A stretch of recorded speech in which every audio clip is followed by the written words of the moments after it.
What now? Another master said, "Someone tried to assassinate the anomaly again."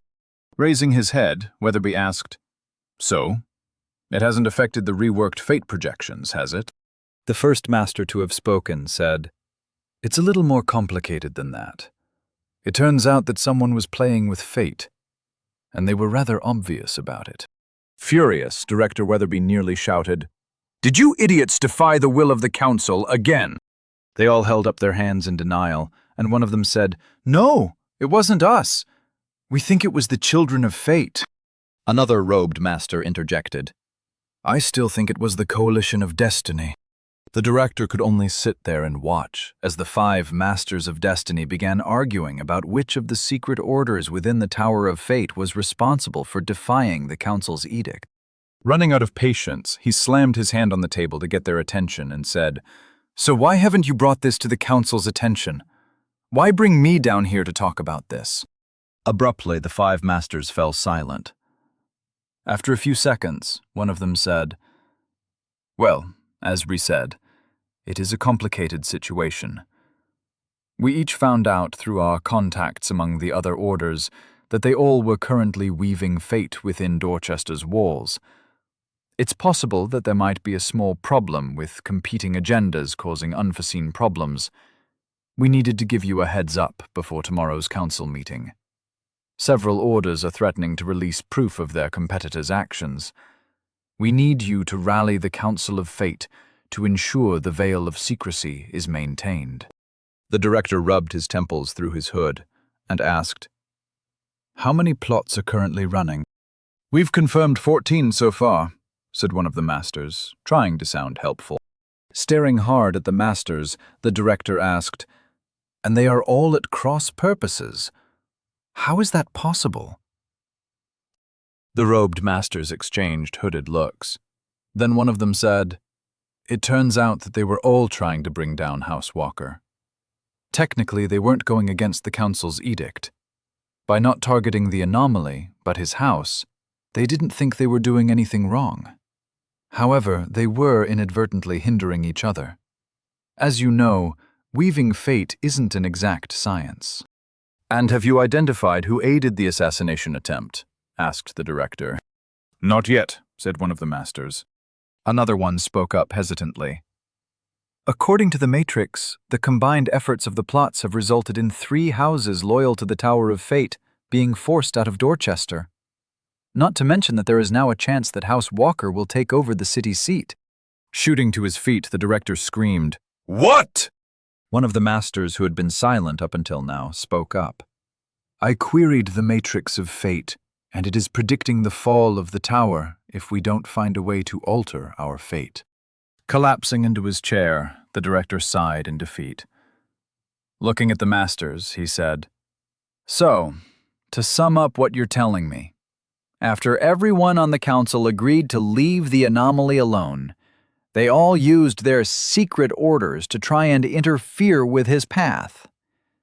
As a result, the anomaly has gained money and influence, while each of the orders are blaming each other for their failures.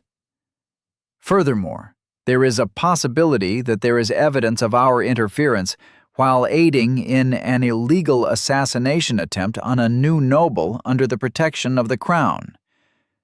And somehow, all of this madness concerning a minor noble in the middle of nowhere has altered our fate, which could possibly lead to the destruction of the Tower of Fate, which has existed for thousands of years.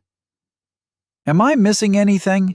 After a moment, one of the masters helpfully added, "The Matrix assured us that even if the Tower of Fate falls and we are all executed, the Matrix itself will be fine. So, there's that." The director and the other masters all stared at the robed idiot, silently hoping that something bad would happen to him. When they arrived at the gate, Nero was surprised at how small it was.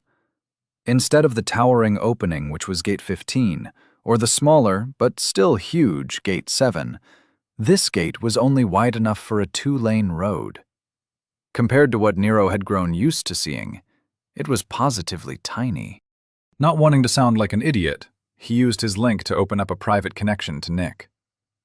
Why is Gate 14 so small?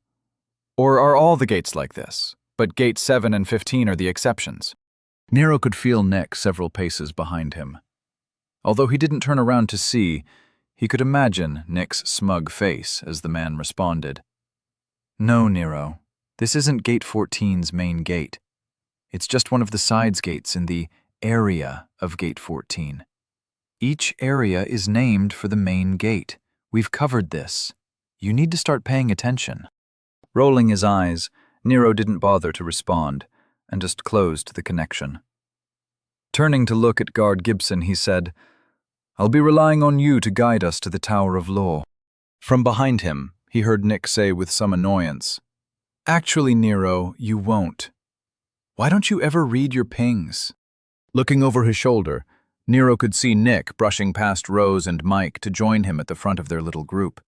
Glancing at Guard Gibson, Nero realized that he couldn't respond with his typical snark. Instead, he said, I've put my link on silent so that I didn't have to avoid a connection with the Archmage, or anyone else within Dorchester's power structure. Until the assassin has been delivered and my duty completed, I don't want to engage in politics. Now isn't the time for checking my messages. Nero was pleased to see Guard Gibson smiling and nodding in agreement. However, he could almost feel Nick rolling his eyes when he heard the man scoff. Nero looked over his shoulder to glare at the man. Opening another connection to Nick through the link, he said, Remember to look like a noble. Image is everything, and we can't look like we don't know what we're doing. So stop being an asshole and making me look bad. Nick slightly grinned, but nodded his head in agreement. Changing the subject, he said, If you had bothered to read your pings, you'd be aware of what we're going to find on the other side of the gate. For the past hour, I've listened to you outline hypothetical enemy responses and how you want me and Vera to react to them. But you've been ignoring what is happening right now. Nero returned to facing forward, doing his best to appear like a typical noble, and not a scheming little bastard having a covert conversation with the man standing right next to him. Well, they made their way into the long tunnel which made up the gate, he asked. Okay, I hear what you're saying, and you're not wrong. But I can't pay attention to multiple things like you can. You can relay messages and coordinate our actions better than anyone other than Vera. I needed to think things through, but we're almost through the gate, and the time for planning is over. So how about you give me the highlights? What are we walking into? Nick kept his face blank as he responded. Vera's sent some mercenary guards. They'll be wearing precision shipping badges and cloaks. As you probably don't know what they'll look like, I'll be sure to point them out. Also, there should be a representative from the Tower of Law waiting for us. In order to verify that they are, in fact, sent by Vera, they will use a code phrase. I simply want to win. Vera said that you will be given command, so make sure you don't act surprised when they all follow your lead. Nero glanced at Nick and gave him a subtle nod. Nick could feel Nero's nervousness over the link's connection and tried to project his feelings of support. As they walked the remaining distance through the tunnel, they didn't speak, but kept the connection active. Emerging back into the sun, Nero looked around the busy street, looking for the two groups who should be waiting for them. Nero's group had emerged from a tunnel which had opened up to a large open receiving area, and the guards should be somewhere off to the side. Feeling a tap on his arm, he looked over to see Nick pointing at a group of armed people in the distance. They were wearing brown cloaks with a jeweled PS for a clasp at their shoulder. Even though they were too far away for Nero to recognize them, Nick apparently didn't have a problem doing so. Nero smiled and started leading his group over to meet them. The receiving area was massive and sloped so the gate looked down over the crowd.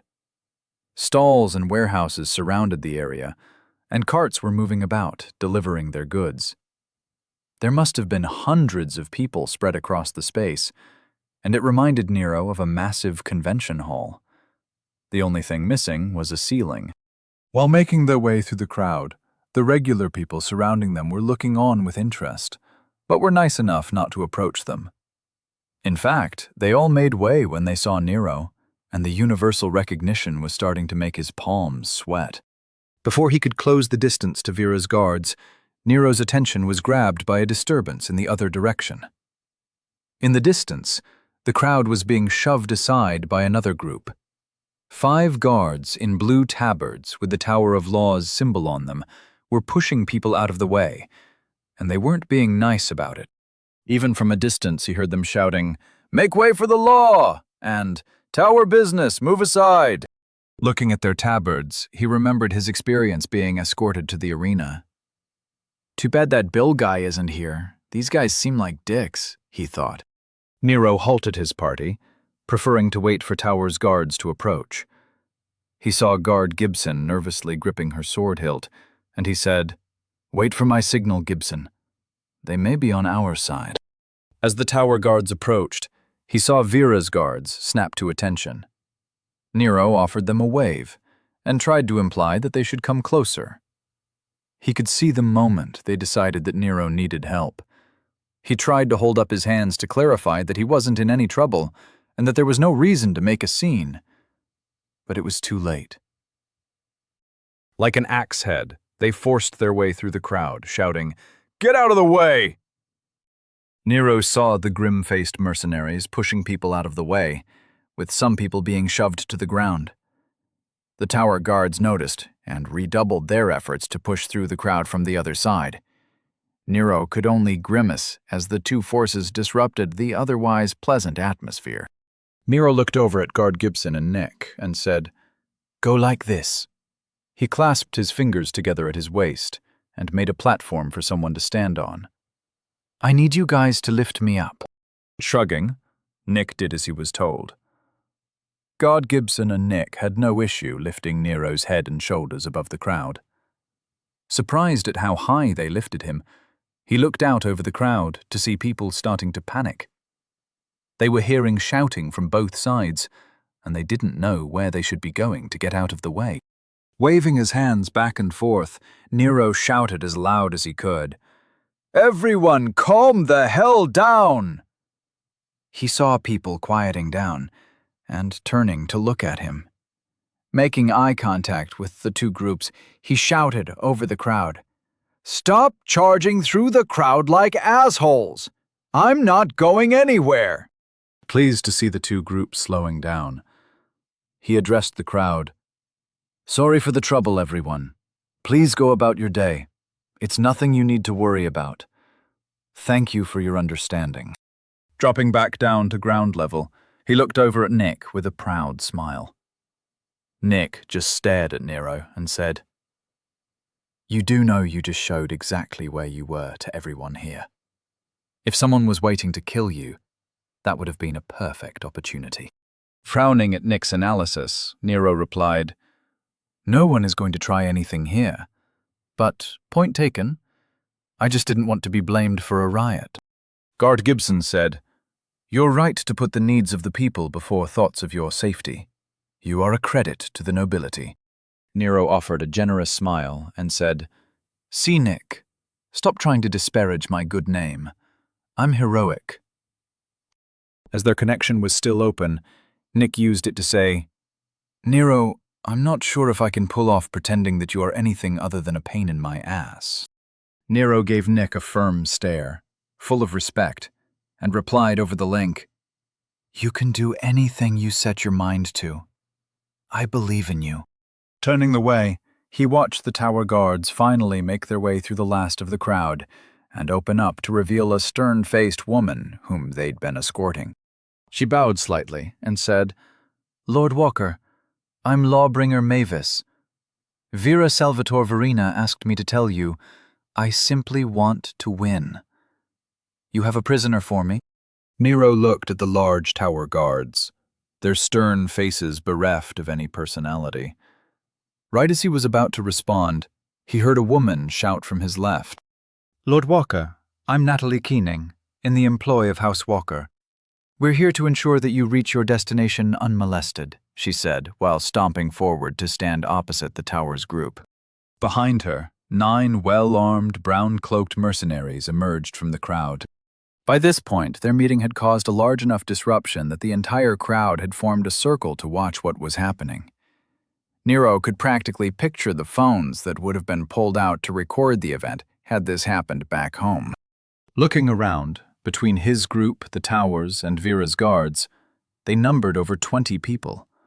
And everyone was looking at him, waiting to hear what he had to say. He saw the crowd's curious faces and realized that he had to handle this delicately. Coughing lightly into his hand, he cleared his throat. He stood at attention, raised his chin, and loudly projected, "I am Lord Nero Walker. I have just returned from aiding the army in clearing the eastern wilds. While my companions and I were deep in the forest, we were ambushed by hunters who were part of a plot to assassinate me and hide the evidence where no one would ever find it. But we prevailed. One of the assassins has agreed to provide testimony against the masterminds, and I have agreed to do what I can to support him in his rehabilitation. After all, when nobles demand a simple hunter to follow their plots, how can they say no? Lawbringer Mavis, this man has a story to tell you. My companions and I deliver him into the capable hands of the Tower of Law so that the truth can come out. Thank you for ensuring his safety." Nero waved a hand behind him, gesturing for Mike to step forward. The lawbringer grimaced while looking around at the crowd. This story would likely make the daily update. She said, "It's Mavis, Lord Walker." Nodding easily, he said, "Yeah, that's what I said. Mavis." From the crowd, someone shouted, "Who is behind it, my lord?"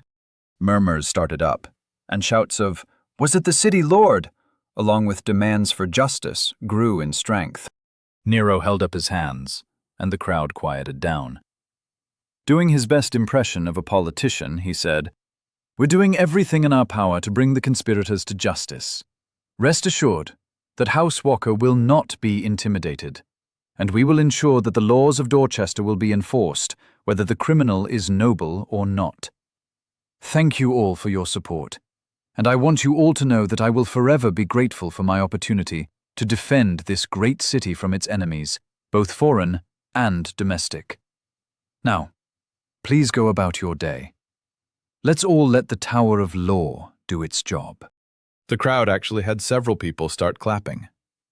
But soon enough, they broke up to return to whatever it was that had gotten them out of bed in the morning. While they returned to their regularly scheduled day, Nero greeted the guards Vera had sent. "Thank you for coming. You're Natalie, right?" Nick couldn't contain himself anymore and interrupted. "Nero, what the hell was that?" Surprised at the outburst, he looked up at Nick's frowning face and replied, "Insurance, Nick. I just accused the powers that be of trying to kill me, while actually saying nothing of the sort." Smiling cruelly over the link, he added, "And if they want me to clarify the statement, they're going to have to make it worth my while." Also, we narrowed down some of those hypothetical situations. No one tried to kill me, and the Tower of Law is now on the hook for providing an investigation. Nick looked shocked and a little uncomfortable. They both turned in surprise when they heard Mike speak up. "Can I go to jail now? It's exhausting to be around you guys," said Mike, while looking like he had aged 20 years over the past few days. Chapter 107. Home from the Worst Vacation Imaginable. Archmage Jennings waved his hand over the impromptu hologram, adding, "Marriage to Halima" under the column labeled Offers. He looked over the board, frowning at the hodgepodge of ideas. The problem was, he wasn't sure what the little shit actually wanted. Would they be dealing with Nero or his proxy? Why won't Nero answer his pings? "Let's do our best to save that as a last resort," complained the city lord. Jennings turned to look at the full conference room tables. Their little emergency session of the Leadership Council was full of nobles and aides who all had their own agendas. Sighing, he wondered who in the room actually cared if Dorchester still existed in 6 months. General Branson, along with aides, was invested in Dorchester's future. He and his men had been working hard to prepare for the density shift. Next to them was the City Lord and her group. Her aide, Ms. Chandler, looked haggard and resigned to whatever fate had in store for them. Meanwhile, her remaining consorts, Dustin Mosgrave and Frances Howard, were more interested in keeping House Cosgrave's losses to the minimum.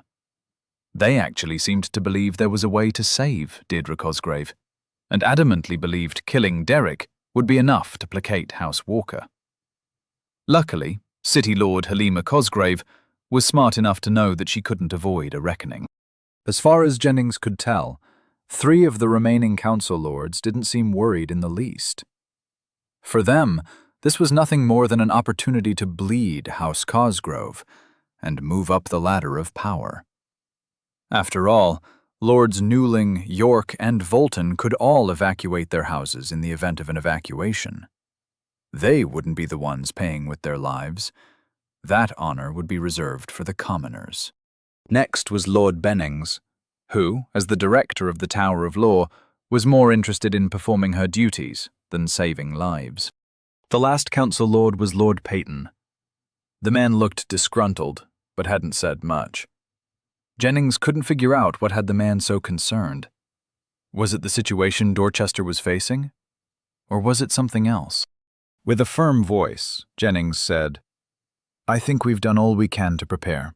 Until we hear from House Walker, this is all just theory crafting. Our strategy will have to adapt to whoever is actually leading the negotiations.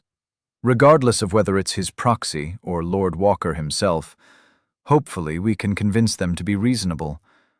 But, if possible, we should try to isolate Lord Walker. He'll most likely be easier to convince." Scoffing, Lord Newling muttered, "Would any of us be reasonable in his position?" Lord York responded, "My vote remains with Lord Benning's proposal. We should follow the law, even if it results in the abandonment of the city. We can always return and rebuild. Worst case scenario, we lose half of our assets. With the support of the Crown, we can rebuild under new management. After all, House Cosgrave should suffer the consequences of their actions." Bristling in her seat, City Lord Cosgrove replied, "I shall remind you once again that it is not that simple.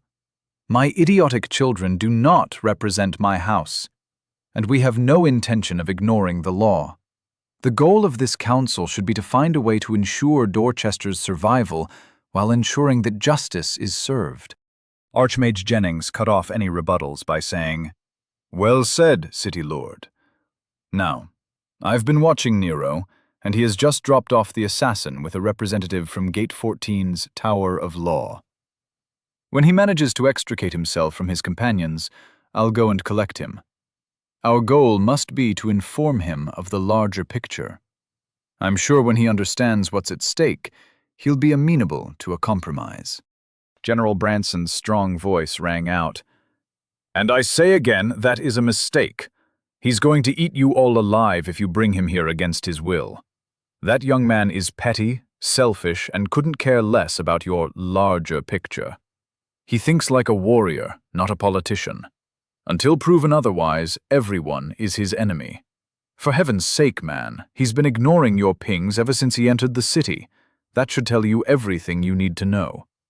You should be doing everything you can to include Mrs. Salvatore Verina in the negotiations. She is the only one who could restrain him. If you don't, you'll end up having to give him the city. He'll demand it just to spite you. And even worse, he'll make it sound like he's only accepting the city because he's worried about the common man." Lord York's mocking voice answered the general. "Your input is appreciated. However, considering that it was your army which allowed this to happen, perhaps we shouldn't rely on your tactical analysis." General Branson glared at Lord York, but didn't otherwise react to the provocation. Over the next hour, they argued. No one's opinions changed, and there were no decisions were made. Jennings' efforts were in vain, and the conversation went around and around in circles, accomplishing nothing. But eventually, the situation outside the council chambers evolved, and Jennings anticipated a possible opportunity presenting itself. While he hadn't had a chance to catch Nero alone, As the young man had been surrounded by mercenaries, Jennings was pleased to see Nero finally arriving at the newly renamed Verena estate. Now, all he had to do was wait, and soon he should be able to grab Nero without anyone knowing. While the room was filled with the sounds of competing agendas, he smiled in anticipation. "The boy likes me. I'm sure the general is just being overly pessimistic," he thought. After dropping Mike off at the Tower of Law, Nero and his companions were brought into a testimonial room. Apparently, in order to make an official statement, citizens had to provide the relevant memory engram. Nero watched as Nick walked up to a large stone pillar with a 2-foot-wide crystal embedded in the middle. He could see runes etched along thin strips of metal crisscrossing over the slightly glowing crystal. It was officially the most fantasy thing he had seen since arriving in this world. Glancing at his group, they all seemed perfectly fine with the idea of someone recording their memories. Not wanting to make a fuss, he kept his reservations to himself. Nick stood in front of the pillar, and Nero watched as the large crystal lit up a light blue. After a few seconds, Nick turned around and rejoined the group. Kathleen stepped up next, and the scene repeated itself. Leaning over, Nero quietly asked Nick, "Okay, so how does this work? How do I do this?" Nick looked down at Nero with a look of confusion. "It's just like the link. Just connect with the inducer, then provide the memory. Don't overthink it." Shooting Nick a look of annoyance, he walked up to the pillar, which was apparently called an inducer, and tried to reach out to it. Nero felt the connection establish, and he could feel his focus improve drastically. It was an odd feeling, like he was looking into a mental mirror. He could play whatever memory he wanted on the mirror, while keeping his perception of current events totally separate. While it should have been extremely disorienting, it just wasn't. He had no trouble recalling the assassination attempt. He easily isolated the memory and watched the events play out from his perspective. It was like his sensory inputs were being isolated and displayed, while his perspective and thoughts were stripped from the memory. But as interesting as he found the experience, he decided it was better not to dawdle. Once he had the memory chosen, he tried to figure out where the record button was. However, the moment the thought appeared, he felt the memory being copied. It was like a duplicate was appearing right next to his mental projection. It only took a few seconds. He couldn't believe how easy it was. After completing his task, Nero dropped the connection and then took a step back. He stared at the inducer with a complicated look on his face, as if he weren't entirely sure how to feel about what just happened. Nick's voice broke his concentration. "You figure it out?" he asked. Suppressing the urge to say something rude, Nero returned to the group and replied, "Yeah, no problem." Rose went next. As she walked up to the inducer, she looked over at the technician standing off to the side. "Just so you know, I'm going to include everything that happened. But be aware, I didn't see much," she said. The technician didn't seem to care. After briefly looking up from their workstation, they offered Rose a polite nod of acknowledgement, then returned to the holograms they were staring at. She dropped off her memory, then returned to the group. Everyone turned to Sergeant Wesker, who was standing there with his arms crossed and a frown on his face. Seconds passed as he blatantly ignored everyone around him. Lawbringer Mavis, who had escorted them here, took a step closer to him. With a frown on her face, she said, "Sergeant, please provide your testimony." Turning to look at the much smaller Lawbringer, he glared down at her and replied, "Until my link is returned, and I'm able to make contact with Army Command, I refuse to participate." After saying his piece, he returned to staring blankly at the walls, while avoiding eye contact with anyone. Nero shared a glance with the Lawbringer, and she asked with some accusation in her tone, "You took his link?" Shrugging, he replied, "I didn't want anyone knowing we were here. The last thing we needed was an information leak. Now that we're safe in the Tower of Law, I have no problem returning everyone's links. Here is Mike's link, and what he had on him. Between Nero and Nick, they returned everyone's links, and then turned Mike's effects over to Lawbringer Mavis.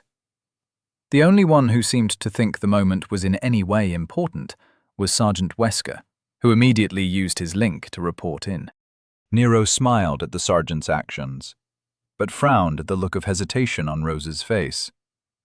She must not know what to do in this situation, he thought. Taking a few steps closer, he whispered to her.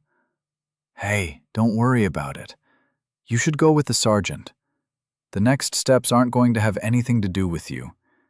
Feel free to report in, and tell them whatever you want. I'm sure I'll be seeing the general soon anyway. Seeing her thinking through what to say, he didn't give her a chance to respond.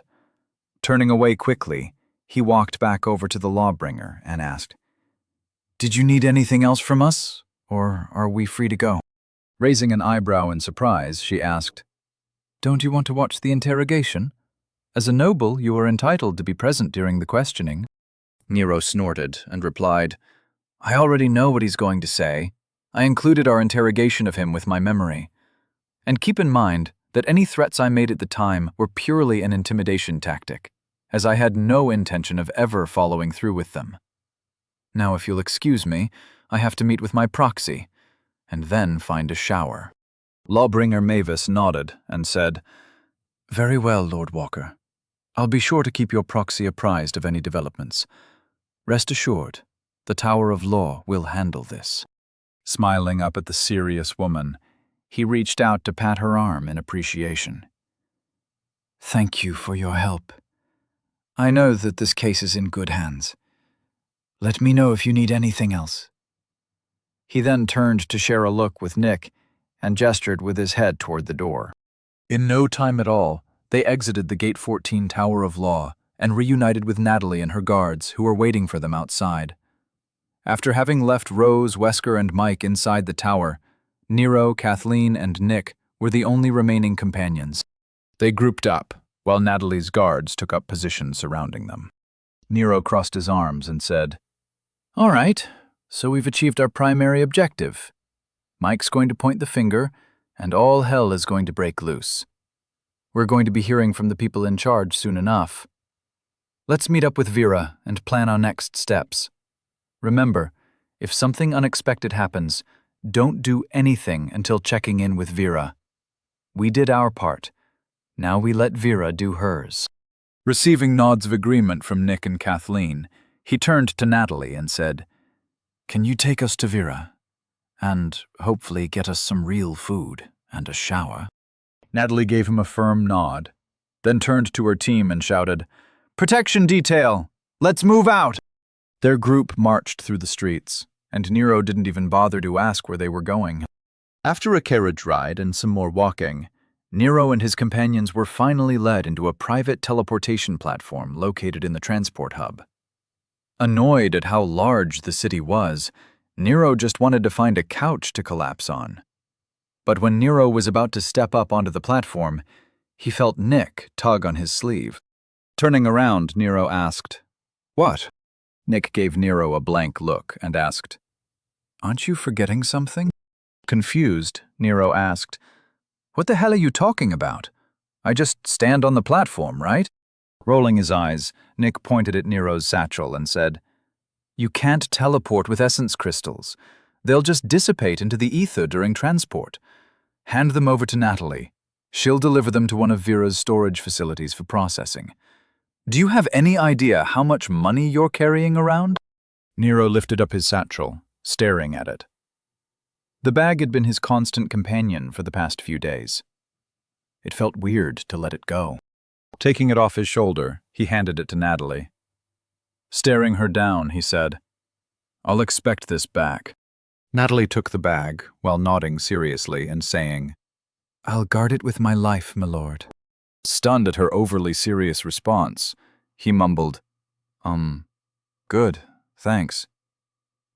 Nick patted Nero on the back, consoling him for his loss while guiding him up onto the platform. Soon enough, they were transported to Nick and Vera's estate. Nero looked around at the familiar decor, and sighed in relief. They were finally somewhere safe. Not letting them enjoy the moment, Nick immediately walked off, gesturing for Kathleen and Nero to follow him through the halls. Over his shoulder, Nick said, "Vera says she's ready when we are, but I told her we're going to shower first, and then we can talk while we eat. The kitchen is preparing a feast as we speak." Nick seemed excited to be having a real meal again. Nero smiled at the idea of eating a good meal, but couldn't suppress a feeling of nervousness. He kept looking around, expecting something to jump out at them. Kathleen's quiet voice spoke up. "Calm down, little lord. We're back behind the walls. There is no danger here. It's only nobles, weaklings, and politics that we have to look forward to for the immediate future." Nero looked over at her and saw how unhappy she was about being back. "She really hates it here, huh?" he thought. Trying to lighten the mood, he said, "Well, I don't know about you, but I'm looking forward to taking a dump in a place where it's not necessary for someone to watch me. After what we just went through, I feel as though I know way too much about both of you.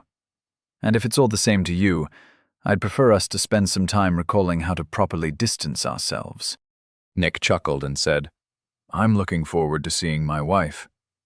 It's only been a few weeks, but I'd forgotten what it was like to not have her around. I didn't realize how much I'd miss her." Kathleen said, "Sure, that all sounds great, but when are we returning to our training?" Nero and Nick glared at her. Yet, Nero was the first to speak. "I'm not sure if we're rejoining the elites. We'll have to see what happens." Kathleen's hard stare froze Nero's blood. She said, "You're going to return to training. Whether it's with the elites or on our own, you're not nearly ready to face the world on your own." Nick chimed in, "He did save us all. I wouldn't say he is defenseless." Heading off an argument, Nero said, "Kathleen's right. I have a lot more to learn. I'm just not sure how things are going to play out. Let's hold off on any long-term plans and just focus on what's happening right now. First we talk to Vera, then we make a plan. I'm sure she has it all figured out." Receiving nods, Nero let the matter drop. Nick led them to individual guest rooms, and then went off to go find his wife. As Nero closed the door to his room, his eyes scanned every corner. Realizing what he was doing, he closed his eyes and took a few deep breaths. He wasn't in the wilds anymore. He needed to lighten up. The battles coming up would be with words, and he needed to let his combat instincts adapt to the current environment. After letting the tension in his shoulders release, he headed off toward the bathroom. He smiled at the prospect of finally having some privacy. Whether it made sense or not, the worst part about being in the wilds was the fact that he was never alone. As the danger was always there, so were his teammates. The fact that he knew what Nick's face looked like when he did his business was something he would have to deal with on an emotional level at some point. Walking into the bathroom, he saw the shower and toilet. For Nero, they were almost glowing, and he felt like he heard orchestral music heralding their appearance.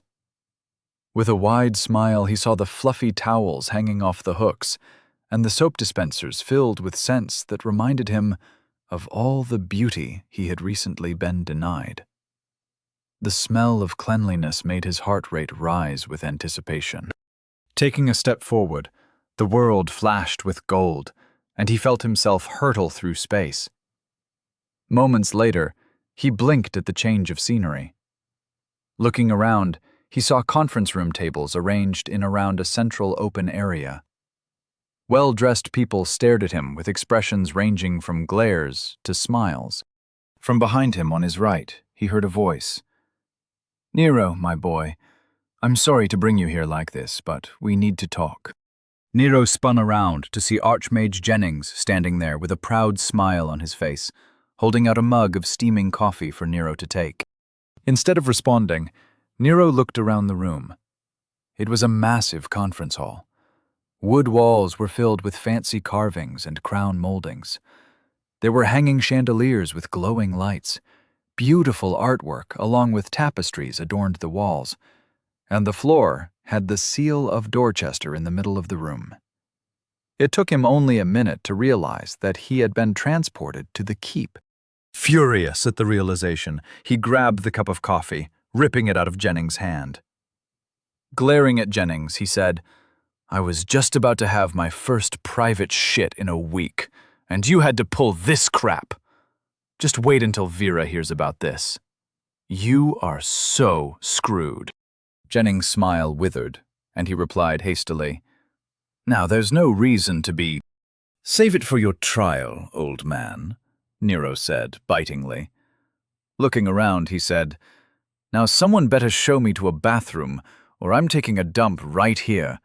I've been in the woods for the past week, so any shyness I might have had has been beaten out of me." As the stunned looks of the nobles acted like a balm on his soul, he added, "And I also want pancakes, with butter and syrup." Nero cast the purification spell he always used on the coffee Jennings had just handed him, then marched off to see about finding a bathroom. As the door to the room slammed shut behind Nero, Jennings turned to look at the gathered nobles. Everyone was still sitting in stunned shock, unused to being talked to like that. Lamely, he said, "Well, that went about as well as we could have expected. Let's make sure the pancakes are here by the time he gets back. We want him in a good mood." Chapter 108. Civilization means you can think on the toilet. In the Henning Central Command Center, the king was meeting with his council of war. Consisting of 14 arch-generals, their purpose was to coordinate their response to the various theaters of conflict across the kingdom. Each general worked closely with the nobles who controlled the regions within their assigned area.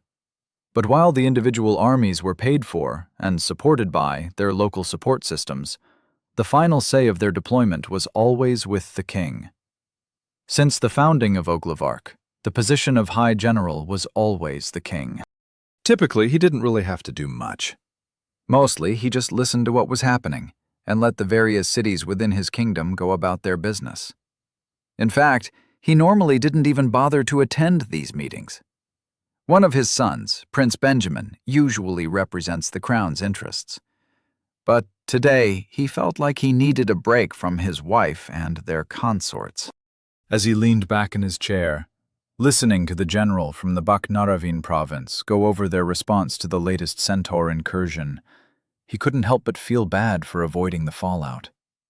This morning, he had found out that the Tower of Fate had apparently insulted the trade envoy from Clan Shimmershield, and Lydia, his consort, was stuck dealing with the ornery dwarf.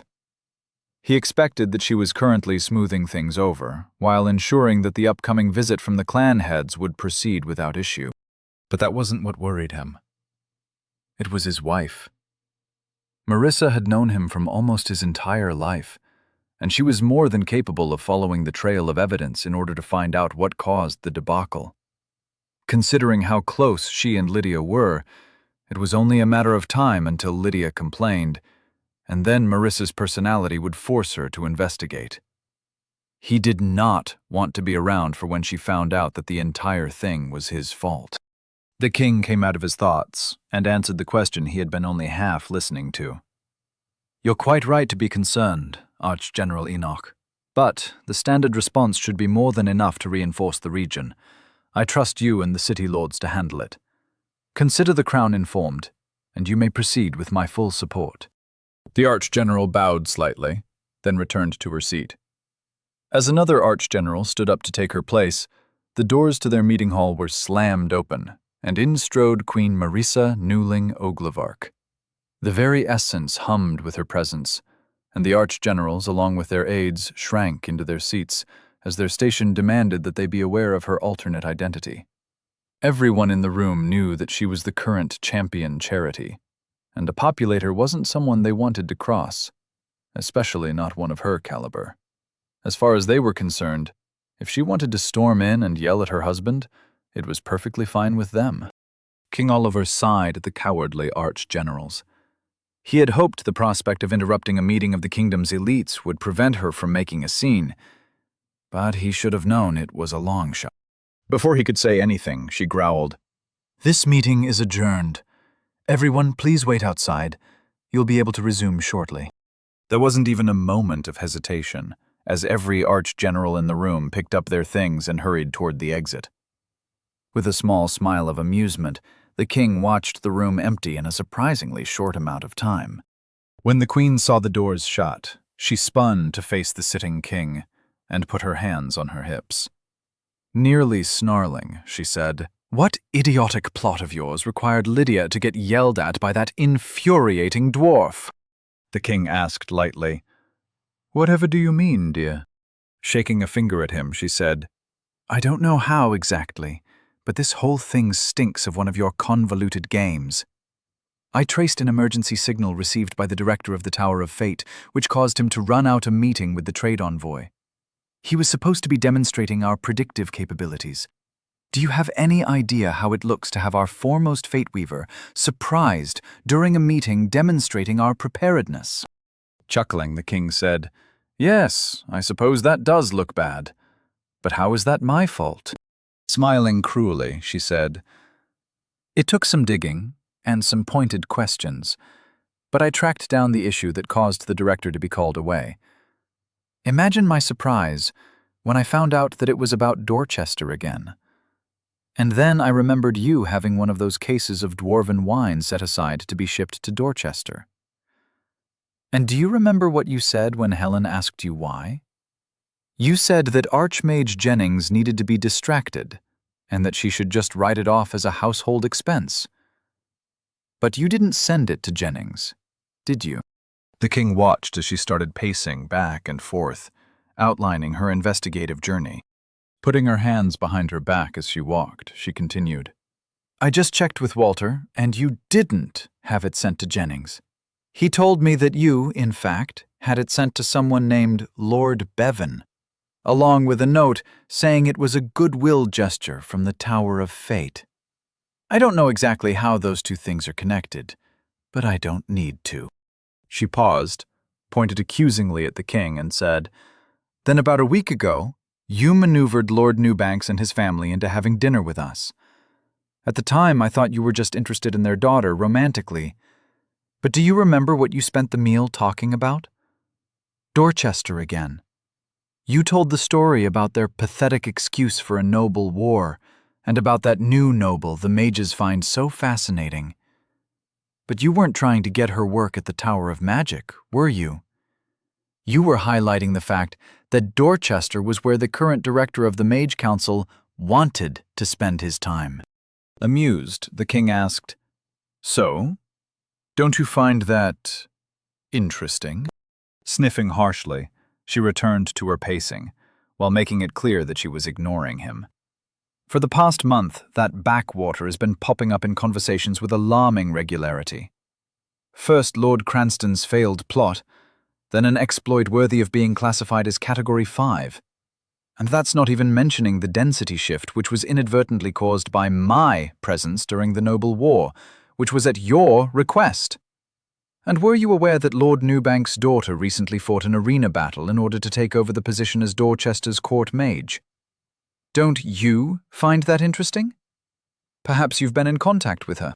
Shrugging easily, he replied, "I may have congratulated her on her new position, and I might have asked her to see to some matters while she was there, but these are all coincidences." Holding her finger in the air, she shouted, "This is another one of your hell's bedamned plots, isn't it? And now Lydia is being dragged into it. What do you have to say for yourself?" King Oliver looked lovingly at his wife. The woman was amazing. Several offhanded comments overheard weeks ago, along with a few hours of investigation, and she had figured out who it all led back to. She could have blamed Jennings, or the new Lord Walker, or even the vagaries of chance, but she knew it was him. Quietly, he asked, "Has anyone else put it together?" Sniffing with derision, she raised her chin with pride and replied, "Not likely. I kept my inquiries vague, and unless someone asks the Matrix directly, I doubt it would even notice what you were up to. But seriously, Oliver, what's the point? And did you really have to involve the dwarves?" Shrugging, he said, "They were too worried about our strength. This gave them something to feel superior about, while putting in motion some plans I had for the reorganization of the Tower of Fate. I just guided events. I didn't cause them. Just make sure you don't tell anyone. I would prefer for Archmage Jennings to be blaming the Tower of Fate. As for Lydia, I promise I'll make it up to her. Narrowing her eyes, she said, Helen has been planning a little excursion for us. How about you join your consorts on a trip into the Howling Chasm? It's been a while since we've fought together. Although he had numerous other things he'd rather be doing, he knew when he was beaten. Sighing with a small smile, he nodded. Of course, dear. Just clear it with Walter, then inform Benjamin. As long as we are back before 8th month, that will be fine. We need to be here to receive the Shimmershield delegation. And don't worry, I'll personally go deal with the trade envoy. How does that sound? Marissa's smile blossomed like a flower, and she replied, Fine. But don't think we'll let you off without you explaining what this is all about. Now go back to running your kingdom. But be sure to be back before 1900. We're having dinner with the Lancasters. With that, she turned lightly, then glided out the doors. The king sat in his chair, watching the arch-generals returning to their seats. After everyone was ready, he said, I'd apologize for the interruption, but I don't want to. Now, where were we? The doors closed behind Nero, and he shook himself like a dog after being caught in the rain. His heart rate was elevated, and he couldn't stop his hands from shaking. He couldn't believe what had just happened. 1 minute, he was heading into the bathroom. The next, he was forcibly kidnapped by an archmage and presented to Dorchester's nobility. All he could do was act on instinct. He lashed out with his words, threatened dire retribution from the most capable person he knew, then ran for the door. Did I really ask for pancakes? He asked himself, with some disbelief. Seeing a blue-robed servant walking down the hall, he held up a hand in greeting, then walked up to him. He quietly asked the man, Where is the closest restroom? Surprised at the question, the man responded, Just down the hall, on the left, my lord. Nodding with thanks, Nero handed the man the coffee Jennings had given him, then walked off hurriedly. As he headed down the hall, he used the link in his pocket to try and open a connection to Vera. Moments later, he felt her presence appear in a corner of his mind, and he heard her ask, Are you almost done? Nick has been regaling me with tales of your adventures, but we really need to Nero interrupted her. Vera, hold that thought. I was just kidnapped. Vera's psyche turned cold, and Nero shivered. Who? Where? And status? Confused, Nero asked, You mean who kidnapped me? Why are you talking like that? A frustrated Vera responded, It's to save time, but it defeats the purpose if you have to ask what I'm talking about. Just tell me what happened. Nero found the bathroom and looked up and down the hall, checking to see if anyone was watching him. He realized that there wasn't any reason to care if someone watched him go in, but he was. After taking a moment to appreciate the large bathroom, which was obviously intended to serve the entire floor, Nero locked the door. He then went about his business. Vera interrupted his thoughts by saying, Nero, are you all right? Huh? Oh, right. Listen, you remember that archmage? He teleported me from your bathroom and plopped me down in front of a bunch of nobles. I don't remember exactly what I said, but I kind of freaked out and ran out of the room. I'm pretty sure I threatened them with your wrath, and then I demanded a bathroom and pancakes, he said. Confused, she asked, What the hell are you talking about? You're not making any sense. Nero took a breath and started over. I was at your place. Nick dropped me off at a guest room so I could clean up before we regrouped. When I was about to do my business, Archmage Jennings teleported me somewhere. I appeared in a huge conference room. I think I'm at the keep. When Vera interrupted him. Try and access the local hub. It should at least tell you where you are. Nero blinked a few times, surprised at the suggestion. After doing what she asked, he said, "Okay, I'm at the central keep, and I have a lot of missed pings, along with a ton of messages waiting for me to read. But that doesn't matter right now. Getting back to what I was saying, Jennings teleported me to a big conference room. I didn't recognize everyone, but I saw the general guy, that lawyer lady, the city lord, and some other people in fancy robes, along with a bunch of extras.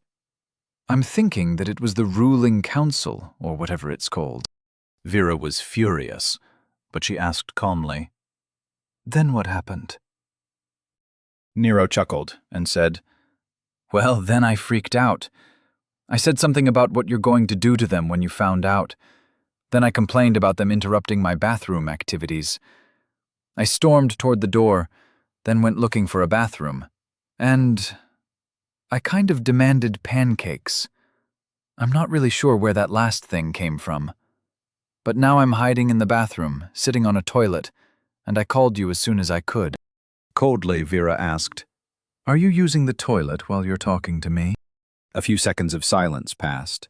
Then Nero said, "No, of course not. That would be rude?" Vera responded angrily. "I don't care about that. Just don't tell people when you are. Now, how does this alter your plan?"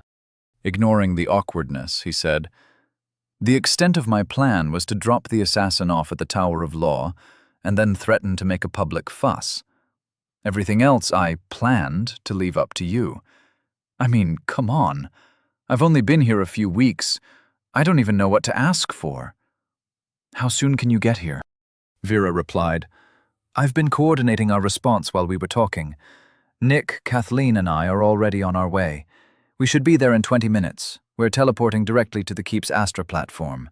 Nick is still technically your advisor, so he can walk us right to you, and they have no right to keep your proxy away from you. Don't worry, we'll be there soon." Nero's shoulders released some tension, and he said, both out loud and over the link, "Thanks, Vera. Just between you and me, I'm not really sure what I'm doing. Don't tell Nick." Realizing what he just said out loud, he looked up at the ceiling and panicked a little. "Crap! You think that bastard is watching me right now? Do you think he heard that?" Offended at the thought, he continued, "What kind of a sicko watches someone in the bathroom? I ought to."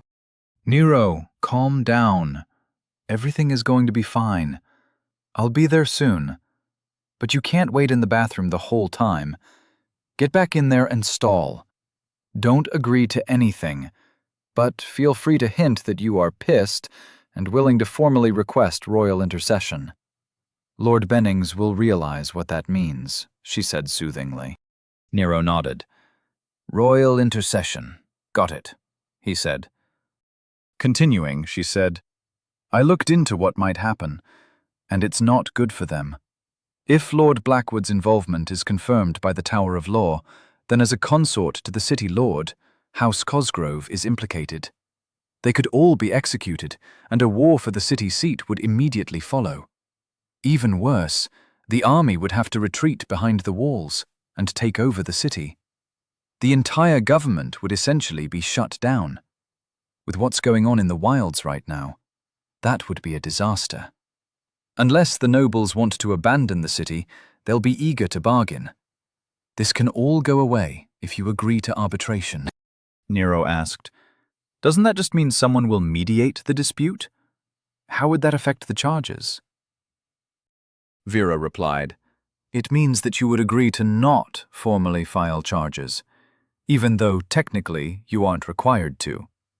Even if there is a record of an investigation, the file would be put aside.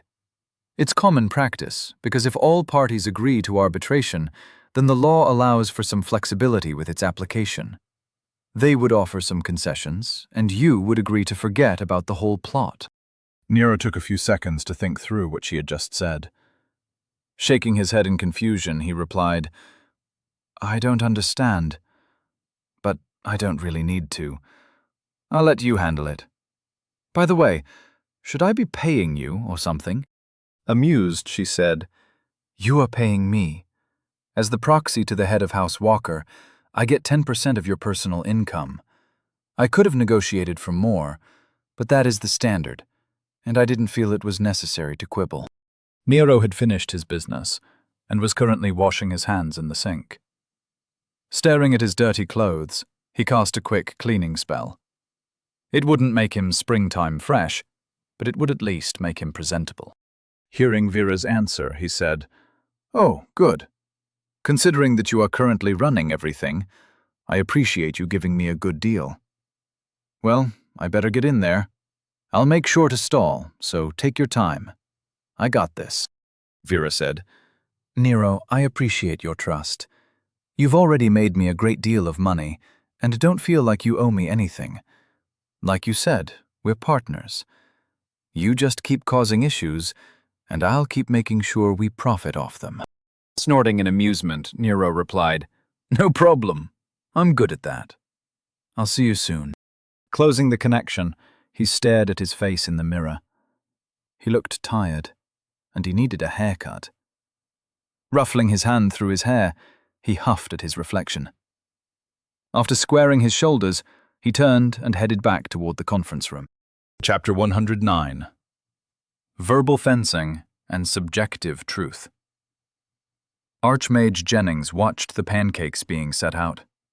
Although he was surprised at how quickly they had arrived, he knew he shouldn't have been. The Keep's kitchens had the finest cooks in Dorchester, and even a backwater had people skilled enough to make pancakes. Standing next to the city lord's table, he listened to her discussion with the general. As they weren't sitting next to each other, they weren't exactly being quiet. Admitting culpability is the worst thing you could do. Any perceived weakness will just be a target for him to attack. We need to frame the issue in a way where the perpetrators have been punished, and we were responsible for catching them, he said with fervor. Tapping a finger on the table in thought, she replied, "But we haven't punished them. We've detained several persons of interest, but we can't formally charge them without involving the Tower of Law. They've already opened an investigation into the event, and we can only hold off on that for so long. As soon as they complete their preliminary investigation, they'll start arresting people. Once that happens, I'm implicated as the head of House Cosgrave. If Lord Walker files official charges, we are all screwed." Cheerfully, Lord York interjected, "House York will be fine. This entire affair will only affect House Cosgrove, so I'm perfectly happy letting the Tower of Law do its job." Lords Volton and Newling both chimed in at the same time with, "Me too." They shared a pleased look with each other and exchanged nods of camaraderie. General Branson angrily shouted, "Don't you morons realize what's at stake here? If we have to have a war for the city seat right now, I'll have to pull my army out of the wilds, not to mention that we'll have to stop the efforts to reopen the mountain. With no one clearing the spawn points, things outside the walls are going to get bad, faster than any of you seem to realize." Archmage Jennings folded his arms and adopted an air of power. He rarely used his Archmage voice, but this was getting out of hand. Solemnly, he said, "If you cannot convince the young lord to abandon his thoughts of revenge, then the wilds shall grow unimpeded. Within weeks, Dorchester will be encircled by nature at its worst.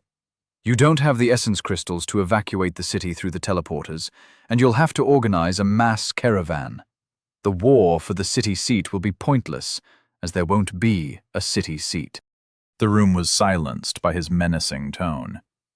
Glaring at the nobles, he continued, "If you treat this as a negotiation, so will he. If you think only of what you can gain, he will take everything he can. The general is right to say that this will come down to how you framed the question. Are you willing to offer fair concessions, or are you going to try and dither? This is a delicate situation that doesn't just affect the city lord. It affects all of you." Silence pervaded the room, as everyone considered his words. Jennings looked over at the door. He sensed that Nero was currently on his way back. As he waited to see Nero come in, he heard the city lord say, "This will be our most important negotiation in recent memory, so let's all try to live up to our titles." Cringing at the timing, he saw the doors fly open, and in walked Nero, like he owned the place. The little shit called out, "Okay, 2 things. Where's my seat, and where are my pancakes?" The heavy atmosphere that Jennings had so carefully cultivated evaporated, and the silence changed its tenor from severity to confusion. Plopping into a chair at an empty table Nero assumed had been set aside for him. He looked over the platters of pancakes and assorted syrups, and nodded in anticipation of the first good meal he'd had in days. While piling pancakes on his plate, he looked around the room at the judgmental faces. Annoyed, he said, "Let's see how hungry you are when you've spent the last week in the wilds facing monsters, beasts, and assassins. But go ahead, judge away. I don't even know who most of you are." Archmage Jennings was the only one standing, and walked into the center of the room to stand in front of Nero's table. He said, "Nero, my boy, this is the Council of Leadership for Dorchester. As this matter is of the utmost importance, it merits the attention of the highest authority." He grandly held up his arm, gesturing to each of them in turn. "This is Lord York, of House York. Lord Newling, of House Newling. Lord Volton, of House Volton. Lord Peyton, of House Peyton. General Branson, Commander of the Forces of Dorchester. Lord Bennings, of House Bennings. And you know City Lord Cosgrove, of House Cosgrove." Nero poured himself some coffee from a pitcher. While he appreciated Jennings's performance, he thought the man looked way too young to pull off the whole aged wizard thing. Narrowing his eyes, he replied, "So, other than that guy," he gestured at the general, "they're all the heads of their houses. Why didn't you just say that?" One of the general's aides bit back a chuckle, and Nero glanced over at the man with a smile. It was nice to have his humor appreciated for once. As he dug into his food, Nero wondered if the room's essence was so still due to how many high-level people were in the room. It felt like the entire room was a sea of calm. While everyone watched him tear into his pancakes, he debated whether or not an ability was to blame. He glanced at Jennings, but decided it was better to let the silence linger. Archmage Jennings waited for Nero to start the conversation, but the young man seemed perfectly content to sit in silence and eat his pancakes. Lord Cosgrove started to speak up, but was interrupted by General Branson. He glared at the city lord, but spoke to Nero from across the room. "We brought you here to discuss the situation you dealt with in the wilds." He kept his stare locked on the city lord, threatening her to stay quiet. Nero repressed a smile. So, they're trying to stop her from saying anything. The scene reminded him of a lawyer warning their client to shut up, while only using their eyes. Doing his best to seem at ease, Nero asked the room, "Is it legal to teleport someone against their will while they were using the bathroom at a private residence? I'm no lawbringer, but that seems shady." Lord Bennings joined the conversation. "It is illegal to forcibly teleport anyone without their consent. Even in cases where the person in question is suspected of a crime, they must be physically collected. If you'd like to file charges, I'd be—" Coughing loudly, Archmage Jennings interrupted. "Yes, well, circumstances required your presence. And since you weren't answering your link, this was the next best thing." Nero chewed his pancakes, staring hard at the Archmage. He said, "I suppose you waited until I was alone because you didn't want to panic anyone." Smiling, Jennings said, "Yes, that's right. There's no reason to let this situation get any more out of hand. As long as we all stay reasonable, this situation doesn't need to escalate." Nodding, Nero replied, "Escalate, huh? Are you threatening to make me disappear so that I can't report the assassination attempt?" Confused and appalled, Jennings immediately replied, "What? Of course not. That's not what I meant at all." Nero shrugged, while adding more pancakes to his plate.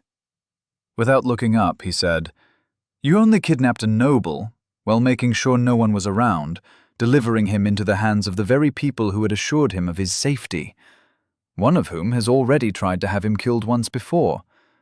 Then you warned the noble not to be unreasonable, or the situation might escalate. That sounds like a threat, doesn't it, Lord Bennings? Nero looked up at Lord Bennings, daring her to deny it. Conflicted, Lord Bennings stammered. Well, technically, you could interpret it that way. However, I think the Archmage was just trying to alleviate your concerns. Nero was very good at what he called creative listening. It was a skill that enabled one to hear whatever they wanted, regardless of what the other person actually said. He learned it from his mother, who could find an insult hidden within any declarative statement. "They have good pie here" becomes, "You think my pie is bad?" "I didn't do it" means, "You're saying I did it?" "You look great today" begs the question, "I don't normally look good?" Snorting, Nero replied, "Until I was brought here against my will, I didn't have any concerns. In fact, I was looking forward to having a shower. Now I've been forcibly teleported in front of the most powerful people in Dorchester and warned not to cause a scene. I'm starting to feel like my life is still in danger. Is there no one here that fears what kind of precedent this sets?" Lord Bennings looked shocked, while Jennings just looked annoyed. Apparently, he could tell what Nero was doing, and he didn't like it. Lord York took the bait and offered, "I assure you, Lord Walker, you're not in any danger. We're only here to do what's best for Dorchester." Nero held back a smile as he saw Jennings visibly wince at Lord York's declaration. Leaning back in his chair in shock, Nero pretended to look afraid and asked, "And you think killing me and hiding my body in the wilds is in the best interest of Dorchester? How dare you? You should know that I've already taken steps to ensure that a royal interception is called if anything happens to me."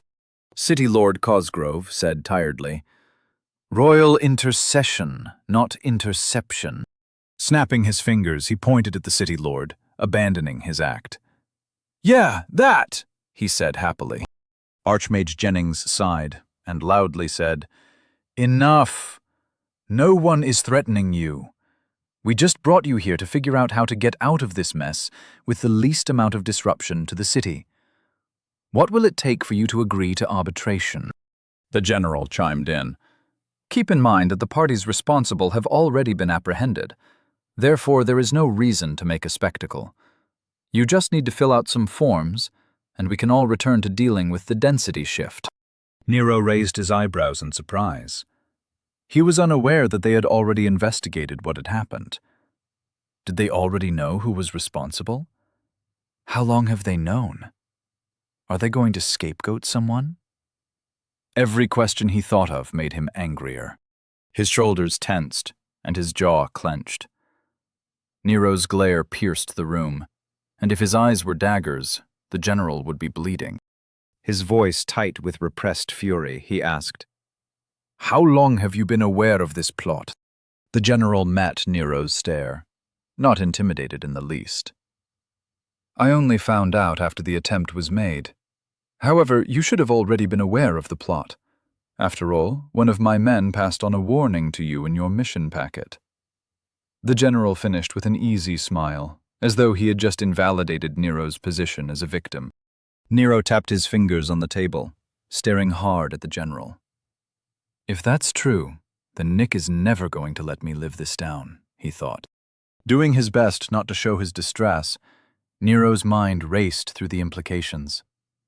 Forcibly stopping himself from thinking about how stupid this made him look, he tried to focus on reframing the argument. How could he have let the general take control of the conversation? The room was silent for almost a whole minute, while Nero exchanged glares with the general. The city lord didn't see why it mattered. Either way, she was still implicated. But Jennings applauded the general's play. By implying that Nero should have known what was happening, then Nero wasn't without blame. Granted, it was only a mind game, but perceptions do matter. But Jennings's smile withered when he saw Nero smirk. Matching the general's light tone, Nero said, "You mean to tell me that one of your men passed me a secret note? I didn't have a chance to see it, but I'm more interested in what that says about the army. Why didn't he report the plot? Did he not trust you to handle it? After all, you seemed to find the culprit rather quickly. I only just returned to Dorchester today. How did you know who was responsible? If your man didn't tell you, then how did you find out? How many people were involved? Was the army behind this?" The general's smile faltered. It went from an easy smile to a plastic one. Even from across the room, Nero could see the man trying to choose his words carefully. Wary of the general's response, Nero asked, "Were you aware of a plot to have me assassinated in the wilds? Yes or no?" What was left of the general's smile faded away, and he shifted in his seat.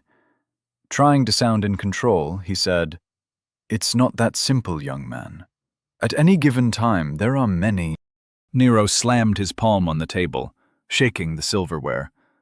Loudly, he said, "Perhaps that is why your man didn't tell you. You had knowledge that someone was plotting the attempt, and yet you did nothing." He turned his glare on the city lord and said, "It looks like events are repeating themselves. Someone tries to have me killed, while the people in power stand aside and let it happen. Then, when the plot fails, they claim innocence and friendship for House Walker." Turning his glare on Jennings, he added, "After all, what kind of person stands by and lets people try and kill their friend?" Jennings grimaced at Nero's rebuke. He thought to himself, how in the hells did the little shit time it so perfectly?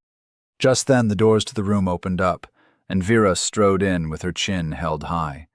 She was flanked by Nick and Kathleen, while two stern-faced people followed in her wake. Her voice rang out strong and clear. "I demand to know why Lord Walker has been abducted from my estate."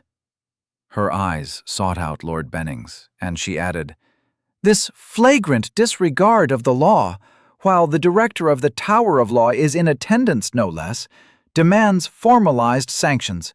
Rest assured, Lords of Dorchester, you will not get away with this." While all eyes were locked on the imperious woman, Nero's chuckle carried across the room, and they heard him say, "I told you she'd be pissed." Chapter 110. How Justice is Done, Noble Style. Archmage Mathers sat in the director's chair at the head of the council table. Everyone who could be was in attendance. After all, how often did you get to see Archmage Jennings have to deal with a situation he was directly responsible for? This was the event of the decade. Frowning, he watched as two archmages whispered harshly at each other. They were both hunched over the communication crystal, trying to counteract the ward Jennings had put up. Several different scrying rooms were being utilized in concert, and then funneled into a central control room, which was then being transferred into the Council's communication crystal. If correctly tuned, the Tower of Magic in Hennings could pierce even the strongest wards.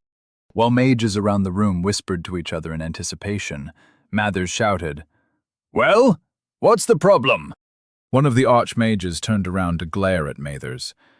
With a voice full of scorn, she shouted right back, "If you think you can do better, why don't you come over here and help?" Just then, like a movie theater quieting down during the opening credits, everyone rushed to their seats and got out their snacks. A large hologram appeared on the wall, and they could see Archmage Jennings standing in front of a group of nobles. Someone helpfully pointed out, "That's the Council of Leadership for Dorchester." Rounds of oohs and ahs filled the room. They watched as Jennings tried to get the nobles to focus on appeasing the anomaly. Time passed, and the suggestions Jennings was adding to the hologram were becoming increasingly crazy. From off to the side, someone asked a little too loudly, "Why didn't he just kill the anomaly before he could make it back to the city?" Immediate cheer. As the crowd quieted down, Mathers loudly declared, "At some point, Someone please explain to him why we don't just go around killing new nobles, especially new nobles who are particularly interesting." Someone from around where the man was standing responded, "I'll take care of it, Archmage. He's from Pattergrouse, on the coast." Several mutters rang out across the room. That seemed to explain everything, and everyone returned to watching Jennings try and rein in the nobles. As time passed, no one left. Mages in general were used to staring at a scry for hours on end, and it was enjoyable to watch Archmage Jennings sweat. After all, over the years, every one of them had at one point in time been loudly berated by the ornery old man. The anomaly's response quieted the room, as everyone wanted to hear what he was saying. And when he demanded pancakes, shouts of support and laughter caused the room to shake. There was absolutely nothing better than watching the anomaly drive people around him crazy. When the anomaly returned to the room, they watched the show begin in earnest. Quiet whispers swept across the room as the mages dissected the arguments. There were questions about the details of what happened, who was responsible, and what laws were relevant. When the general mentioned a secret document, the room filled with more oohs and mutters of, "No way," and "Seriously?" Even Mathers wasn't above showing signs of shock at the reveal. But when Vera Salvatore Verena marched through the door, the entire council hall went silent. Mathers' smile was wide as he sat up in his seat and said, "Okay, here we go." Jennings watched as Vera and Nick took their seats next to Nero, while Kathleen and the two unknowns took up positions behind them. Narrowing his eyes, he looked around the room at the other tables and couldn't help but wonder if Vera had only brought the extras so that their table looked as full as everyone else's. Archmage Jennings said hurriedly, "There is no reason to speak of sanctions. I merely brought Lord Walker here so that the Council of Leadership could personally address this issue as soon as possible. Everyone here is dedicated to punishing those responsible and ensuring that Dorchester survives this ill-advised plot." While Archmage Jennings spoke, Vera was completely ignoring him. Instead of paying attention, she was taking things out of her personal dimension. Files, pens, and even a little plaque that said House Walker made their appearance. She took her time, carefully placing each piece exactly where she wanted it. Her posture was rigid, and when she finished, she calmly clasped her hands in front of her, then looked up to glare at the Archmage. If only we could believe that. Just a few weeks ago, this council stood by and let an assassination challenge stand against our house. Our house head, a new noble, was forced to defend his ascension by a bitter house that was in fact trying to humiliate you, Archmage Jennings, she said. Turning to look at the city lord, she continued, "And that plot was only allowed to unfold with your son's support." Moving her glare over to Lord Bennings, she said, "Meanwhile, the director of the Tower of Law, you, Lord Bennings, stood by in support." As Vera tore into each of the attendants, Nero took the opportunity to reach into his personal space and pull out the mission packet that he had ignored. He put it in his lap while hiding it under the table. Even if people realized what he was doing, he didn't want to distract from Vera's lambasting of the nobles. Flipping through the pages, he frowned at all the information it contained. There was an entire section dedicated to watch protocols. This damn thing isn't a packet, it's a book. Why the hell did they give this to us the night before we headed out? Shouldn't they have given us time to study? He mentally complained. After he thumbed past the maps, which he had no idea how to read, he saw a handwritten note. Raising his eyebrows in surprise, he pulled it out and read it. "Lord Walker, you may remember me from when I showed you around the Gate 7 army compound. I'm sorry about keeping my distance, but you'll understand why after you read this. My father is Lord Blackwood. I'm one of his sons. My mother was a wayfinder from Gorn. When I came to the city, my father let me officially join his house. Although I'm not his heir, or even among his trusted family, He gives me a stipend and looks out for me.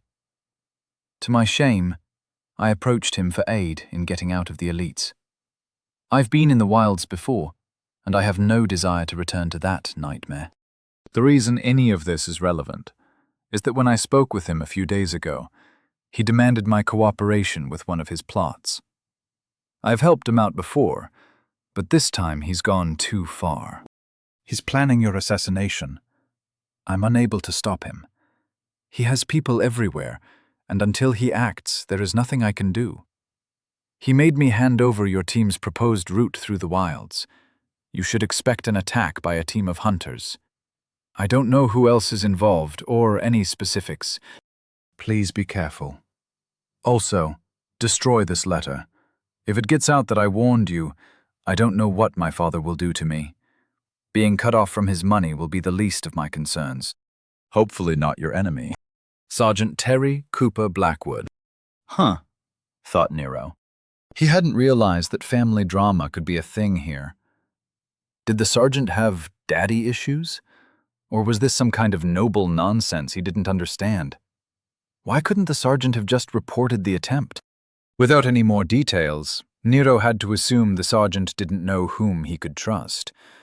Smiling, Nero thought, "Hey, wasn't that one of the completely random accusations I threw at the general? Awesome." He placed the letter in the packet on the table and started paying attention again. Vera was still verbally assaulting the nobles. And the moment he returns to safety, he's forcibly taken against his will. How can you justify kidnapping a noble from his proxy's residence? And once again, the director of the Tower of Law stands by and says nothing.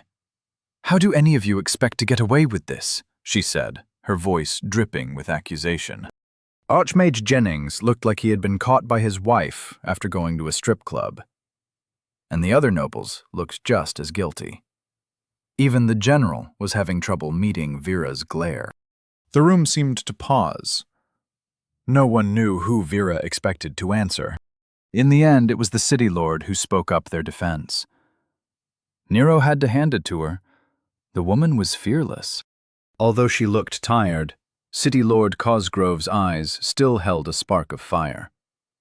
The Archmage may have acted rashly in bringing Lord Walker here, but there was no malicious intent.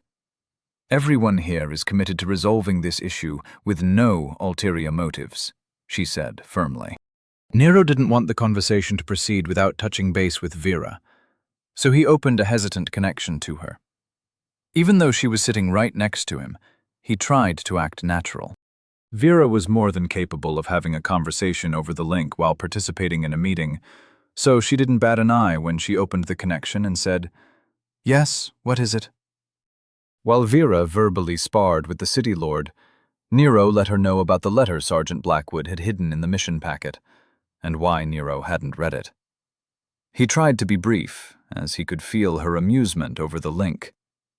Embarrassed, he attempted to redeem himself by letting her know about his conclusions, and letting her know that the general had said they already had the mastermind in custody.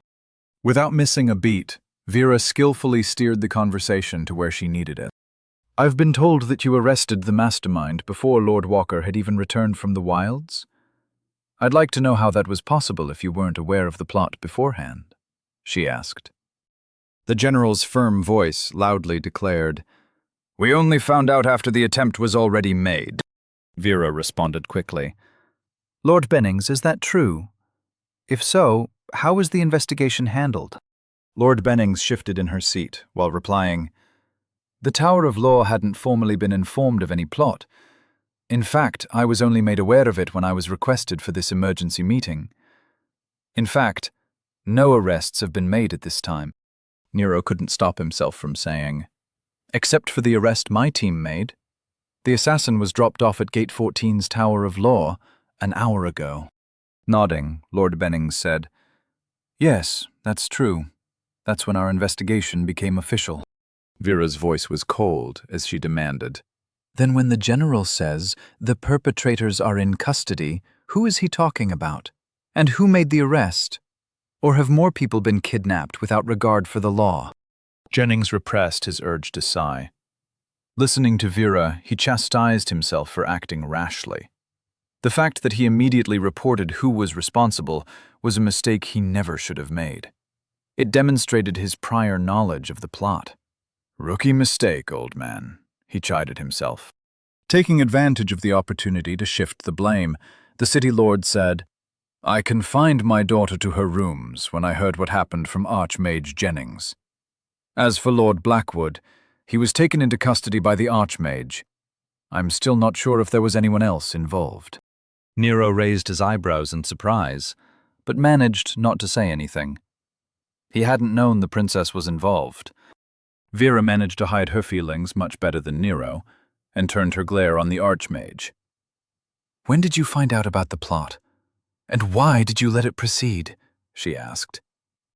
He needed to keep his foreknowledge quiet. It would be disastrous if Nero found out about him letting the plot move forward without doing anything. "Well, I didn't know the specifics. I knew that there was a possibility that something might happen, but until I watched Lord Walker interrogate the assassin, I didn't know anything for sure. From there, I did some investigating and found the connection to Deirdre Cosgrove. I also tracked down the mage who Lord Blackwood was using to track Lord Walker's team," said Jennings, while trying to sound proud. He knew that it was imperative to hide the fact that he had known about the plot since its inception. If Nero found out that Jennings had let it happen, any trust the young lord had would vanish. It was better for the little lord to think he was incompetent, rather than duplicitous. "Why haven't they been turned over to the Tower of Law?" asked Vera. City Lord Cosgrove held her arms out wide, implying that she had nothing to hide. "The moment the Tower of Law is given custody, formal arrest reports will have to be filed. If that happens, it would lead to Dorchester's downfall." Nero held a hand to his mouth and coughed/said, "Bullshit." Vera was aware of what the city lord was alluding to, but rather than give ground, she asked, "So what are you offering as an alternative? More banishments and empty apologies? How many other Cosgraves will be allowed to act against House Walker before you do your jobs?" Lord York said with a smile, "I propose that House Cosgrove is allowed to fall. There is no point in avoiding the consequences of their actions." Lords Volton and Peyton stayed quiet. As far as Nero could tell, they were just waiting to see how this all played out.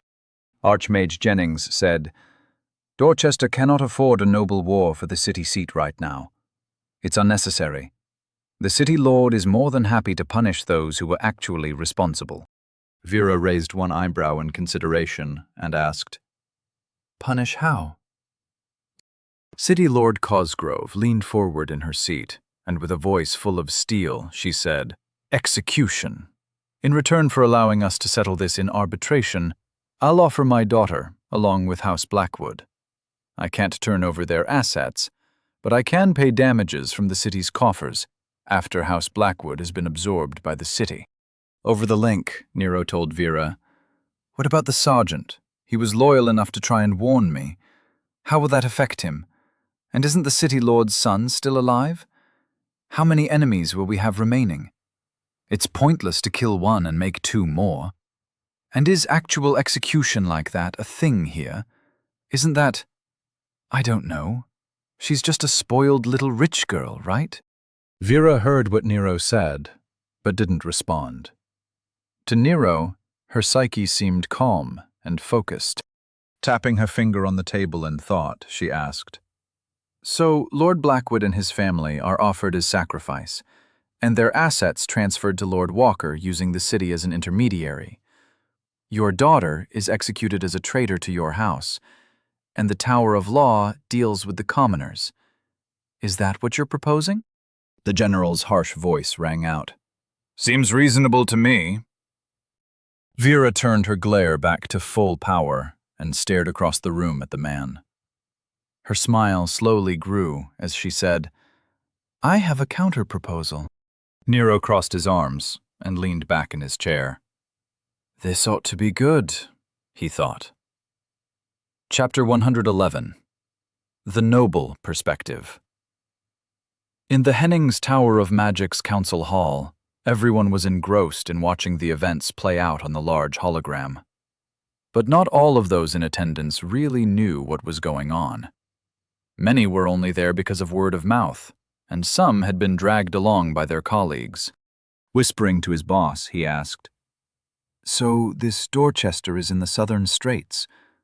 How far away is it from the border?" His boss leaned her head closer, while continuing to watch the hologram. She replied quietly, "It's well away from the Islangur border. This has nothing to do with the war." Confused, he said, "I don't get it. Why is everyone so into watching this? It's just some standard noble drama centered around a soul that hijacked a kid's body in the middle of nowhere. What's the big deal?" Annoyed, she slapped his arm and hissed, "It's an epic. A soul finding itself in a foreign land and being forced to adapt. He's found a family and friends, suffered betrayals, challenged the established norms, been forced to grow at an astounding rate, and I think there is a love story brewing.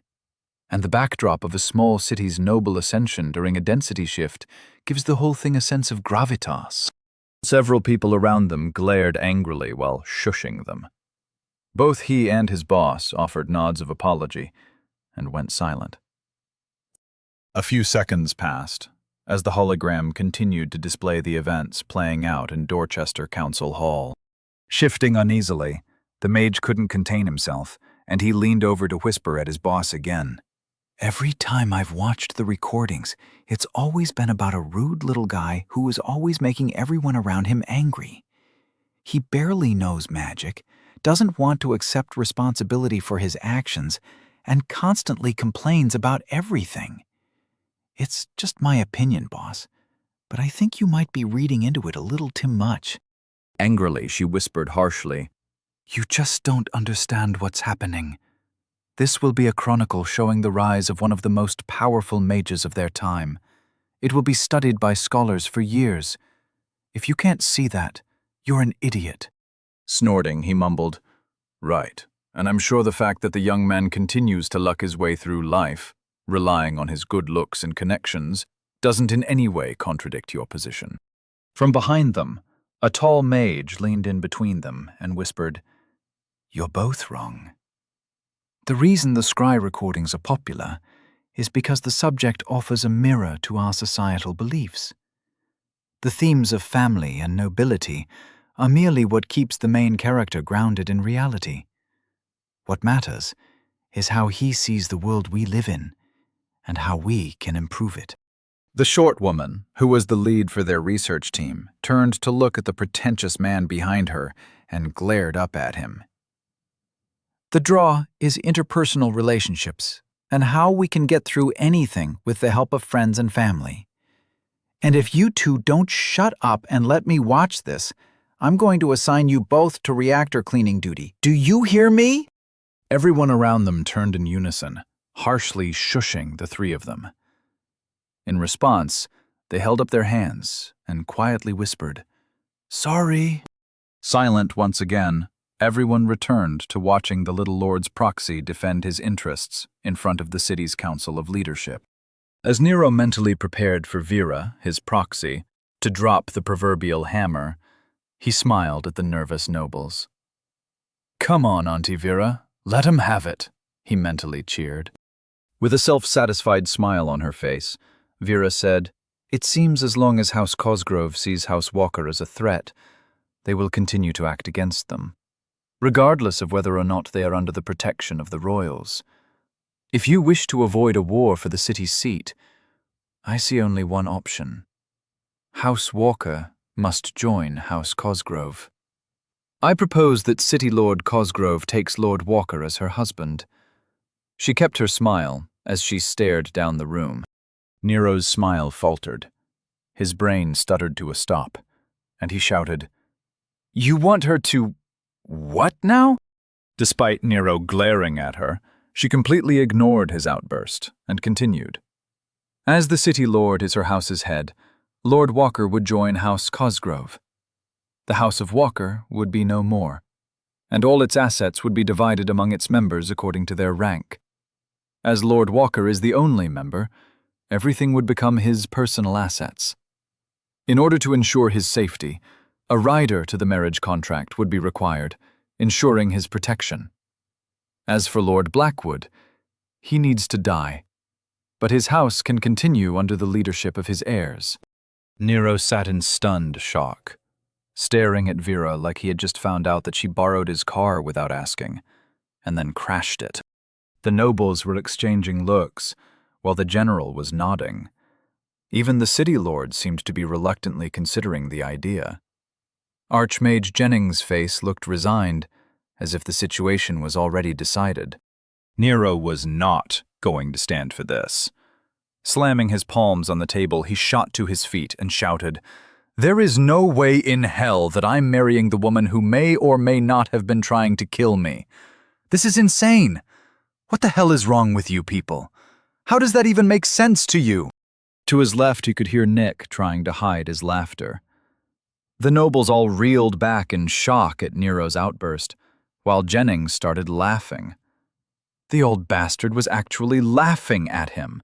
Vera's calm voice interrupted his racing thoughts. "Nero, calm down. It's the most logical result. By becoming a member of House Cosgrove, a lot of problems would be solved. The threat of House Walker would be neutralized in the eyes of the nobles, and you would be protected. There may be some ruffled feathers, but if the entire council is behind it, there isn't much anyone can do. No one in Dorchester would act against the house controlling the city. Even the city lord's daughter and son would have to fall in line." Nero's head slowly turned to her while she was talking. He felt like the entire world had gone crazy. Any semblance of control that he had felt was evaporating like water in a humidifier. Nick spoke up, addressing Vera and the nobles. "He doesn't understand. You're all treating this like a standard noble dispute. But you have to keep in mind that until 2 weeks ago, Nero wasn't a noble. In fact, he wasn't from anywhere around here. Nero's wrong. You're not insane. But you are severely misjudging the situation. Political marriages may not be something he'd considered." Archmage Jennings added, "Nero, think about what marriage actually means. It's merely a contract stating that you agree to tie your worldly pursuits together. Think of it as a business merger. You don't have to sleep with her, or even live with her. Aside from the tax implications and the tithe you would owe to House Cosgrove, nothing would really change for you. You'd go from being a minor noble to the top of the local ladder. Although extreme, it is an elegant solution." Nero didn't know what to feel. Even though he knew it was crazy, they were all staring at him with calm expressions on their faces. It was like the entire room was absolutely sure of something he knew for a fact was wrong. How do you argue with that?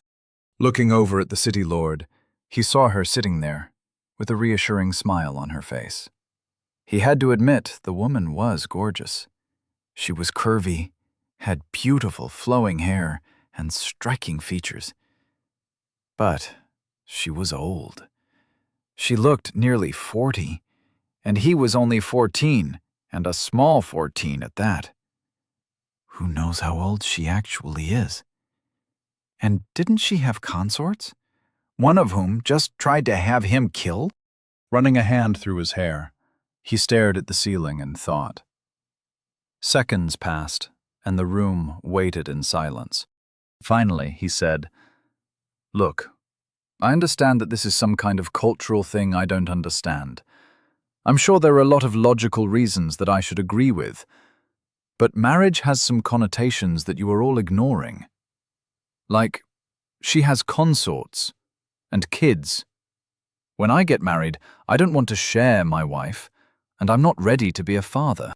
Vera looked at Nero with confusion and said, "But you can't be the primary. She is a house head. For you to be the one with control, she'd have to join your house, and that would defeat the entire purpose of what we're trying to do here." Nero looked around, and the entire room was nodding in agreement. He couldn't help it. It was all so crazy. So he started laughing. It started out small, but soon ballooned into big, booming laughter that made his sides hurt. Everyone in the room, aides included, shared uncomfortable looks. The entire Council of Leadership wondered whether or not Dorchester's newest noble may have an undiagnosed mental problem. Nick stood up, patting Nero on the back, and then returning the young man to his seat. While Nero recovered, panting heavily, Nick addressed the room. I think Nero is suffering from culture shock. Think of it as how you might feel when confronted with a scenario so counter to your belief system that you find it ridiculous. Have any of you visited the Marquese Coast? I read a paper about how their leaders used to wear incredibly oversized hats, and before they were incorporated into Oglivark, we were forced into a war with them when our envoy couldn't stop herself from laughing at them. Aside from being an interesting paper, it was rather funny. Nero couldn't stop himself from staring at Nick. How could the man equate their views on marriage with abnormally large hats? What was even more surreal was that the entire room seemed to take his point. They all nodded along, as if Nick's story explained everything. Nero wasn't sure how he should proceed, but this entire thing had taken a turn that he didn't like. Before anyone could say anything, he stood back up and said, "Nick, sit down. I have something to say." Shrugging, Nick returned to his seat. And Nero looked around the room at all the curious faces. They seemed incredibly interested in what he was about to say, and for the first time in a while, Nero felt nervous. After taking a deep breath, he said, "Let me put it simply. I'm not going to marry the city lord. I get that it would solve some problems, but it isn't going to happen. I have nothing against her, I just don't want to marry her. Even if it is an open marriage, that isn't going to work for me. Think of my life as a car, or a carriage. I have no problem with someone else driving it, but I need to be the one who chooses the destination. For the record, I think it's great that you are all so open with your sexuality, but I'm not there yet. When I found out about consorts, I specifically didn't ask about it. I don't know how it works, and I have no desire to hear about it now. Having a harem sounds great in theory, but I have no intention of being part of someone else's, and that's final. Let's just focus on dealing with this situation, without involving the word marriage." After he finished, he sank into his seat like he had just confessed at an Alcoholics Anonymous meeting. Vera sounded annoyed as she asked, "You won't even consider it? You are aware that you would immediately be raised to nobility, and you wouldn't have to continue with your trials. As the city lord, with the support of the council, she could bypass the courtship period and appoint you to the position of her husband by tomorrow." Nero met her stare and said, "No. And even though it might solve some problems, it will cause plenty more." From across the room, the general asked harshly, "What problems?" Nero offered a half shrug and replied, "Think about it. Let's say that this solves the problem of House Cosgrave wanting me dead, which, for the record, I still don't think they do. But for a moment, let's take that as a given. It won't stop the city lord's children from having a problem with me. All it would do was give them something else to be pissed about. If the threat of the royals didn't stop them, do you think some marriage contract would?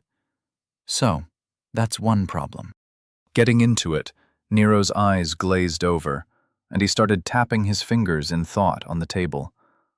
He continued, "And then there are the other nobles. Even if you all think this is fine, I'm sure there are plenty of houses that wanted to marry into the Cosgraves. That's probably why she is still unmarried. She was using the potential of marriage as a bargaining chip. And what about the consorts? I'm sure they'll be pissed. Even if they pretend not to care, being passed over for some little bastard who isn't even sleeping with their woman has to merit some kind of emotional response." Standing up, Nero stepped behind the table and started pacing. Waving his hands while he thought out loud, he said, "And then there is the various awards that are scheduled for House Walker. What would happen with them? I'm supposed to be getting a bunch of paychecks for killing that assassin. Or maybe that already happened. But I also have that exploit, or whatever, to deal with. Would that get transferred to House Cosgrave? And what about my alliance with Vera and Nick's house? They just formed their house. I don't even know how our partnership is structured. Who's going to be running all my businesses if Vera doesn't do it? She hasn't even found me an accountant yet. I'm not ready to run anything on my own, and I sure as hell can't be a trophy husband. I haven't even had my magic school arc yet. Shaking his head vigorously, he kept talking loudly to himself. No, no, no. They're thinking about this all wrong. I can't let their idiocy influence my thinking. The problem is simple. People tried to kill me. I need to eliminate the threat. How do I do that? Nick was watching Nero, amused to see his friend returning to his old shenanigans. Meanwhile, the entire council hall sat in silence, mulling over what Nero was saying. The general sat back in his chair, deep in thought. From his perspective, he was surprised at how much sense the young man was making.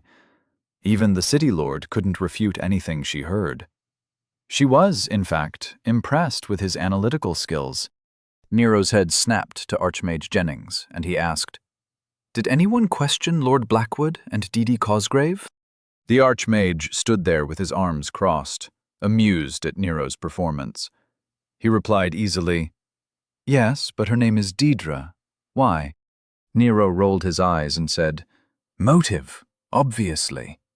Why did they want me dead?" Archmage Jennings' smile faltered, and he glanced over at the city lord. Nero followed his eyeline and offered a curious look to the woman. Still sitting imperiously in her throne, She sighed and said, "It seems that Lord Blackwood was seduced by my daughter. She was the one who really wanted you dead. Apparently, she thought that killing you would somehow remove any reason for her brother's exile. She just wanted her Derek to return to Dorchester, and for everything to return to how it was." Nero took a few seconds to stare at her in shock, before saying, "Yeah, I'm definitely not going to let you raise my kids. You suck at it." Turning away, he returned to pacing, and then resumed talking to himself. So, the children are a lost cause.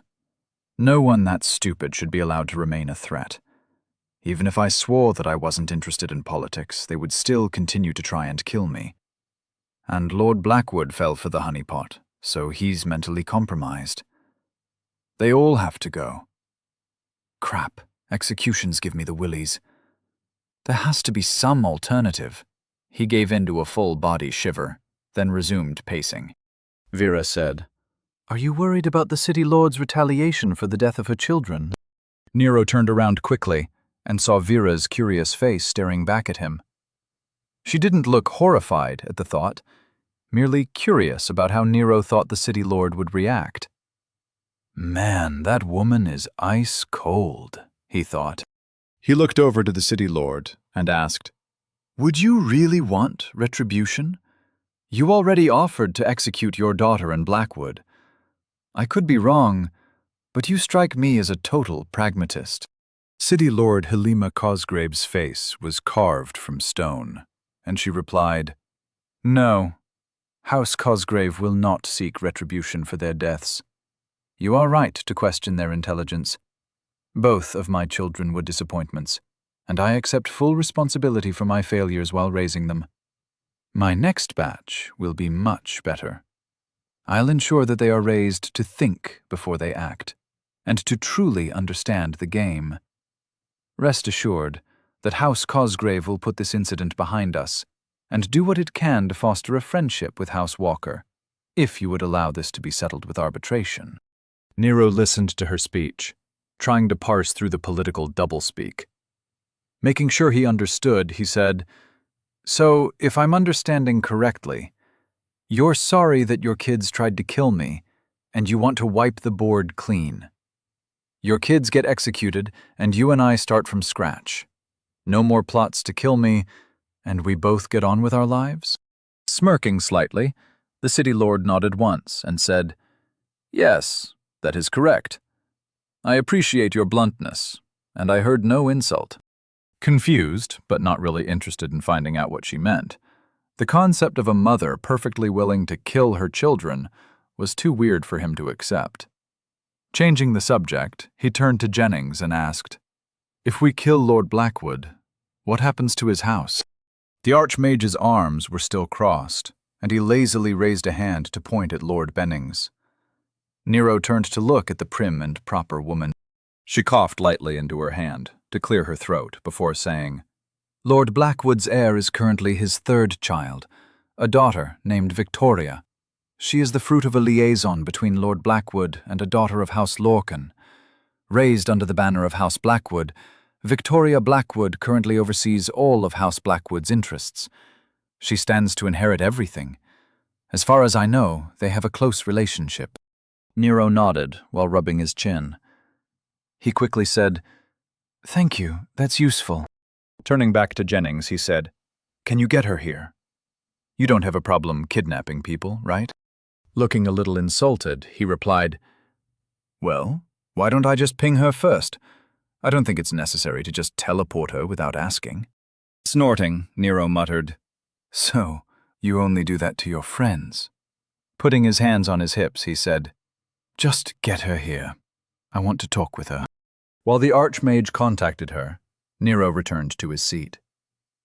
Sitting back down, he felt Vera lean in and whisper, "Before you get ahead of yourself, you need to remember to get something out of this. Solving the problem doesn't get us paid. If you don't want control of the city, what is it you do want?" Nero looked at her, then opened up a connection to her through the link. Not batting an eye, she kept up her stare as she accepted the connection and said, "Well?"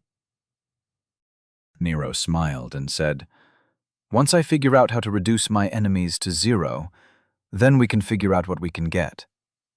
I was planning on letting you handle everything, but I didn't know you'd try and marry me off to someone old enough to be my grandmother, or maybe older. I don't know how old the city lord is. Anyway, just think up what we can ask for.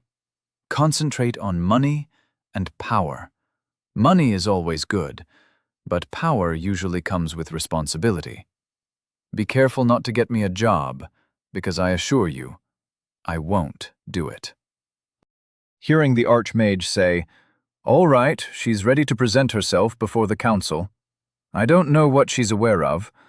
All I told her was that she was needed for a matter of the utmost importance." Nero halted the mental conversation with Vera, and they both turned to look at the Archmage. The council hall sat in silence, as a golden flash appeared over the seal of Dorchester in the center of the room. When the light faded, a tall woman with black hair in a tight bun appeared. Her robes were pale gray, and she looked like she was dressed for a courtroom appearance. Although attractive, her eyes were puffy, and she looked like she had been crying. Despite that, her posture was full of confidence. Her eyes darted around the room, then paused when they saw Nero. Her shoulders slumped a little, and she said, "House Blackwood formally apologizes for the actions of our house head. If there is anything we can do to avoid our extermination, please let me know." Nero's eyes widened in shock at her blunt plea for her life, and he replied, Okay. Chapter 112. Heirs and Heirs. Sergeant Terence Blackwood sat with his back against the wall of the impromptu cell. The smell of fresh-cut wood reminded him of how recently it was built. Regulations required soldiers under investigation to be either confined to their quarters or held in a detention cell. As they were currently in the wilds, this was the best they could do. As they were short-handed, he actually had been part of the construction detail. He had been ordered to build his own cell.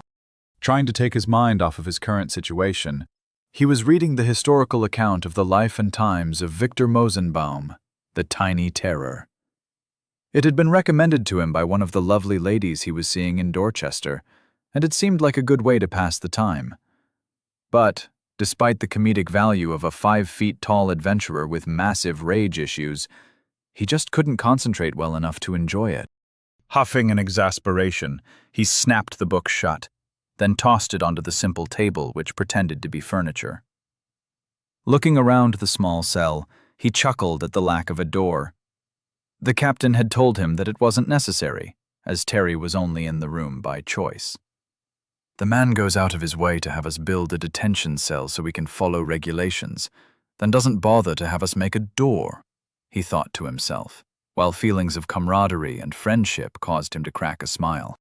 Instead of improving his mood, the reminder of his friendship with the captain caused his stomach to turn. He slammed the back of his head against the wall a few times while staring up at the ceiling. Out of all the times he'd screwed up, this was the worst. You know you're a moron, so why in all the hells did you think a plan made up by you would have any chance of succeeding? He asked himself sarcastically. Sensing the captain approaching, he sat up straight and tried to banish the brooding atmosphere. Terry watched the massive captain duck down in order to squeeze through the hole in the wall, which passed for the cell's door. He couldn't suppress the smile at seeing his giant friend try and avoid destroying the flimsy wooden walls. Trying to sound cheerful, he said, "Hey, Captain, what brings you by?"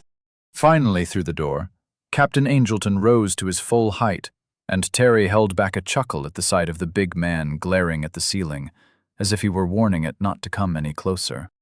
The captain looked down at Terry and replied, "Sergeant Blackwood, I've received word from command.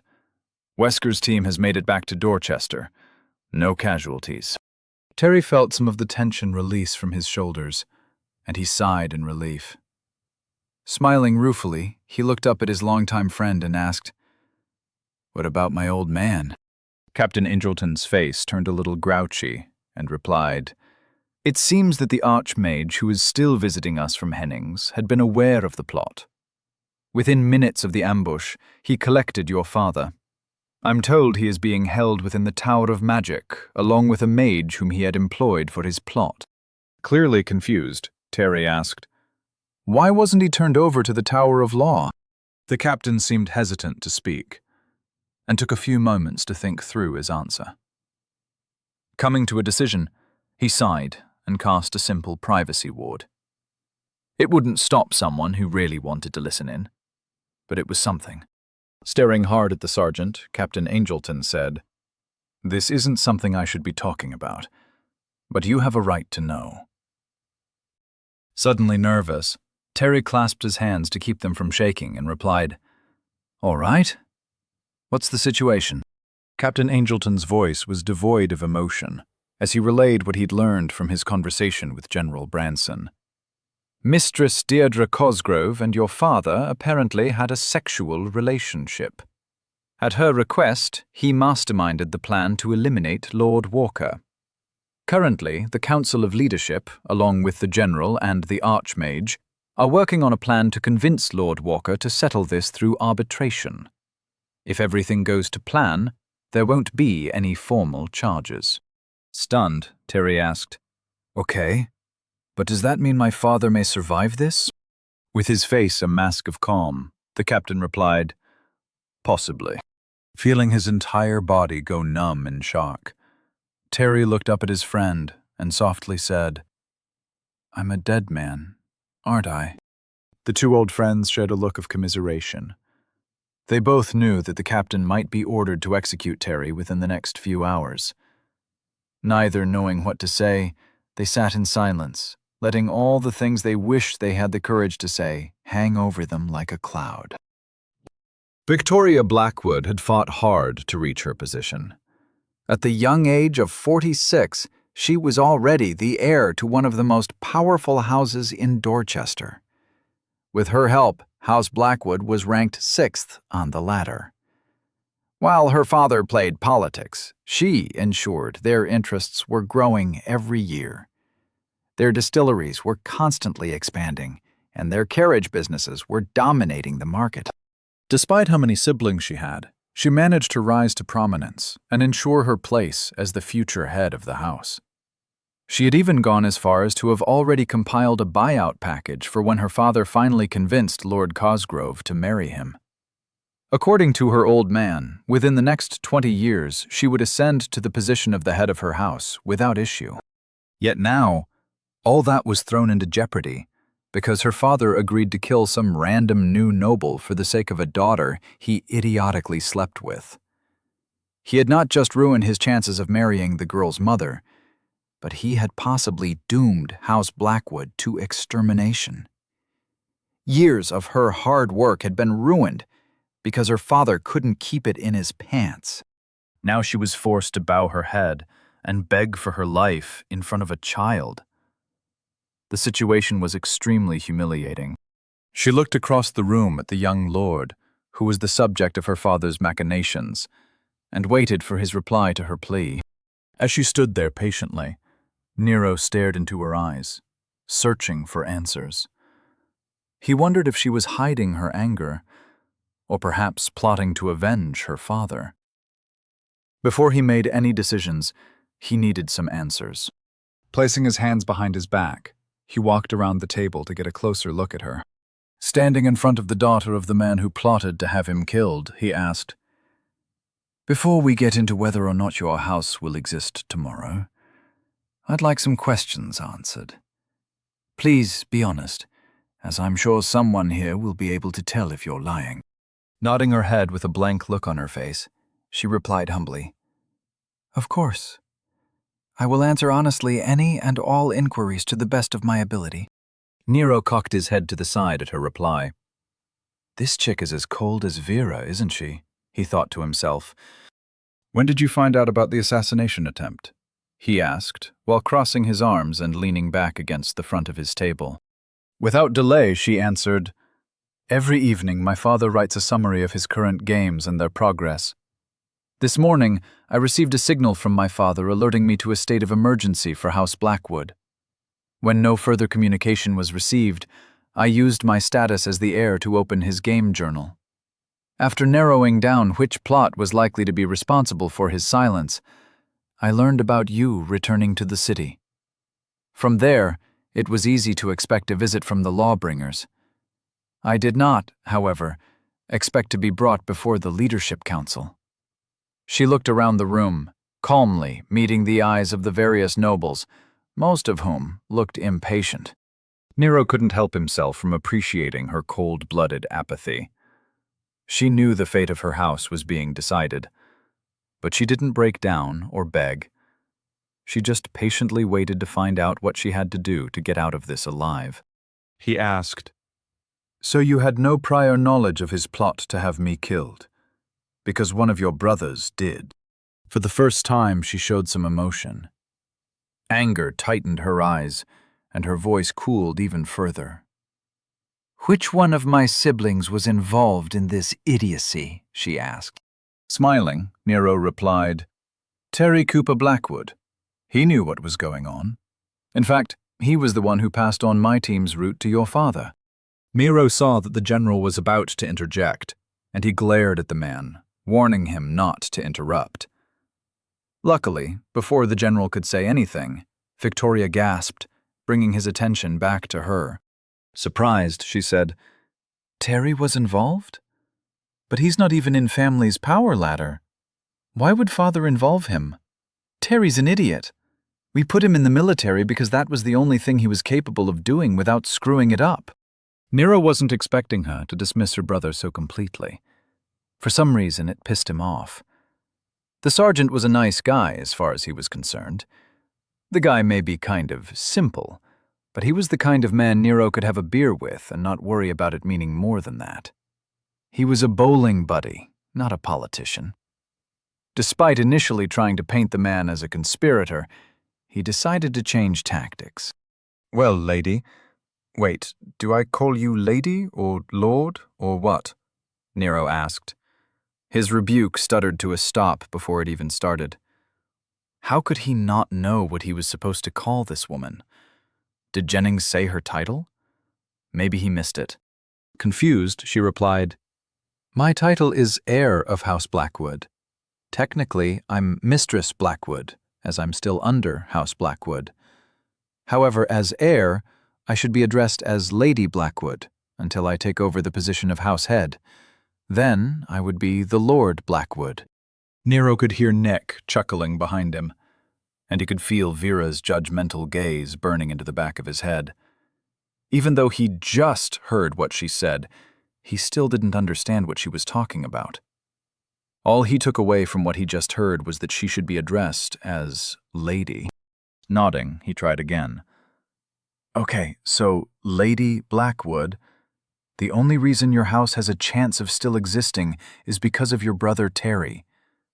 Despite what you might think of him, he tried to warn me of your father's plot. As he didn't know whom he could trust, and wanting to make sure that your house wouldn't be blamed for your father's actions, he heroically set aside his familial obligations and tried to do the right thing. You should be thanking him instead of insulting him.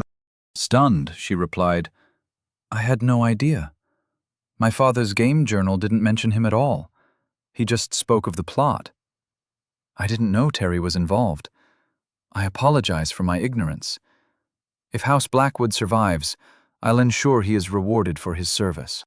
Narrowing his eyes, Nero couldn't tell what exactly she meant by rewarded.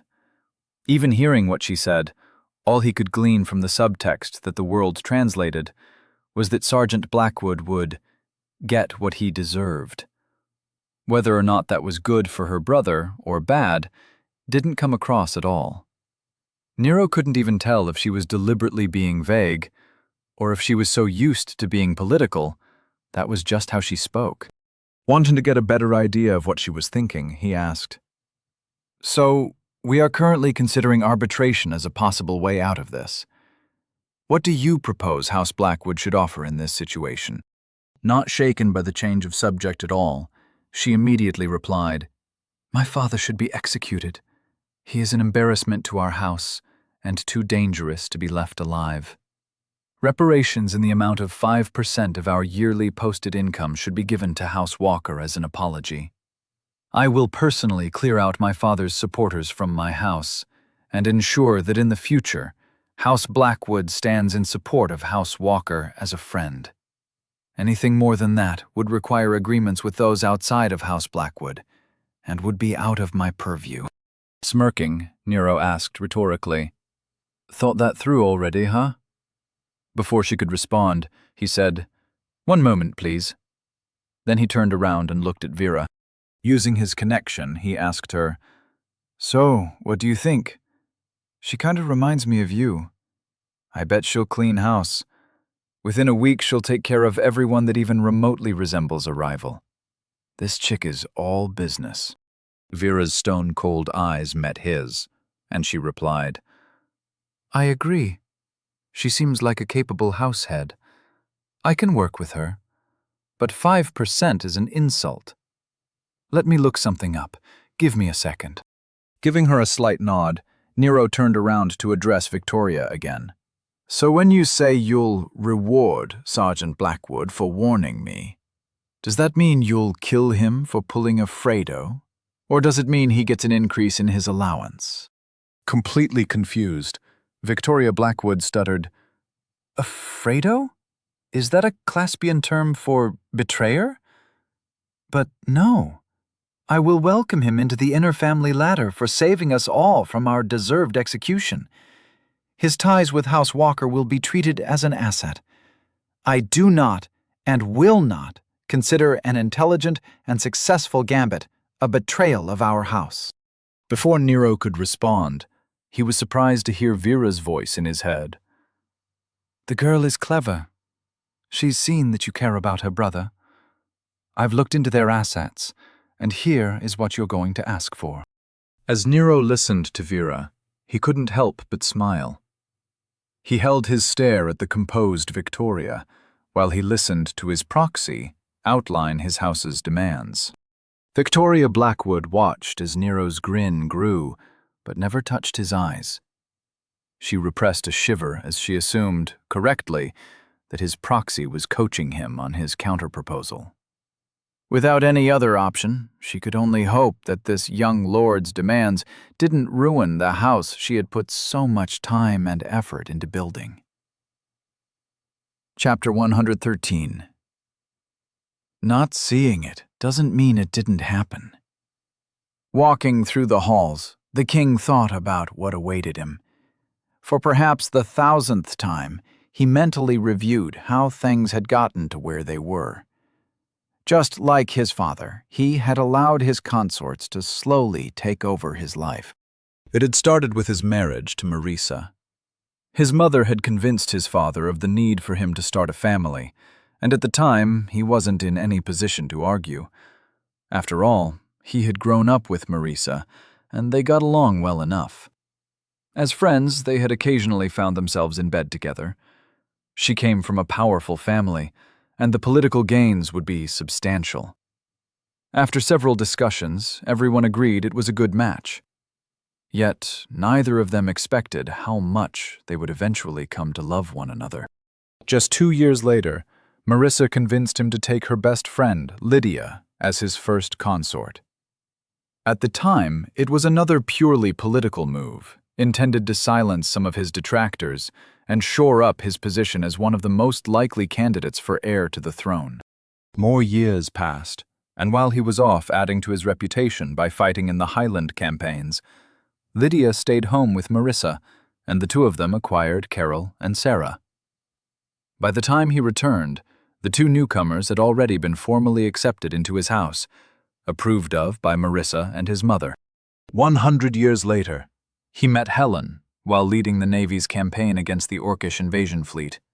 And that, naturally, led to her bringing along the twins, Felicia and Meredith. Walking down the hallway, he nodded to himself. Yes, that's when it started to get out of hand. I never should have introduced Marisa to Helen. After that, I gave up the high ground and became surrounded. Ever since then, facets of his life had been slowly absorbed by the women in his life. His every choice was scrutinized, and decisions were made without his input. His women carved up responsibilities in order to help him run the kingdom. Every time one of them took over a responsibility, he had one less thing to deal with. At first, it was helpful, but as time went on, he realized that the only time he would be consulted was if there were a problem only he could deal with.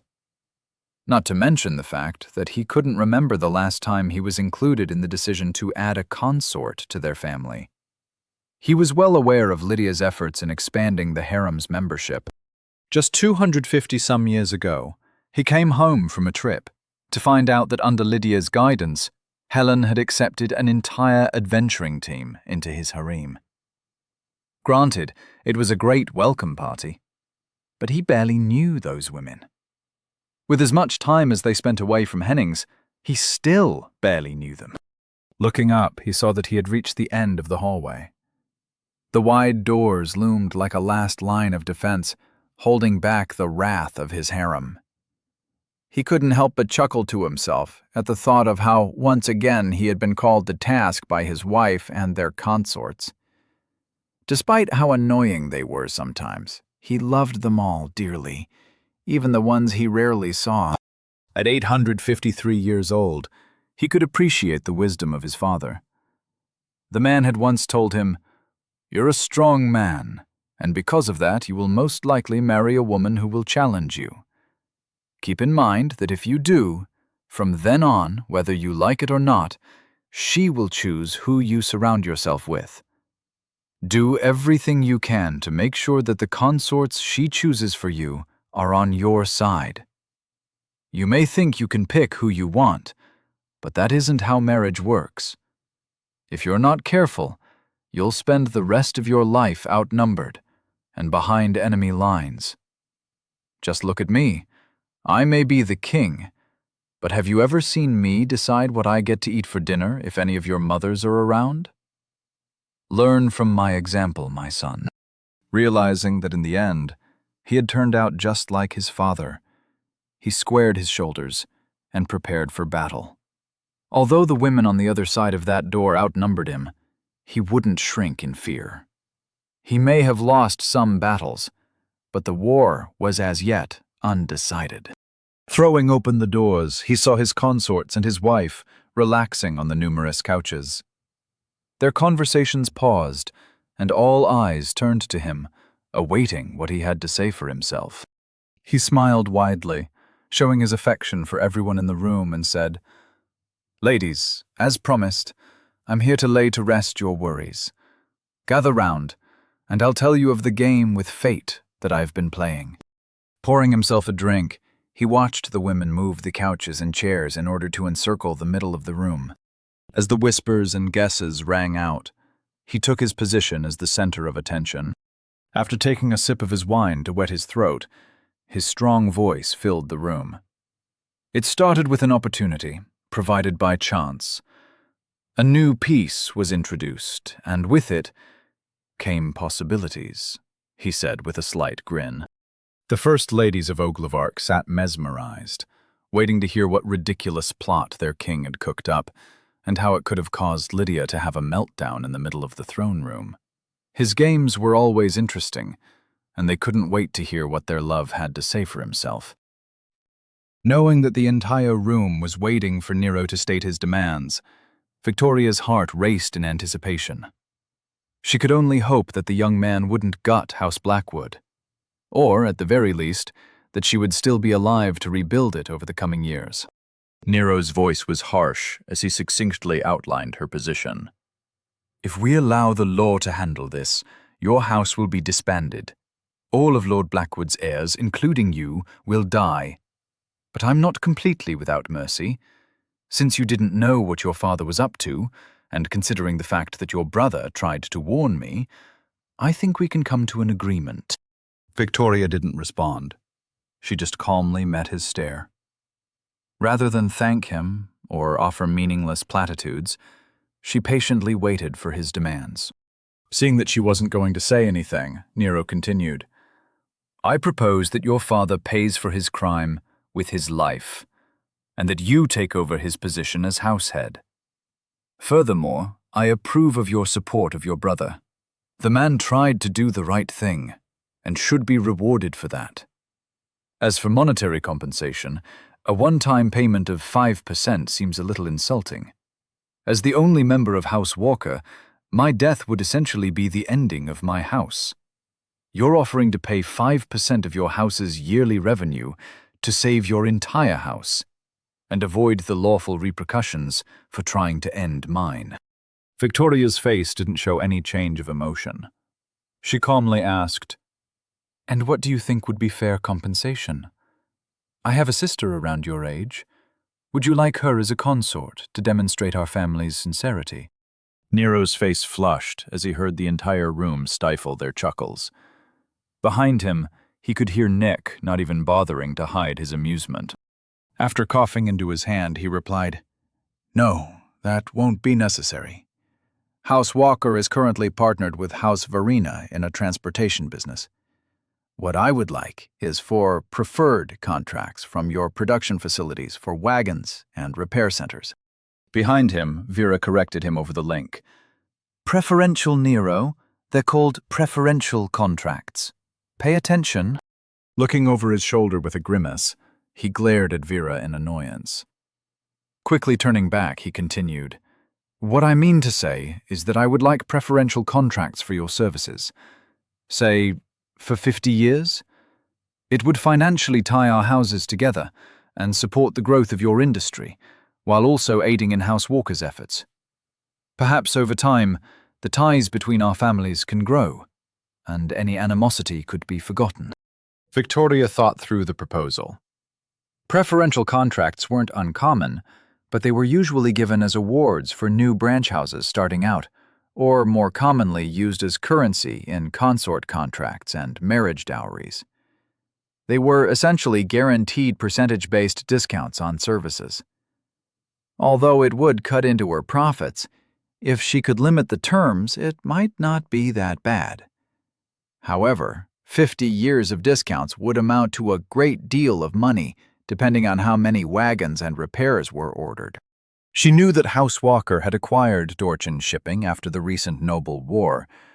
However, she also knew that as a new house, without any infrastructure, they would struggle to maintain their market share. Not to mention, Dorchin Shipping was rather large to begin with. Most likely, this young lord brought in House Verena, whoever that was, to run things for him. Yet, even with their help, the The shipping company would probably drastically reduce in size after the transfer. If all of her assumptions were true, then this seemed like a great deal. In fact, it seemed like too good a deal. She was obviously missing something. Over 50 years, the cost of maintaining the contracts might add up to more than her proposed 5%, but not by much. However, she felt there was more going on than she was aware of. Her mind raced as she tried to find the trap. Nero's voice interrupted her thoughts. The details of the contract would be worked out between you and my proxy. All I need from you is an agreement in front of the council, here and now, that you are willing to work with her in good faith. Otherwise, I'm sure there is another Blackwood that would be happy to take up the position of house head. After all, it's entirely possible that you were culpable in this attempt on my life. It might be better to find someone more interested in positive relations with my house to take over House Blackwood, he said with a grin. Over the link, Nero asked Vera, "You really think she'll agree to this? It's going to cost her a fortune in lost profits. She has proof that she didn't know about the assassination attempt, and her brother tried to warn me. Why won't she just let this go to trial?" Nero felt her amusement as she answered, "It's not about who knew what. The fact that her househead was involved calls into question the right of succession. If he's found guilty, then a tribunal may find that the entire house is at fault. The branch houses may survive, but as the heir, she could very well be implicated despite her innocence. She needs this to disappear before her brothers and sisters find out. They would be more than happy to have her executed in order to take her spot as the new heir. In the end, she has no choice but to agree, if only to make sure that she maintains control of her house." Nero could only shake his head in confusion. Inter-house politics and the law were way outside of his comfort zone. When he found out that Sergeant Blackwood left a warning inside his mission packet, he had worried that his payday would be ruined. Yet it seemed that things were still coming up Nero. Victoria concluded that she didn't really have a choice. With a sigh, she resigned herself to the fact that she would have to spend the next few weeks eliminating her opposition, while doing her best to limit the scope of the preferential contract. Squaring her shoulders, she raised her chin and said, "As the new Lord Blackwood, I would be more than happy to offer House Walker a preferential contract. While 50 years seems excessive, I'll agree to it in order to demonstrate my sincere wish to form a strong and lasting friendship with House Walker. I'd also like to take this opportunity to formally apologize for my father's actions, and assure you that his death will not be held as a source of contention between our houses." Smiling, Nero replied, "That's great. I'm looking forward to working with you. Or, better yet, I'm looking forward to you working with my proxy. You can expect her to contact you soon. I'm sure between the two of you, the contract will be worked out. And for what it's worth, I'm sorry about your father. But congrats on your promotion." Before anyone could say anything else, Archmage Jennings sat up from the table he was leaning against and loudly interrupted. "All right, now that the matter of the Blackwoods is settled, let's return to dealing with the actual problem. We need to ensure that House Cosgrove is not held responsible for this fiasco. After all, the city's survival is at stake." Victoria Blackwood's eyes widened comically, and she whipped her head around to stare at the Archmage. "What do you mean? What's wrong with the city? And why is House Cosgrove not going to be punished?" Annoyed with her questions, along with how long it took to deal with what he felt was, at best, a side issue, he replied, "It's not important. Forget you heard anything. Just go home and wait for House Walker's proxy to contact you." Before Victoria could say anything else, the Archmage waved his hand and she was forcibly teleported back to where he had found her. As she vanished in a golden pop, the entire room turned to stare at him. Jennings calmly returned their scrutiny, with one eyebrow raised, as if daring anyone to say anything. The silence was shattered by Lord Bennings, whose voice was uncharacteristically loud. Stop illegally teleporting people against their will. Every time you do that, I have to write a report and file it with the Tower of Law in Hennings. Waving his hand as if he were dismissing the issue, he turned away from the red-faced director of the local Tower of Law and stared at Nero. If you won't agree to a marriage, then what do you want? What will it take for you to let this go? He asked sternly. Nero wasn't expecting to be put directly on the spot. He was deep in his political mode and was expecting more doublespeak and innuendo. Jennings's direct question completely threw him. Not knowing how to respond, he looked over his shoulder to Vera and asked, "Well, what do we want?" Scowling, she just stared at him and mentally said, "I don't know. What do you want? You can ask for money, I guess, but you must make sure the children die. Otherwise, you will be dealing with more assassination attempts. I still think you should just marry her, move up on the ladder, take the tax breaks, and put this all behind you. In my opinion, you're overestimating the emotional responses from those involved. This is all just politics. They'll get over it. But if you are really unsure of how you want to proceed, why don't you ask them what they are willing to offer?" Grimacing, he turned away from her. As far as he was concerned, she was not helping. Looking across the room, he saw the city lord sitting in her oversized chair. She looked calm, patiently waiting to see if her house would be facing execution for her daughter's actions. Just judging by her face, the woman didn't seem to care one way or another. Nero knew that she was merely hiding her emotions, but it unnerved him nonetheless. Sighing, he met her eyes and asked, "What do you think? Make me an offer." Raising an eyebrow in surprise, she replied, "I'm willing to do whatever is necessary to ensure that my house survives this debacle. I'd even be willing to take you as my husband. However, you seem to find that insufficient. I'm not sure what more I can give you." Nero shook his head in defeat. They just didn't understand.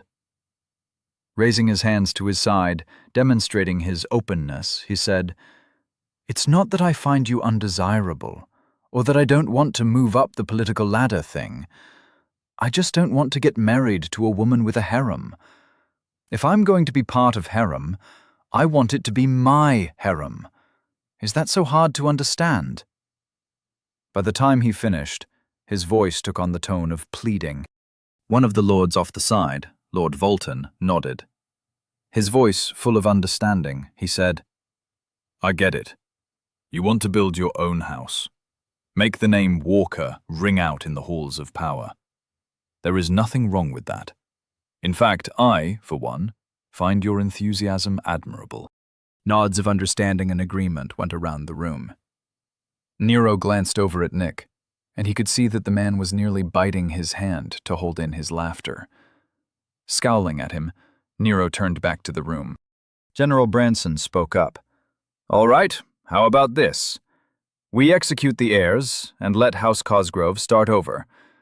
As for compensation, let's say 5% for 5 years.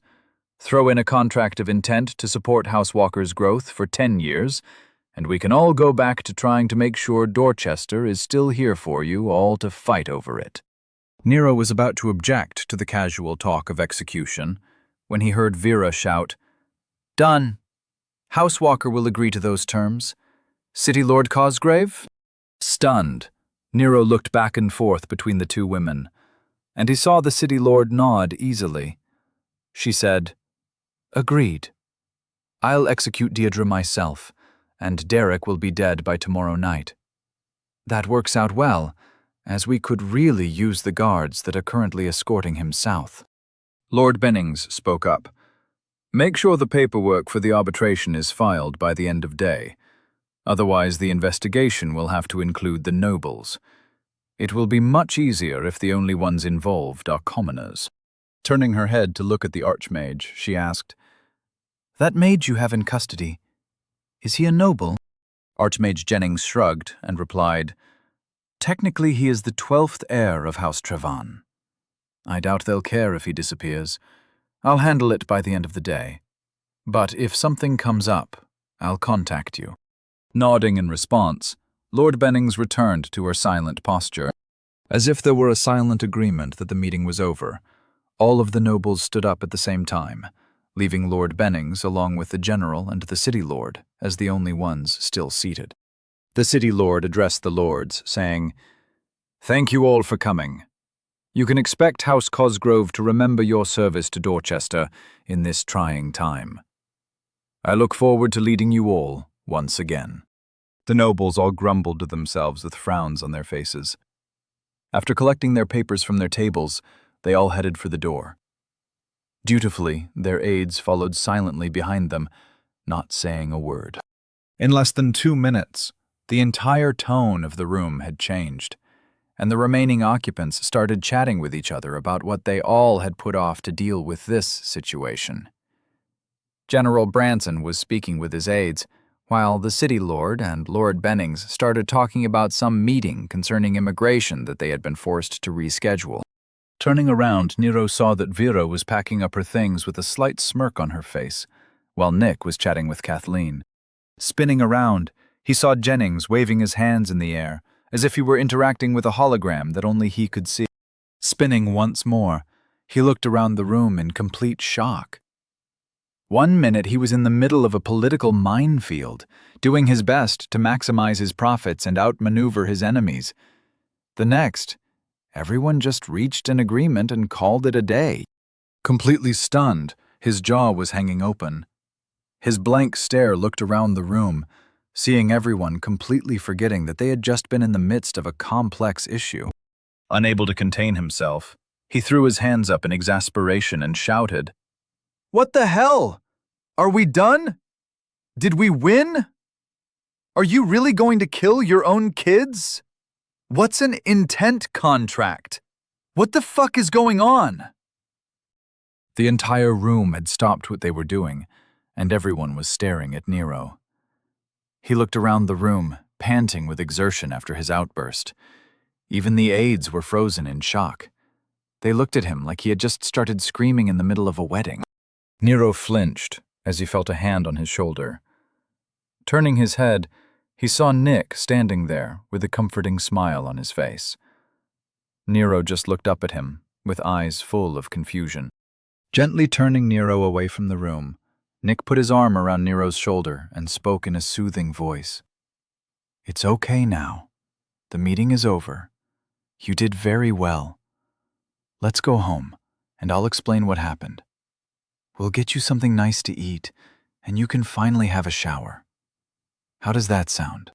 Nero let himself be led toward the doors, absently listening to what Nick was saying. Still confused, he tried shaking off his confusion and whispered harshly, "Eat a dick, Nick. What the hell just happened?"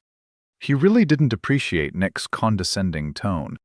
As they walked, Nick chuckled and replied, "You just got a free pass to open up whatever business you want and get paid to do it. Your enemies are going to be executed, and, for the moment, no one is trying to kill you. Smile, Nero. You'll have a good night's sleep before we have to return to the wilds." Looking up at Nick, who still had his arm around his shoulder, Nero numbly asked, We're going back to the wilds? When did we decide that? Seriously, Nick, what the hell just happened?" Nick's smile faltered, and he sighed. His voice was starting to show his annoyance as he said, "Nero, just wait until we get home. I really need some sleep. We can talk about this later. For the time being, just pretend that everything is fine. And shut up." Frowning, Nero let himself be led through the halls, as he mumbled to himself, "Tell me to shut up. You shut up. Crazy fucking savages. Trying to marry me off to some old woman. Executing people left and right. These people are fucking nuts. Maybe going back to the wilds isn't such a bad idea. At least the monsters out there make sense." Nick shook his head in amusement, listening to Nero quietly rant about the local customs. Since he'd met the young man, he'd learned that the one thing Nero hated was when people other than him actually made sense. While Nero grumbled, they made their way through the halls, heading back to the Varana estate for some good food, and Nero's first shower in a week. Chapter 114. I'm right, and proving me wrong isn't going to change that. Through their various interactions, Vera had learned that Nero was a little odd. According to her husband, Nick, the world Nero came from was very different, full of incomprehensible conflicts and wars. Usually, she found his unique perspective both useful and refreshing. However, she couldn't help but be frustrated at Nero's adamant refusal to get married. It made no sense. While hearing his rant, she opened a link connection to Nick and asked, "Why is he so against marriage? Does he prefer men? He does know that he doesn't have to actually have sex with her, right?" She felt Nick's amusement over the link as he replied, "No, dear. Based on how he acted in the showers, I'm relatively sure he likes women. I think there is some kind of cultural connotation to marriage that he is actively ignoring. I'm sure he knows what the word means and what we mean by it, but he is incapable of admitting it. It also might be a religious thing. He's been weird about religion before. Or it could be something else altogether. I think he once mentioned a war of the sexes. That might have something to do with it." Nodding and understanding, she let the meeting proceed as her thoughts raced. She needed to figure out what Nero wanted. If political power wasn't his goal, what was? Listening intently, she tried to interpret his ranting. Yet no matter how much he talked, she couldn't figure him out. Feeling helpless, she prodded him about what he actually was expecting to get out of this. His response left her speechless. He said, "Once I figure out how to reduce my enemies to 0, then we can figure out what we can get. I was planning on letting you handle everything, but I didn't know you'd try and marry me off to someone old enough to be my grandmother. Or maybe older. I don't know how old the city lord is. Anyway, just think up what we can ask for. Concentrate on money and power. Money is always good, but power usually comes with responsibility. Be careful not to get me a job, because I assure you, I won't do it." As far as she could tell, Nero wasn't making any sense. He actually went through all this to get the most powerful people in Dorchester in a room, just so he could threaten them, all while having no idea as to what he actually wanted. Was he really just making it up as he goes? He wanted his enemies eliminated, but didn't want them executed because it gave him the willies. Worse yet, he wants money, but no responsibility. Does he not know that they usually go hand in hand? Looking up at the pacing young man, she watched him try and intimidate the Blackwood heir into saving her own life. Glancing at the faces of the nobles, she realized they were all just as confused and annoyed at the situation as she was. She turned to look at Nick, and her anger flared at seeing him trying not to laugh. Realizing that it might be best to work around Nero, she opened up a link connection to the city lord. While keeping her tone as serious as possible, she asked, "Do you have any objections to just paying Nero off?" City Lord Cosgrove looked over at her with a curious expression and replied, "Of course not." Reading between the lines, she asked, "Is that really all he wants? He could shoot to the top of the ladder. Any governmental position in Dorchester could be his. He does know that he's only a minor noble. Is marrying me that repugnant?" Vera sighed and replied, "Nicholas thinks it's a cultural thing. I believe it might be best if we frame this issue in a way that he has no choice but to go along with it. Before we continue, let me bring in a few more people." She added a link connection to General Branson along with Nick. While Nero continued to speak with the Blackwood heir, she used her private connection to hold a side meeting. She asked, "So, we need to offer Lord Walker an alternative to marriage. Otherwise, I'm afraid we're at an impasse. I think the other nobles are just waiting for an excuse to tear down House Cosgrove. Looking at them, it's obvious they couldn't care less about what happens to House Blackwood. All they really want is House Cosgrove gone, and an opportunity for one of their houses to take over. but I, for one, would prefer Dorchester to remain intact. The general said, I don't understand the problem. Why is he being so unreasonable? Nick's amused voice rang out in their heads. It's not that he's being unreasonable. You just don't understand where he is coming from. I think you're all overthinking this. Just offer to pay him a lot of money, kill the misbehaving heirs so he doesn't feel responsible for their deaths, then send him back into the wilds to return to what he's good at. If you keep trying to treat him like a politician, he's going to snap and start flinging spells everywhere. The city lord's concern was evident as she cautiously asked, He wouldn't really try and fight people who outleveled him by 40 levels, would he? In the middle of the keep? Is he insane? We just redid the floors. Do you have any idea how much Botarian marble costs? Chuckling, Nick replied, He's not insane. He just has a very different concept of what makes someone powerful. Everyone in this room could kill him in a straight-up fight. That being said, 3 moderately strong hunters were defeated by him in the wilds just a few days ago, after they wiped out the rest of his party in an ambush. To be honest, I don't really know what he's capable of. So, once again, I'd recommend just giving him money and sending him on his way. Don't fight a battle on his terms. I'm not saying you'll lose, but I guarantee you won't win. And for what it's worth, the floors are beautiful. While Vera was amused, and the city lord was pensive, the general was livid. Did you really just threaten us? He growled. Vera snorted and replied, Calm down. My dear husband wasn't being serious. He was just illustrating Nero's penchant for overreacting. Yet, I get the feeling that if we really tried to marry him off, we'd be seeing exactly what the young man is capable of. Keeping that in mind, I agree with Nicholas. What are you willing to pay in order to have him forget about all of this? The city lord quickly replied, How about instead of the marriage, we just give him the standard price for a dowry? 5% of House Cosgrave's profits, and a contract supporting the interests of House Walker for 5 years. That's the standard dowry awarded to a house which provides a marriage candidate to a sitting city lord. If he doesn't want power, I'm not going to force it on him. Immediately, Vera countered, 5% for 5 years, and make the contract of intent for 10 years. The general interrupted. And then he returns to the elites to complete his term? Do you think he'll just forget about the military's part in all this? His tone was full of disbelief. Nick replied with some humor, Nero never blamed the military. He's just using it as leverage. Despite appearances, I'm positive he's embarrassed about not having read the sergeant's warning.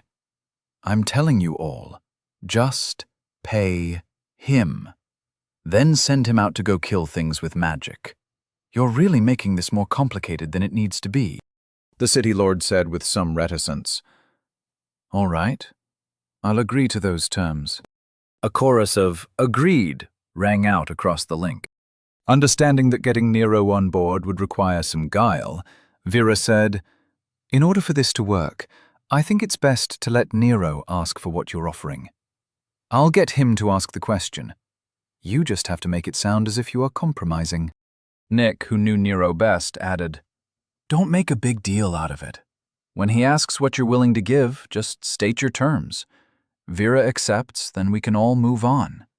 I promise you, as long as you pay him, he'll be fine with it. He absolutely does not want the city seat or any semblance of power. Despite their skepticism, the general and the city lord agreed to the plan.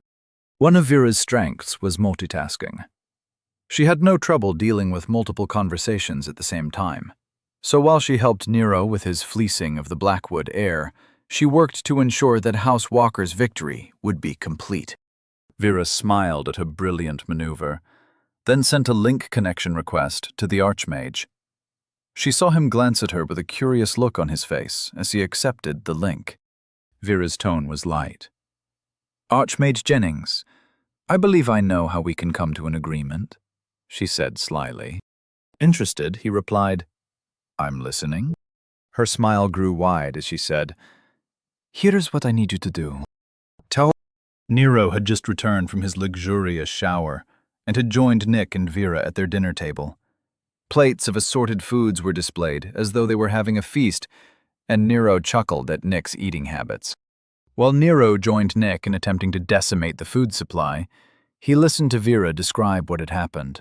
Hearing Vera's explanation of events, Nero couldn't help but pout. In his mind, whether it was true or not, he didn't mind being wrong, or having people do things for him, or being looked down on in general. But he absolutely loathed not knowing what was going on around him. It was embarrassing. With his mouth half full of food, he asked, "So you went behind my back and negotiated a settlement without my input?" Calmly sipping some wine, she nodded, then replied easily, "Yes. Yes, I did." Nero's emotions were fluctuating between embarrassed, offended, and confused. Almost whining, he asked, "But why? I wanted to put you in charge of the negotiations from the beginning. What was the point? Doesn't going behind my back make me look weak or something?" Nick chuckled as he merrily ate his meal, shoving large bites of mashed vegetables and meat into his face. Vera gave Nick a disapproving scowl, then returned her attention to Nero. Gently, she tried to explain to Nero what he had missed. "First, you're too young and inexperienced to be considered weak in the political arena. If anything, the fact that you finally started to look foolish works in your favor. People had been—" Sitting up straight, Nero harshly interrupted. "Foolish? Who said I was foolish? Is it because I didn't want to marry that woman? Or is this still about that stupid mission packet? How was I supposed to know that was in there? This is bullshit." Vera held up a hand to silence him and said, "Calm down and just listen for a minute." Seeing Nero's shoulders slump and his mouth snap shut, she continued, "Up until now, you've been doing things that from one point of view looked very impressive. You accurately predicted a noble war, dealt with assassins while making tons of money, maneuvered your position from commoner all the way up to a new noble in less than a month. That kind of success breeds resentment and caution. They worried that you were a political genius with substantial combat potential. Because of that, everyone miscalculated what you wanted." His mouth was full, but the confusion was evident on his face. Unable to speak clearly, he mumbled, "What did they think I wanted?" Smiling, she said, "They thought you wanted the city. Everyone thought that you would use this opportunity to take over Dorchester." Nick held up a hand and helpfully added, "Not me. I knew Nero wouldn't want the responsibility." After tossing Nick a scowl, Nero returned to his conversation with Vera and asked, "Why the hell did they think I wanted the city? Wait, could I have gotten the city?" Shaking her head, she replied, "No, probably not." Then a curious thought occurred to her, and she added, "Perhaps if the Archmage supported your claim. As the aggrieved party, House Walker could have bid to join the noble war for the vacant city seat after House Cosgrave was removed. Depending on how it played out, it's possible you could have taken over. With you as city lord, the other council houses wouldn't have to put up with a political enemy in charge of the city. In fact, that's probably what would have happened if you refused to arbitrate. But that's all conjecture. You could have just as easily taken power by agreeing to the marriage. When you started saying that you wouldn't marry her, no one knew what to think. As the city lord's husband, you and she would share power. You should thank Nicholas for his efforts to diagnose your cultural issues." Nero snorted and said, "I don't have cultural issues. You're all just crazy." Nick redirected the conversation by asking, "Hey, Nero, why do you have a problem with executions? You don't seem to have a problem with killing people, so why were you so hesitant to kill the heirs? I posited a cultural issue, but was there some plan or something that I was missing?" Nero looked at his friend with annoyance. "I don't kill people. I fight people who happen to die after I win. Execution is just wrong, I guess," he said lamely. Nick and Vera exchanged a look, Then Nick asked. Okay, why? Nero rolled his shoulders as if he were uncomfortable with the topic. Do we really have to get into this? Does it matter? I don't want to insult your beliefs, he said with some hesitance. Vera replied, I think we should at least address some of your beliefs. I need to understand what you want if I'm going to effectively act as your proxy.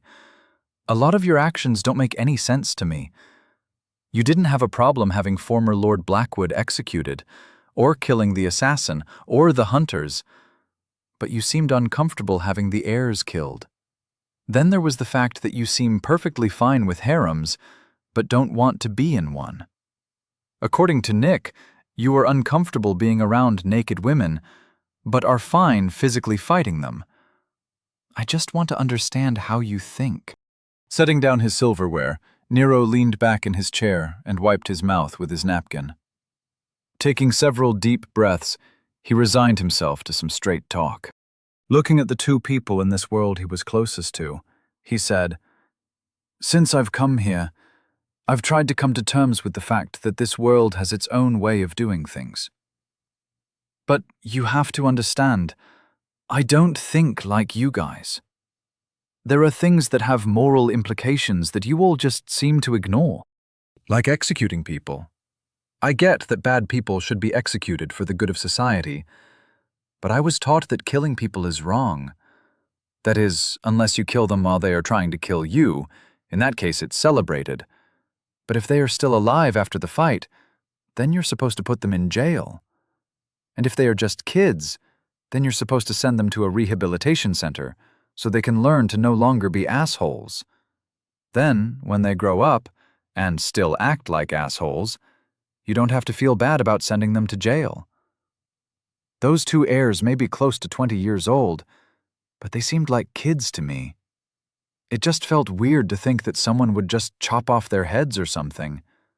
A good portion of people back in my old world thought capital punishment of any kind was immoral. Vera and Nick were paying close attention to what he was saying, and patiently waited for him to continue. Seeing that they weren't going to respond, he said, Look, I don't know what to tell you. A lot of things I have in my head are contradictory. Women should be treated equal to men, so fighting them is okay. But it's a man's duty to protect women, so it's rude to stare at them, or let other people stare at them. And they should be treated with respect. In actuality, women need to be treated better than men, otherwise how will they know they're being respected?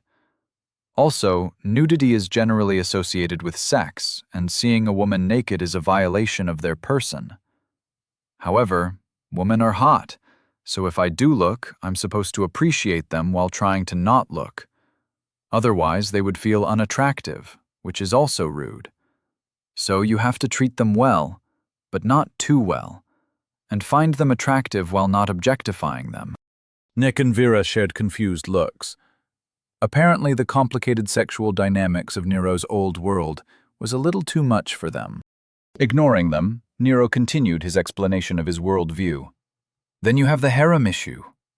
Marriage is supposed to be between a man and a woman, or at least only between two people, depending on who you're talking to. Some people are okay with two people of the same sex being married, but not everyone is all right with that. But that's a separate issue, he said, then waved away that topic.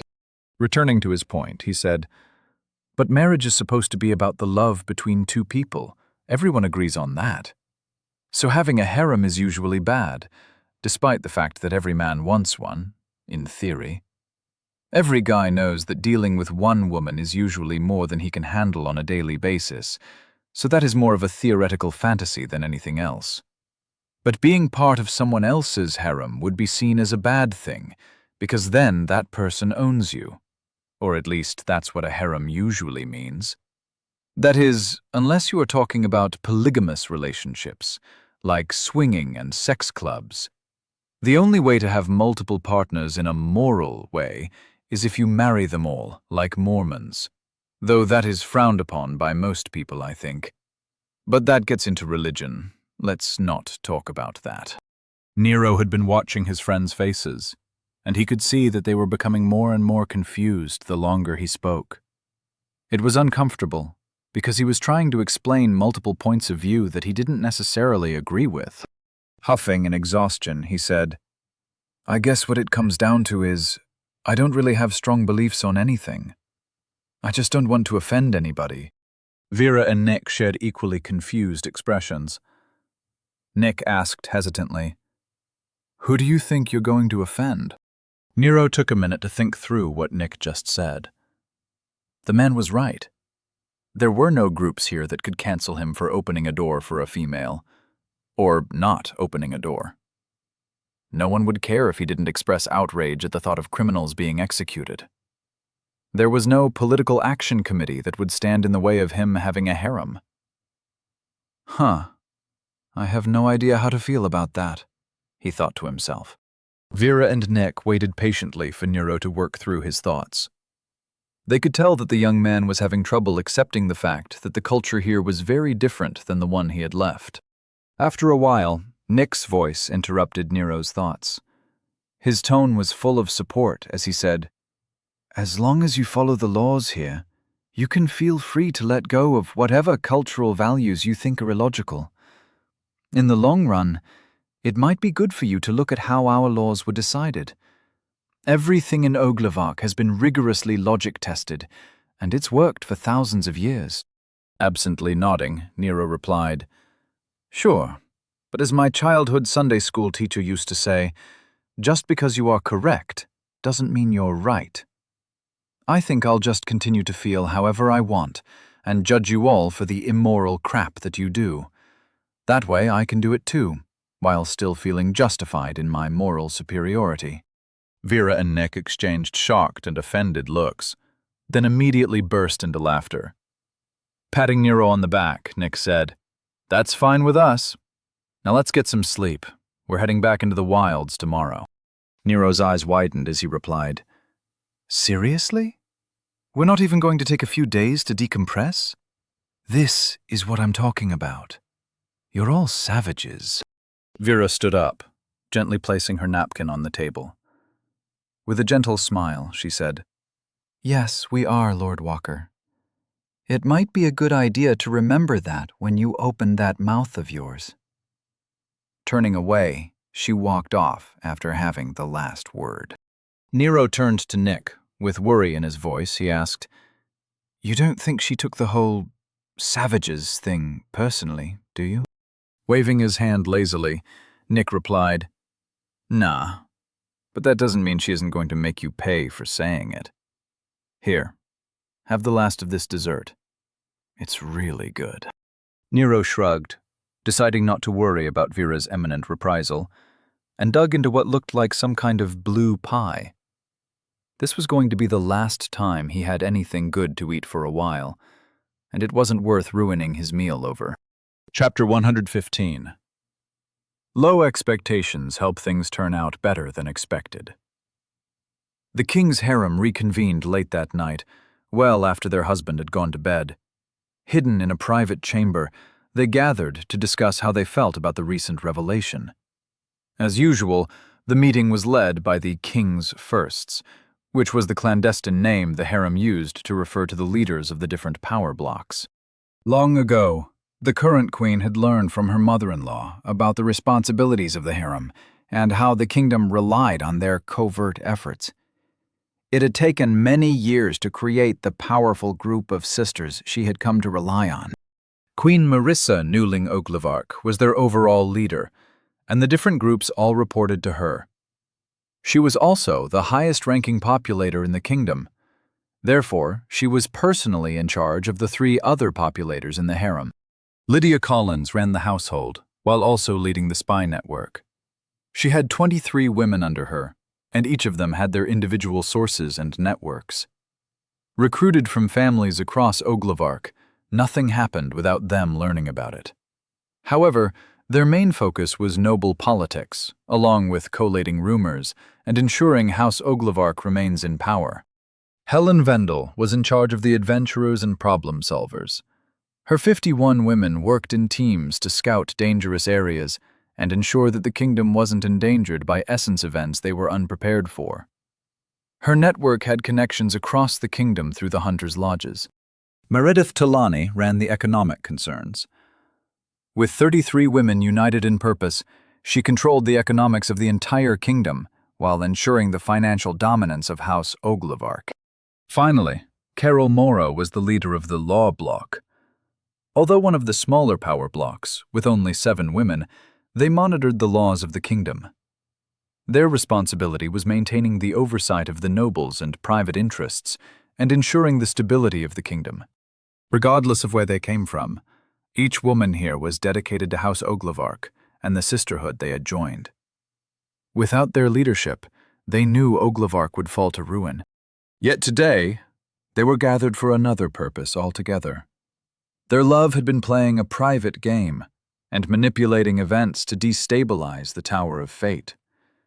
Each of them knew the power that the tower held, and they needed to figure out how they were going to support their king in his efforts.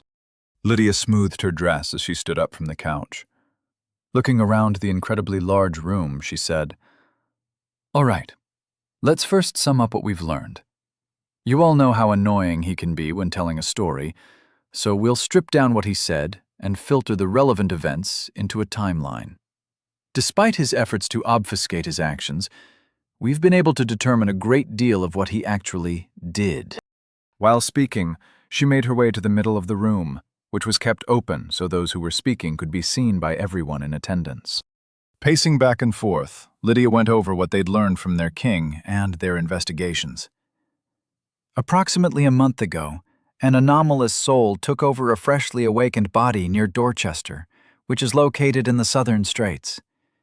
As the soul came from outside this plane, it affected all of the calculations made by the Matrix of Fate. Seeing as that rendered the Tower of Fate blind, our husband decided to take advantage of the situation. First, we think he was responsible for dispatching an army unit on the road to collect the anomaly. We've confirmed that he made contact with their unit through an intermediary, but we're not sure if he sent them or just took advantage of their identities.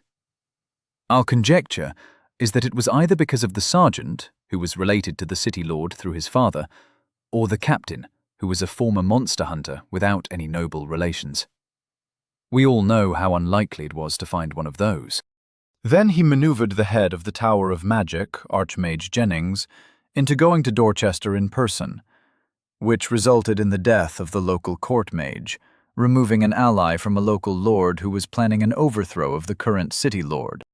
We know that his efforts somehow changed the fate of the city.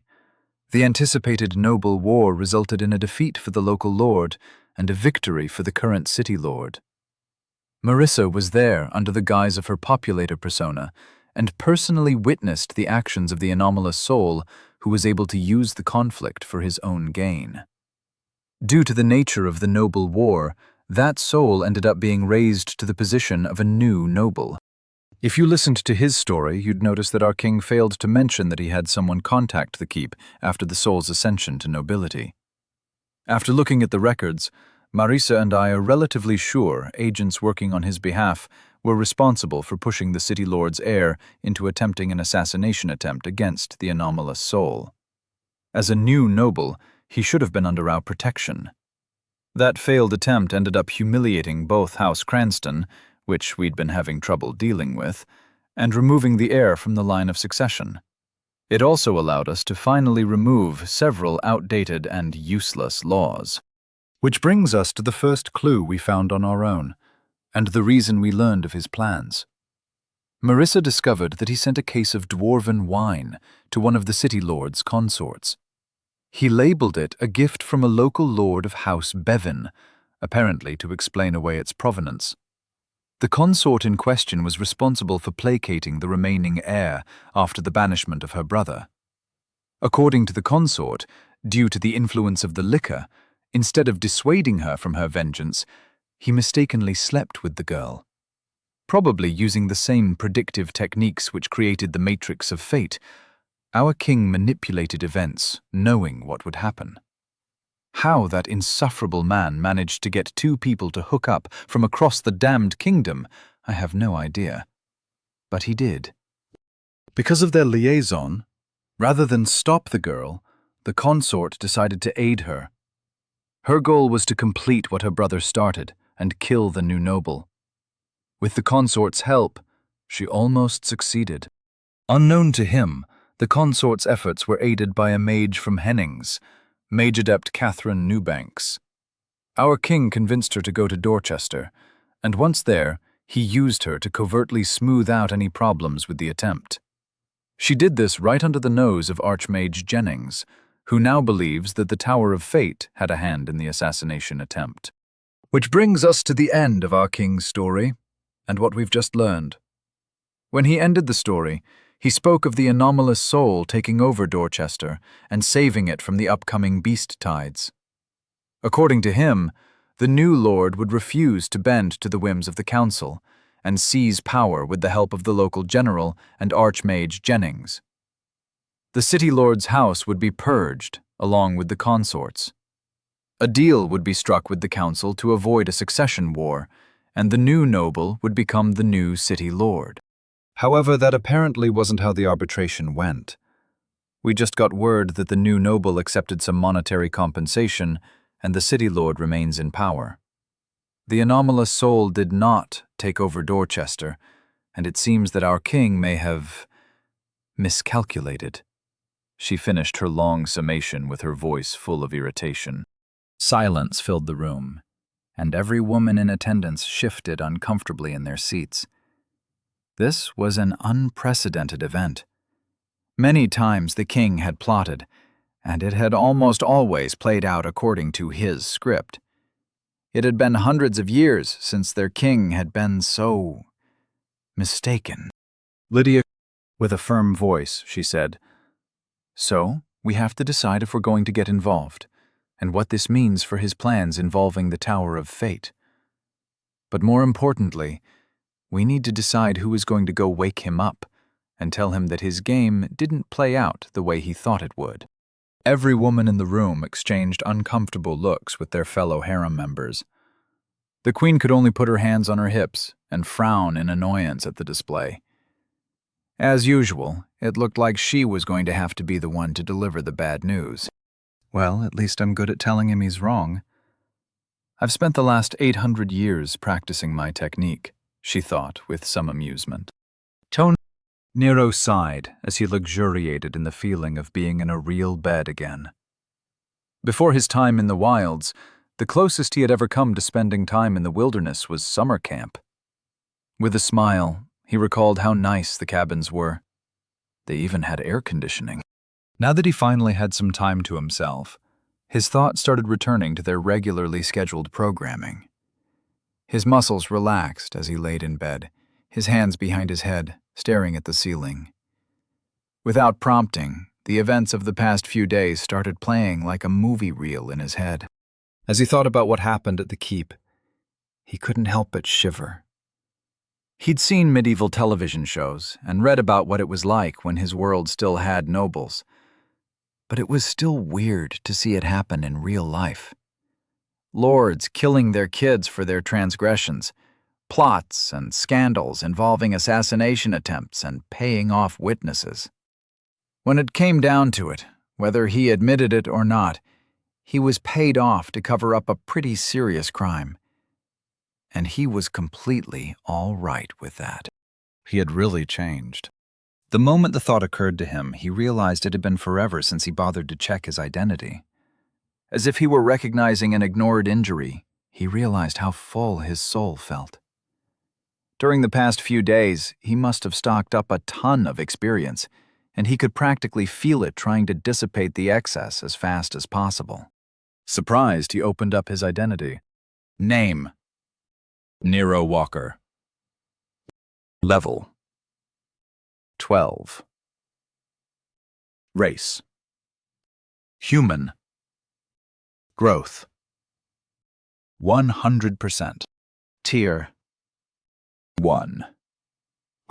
Condition: 100%. Age: 14. Center: 100%. Body: 3. Mind: 5. Soul: 2. Confluence. 10. Stars. 0. Pillars. 1/1. Body. 3. Base. Operative. Level stress. Presence. 15. 24. 16.8. Durability. 18. 28.8. 19.8. Recovery. 34. 54.4. 23.2. Speed. 21.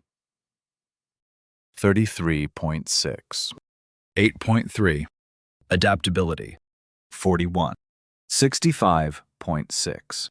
13.1. Power. 20. 32. 9.6. Mind. 5. Base. Operative. Level stress. Weight.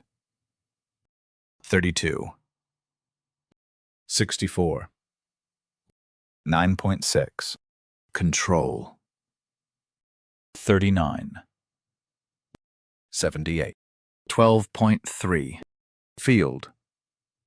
36. 72. 21.4. Precision. 55.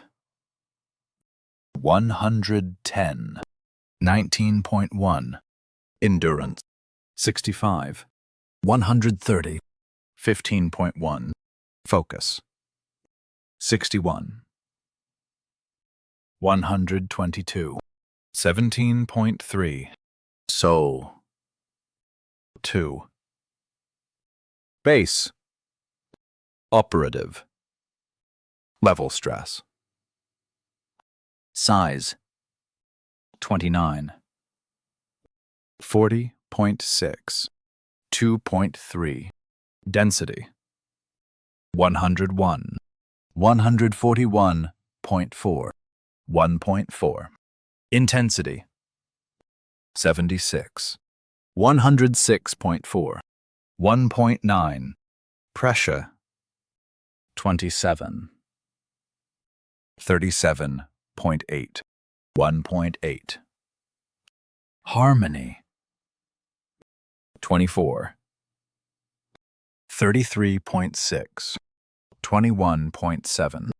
Adaptability. 270. 378. 1.1. Nero stared at his status sheet, a little confused. Although he wasn't super clear on how level stress worked, he was relatively sure that it was supposed to be much lower than this. Didn't Nick or Jennings say that it was hard to get it above 10? I'm positive that they said that what happened before was unusual. They said it was a one-time thing, right? He thought to himself. Grimacing, he struggled to remember the conversation that he had only half listened to. At some point, I'm really going to have to figure this stuff out, he told himself firmly. Rather than dwell on it, he tried to recall his plan. He was positive that he had a plan about where to allocate his stars. It definitely wasn't mind. That's already at 5. Body, maybe? He wondered.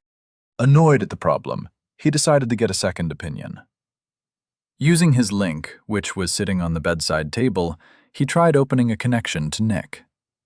After a few seconds, the connection opened, and Nero felt Nick's annoyance come through loud and clear.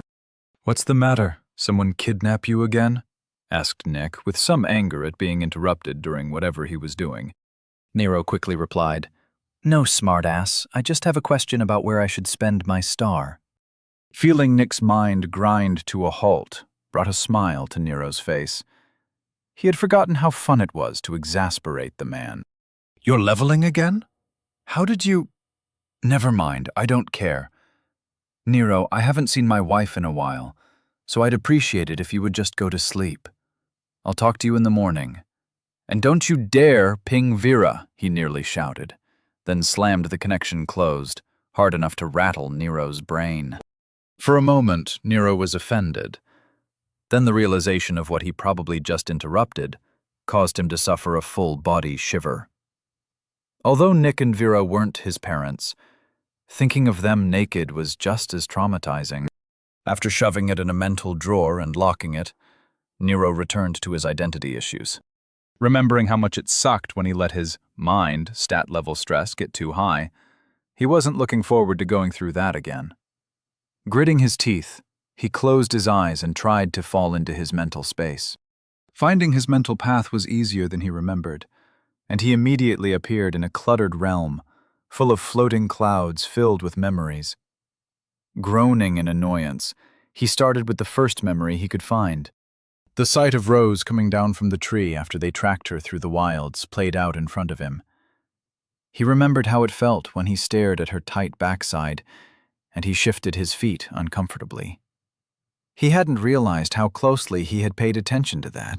Moving on, he fell into a trance, going through the past few days. Some memories were less detailed, but each one seemed to add some weight to his existence as he processed them. He recalled the pain of the arrows piercing his chest, the smell of blood when he stood over his friends' dead bodies, the feeling of pulling their souls back from the other side. Images of the fighting through the wilds flashed in succession. The spells he cast rang like bells in his head, and he could feel his center pulsing with each memory. His confusion and awkwardness at the confrontation with the nobles, his embarrassment when he realized he should have known about the ambush, the repressed guilt at what his friends had gone through. He faced it all, internalizing as much as he could. Nero didn't know how long it took, but soon the path in front of him was clear. The cobblestone path was once again beneath his feet and seemed more solid than ever. The woods still surrounded him, and the shafts of sunlight forced their way through the trees. He felt lighter than ever, yet grounded at the same time. Everything was clearer. He felt like he had just gotten back from vacation, rested, and ready for a new challenge. He didn't know it, but the essence in the room was swirling. The sheets on the bed were whipping around the room, and the walls were almost vibrating in conjunction with his heartbeat. Opening his eyes, he felt himself panting. If that was a level, what's going to happen when I use a star? He wondered. Name: Nero Walker. Level: 13. Race: Human. Growth: 68%. Tier: 1. Condition: 100%. Age: 14. Center: 100%. Body: 3. Mind: 5. Soul: 2. Confluence: 10. Stars: 1. Pillars: 1/1. Looking at his new level, he realized he was already almost at level 14. He couldn't help but wonder how much extra experience he wasted by putting off the level for as long as he did. And how was he able to stockpile so much extra experience? Shouldn't that have been impossible? Rather than dwell on the unknowable, he decided to get it over with, and pushed his star into his body stat. Like a flood of acid into his veins, he felt the infusion spread out from his gut. Reaching the bottom of his toes to the hair follicles on his head, every square inch of his body hummed with power. Nero felt like he was at the starting line of a race, primed to move. It was the feeling of playing shortstop, waiting for a batter to hit, knowing that you were ready to move in any direction. He felt anchored to his body, in tune with his physical form. Seconds passed, and attention faded. The aftermath left him panting in exhaustion. With a groan, he forced himself to sit up from the bed. Looking around, he saw the sheets and comforters splayed out on the floor. The table's lamp had been knocked over, along with the chair. The room looked like his mom had tossed it looking for his hidden stash of pot. With a Herculean effort, he got up from the bed and made his way to the bathroom. The exertion had left him grimy, and he desperately needed another shower. Stumbling through the room, his updated body stat hovered in front of his brain, and he marveled at the changes. Body. 4. Base. Operative. Level stress. Presence. 22. 39.6. 0. Durability. 26. 46.8. 0. Recovery. 47. 84.6. 0. Speed. 25. 45. 0. Adaptability. 47. 84.6. 0. Power. 24. 43.2. 0. Holy crap. That can't be normal, he thought in confusion. Pulling his attention away from the stat panel, he stared at himself in the mirror. Rubbing his hand through his messy hair, he scowled at his anime character-like reflection. His pale blue eyes and silver hair, along with his thin, toned frame, made him look like some kind of emo, angst-ridden vampire. His annoyance with his physical appearance caused him to forget all about his stats, and he decided to just take a shower and go to bed. Tomorrow morning, he'd be returning to the wilds, fulfilling his obligation to the army, and taking one step closer to completing his noble trials so he could finally enjoy his well-earned reward. Eventually, he'd be able to just sit back, study magic in his personal tower, sip some drinks with umbrellas, and earn his 20%. Just like the infamous Hans Gruber in Die Hard. While he fine-tuned the temperature of the shower, he had a thought. Is my team reuniting? It will be nice to see Rose again. But then his face paled as he realized Wesker will probably be there too. Oh well, I doubt he's still pissed. It's been like a full day. I'm sure he's over it by now, he reassured himself. Before long, Nero was back in bed. He hadn't bothered to fix the room, mostly because it hadn't occurred to him. Once again staring at the ceiling with a smile, he let his thoughts wander. I wonder what Vera's going to serve for breakfast. I hope it's not pancakes.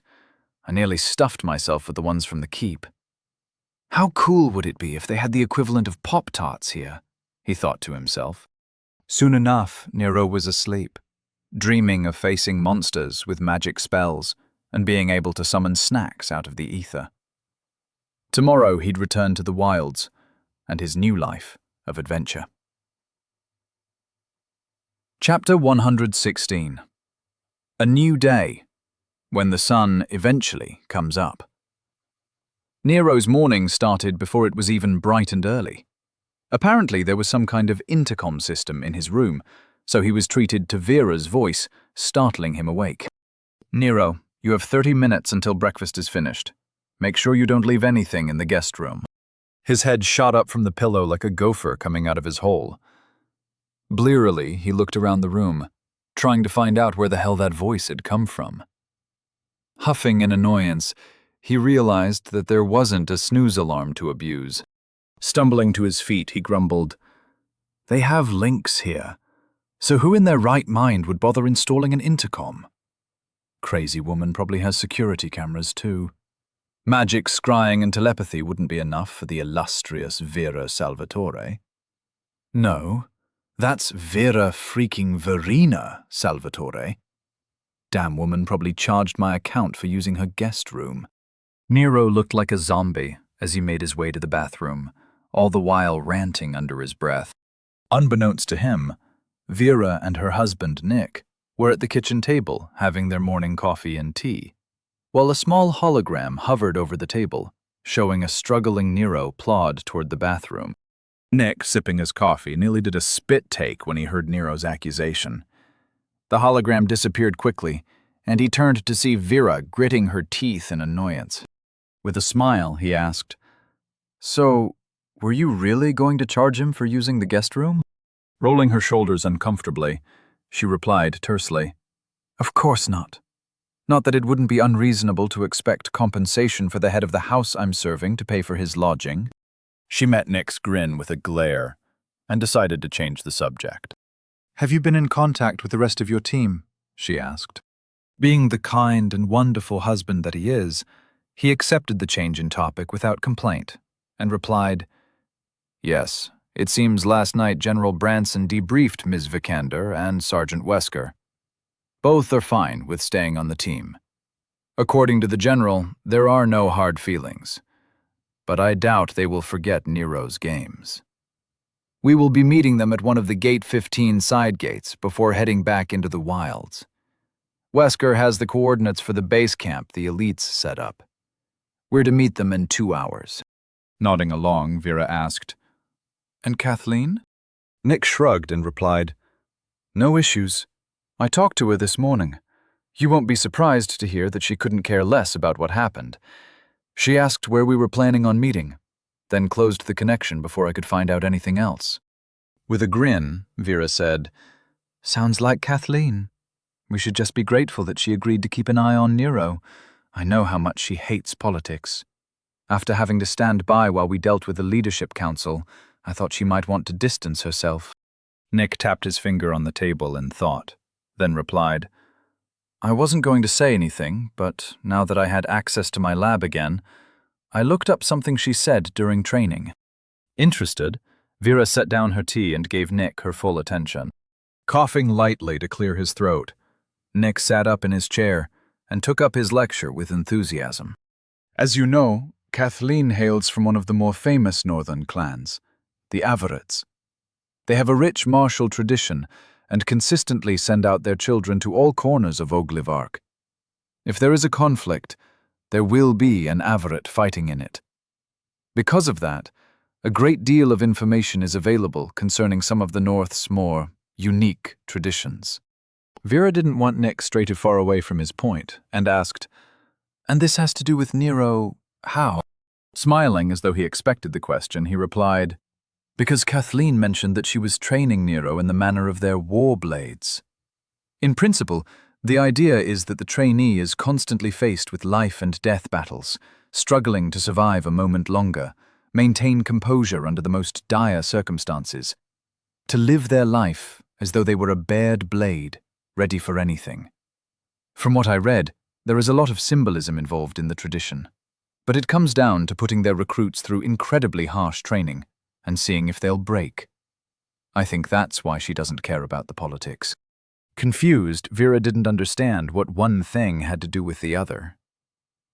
"I think I'm going to need you to walk me through how those two things are connected," she said. Nick nodded easily. "One of the papers I read discussed how Northerners see their war blades. They consider them heroes or clan treasures. The failure rate is spectacular, as most recruits fold under the pressure. Not many people are capable of dealing with the constant threat of death. Instead of improving, they start accepting their failures and embracing their weaknesses. So when someone is found who can stand up to the punishment, they are revered. And I personally watched as Nero fought with broken bones, missing limbs, and all manner of injuries, while never backing down. I'm not surprised that Kathleen finds him interesting. In fact, I'd say that would be an understatement," he finished with a chuckle. Vera leaned back in her chair, working through what she had just heard. She had known that training at the elite camp would be intense, but she hadn't realized how brutal it turned out to be. Vera wasn't exactly sure how she should feel about that. After all, Nero was still a young man. It didn't seem right to put him through such abuse. He was the head of a house, and not just any house. House Walker was a financial powerhouse, with zero real infrastructure. As proxy, she was able to tie all of the financial incentives, contracts, and tax breaks to aid in growing her own house. Without Nero, her road to domination would be much more difficult. As much as she liked the young man, she was too pragmatic to ignore how much she still needed him. "He's not just a tool, he's a friend," she reminded herself with some anger at her thoughts. If she was going to be unhappy with the training Nero was going through, she wanted to be unhappy with it for the right reasons. Nick, however, found the entire situation interesting from an intellectual and sociological standpoint. How often would he, as a Southerner, have a chance to see a Northern clansman train one of their elites? It was an opportunity to study a field he hadn't really focused on. Normally, he studied physical and ethereal phenomena, not cultural relativism. Nero, to him, was a wonderful subject at the center of several different cultural influences. Just being around him was a very intellectually enriching experience. While Nick and Vera were thinking about Nero, the young man in question walked into the room with an annoyed look on his face. Before they could greet him, their faces fell as he started talking. "Why the hell are we up so early? It's not even dawn. Didn't you two spend most of last night reminding each other why it's worth putting up with each other? How in the hell are you both so awake?" he asked without caring about decorum. With a cold look on her face, Vera replied, "Our sex life is fine, Nero. We're more than capable of compartmentalizing our bedroom escapades and still dealing with the rest of our lives." Remembering that people in this world didn't realize how embarrassing sex was supposed to be, he dropped it. There was no fun poking people who didn't realize you were screwing with them. "Whatever," he said, then took a seat at the table.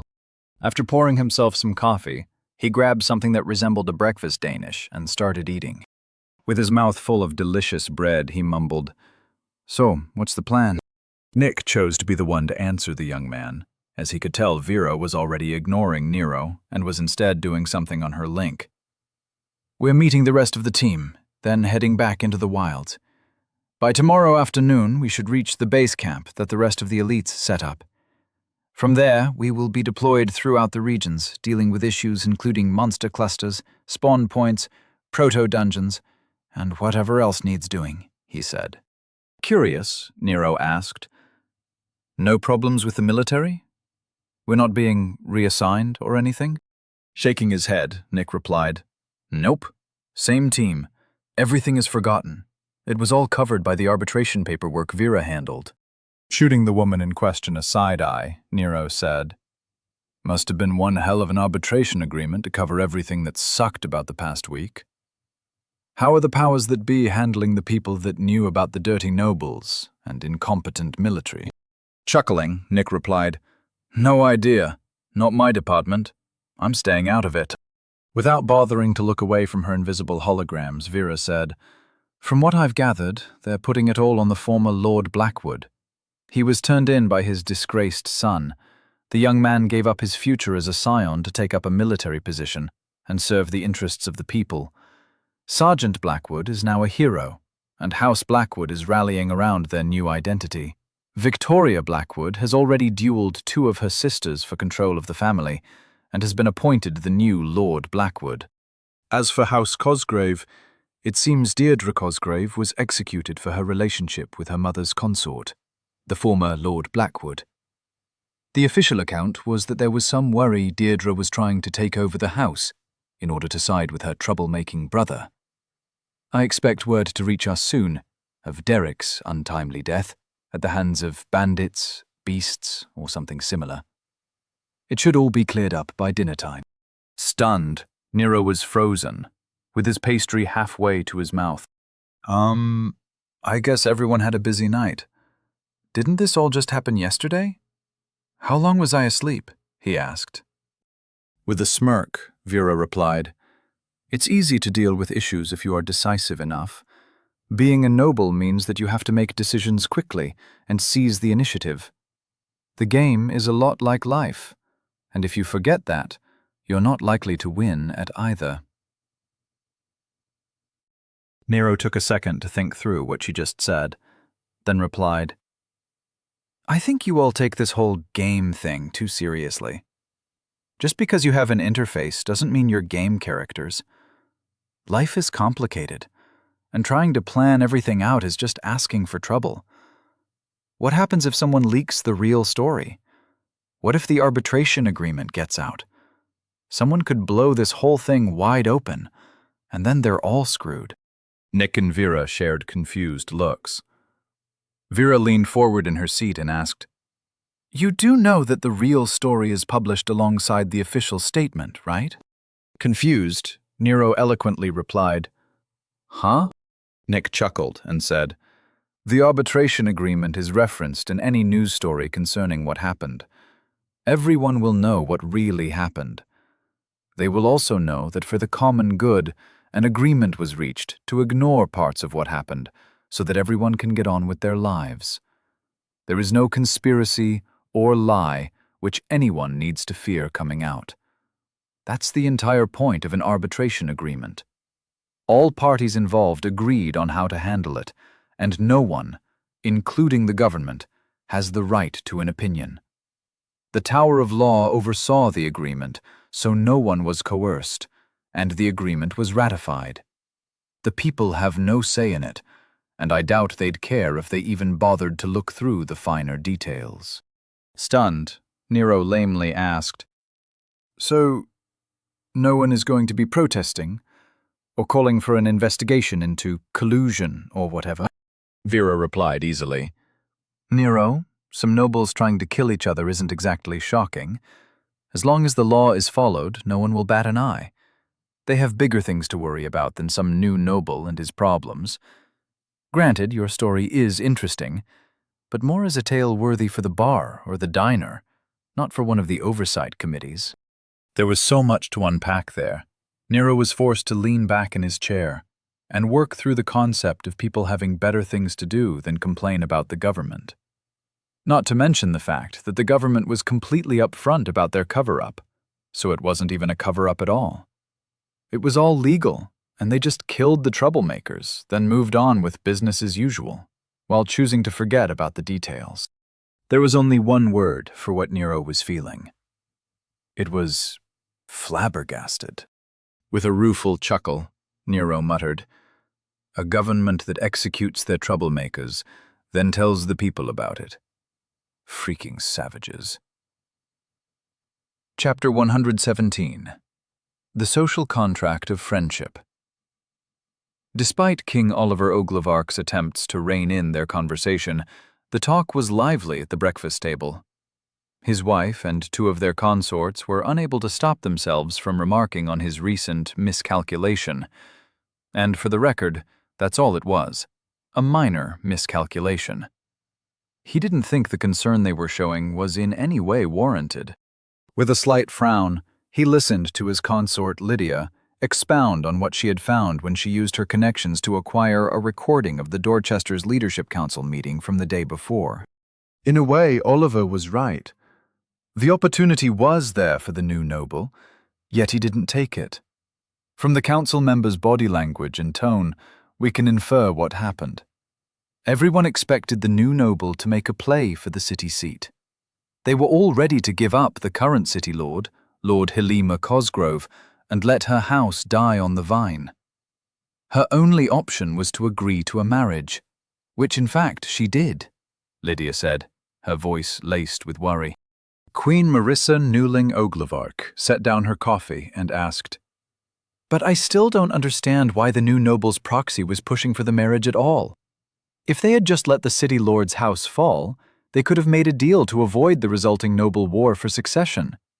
The general and the archmage would have most likely supported the new lord's house as a replacement. I doubt the other council houses would have minded a weak house taking the city seat. It's not like the new lord would stay there very long.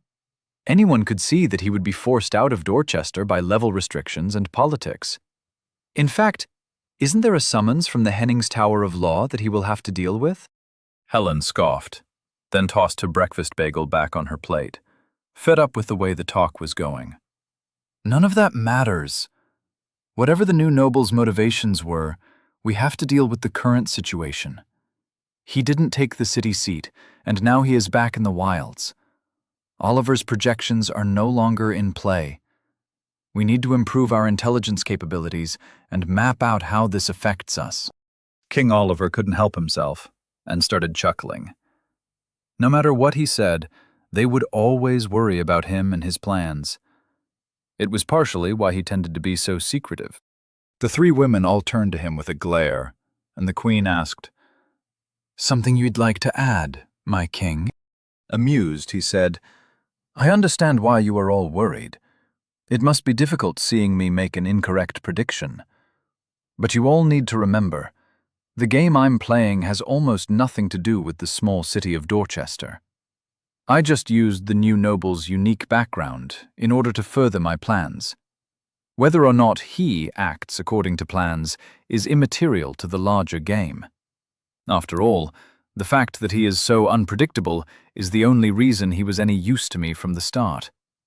Neither I nor the Matrix have the necessary data to accurately predict his moves.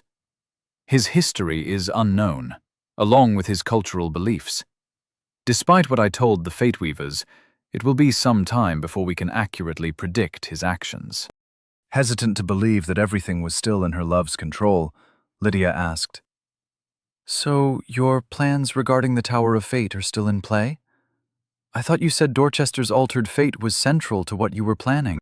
As the Queen and Helen nodded in support of the question, the King replied, "Yes, Dorchester's fate being altered is important. Many prominent people used the expected fall of Dorchester in their own plots. The fact that Dorchester will survive the density shift will alter the region's power ladder, and the surrounding cities will have to adjust accordingly. When I predicted the new noble would take over, that was simply what I thought would happen. The only way to convey to you the plan was to tell you all a story, and that story needed an ending." Helen glared at the king and asked, "So when you said you'd tell us the plan, how much of what you said was accurate?"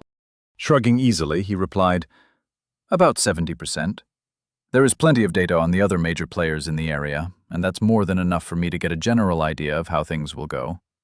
The Matrix doesn't have my imagination, and without more data, I'm capable of adapting my plans faster than the Tower of Fate. By using Dorchester as the battlefield, I forced the Matrix to meet me in a field of my choosing, one which it isn't able to predict." Uncertain if she followed that line of thought, the Queen tried to redirect the conversation. "If the details don't matter, then what does? Is there something we need to do to keep your plan in play?" she asked. With a smile, the King replied, "My loves, as long as Dorchester survives the density shift, everything will work out. Just make sure we don't force that new noble, Lord Walker, to come to Hennings just yet. The reward for the exploit he found can wait. For the time being, he's right where he should be, in Dorchester. His particular brand of chaos will keep Archmage Jennings there and continue to confound the Fate Weavers. While their eyes are on him and Dorchester, I can use their inaccurate prophecies to my benefit. After all, who will support Fate Weavers if they can't weave fate?" Lydia asked, "But it's not like you're any better at predicting what that young man will do." Leaning back in his chair with a smile, King Oliver took a sip of his coffee and replied, "No, but then again, I'm not claiming to be a prophet now, am I?" Walking through the busy streets, Nero fiddled with the communication orb Vera had given him. When he had seen the one the assassin had been carrying, he hadn't really thought about examining it. Now that he had one of his own, the damn thing was confusing the hell out of him. Although visually it was a pitch-black orb, about the size of a tennis ball, his psychic senses were contradicting his eyes. In the ethereal plane, the little orb looked like the love child of a snow globe and a ball of yarn. He could plainly see an invisible tiny string heading off toward the orb's partner, while the orb's insides swirled around with a confusing jumble of sensations. It was like looking through a window and getting a glimpse of a completely different environment. Is the inside here? The outside there? He wondered. Pausing his examination, he looked up to see Nick calmly trailblazing their way through the crowds. After taking a second to debate with himself whether or not he wanted to risk setting off a lecture, Nero decided to ask, "Hey, Nick, this orb thing only works as a conduit to its partner, right? But since it isn't made of those essence crystals, how does it transmit thoughts like a link?" Without turning around, Nick responded cheerily, "It's actually quite interesting. You see, the orbs are created out of enchanted molten glass, which acts as a containment device for a shared space. The glass needs to be from a uniform pool, so the similarities will serve as the framework for the enchantment. Although difficult, the goal is to contain the same space within both orbs. The result is a shared spatial pocket where two minds can meet and communicate. It's an ingenious way to sidestep the mind distance issue associated with essence wave disruption.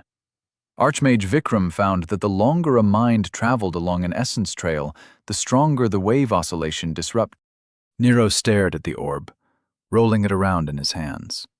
Barely listening past the part about shared space, Nero replied with an oh-so-intelligent, "Uh-huh." Not bothering to let Nick continue talking, he asked, "So if it's not made of essence crystals, or semi-solid essence, and it is made of actual glass, then why can't I put it in my personal space? It's not like it should dissipate or break apart, right?" Nick stumbled a little, slowing his pace, while looking over his shoulder with some surprise. He hadn't expected Nero to actually ask such a good question. With a little smirk of pride, Nick said, "Because if you were to put one of the orbs in your personal space, it would sever the spatial connection between it and its companion orb. Remember, technically, a personal space is a separate plane. And if you recall your lessons on... Never mind, you didn't have lessons on planar identity. I keep forgetting that your education is substantially lower than your skill. The point is, don't put it in your personal space, or you'll break it." Proud of his simplification, yet annoyed at Nero's talent, Nick resumed his pace through the crowd. In response to Nick's obvious dumbing down of his lecture, Nero felt a little offended. However, since he didn't have a good comeback, he kept his mouth shut. While Nick led them through the streets full of citizens going about their morning, Nero returned to the examination of his new toy. The string connecting the orbs was so thin he could barely perceive it. While spinning the orb around, he came to the conclusion that the string didn't really exist. It was only an impression made through the ether, like a psychic representation of a concept. After about 5 minutes of consideration, Nero thought of another question.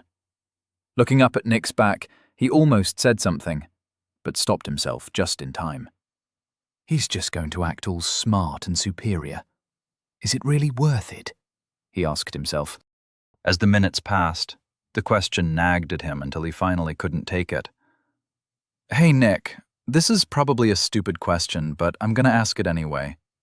Because if you are going to make me carry this damned thing and don't have a good answer, I'm going to be so pissed, he said with a growl.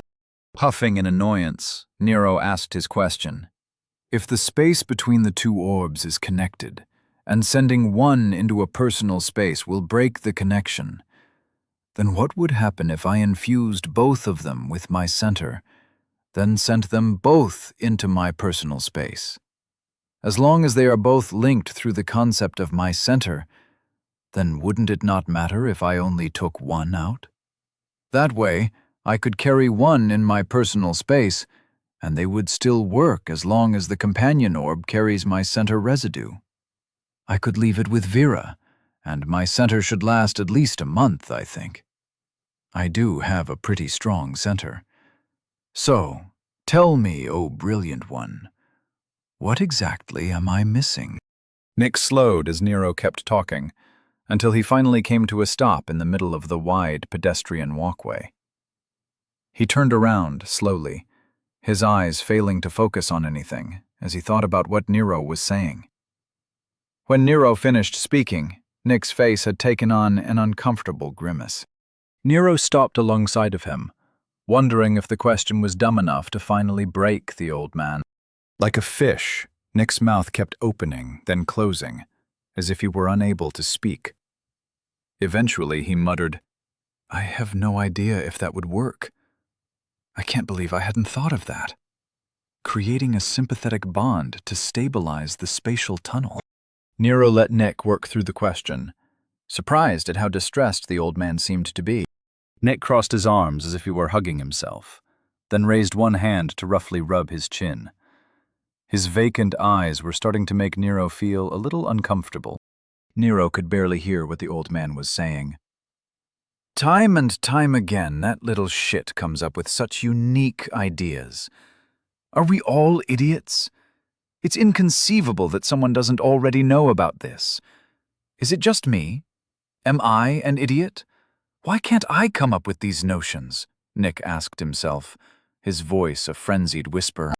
Now normally, Nero would be happy about giving his friend a mental breakdown. After all, screwing with your friends was how you showed that you cared. However, there are always no-fly zones with humor. You never target a buddy's insecurities. Like making fun of a fat friend's weight or attacking a friend in their weak spot. It was clear to Nero that after weeks of having to watch over him, Nick had started to question his own intelligence. Apparently, having watched Nero making a fool of himself in front of the leadership council wasn't enough to convince Nick of Nero's stupidity. Nero felt his stomach sink as he watched Nick's world fall apart. This is like that time I asked Gary how much his date was charging him. How was I supposed to know that the son of a bitch hired an escort to be his date for senior prom? Poor bastard couldn't look any of us in the eye for the rest of the night, he said to himself. Nero had always regretted how that friendship had ended. Luckily, by the time his freshman year of college concluded, he had repressed the character-defining moment, like any good American male should. His thoughts raced, and after only a few seconds of watching Nick spiral, Nero decided to fall back on an old, reliable strategy for dealing with his ex when she was hell-bent on interrupting his game night. Claim ignorance and ask for help. There is nothing in the world better for someone spiraling than to give them control over something. Adopting a confused tone, Nero asked, "So, Nick, is it a good idea? Can we design a test, like an experiment or something, for when we get back from the wilds? You're a scientist, right?" Nick's eyes gained some clarity, and he met Nero's eyes. Doing his best to look like an eager young student, Nero smiled up at his closest friend. If he had to waste an afternoon or two in a lab doing whatever the hell Nick does, then so be it. I've been breaking this poor guy's perception of how people are supposed to do magic for like a month now. Poor guy needs a win, Nero told himself. Nick nodded woodenly and said, "Yeah, I'm a scientist. We can set up some isolated spatial pockets with transient soul signatures. Coterminal spaces might be just what we need to isolate the planar distance required to sever a mind connection." Nero didn't have any idea what Nick was talking about, but nodded along anyway. "Sure, that sounds great. While we're still in the city, you could also look up if anyone has done any similar work. After all, you probably never really used these things since you were always in the city. This isn't really your specialty after all. Being unfamiliar with the research is to be expected, right?" he asked.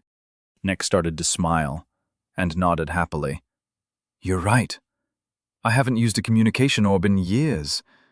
You know, they're really old technology." Turning on his heel, Nick resumed his walk while he continued talking. "The only people who use these things are people without access to a thought hub, and maybe criminals. But it's an interesting idea regardless. When we get back from our excursion in the wilds, I'll take you to my lab and show you how to create a temporary spatial pocket. Actually, the idea for controlled transient spatial pockets has an interesting," he said while regaining his enthusiasm. Nero felt Nick patting his shoulder and fought the urge to shrug it off. Despite how much he enjoyed causing Nick grief, it was nice to see him returning to his old self.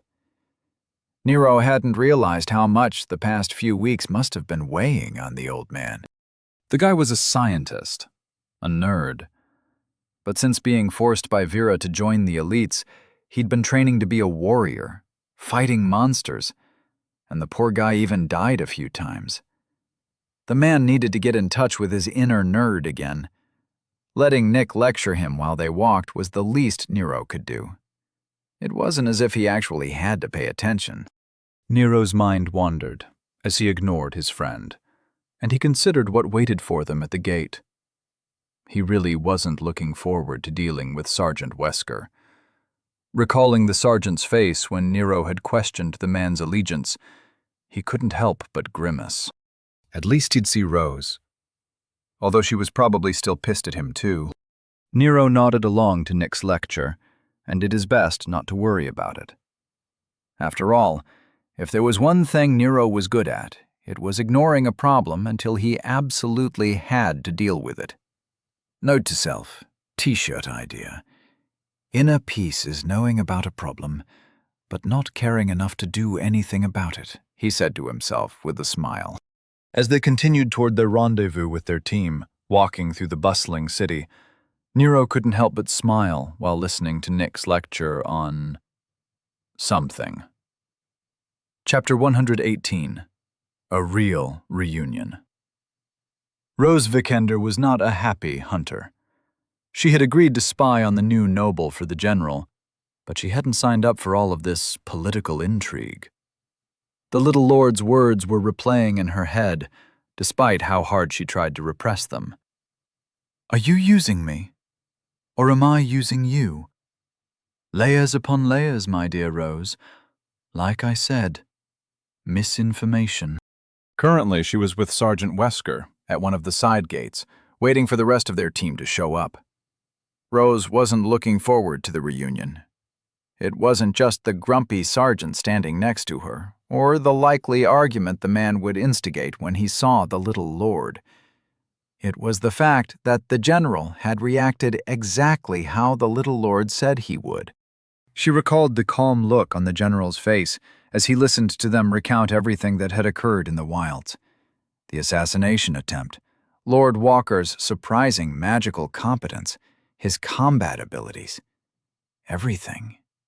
She even went out of her way to detail Nero's analysis of the general and the military, and how he expected the general to respond. Without letting her worries deter her, she relayed the conversation she had had with the young man, stressing how little trust the young lord had for the military, and the general specifically. Instead of getting angry, or denying his knowledge of the assassination plot, the general had just nodded in thought.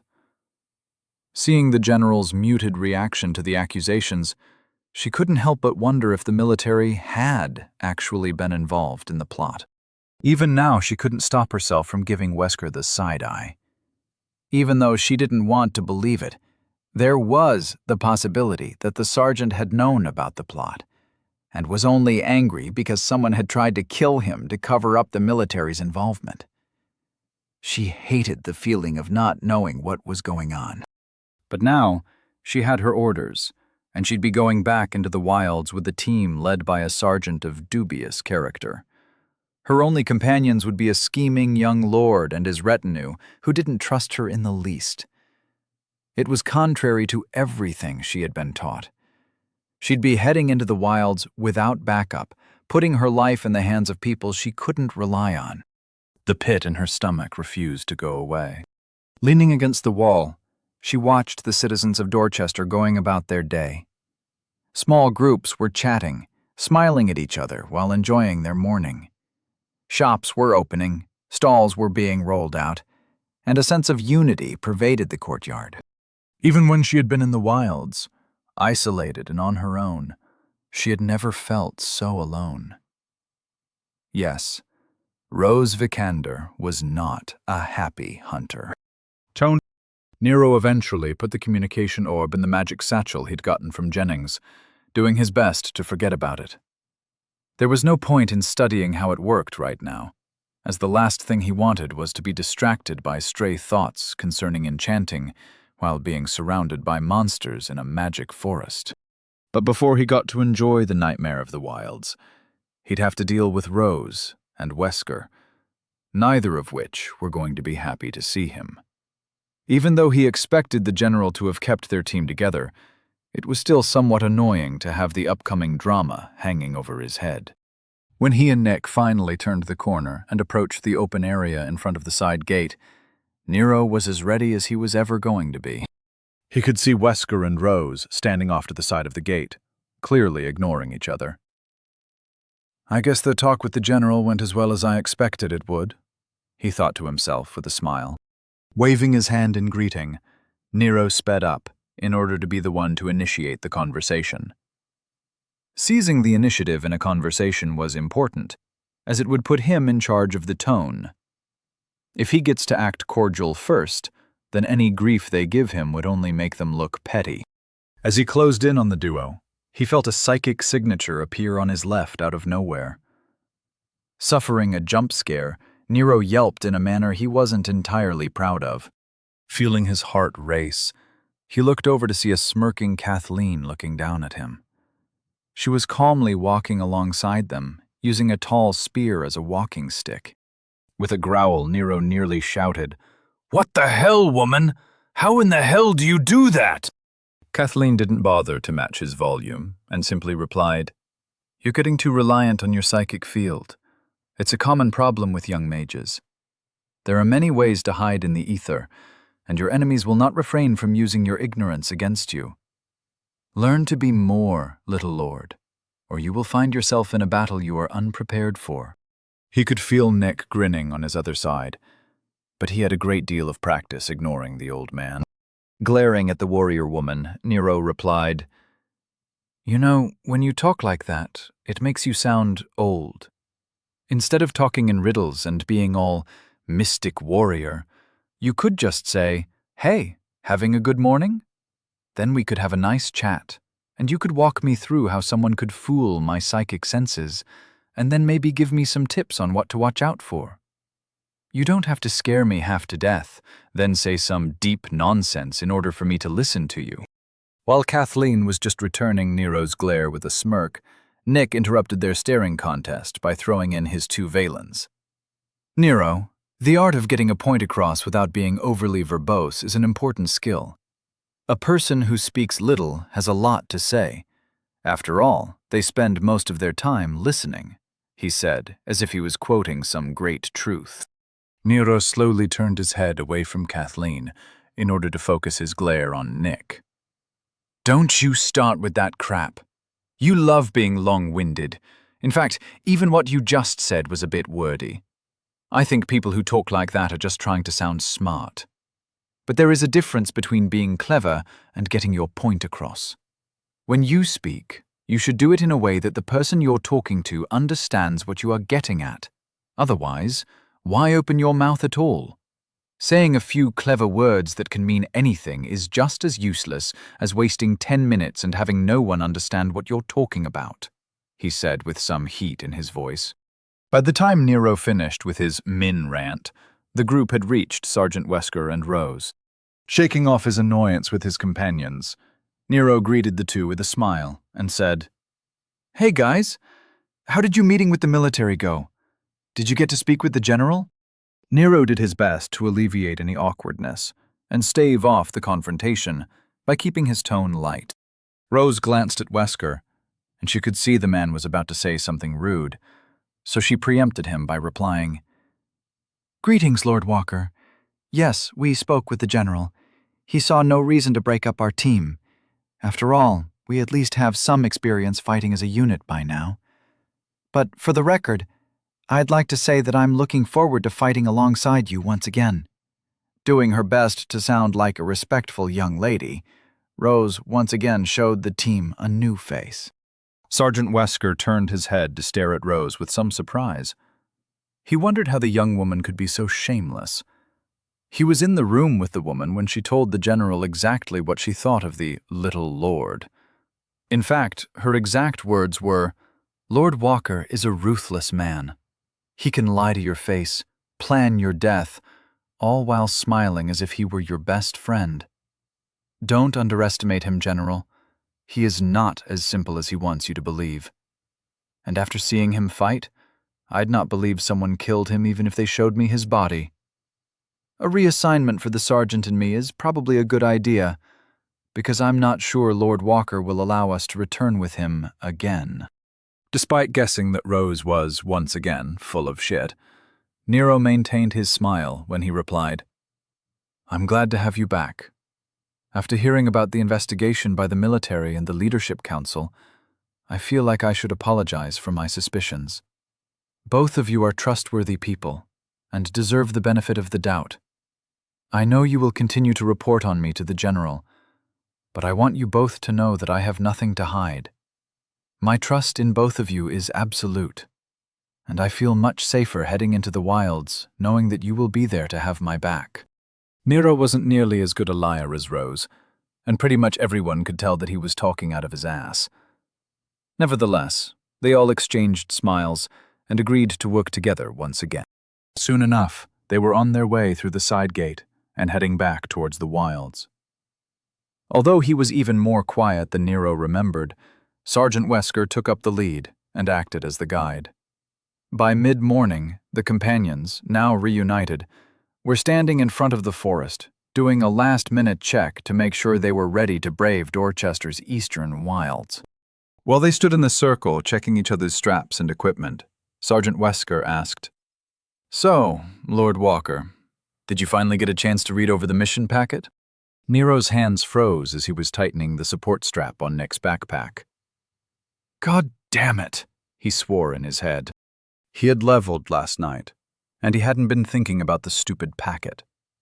Even though he'd known he was going back into the wilds, he just hadn't thought of it. Why in the hell do I keep forgetting to read the damn thing? He chided himself. If this were just last week, Nero would have probably replied with something snarky, and then insulted the man. Yet, Nero had grown a lot in the past few days. So instead, he replied cheerily, "I glanced at it, Sarge. However, I was too busy leveling last night to think about it. It's probably been a while for you, but if you remember, leveling is based on experience. After getting one over on the leadership of Dorchester, and once again foiling the plots of my enemies while increasing my holding at their expense, I needed to spend some time refining those experiences. But thankfully I have you here, and I'm sure you'll take time out of your busy schedule to remind me of what I missed while you lead us into our next ambush." Hearing himself speak, Nero came to the unfortunate conclusion that he hadn't grown as much as he thought he had. Everyone paused what they were doing and stared at Nero in various shades of surprise. Even Kathleen raised an eyebrow at Nero's cutting rebuke. After only a second or two, they returned to what they were doing. Sergeant Wesker didn't say anything. He just turned red while harshly yanking on his bootstraps. However, Nero heard Rose mutter, "Damn, that was brutal." He couldn't stop his smile from growing just a little bit. When everyone was finally ready, they took their places in formation, returning to the positions they had adopted after some trial and error. The sergeant took the lead. Nero and Kathleen watched the flanks, while Nick and Rose brought up the rear. While Nero was sarcastically thinking about how the oh-so-important mission packet had an obsolete formation listed, he felt Rose approaching from his left. Turning to look at her, he gave her a quizzical tilt of his head and asked, "What's up?" Waving her hands, she pulled out a large shield from her personal space, then started panting as if she were out of breath. Leaning on the shield, she muttered, "Gods, how the hell do you make that look so easy?" Surprised at the shield, Nero didn't know what to say. Why is she out of breath? He wondered. The ever-helpful Nick saw Nero's confusion and offered, "Nero, that shield probably filled her entire personal space. It takes a great deal of effort for lower levels to manipulate their center like that. I'm actually a little surprised she managed to create a personal space. Well done." Rose, having caught her breath, stood up a little straighter at Nick's words. "I've been working on it for a few years. Hunters need to have an emergency supply of food and other support items when entering the wilds. The earlier you start building a personal space, the better. My skills at essence manipulation may not be at the level of a mage, but they aren't non-existent. I've learned a few tricks." Nick and Wesker shared a look at how impressed they were with the young woman. Even Kathleen nodded, pleased to see such a talent. Nero, however, held his mouth shut so hard his teeth ached. That is a big deal? It's one goddamn spell. It was kinda complicated, but it's nothing major. And what's that got to do with her being out of breath? He wondered. Forcing himself to take a second and think before he speaks, he told himself, there is no point in asking about this. It's just going to sound insulting. Don't be an asshole. It's just like when a kid shows you their finger painting. Nod along and say it's great. Don't think about it. Nero did his best to smile and nod along with everyone. Rose, doing her best to not show how proud she was at the attention she was receiving, said, "It's not that impressive, but I wanted to give Lord Walker a replacement for the shield he lost during our last excursion. May this shield protect you, as you protect us." Taking a few steps forward, she presented the 4-feet-tall tower shield to Nero, as if it were a trophy. Considering that she was taller than he was, Nero had to reach up a little to receive it. It was almost identical to the one the assassins had destroyed last week. It wasn't surprising, since it was a standard tower shield from the military's armory. Nero was a little touched, although a little part of him realized that Rose was just trying to reinforce the idea that Nero was responsible for her safety. Clever girl, he thought to himself with some amusement. The moment he received it, Nero started infusing his center into the shield, pushing out Rose's influence. In his psychic field, he could sense the shield coming under his control. With what he hoped was a regal smile, Nero looked up at Rose and said, "Thank you for thinking of this. I didn't have a chance to replace the wall. It feels good to have something to hide behind once again. Nick's shield spell was a pain in the ass. This is much better. Thank you." Nick smirked and shook his head at Nero's jab. He had become rather immune to Nero's casual insults. Sergeant Wesker broke up the happy atmosphere by saying, "Hopefully everyone has their gear sorted. Now?" Everyone turned their heads to look at the serious man, waiting to hear what else he had to say. Looking at Rose with a frown, he asked, "Do you need us to wait while you recover your center?" Frostily, she replied, "No, Sergeant. My center is strong. Using that much at once just winded me a bit. I'm good to go. What's the plan?" Nodding at her, he said, "Well, in the future, if you're going to do something like that, don't do it right before we are heading into the field. No surprise is worth your life. And we don't have time for you to refill your personal space with supplies." Rose bristled at the criticism, but replied evenly, "Understood, Sergeant." Nero was about to say something snarky in her defense, but Kathleen spoke up, with some disdain in her tone. Don't carry replacement gear for others, got it. But you didn't answer her question. What's the plan?" Nero looked over Kathleen with some admiration. Subtle, dismissive of his opinion, and a little insulting. Nice job, he thought. The sergeant mentally cursed the general for sending him back out with these people, and bit back his reply. Instead, he said, "We have most of the day remaining before nightfall. Command has been in contact with Captain Angleton at the base camp, and we've got orders to hit 2 marks before we make our way to their location. Based on where we are entering, it is a relatively straight shot. Scrying reports are a little light on information, as the essence in the area is making everything difficult. However, expect 2 spawn points for Class 2 monsters, not beasts. They only appeared recently, so they shouldn't be too difficult." Everyone nodded along, understanding what he was saying. Nero, as usual, was a little confused, but didn't bother to ask for a clarification. Instead, he just hefted his shield and prepared for the silent trek through the forest. Before long, they were ready. Looking over his shoulder, Sergeant Wesker said, "All right, let's move out," then pulled out his sword and hefted his shield. As the group moved into the forest, everyone watched their assigned areas, ready for anything. Nero muttered, "Back in the forest. surrounded by mutated freaky animals and magic monsters. How does this already feel familiar to me? It must be something in the water. I bet magical fluoride is 10 times more mind-controlling than the fluoride I had back home.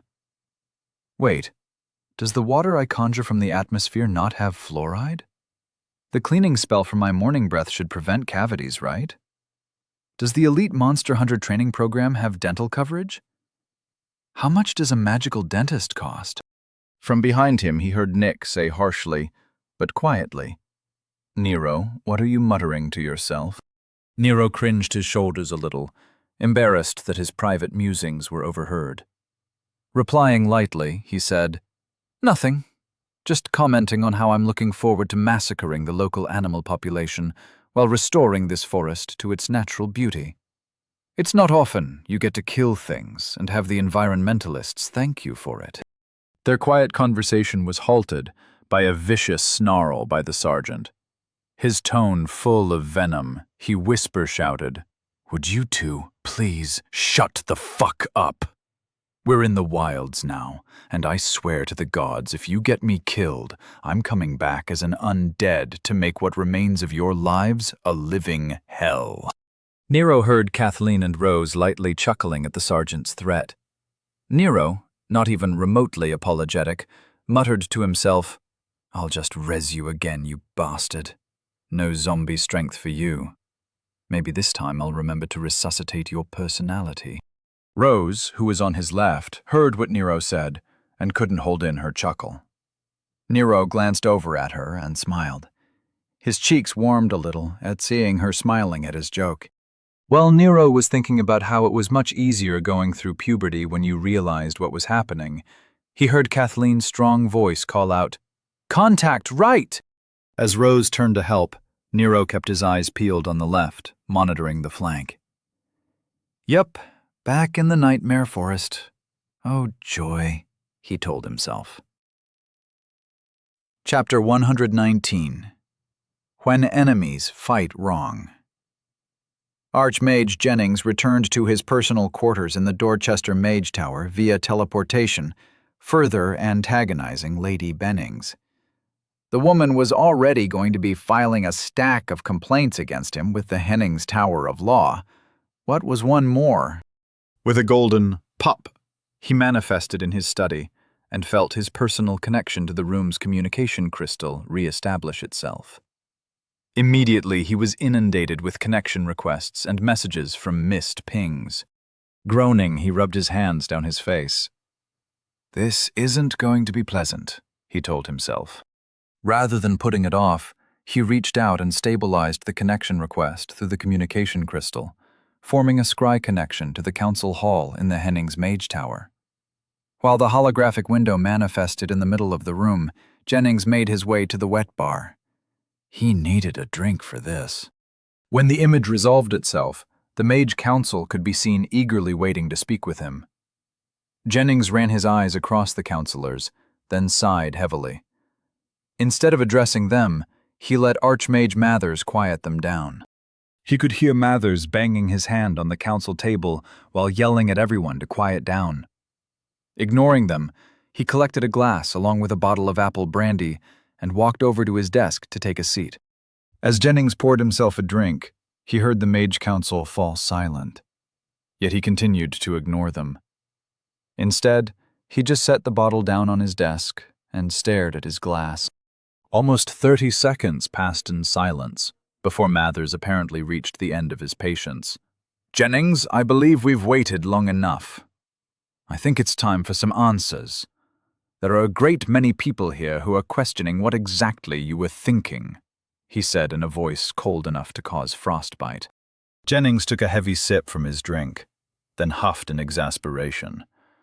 Squaring his shoulders in his seat, he forced himself to sit up straight and look at the scry window. His face firmed up as he regained some vigor. His presence swelled, imbuing him with some gravitas. It was rare to see the Archmage this serious, and the entire council felt a little intimidated.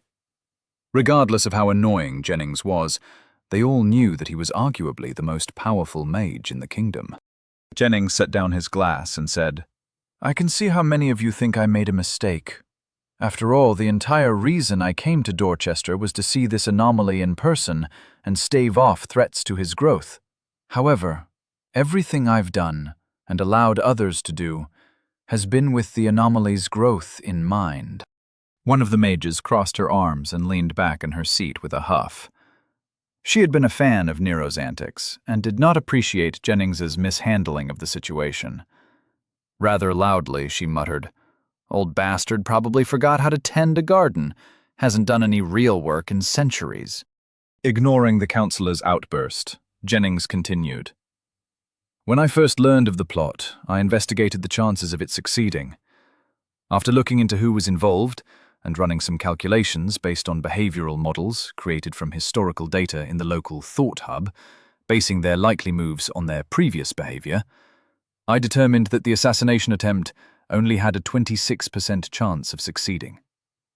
I even used some subtle influence to manipulate events and changed the anomaly's team makeup in order to lower that chance to 7%. While he had been talking, Jennings had collated and transmitted his personal notes on the assassination attempt. The entire Mage Council was silent as they digested the Archmage's words and looked through the calculations he had sent over. While they were reading, Jennings took another sip of his brandy, then looked away from the scry window. His firm countenance relaxed, and the entire council began to realize how tired the old man actually was. Keeping his voice low, Mathers asked, "So, what happened?" Finishing off his brandy, Jennings refilled his glass. "A lot, apparently," he replied evenly. A little annoyed, Mathers replied with some heat, "If it's not terribly inconvenient, would you mind elaborating?" Jennings set down his glass and met Mathers' glare through the scry window. "I did a little digging, and a few things threw off the calculations I had made. First, someone arranged for Lord Blackwood to receive a shipment of dwarven whiskey, which he then shared with Lord Cosgrove's daughter. That led him to sleeping with her. So One of the council interrupted harshly. "You couldn't account for interpersonal relationships in your personality matrix. I find that hard to believe." Jennings replied with some venom. "Do you know what the odds are for a bottle of dwarven whiskey to appear in a place like Dorchester? I was well aware of Blackwood's repressed desires and the daughter's resemblance to her mother, but the man wouldn't have made a move if he hadn't encountered that bedamned enchanted liquor. The man was just supposed to have comforted the girl, then put her in contact with a low-level fixer." Mather's voice was wary as he said, "If you're suggesting that someone knew how dwarven whiskey would influence the situation, I'll have to seriously reconsider how much faith we have in your deductive reasoning." Nods around the room agreed with the acting director, along with mutters of agreement, all of which stopped when they heard Jennings's reply. 3 words. "Matrix of fate," he said with some clear malice in his voice. The silence was filled with tension, and Mathers asked quietly, "How sure are you?" Jennings offered a dry grimace, implying that Mathers was being an idiot. He then sent over his personal notes from his investigation.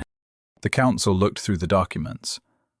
There was evidence of someone maneuvering Lord Blackwood's pet hunters into returning early from an already scouted pro-dungeon they were accidentally sent to investigate. Then there was the mage whose debts were mysteriously called in, requiring them to seek out some side work. Someone even managed to countermand Jennings's order to have a war mage included in the anomaly's party, not to mention the absence of the captain. The entire excursion was tweaked to allow the assassination to proceed without trouble. While the council read through the documents, Jennings's voice interrupted their thoughts. "Regardless of whether you think the risk of letting the assassination attempt happen was a good idea, none of you can argue with the facts. Someone played with fate. Worse yet, they were able to do it at a level even I couldn't predict. So, yes, I'm relatively sure the Matrix was consulted. The damn Fate Weavers tried to have a new noble killed while trying to ensure that their original prophecy of Dorchester's fate was ensured. The prideful bastards tried to kill off millions of Oglevark's citizens in an effort to hide their mistakes, he growled. The entire council was stewing in repressed rage. Trying to kill a new noble under the protection of the crown was bad enough, but condemning a city to death because they couldn't handle being wrong? That was too far. Mather's tone was full of fury as he asked, "All right, so what do we plan to do about it?" Nero heard the thwip, thwip, thwip of Rose's arrows, so he knew the right side was in combat behind him. She only started rapid shooting after the Sarge and Kathleen were in melee range. Yet, he maintained his vigil on the left side. He'd learned that ensuring the rear of the engagement was just as important as the fight itself. While most of his attention was on the woods in front of him, he could still see what was going on behind him, at least a little bit. Even though Nero wasn't focusing on the battle, his field still showed him a general idea of what was going on. It was like seeing something happening that you weren't focusing on, kinda blurry and without any details. As the seconds passed, the combat started sounding sporadic. Nero chanced to look over his shoulder. He could see Sergeant Wesker standing strong, forcing several dog-like things to maintain their distance. There were small mud walls about 3 feet high acting as a movement hazard on both sides of the man. Nick covered Wesker's right side, blasting any of the dogs that tried to jump over the wall. Kathleen maintained the other side, swatting dogs with her spear. Rose was directly behind Nero, firing at whatever she could.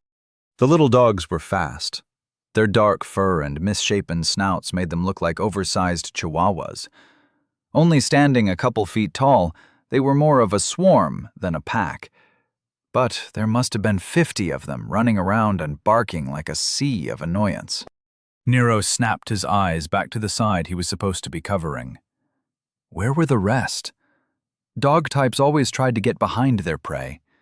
The walls Nick put up were only 25, maybe 30 feet wide.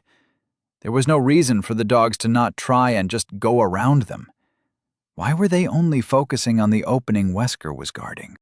He narrowed his eyes, scanning the forest as best he could. Even with his field sweeping his attention through the woods, he couldn't see any sign of the pack trying to surround them, or any other pack trying to act as a flanker. Nero heard Wesker shout, "Walker, anything in the back?" Shaking his head without turning around, he shouted, "Nope. All clear on this side. I don't get it either." Nick yelled, "Well, get over here and help. I'm having trouble holding them back. They are very resilient. I think they might have some kind of disproportionate disruption property in their essence fields. I'm having trouble maintaining my constructs." Nero could hear the underlying panic in Nick's voice. Despite how many times they've been in situations just like this, the old man was still uncomfortable in combat. Nero said over his shoulder, "Rose, switch out with me. You've got the rear." As he turned around, he felt Rose take his place and say, "Got it." Nero took up position a dozen feet behind Wesker to survey the scene, and saw Kathleen and Nick holding back the little monsters. Nick was holding 2 glowing balls of essence in his hands, blasting the hopping dogs back over the wall, while Kathleen just played whack-a-mole. He focused his senses on the battle and saw something weird. "Hey, Nick, don't their essence fields seem like they're all jumbled up together?" he asked with a little confusion in his voice. Nick shouted in panic, "Wait, what? Is it a mob?" Wesker groaned loudly as he swung his sword, removing the head from one of the little dogs. "I hate dealing with mobs. You see any bodies?" he asked calmly. Kathleen called out, "I don't think it's a mob. The bodies are just dispersing quickly. Wait." Nero looked over at her, curious as to what they were talking about. He saw her lean over the wall and skewer a little dog, as if she were making kebabs. Pulling her spear back, she looked closely at the little monster and watched it struggle and die. The moment it stopped moving, the body seemed to lose cohesion and turn into a black cloud. Immediately she returned her attention to the wall she was guarding and said, "Never mind, it's a mob.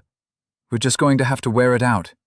That is, unless anyone happens to be carrying a spare set of full plate. Totally confused, Nero asked, Am I missing something? A mob is just a group of monsters, right? Nick, clearly annoyed, replied, Yes, it's a group of monsters. But while the word means a group, what that implies is that the entire thing is one entity. It's an essence configuration of the concept of a mob. We can't kill them off one by one. The total number will stay the same until the stored potential of the mob is used up. Nero, hearing the explanation, tried to understand what Nick was saying, but his brain refused to accept it. Then, like a flash of insight, he thought of the old RPG board games he used to play when he was younger. There were swarm enemies that were single figurines. When their hit points hit 0, the swarm died. Until then, the swarm didn't lose any of its combat capability. Oh, I get it, he said. Then with some confusion, he asked, So why isn't anyone doing any AoE? Nick used what looked like an air blast to knock a group of hopping dogs back over the wall and grumbled, Because we didn't know it was a swarm. It's too late now. We'll just have to kill them off until the mob dies out. Wasting essence on a big spell would be completely irrational. All we have to do is maintain the perimeter and chip away at the swarm's potential. It will stay together, so at least we don't have to worry about it surrounding us. Nero stood there dumbly, watching Wesker, Kathleen, and Nick occasionally picking off dogs one by one, doing very little in the grand scheme of things. He looked at the incredibly large essence blob in his psychic senses, realizing that despite their efforts, it wasn't shrinking all that fast. But that will take forever, Nero shouted. Wesker, still holding the center, slammed the edge of his shield down on a pair of dogs harassing his legs, and shouted back, Mobs are annoying. There isn't a good way to deal with them if you get caught in one. Unless you have a massive essence advantage, overpowering their essence field isn't worth the effort. Now get over here and start helping. The more of these things we kill, the faster the mob will convert to something we can actually kill. Just be happy the mob manifested as a pack of weaklings. Nero felt Rose approach his shoulder, and he turned to see what she was doing. She looked at Nero and said, I'll keep an eye out. You can go into melee. Nero felt this whole situation was absurd. He knew this was a fantasy world, but really? Mobs? Even if the concept of an entity made up by a group made sense, seeing it in reality was just too weird for him to process. Focusing his psychic field, he could see the dogs coming back into existence in the middle of the pack after being killed. It was all fuzzy. The mob's essence field was just too large. Like clouds forming out of nothing, the dogs just materialized and then joined their friends in barking and howling like mad. Shaking his head in wonder, Nero put away his shield and brought out another sword. Dual-wielding, he approached Nick's side. Kathleen would be more than fine on her own. As he got closer, he took a better look at the essence surrounding them, and he could feel what Nick was talking about. The essence in the air felt muddy, like it was reluctant to do anything. Nero watched as Nick fought, gaining a little respect for the scientist. Being able to cast at all seemed like a chore. Joining Nick at the wall, he realized he was too short to see much past the wall. He definitely wasn't tall enough to lean over and start clearing out the ones on the other side. He had known he was only a little over 5 feet, but this was ridiculous. The damn wall came up to his chest. A dog appeared directly in front of him, jumping up and trying to get its paws over the wall. Its snapping mouth caused Nero to hop back in surprise. He lashed out with the sword, feeling his blade dig into the side of its head, causing it to yelp in pain and fall back down. Grimacing at the sound, he suppressed the guilt he felt at hurting what in any other circumstance would be a pet. Just because they remind you of the evil little bastard Sarah used to have, doesn't mean it's a dog. It's a monster, and you need to treat it as such, he told himself, remembering an annoying little dog that used to bite his ankles until he fed it. Nero joined in the occasional slaughter of the jumping dogs, doing his best to aid in the continued violence, his swords striking out at anything that tried to make its way over the wall. But minutes passed, and he could see that they weren't really making much progress. Looking around, he could see Wesker and Kathleen were both annoyed, seemingly treating this as an unfortunate task that, while simple, would be a pain in the ass. Nick, on the other hand, was having trouble. Prolonged casting in this environment was causing him to have some problems. Nero could almost feel the man's center struggling to maintain itself. "Hey, Nick, how about you step back for a bit and rest? I got this," he said. Nick shook his head and replied, "Nero, you don't have the range to cover this much wall. I'll be fine. Just focus on your area." Nero knew the man was just being stubborn. Nick did have melee weapons. He just rarely used them. Even during close-quarters training, he treated melee weapons like workout tools. He never tried to master them, just fighting with a rapier as if he were in some Errol Flynn movie. Realizing that Nick would eventually tire himself out, Nero tried to come up with something to speed this up. It was ridiculous that their only option was to chop at the edges until the mob tired itself out. While he continued swatting at the jumping dogs, he reached out with his field, trying to get an idea of what the mob's essence field was doing. He could feel the essence in the ether being subdued by the mob. Mentally reaching in, he tried to grab hold of the flows, but they refused to cooperate. Even if he were to use his center to cast something, he'd have to do it right next to his body, or the essence would refuse to complete the spell. No wonder Nick didn't just blast the damn things with fire. Casting anything in their field of control is damn near impossible, he said to himself. Yet, Nero noticed that the mob's essence field was really spread out. It was like its psychic existence was covering the entire area. But he could see that his companions' fields had no trouble maintaining themselves. So, he reasoned that if he could cast something close to himself without issue, he could still fire things at the mob. Nero's mind worked at the problem, while he continued to swing away at the hopping dogs. He then noticed that the wall Nick had put up was starting to melt a little at the edges. How did he put up a wall in the first place? He wondered. Hey Nick, how did you manage to cast the spell to create the wall? The essence field of the mob is all around us, he asked. Looking over, he could see that Nick had finally given in, and was now swinging a sword in one hand, while still using his other to blast the dogs with a simple gust spell. Now that he was closer, he could see the spell attached to the man's hand. The ether is still there. The mob's field is just stopping you from controlling it. It's like trying to cast inside of someone else's control range. You can do it, but it takes a great deal of effort. I managed to get the wall up before the mob overtook us. Now I just have to maintain it. It's not easy, but it's manageable, Nick said, while sounding a little stressed. It had probably been, at most, 10 minutes since this little battle started. Even though the dogs weren't very large, they still were big enough to bite chunks out of them if they weren't contained. Nero furrowed his brow at the thought of the mud wall failing. Even though they were all capable of fighting at this subdued pace for an hour, he didn't like this at all. In his field, he could see the mob's field shrinking, but it wasn't fast enough. They just weren't causing enough damage to it. It's a damn DPS race. This is a fight with a countdown timer. I'm in a real fight with a damn clock on it, he thought to himself. Forcing himself to calm down, he looked around and tried to gauge how they were doing. Weren't low-level swarms supposed to be a low-level encounter? He wondered. Even though their progress was slow, they didn't seem to be in any real danger. The fight was just annoying at the moment.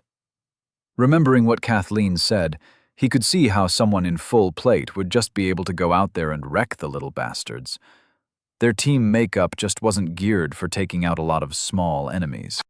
Upping his intensity, he put away one of his swords and really started chopping at whatever dog managed to get its upper body on the wall. He ran back and forth, slamming his sword into the snarling monsters' faces.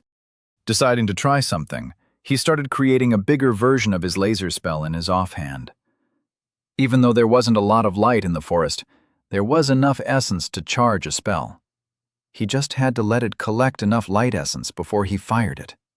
And since he would be creating the construct right next to himself, it shouldn't be disrupted by the mob's essence field. All he had to do was concentrate on maintaining it. At least, that's what he thought. That should work, right? He told himself. After a few seconds of charging the spell, he raised his fist and sent a stream of light into the dogs several feet away from the wall. Due to his height, they were the only ones he had line of sight on. The moment the light left his hand, he could feel the beam start to disperse. It was like firing a gun into a tub of water. All of the power seemed to bleed off of it. By the time the laser hit a dog, the damn thing didn't even react. Nero could only frown at his failed experiment. The construct's existence was so brief, it made whatever center he put into it too fragile. Instead of becoming a solid, real construct, it became an incredibly real flashlight. He heard Nick say, "Nero, did you not hear a word of what I just said? You're inside the damn thing's control radius. We're in its essence field. You don't have enough control to maintain a construct, let alone to infuse enough essence to imbue a construct with enough center for it to matter. Stop messing around and focus on doing as much damage as possible. I can't hold up the wall forever." Nero grimaced at implied rebuke. "I listened. I may not have really understood, but I listened," he thought sourly. Realizing his center wasn't the problem, he focused on the essence in the air. It was just too entwined by the mob's field. Anything he cast wouldn't have enough weight. He could fire a bunch of pebbles, and even if he emptied his center in their creation, they would be too brittle to do anything. So, Nick's wall only worked because he put it up before he lost control of the ambient essence. "Okay, so that explanation doesn't help me at all, does it?" he mentally griped. Swinging his sword lazily, Nero tried to come up with another idea. The only good thing about the situation was that their enemy was so pathetic. He could stand here for hours batting them down, if the wall managed to hold up that long. Putting that delightful prospect out of his mind, he tried to focus. There had to be a way to cast something useful. He refused to believe that magic couldn't solve all of his problems. It was magic. Its entire point was about doing things that were impossible. He would figure it out eventually. Chapter 120. Learning from Past Experience. General Branson sat at his desk, fighting against the evils of paperwork. The past few days had been difficult, and as a result, he wasn't in the best of moods. There was so much to do, and he was behind schedule. The fact that his schedule was whatever he said it was didn't factor into it at all, at least as far as he was concerned. He had been forced to waste more than an entire day dealing with Lord Walker's issues. Even after the council meeting had ended, he was still stuck monitoring the internal investigation and weeding out all those involved. Even if he hadn't been personally dealing with it, he still had to sit through the investigating team's reports and sign off on their findings. But now, he was finally getting back to what he should have been doing all along. The city needed to shore up its defenses and increase the army's presence outside the walls in the wilds. For that, he needed to find more soldiers, increase their stores of supplies, put in fresh orders for weapons, and so much more. The last thing he wanted to be dealing with were the nobles and their stupid games. He had a city to save from a density shift, and he refused to fail in his duty.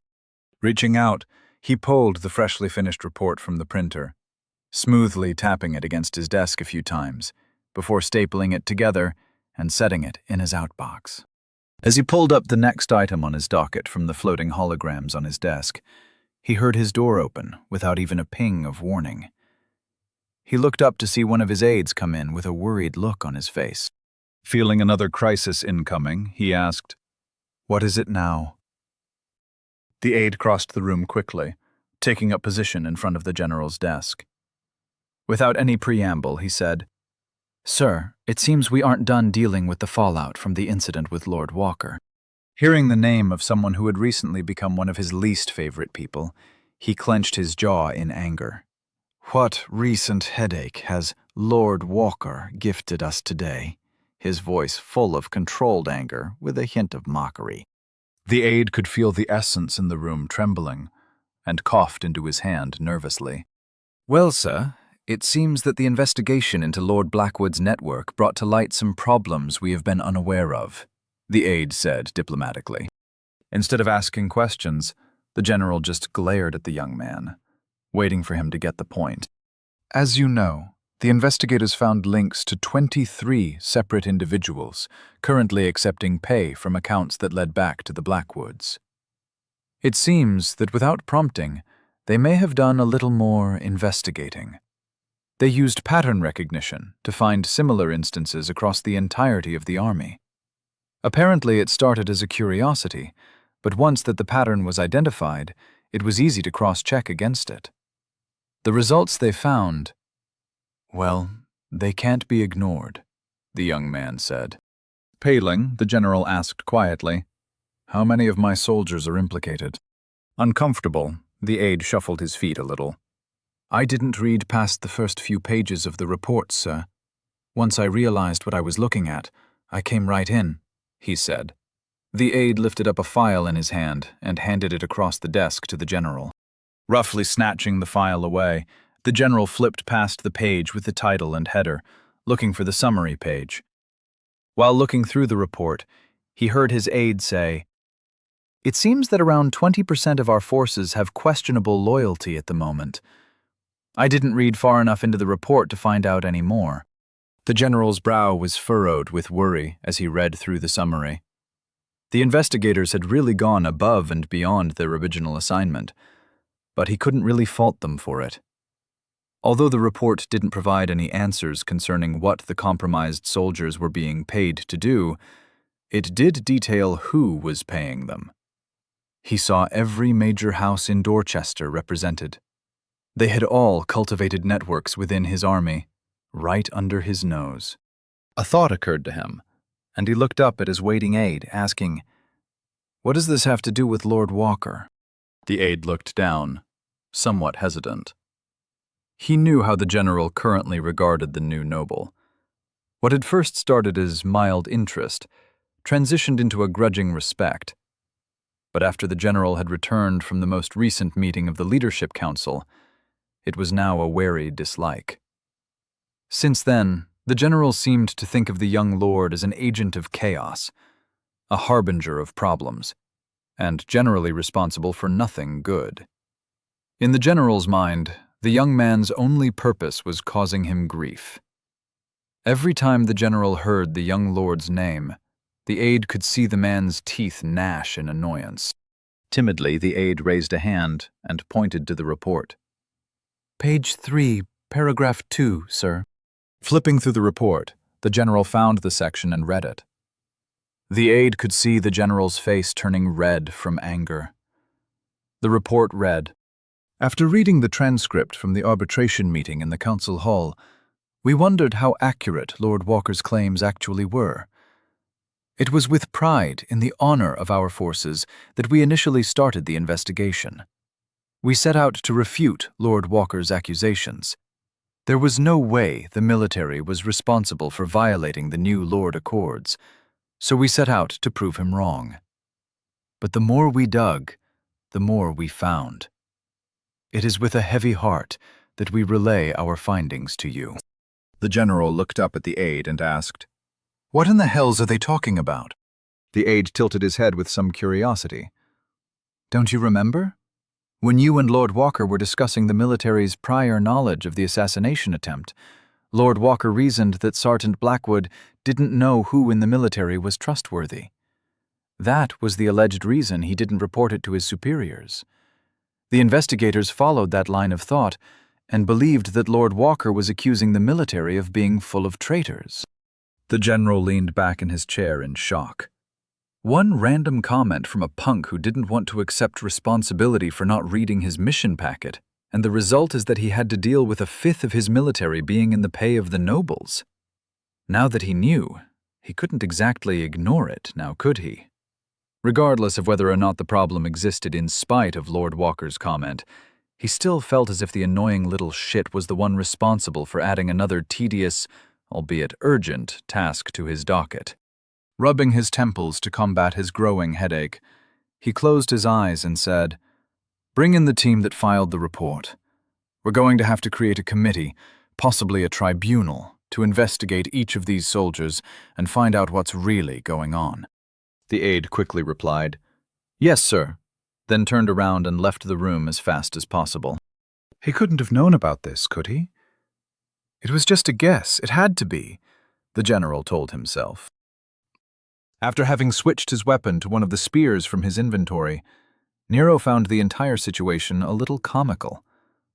The little monster dogs continued to try and jump their way over the wall, and in turn, he and his team continued to beat them back as if they were participating in one of those reflex challenges they have at the amusement parks. It wasn't even all that challenging. Despite knowing that 50 dogs working together could rip each of them apart, the mud wall made the entire fight rather silly. It was an odd feeling, because Nero also knew that Nick was unable to hold the wall together indefinitely. So soon enough, the situation would lose its humor. As he used his spear to pierce a dog through its neck, Nero checked how Nick was doing. By this point, the old man had given up on doing spells and just used his sword to hold the line. But Nero could tell he was struggling. The effort required to hold the wall together seemed more than he let on. Looking over to his left, he saw Kathleen working with Rose to clear the other side, while Sergeant Wesker continued to massacre the dogs trying to force their way through the passage he was guarding. Nero shouted, "Hey guys, Nick isn't looking too good. We're going to have to try something else. It's been almost 20 minutes and I'm not seeing the essence field shrinking all that much. Is there really no standard procedure or something we should be doing?" Kathleen shouted, "The easy way to deal with mobs is to charge the middle and kill things quickly as possible to disrupt the center. Even with how weak this mob is, none of us are geared for that."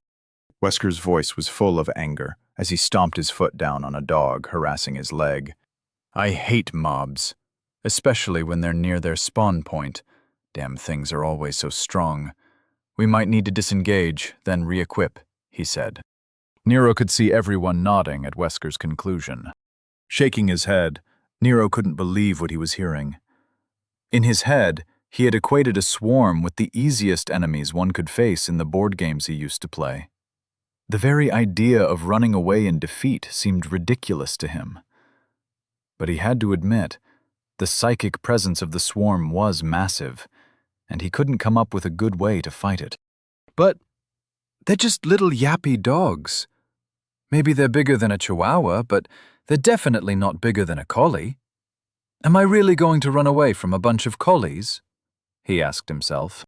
Fed up with the situation, his mind raced through his options.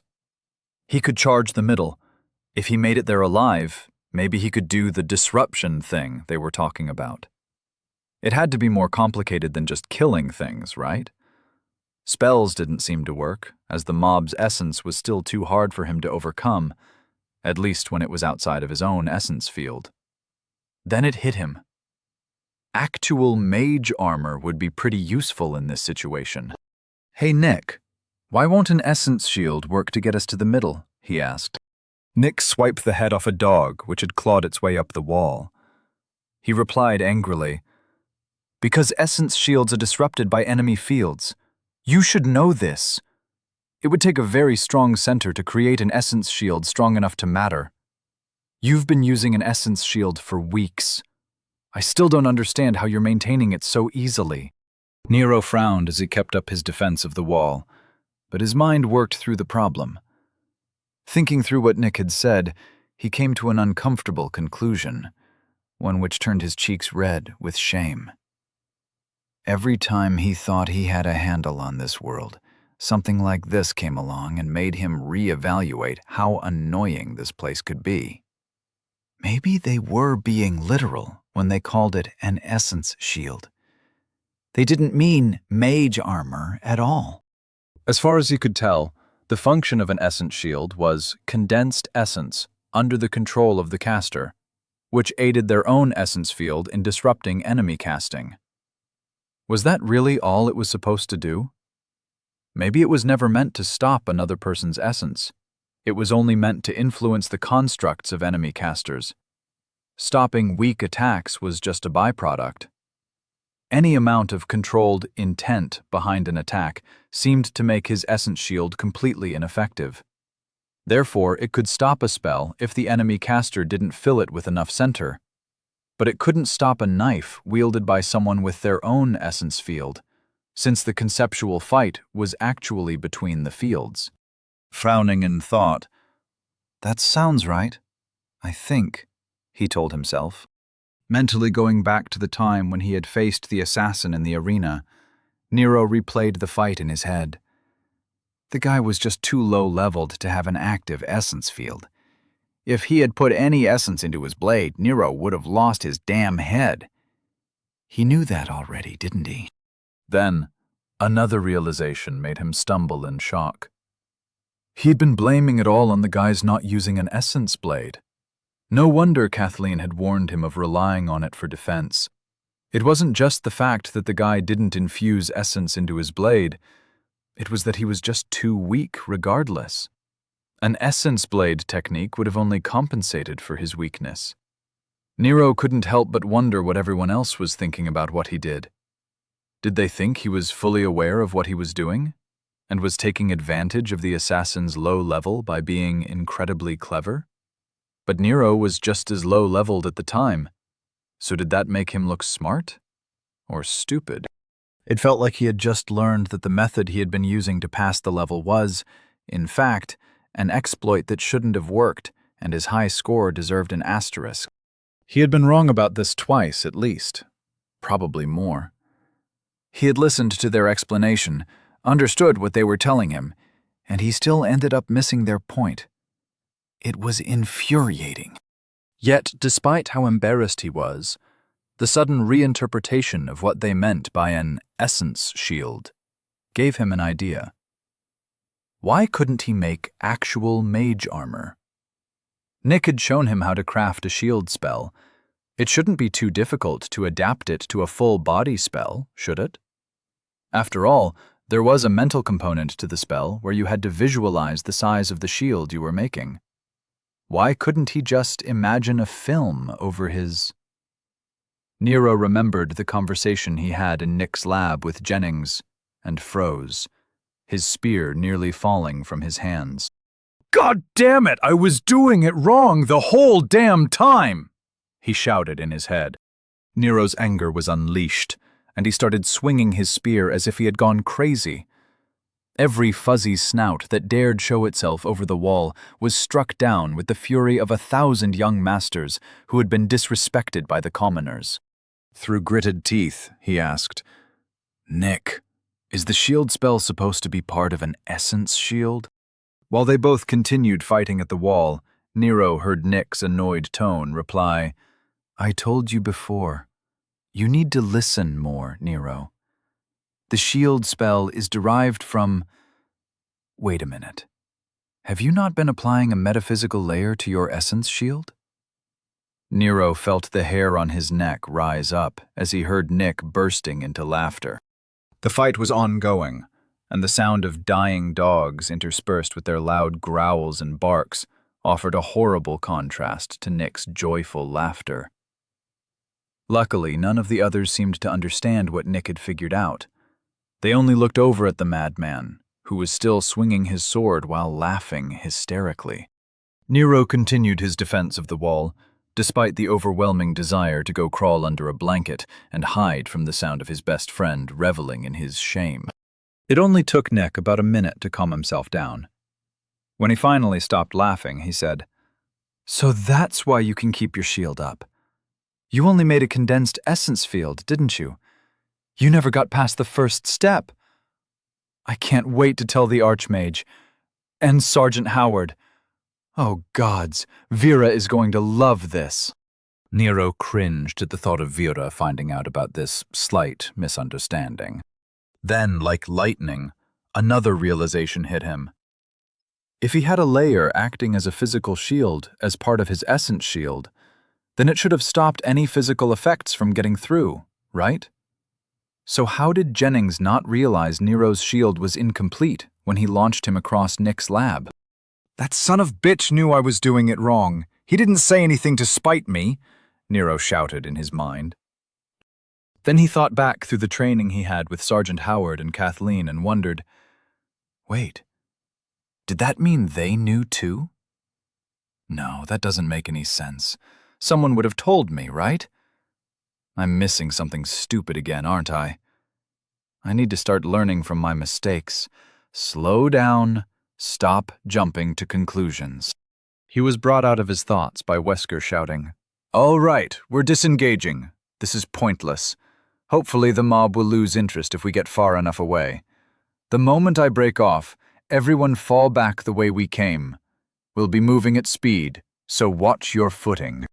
Before Nero could fully process what the sergeant was saying, he saw the man swing his shield low, knocking back a few dogs that were trying to snap at his legs. While the dogs flew through the air, the man turned and bolted. Nero joined his companions as they fled through the forest, easily outpacing the short legs of the dogs. Looking over, Nero said loudly, "Nick, when we get to wherever we're going, I'm going to need you to explain what exactly an essence shield is, and how the hell it's supposed to work." Cackling madly, Nick laughed at Nero unabashedly.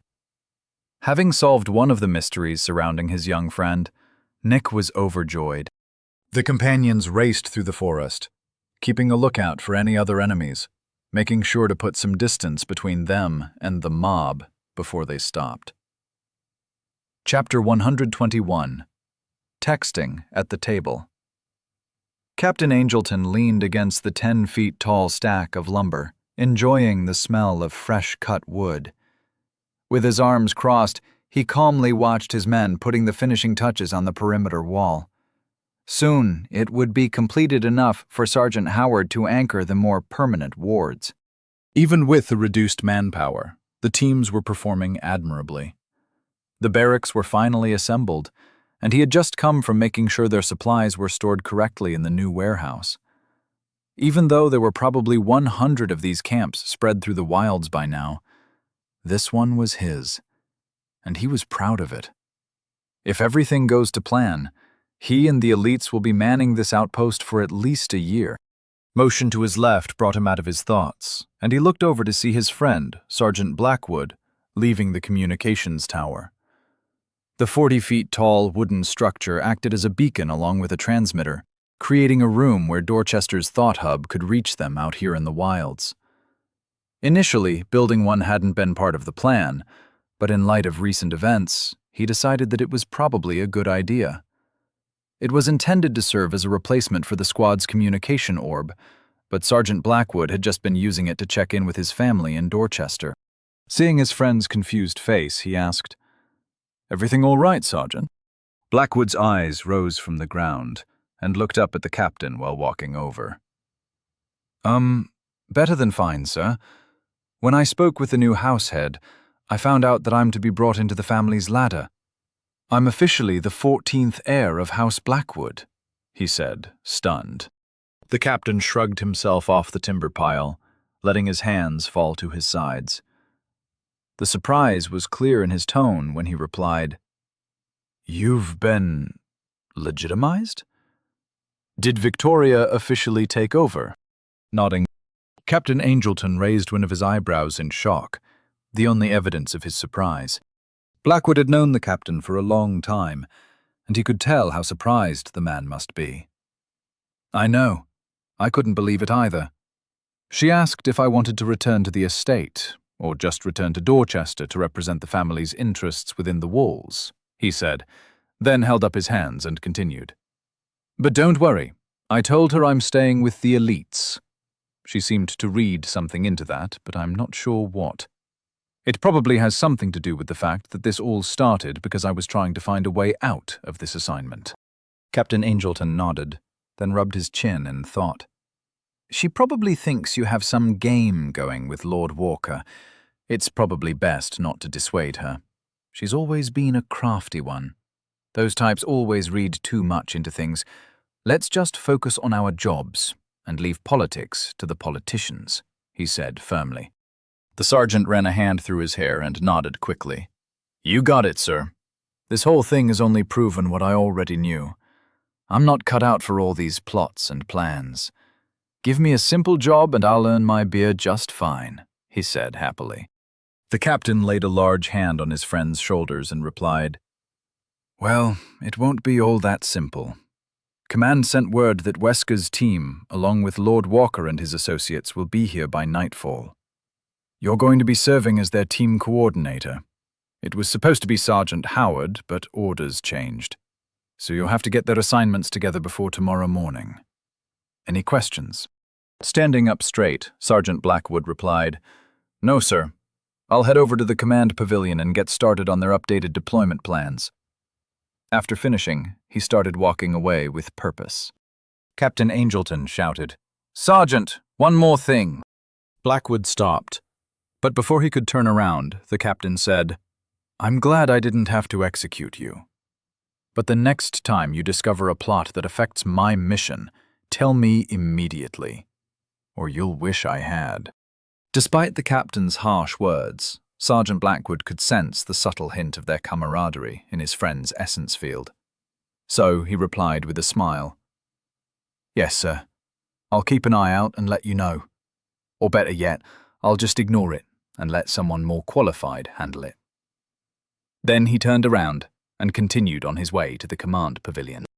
Cracking a very slight smile, Captain Angelton shook his head in amusement and muttered, "Son of a bitch never lets me get the last word.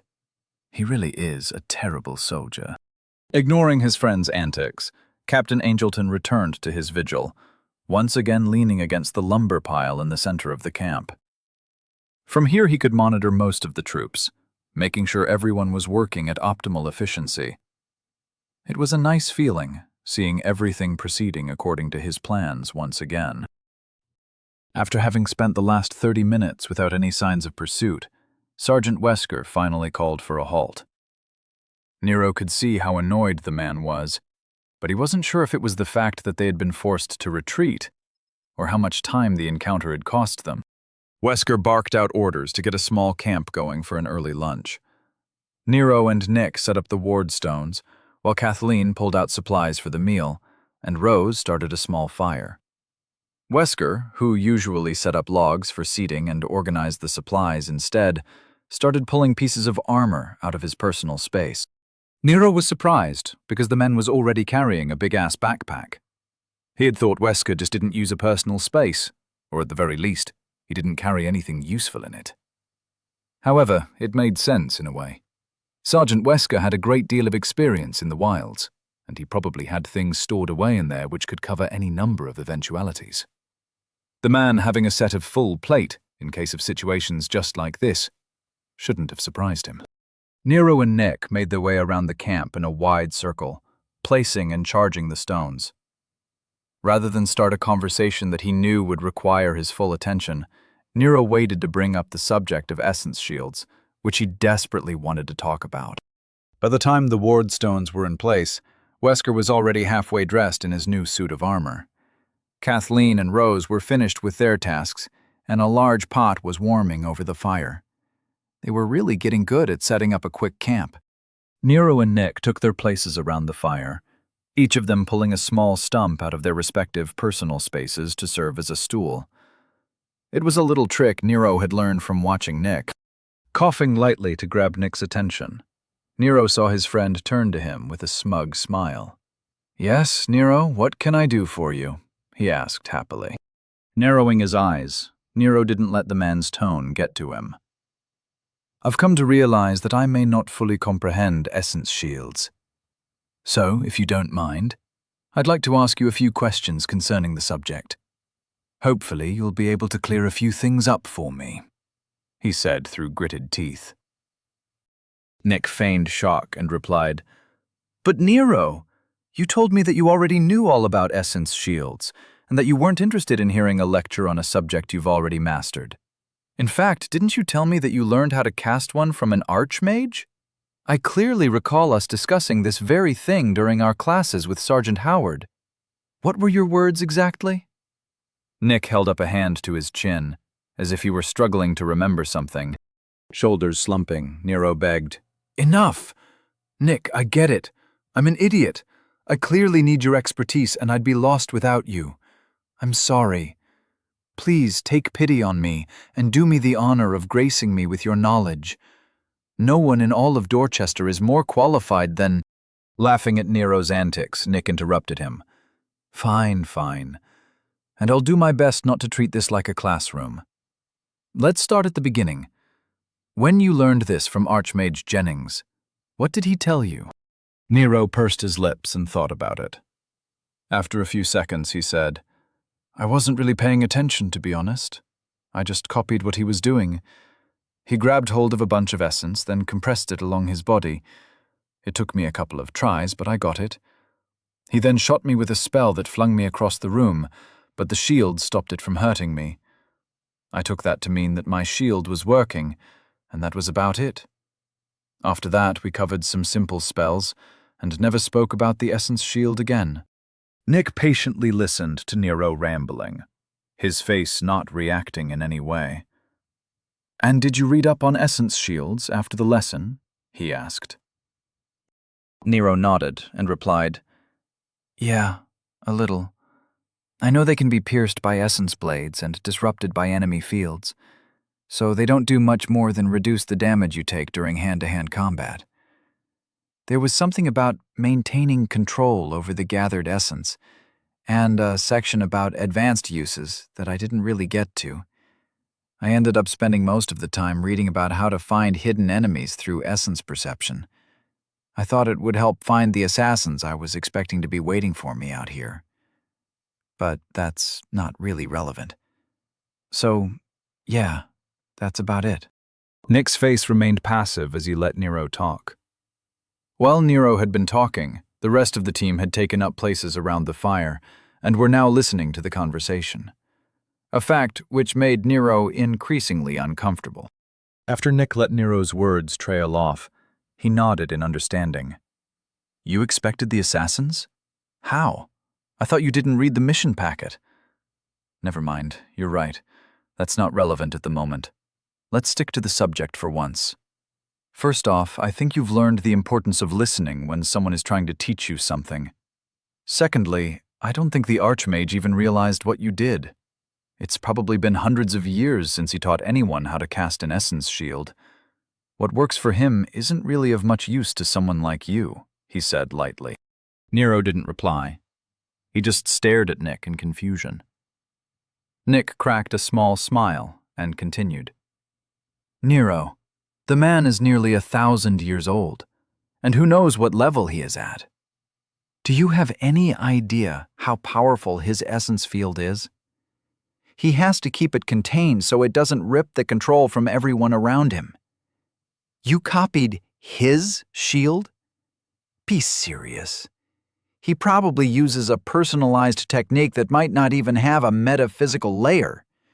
His shield most likely has so many spells tied to it that it might as well not even be called an essence shield anymore.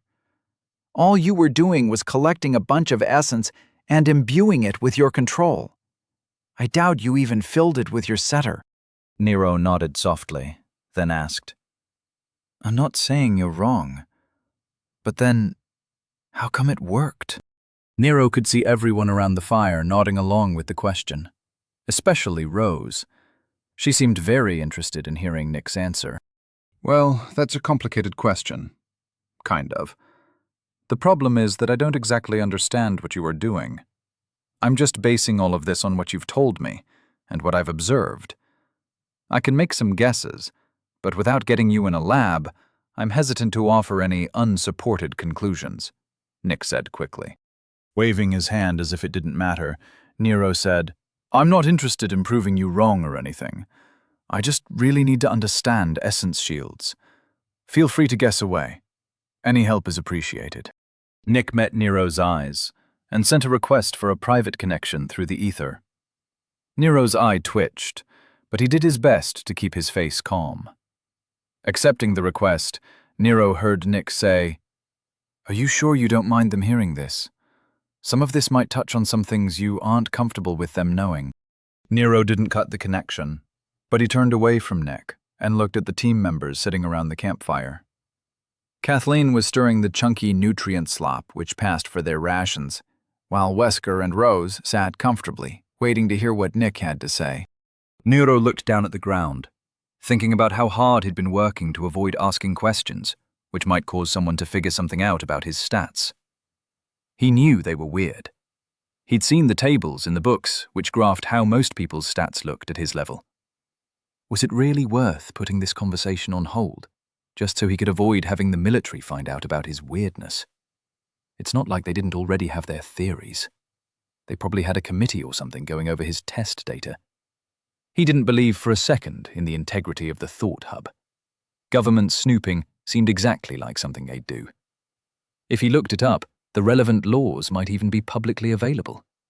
The citizens probably considered it common sense. Rosa's voice snapped Nero out of his thoughts.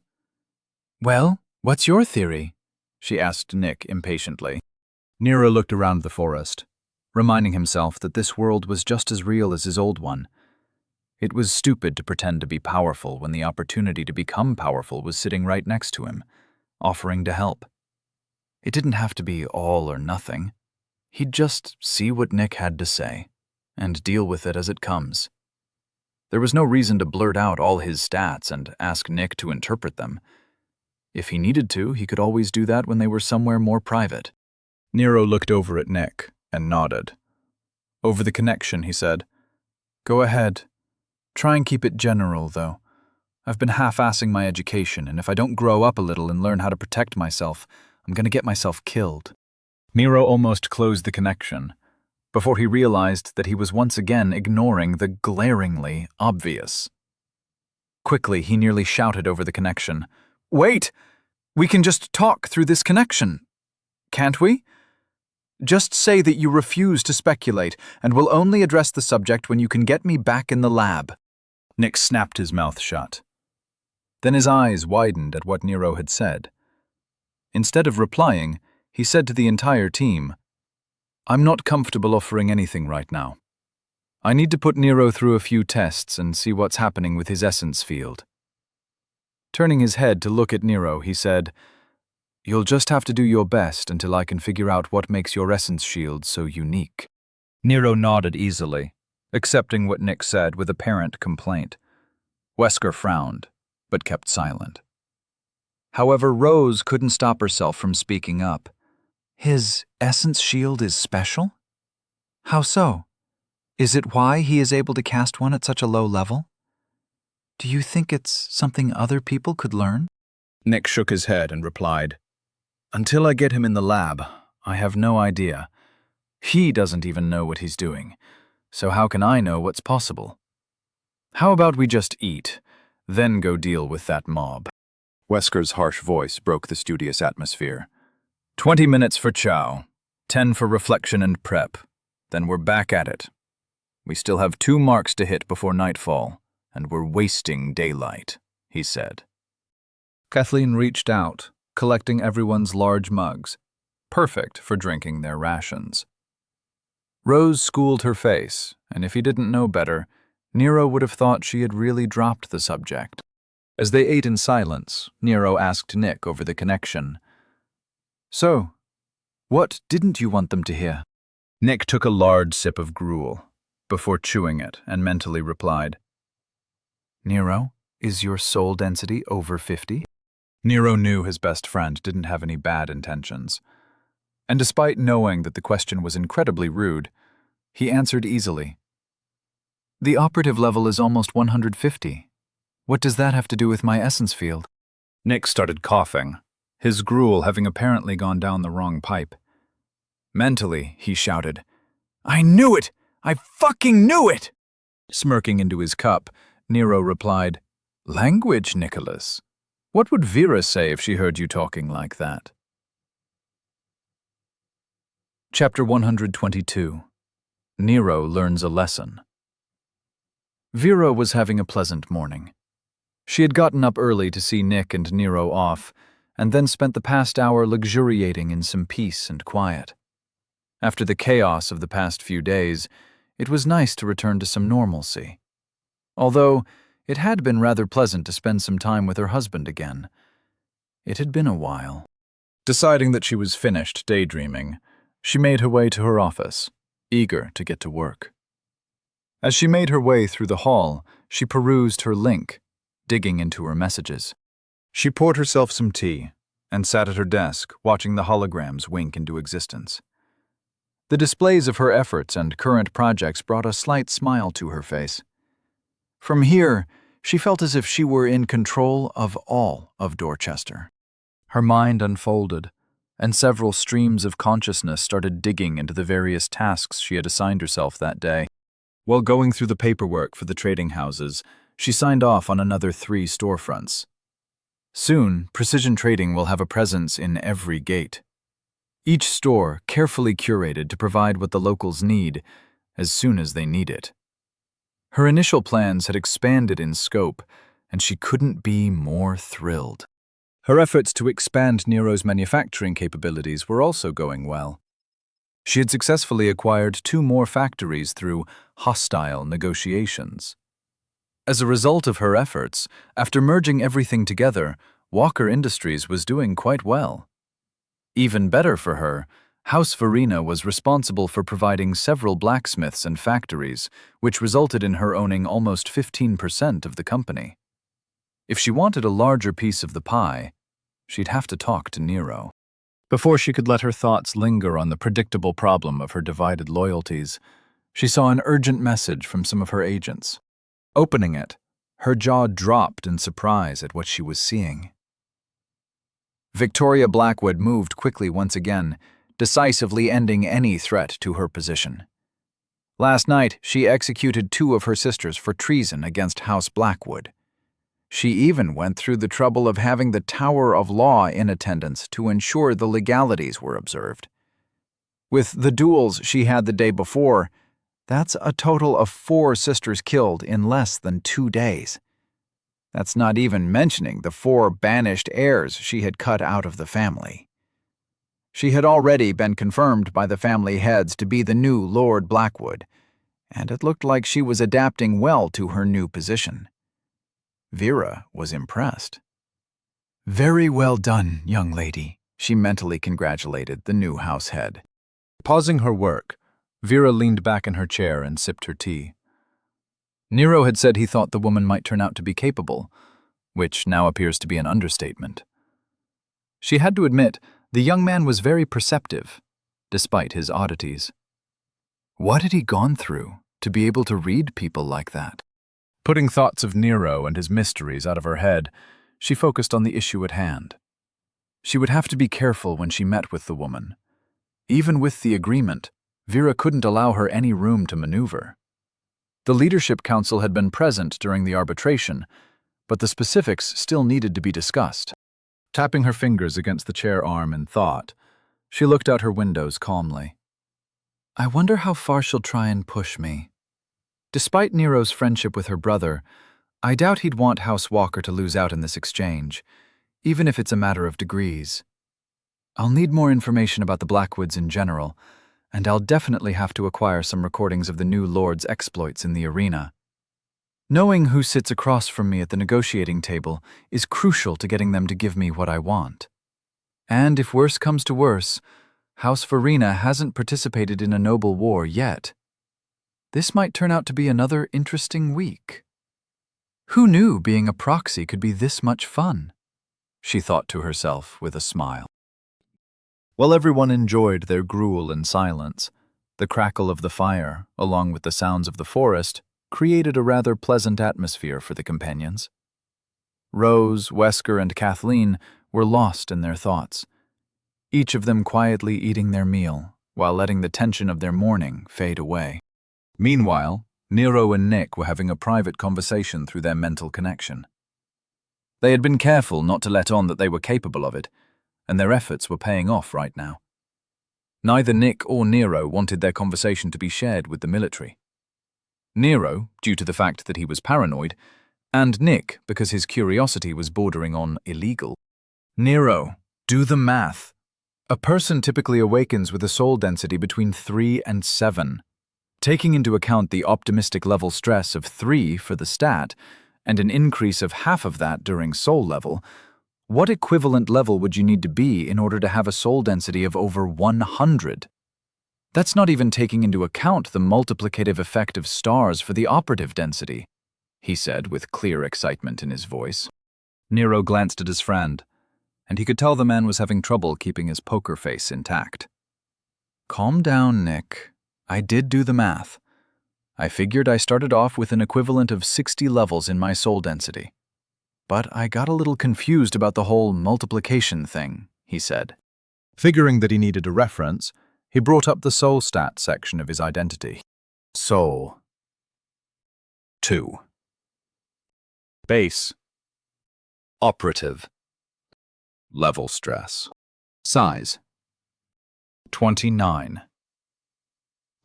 40.6. 2.4. Density. 101. 141.4. 1.4. Intensity. 76. 106.4. 1.9. Pressure. 27. 37.8. 1.9. Harmony. 24. 33.6. 21.8. Adaptability. 270. 378.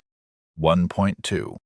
While Nero looked at his stats with some confusion, Nick replied quickly, "What's to be confused about? Operative levels are just the base stat added to 20% of the product between the base stat and the amount of stars infused into the governing stat in question. What's more interesting is what you having a soul of that strength implies." Nero tried following along with what Nick had just said, but despite understanding what every word the man spoke actually meant, his brain just wasn't wired like that. So instead of dwelling on it, he just shot Nick an annoyed look from behind his gruel cup and replied, "And what exactly does it imply?" "That the Archmage was right, and more importantly, so was I. You see, when we were in my lab, Archmage Jennings postulated that you spent a great deal of time without a body. The memory of that time wasn't recorded in your mind because a body is required to interact with and alter a mind imprint. So when you finally gained a body, the mind imprint that was used to form your consciousness came from when you were outside the planar spheres. He believed your body and mind were influenced by the remnant desire of your soul's wish to be an adventurer, or at least what you believed an adventurer to be," Nick said with a lecturing tone. Now, normally, Nero would interrupt a rant like this.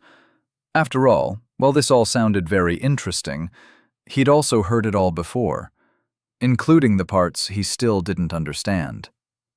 His soul was altering this body at the whims of his inner desires. So what?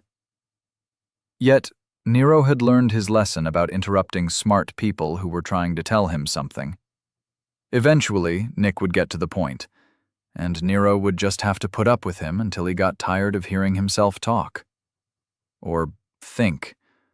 Or whatever the term for mentally communicating was.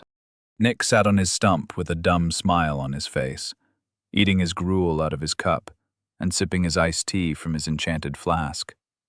All the while, he was mentally walking Nero through his thought process. So your body and mind were and still are being shaped by that desire.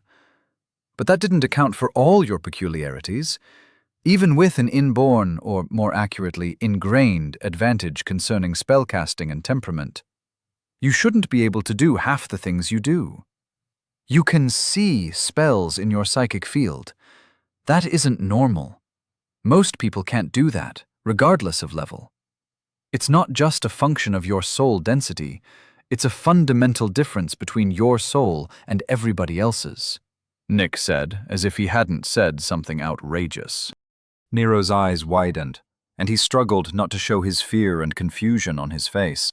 I think your soul spent so much time in the outer planes, slipping between realities, that it changed how it interacts with the ethereal plane and material reality. I bet your adaptability is over 52, isn't it? Nick said proudly, figuring he was finally starting to understand his young friend. Nero frowned at the implications of having an altered soul. The soul adaptability, right? It's at 270 for the base, 378 for the operative. That's really high, right? Nero felt the hairs on his neck rise up, and he glanced over at Nick to see him staring back at him, eyes wide in what could only be described as horror. The man quickly gathered himself and returned to staring at the fire, but Nero could tell Nick was still pretty shaken. Nick's tone was very soft as he said, "Nero, a soul's adaptability, like everything else, can be improved by level stress and infusing stars. However, where time and effort can affect a soul's density, its adaptability is influenced by adversity. What I mean by that is that it is incredibly rare to get a soul's adaptability level stress above 0.5. And that usually only happens to people who spend a great deal of time traveling the planes through astral projection. No one, and I'm not embellishing to make a point, I mean no one, has a soul adaptability stat over 100. That isn't just rare, that's unprecedented, bordering on impossible. I can't imagine what your soul must have been through to become so malleable." Nero gulped, his stomach roiling in his gut. When you say malleable, you don't mean easily changed, right? It sounds more like you mean changeable. Wait, that's not right either. I guess I don't understand what you mean, he said with some worry. Nick replied, "You understand what I mean, but you're struggling with the implications. It's a common problem with translation across languages. What I mean is that your soul is able to change itself to fit its environment better. Your soul isn't damaged, and is probably very resilient. But, and don't freak out, but I think your soul has very little in common with the standard human soul at this point." Nero dropped his canteen, then hastily picked it up before too much water spilled out. Everyone around the fire looked over at him, and he just shrugged sheepishly while trying to play it off as nothing. "I'm not human?" he asked. With a tone full of compassion, Nick replied, "Of course you're human, Nero. It's just that your soul may be a little different now. I'd say it's probably closer to a planeswalker." Ha! Walker, get it? That's kind of weird now that I think about it. Just be happy it still looks like a human soul, otherwise you would have been killed the moment you entered our plane. Gods above and below, that is a load off my mind. I've been stressing out about how weird you were, but now it all makes sense." Nero's eyes narrowed. He looked over at Nick and saw the man sitting comfortably on his stump, sipping his iced tea, seemingly at peace with the world. Apparently, now that he knew Nero's deepest secrets, the stress lines on his face were just melting away. "And how does any of this affect my essence shield?" Nero asked icily. Surprised at what he considered a complete change in subject, Nick replied, "Your essence shield? It doesn't really have anything to do with that. It just means that your essence field is really overpowered for your level, and since you were contracting it across your body, it did a pretty good imitation of the effects. No wonder everyone thought you were using an essence shield. I bet Sergeant Howard had to use a lot of center just to get through your field with his constructs intact. It's kind of funny when you think about it. If you hadn't been using what you thought was an essence shield, we'd have figured this out ages ago. Everyone's been treating you like a level 15 with an essence shield, when they should have been treating you as a level 15 with an essence field resembling a level 50. Or maybe 70. I don't know. We'd have to put you in Field Inductor to find out how strong your field actually is. After all, There are a lot of factors that determine an essence field's strength. The body and mind also play their part. While Nero listened to Nick flippantly regaling him with a rehash of his own misunderstandings and blunders, he felt his entire body shaking in repressed fury. "You mean to tell me that I wasn't even using an essence shield?" he asked. Nick, completely ignoring the agitation in Nero's psyche, replied, "Well, you did the first part. You collected essence and collapsed your field. All you have to do now is impart the identity of a shield onto the film along the layer. It's just like when you cast the shield spell. The spell collects the essence, and your center supplies the identity. You just didn't complete the technique. All you did was copy the Archmage's field. I doubt even you could have seen the spells he had active on his own field. I bet the Archmage just assumed you figured out the rest on your own. Why wouldn't he? Collapsing the field is the hard part after all. Actually turning on a shield is incredibly simple after that. I doubt the spell he hit you with was all that strong anyways. You were like, what, level 8 at the time? He wouldn't have wanted to hurt you. Your field's been strong enough to tank that since you'd gotten here. Why are you looking at me like that?" His eyes were staring at Nick with reflected flames from the fire dancing in his irises. Nero, still fuming, patiently waited for Nick to finish. Despite his urge to throw his mug of gruel at his friend, he waited to see if Nick had anything more to add. "If you already knew what the problem was, then what was all that about my soul stats? Why didn't you just say that from the beginning?" Nick looked at the fuming Nero and replied easily, "You have no idea how annoying it is to have a theory I had no way of proving. What can I say? I was curious. Now let me eat the rest of my meal in peace. Practice your essence shield. You should be able to figure it out now." Then turned his head back to the fire and enjoyed the companionable silence while closing the mental connection with his young friend. Nero stared at Nick, stunned at the man's casual abuse of the situation. On one hand, he was furious that Nick used the situation to probe Nero's secrets, but on the other, he was filled with brotherly love for his best friend, that he now knew was a troll after his own heart. Deciding to let it go, he joined everyone in staring at the fire while muttering, "GG Nick. Well played." Chapter 123. Advantages have drawbacks. Archmage Mathers walked with purpose, his steps hurried but controlled. He and his retinue made their way toward the office he was currently borrowing from Jennings, his scowl growing worse the longer he listened to one of the young mages currently accompanying him. The man on his right was struggling to keep up, while most of his mind was focused on relaying what he was reading on his link. "The young never spent enough time training the basics. The fool can probably cast a Class 3 variable event, but can't walk and read at the same time," he thought to himself with some disappointment. Glancing over his shoulders as he walked, he looked at the 3 young mages dutifully following him, delicately probing their field strengths. With just a thought, he opened his link and brought up their employment records, noting their ages. Only one of them was out of their 1st century. Halting his observations, his attention returned forward, dismissing them from his thoughts. While part of his attention listened to the young man drone on, the core of his mind wandered. Was I really any different at that age? Seduced by the lure of power and results, we all tend to ignore what's important. If we didn't, then we wouldn't be in this situation, now would we? Interrupting the young man's impeccable report on the status of the Tower of Magic's various efforts, Mathers asked, "Are the preparations finished for the summit? Anyone failed to respond to the summons?" As the young mage on the right fell silent, the one trailing behind him spoke up, eager to report her successful efforts. "No, Archmagister, the court mages have all confirmed their attendance. The conclave has been opened, and the communication array is charging as we speak." Mathers grunted in annoyance. "I'm not the Archmagister. Just because I'm sitting in his chair doesn't mean I've taken the position.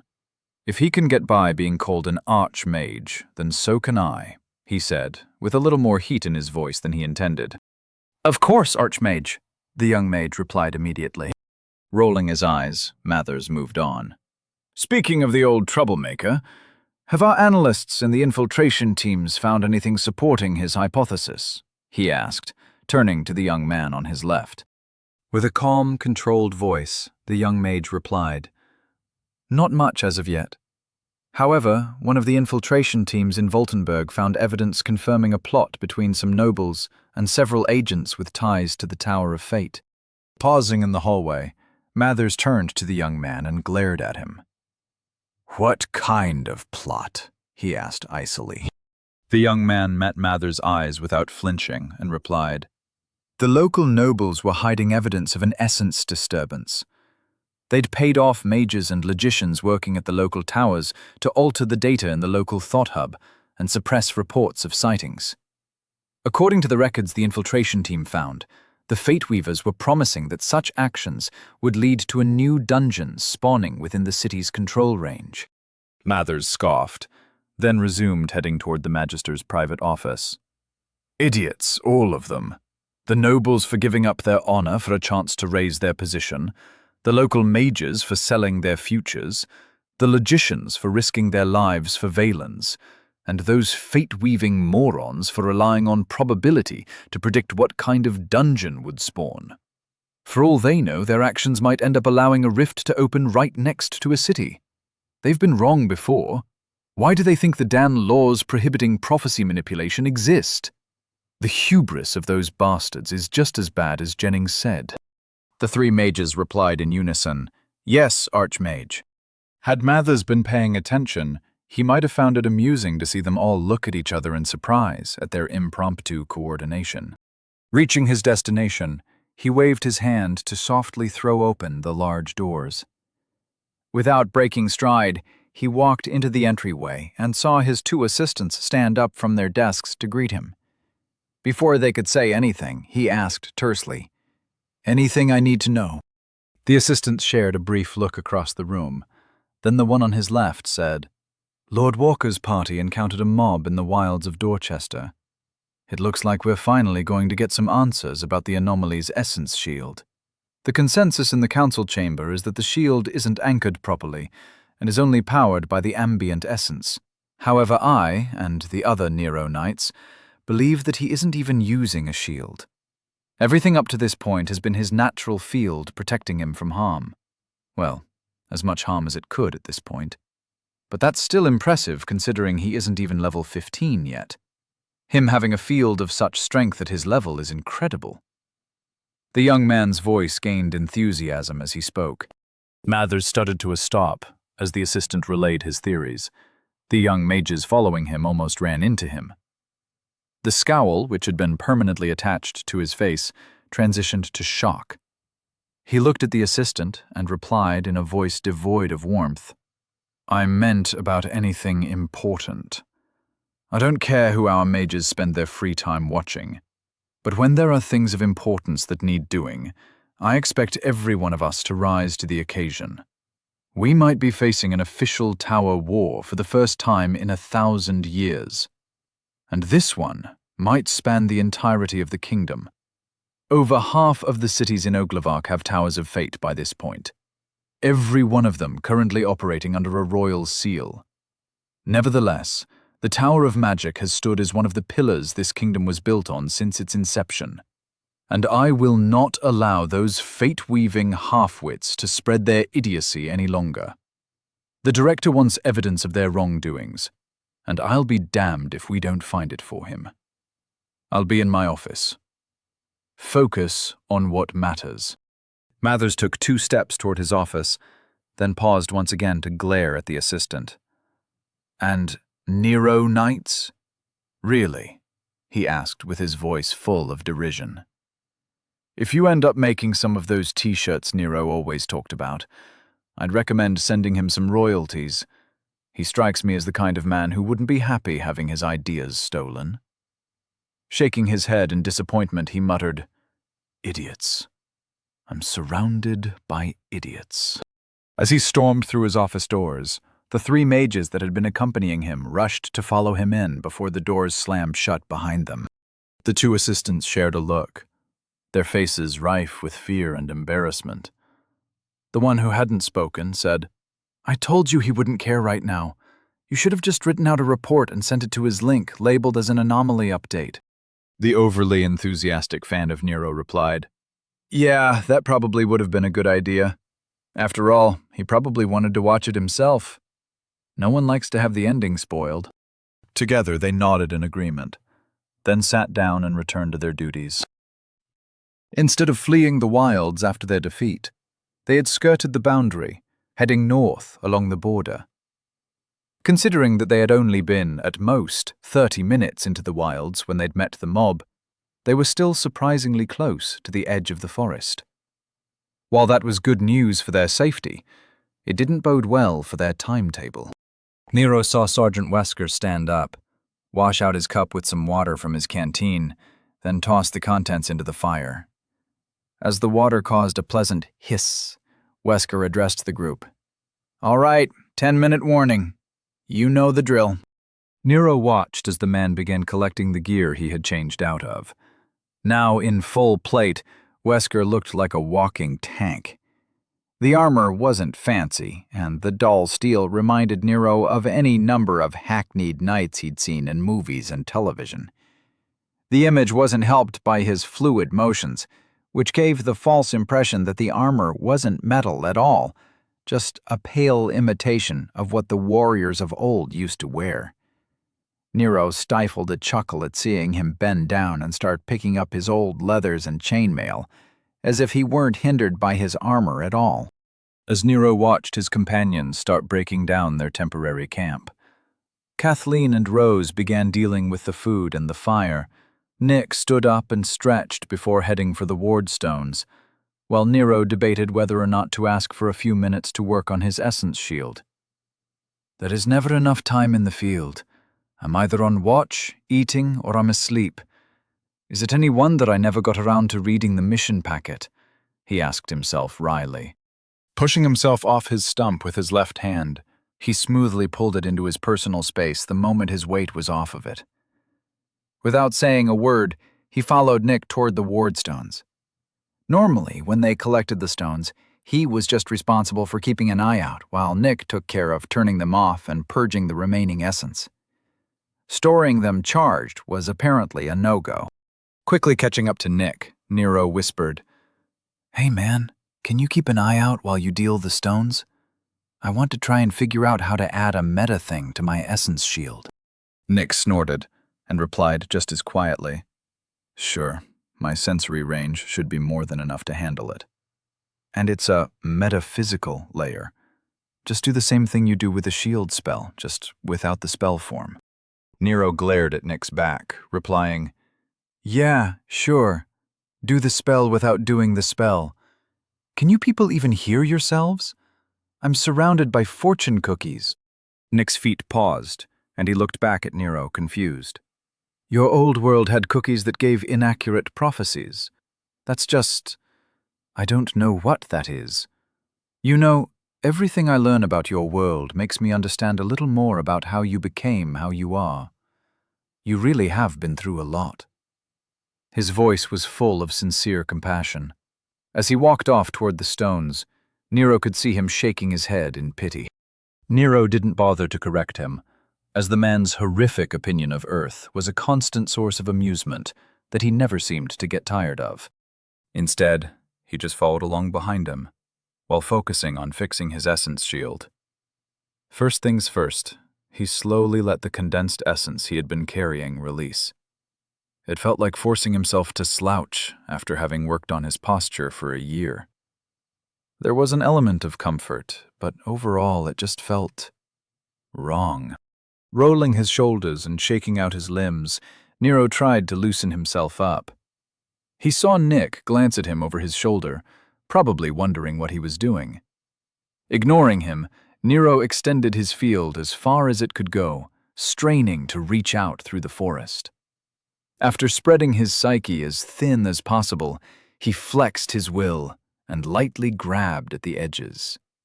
He imagined that this must be what raking a lake must feel like. He didn't exactly force it, but any free essence in the area pulled in toward his body, compressing against the natural field along his skin.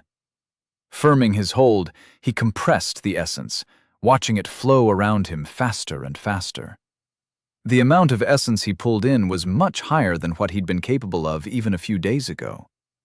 Smiling at his progress, he tried to focus on his next steps. Meanwhile, Nero's mind worked furiously, but he really had no idea what he should be doing. His pride warred with his common sense for almost a full minute before he sighed in defeat. Get over yourself. Nick is right there. Just ask him for help. There is no point trying to do this on your own. You're not on Earth anymore. You can afford to admit that you have no idea what the hell you're doing.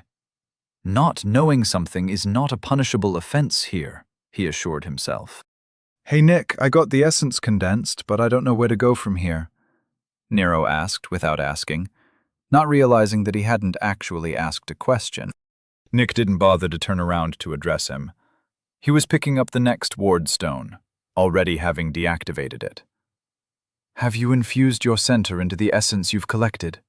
He asked simply, no judgment at all in his voice. Nero frowned, then focused on the rushing currents moving along his body. Delicately, he tried to release some of his center into the compressed essence. Normally, he'd use his hands as the medium for his center, or at least visualize it appearing somewhere. Letting it seep out of his core was an odd feeling.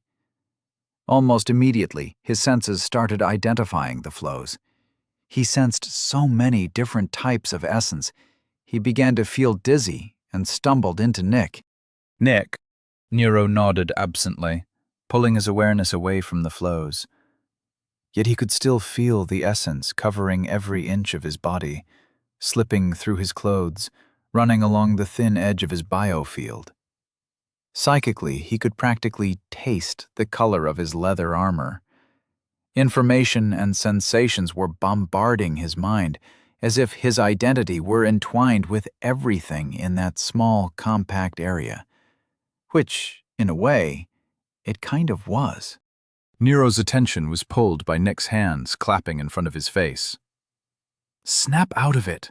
Learn to master your mind. You are in control of what you focus on. Don't get lost in the essence. Just claim it and let it serve as a buffer between you and the world. You understand what I'm saying? Nick asked, finally giving Nero his full attention. Nero nodded dumbly, doing his best to control his scattered thoughts. Shaking his head harshly, he pushed the information he was receiving to the corner of his mind. It was like being surrounded by flashing lights and people trying to get your attention, but having to focus on the person whispering right in front of you. But those mind stats must be useful for something. So Nero persevered and forced himself to focus on Nick's face. With his attention finally locked onto his friend, he said, "All right, I think I got it. It's a pain in the ass, but I got it. Now what?" Nick was staring hard at Nero, standing directly in front of him, forcing Nero to keep looking him in the eyes. Good. Now gently, try and focus on the field of control you have at the edge of the compressed field. It should feel like a thin film, a separate area of your psychic presence frozen in space, currently holding back your center along with the essence you've collected. Let me know when you've found it, he said, with total seriousness. Nero grimaced, muttering, "Don't call it a film." He did his best to ignore the corralled essence imbued with his center and focused his mind on the edge of the field. Like a calm in a storm, he felt the grip that had become second nature to him become clear in his senses. It was like focusing on the muscles you used to breathe, having forgotten about them but being intimately aware of them in the moment. Found it. It's actually not that bad if I maintain my focus on it. It makes ignoring the essence flows much easier, he whispered, not paying much attention to what he was saying. Nick nodded, watching Nero's eyes glaze over. He remembered what it was like for him when he went through this training. He had expected Nero to have an easier time than he did, but after thinking about it, he realized what the problem was.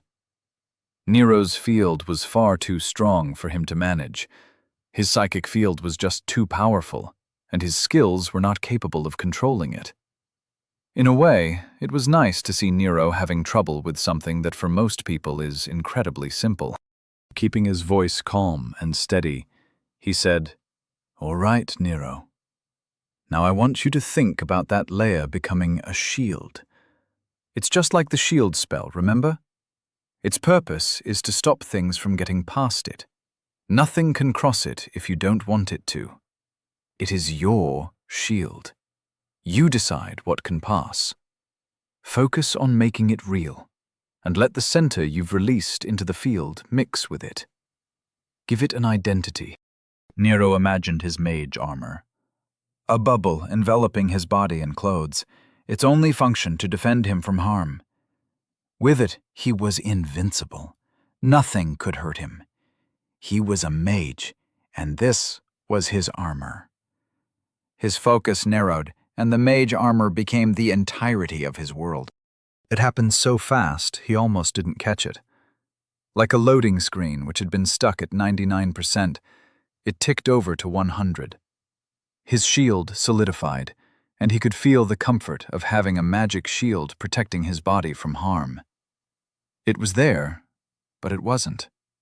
He held up his hand, staring at it in awe. Through his psychic field, he could see the film covering his entire body, yet his eyes saw nothing. It was disorienting and wonderful. Nick's voice was calm, but commanding. "Nero, check your center levels." Not even questioning Nick's orders, he pulled up his identity. Name: Nero Walker. Level: 13. Race: human. Growth: 72%. Tier: 1. Condition: 100%. Age: 14. Center: 76%. Body: 4. Mind: 5. Soul: 2. Confluence: 10. Stars: 0. Pillars: 1/1. Nero muttered. 76%. Wait, 75%. Nick's voice was firm. Nero, focus. Remember to hold on to yourself. Firm your will. Control your center. The better you can hold it together, the longer you can keep your shield active. If you really plan to walk around with an essence shield active at all times, you have a lot of work to do. Nero heard what Nick said, and his resolve was reignited.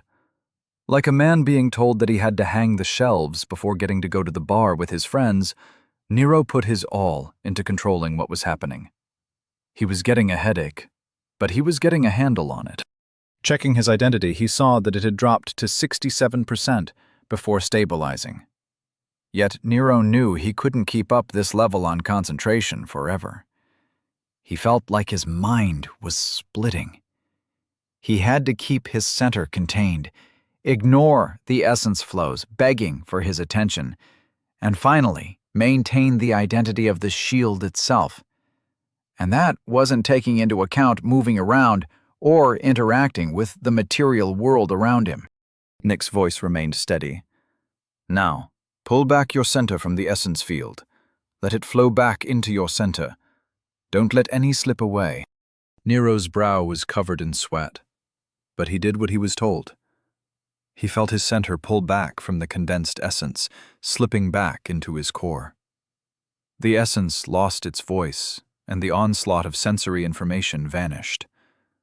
But he could still feel the shield holding steady.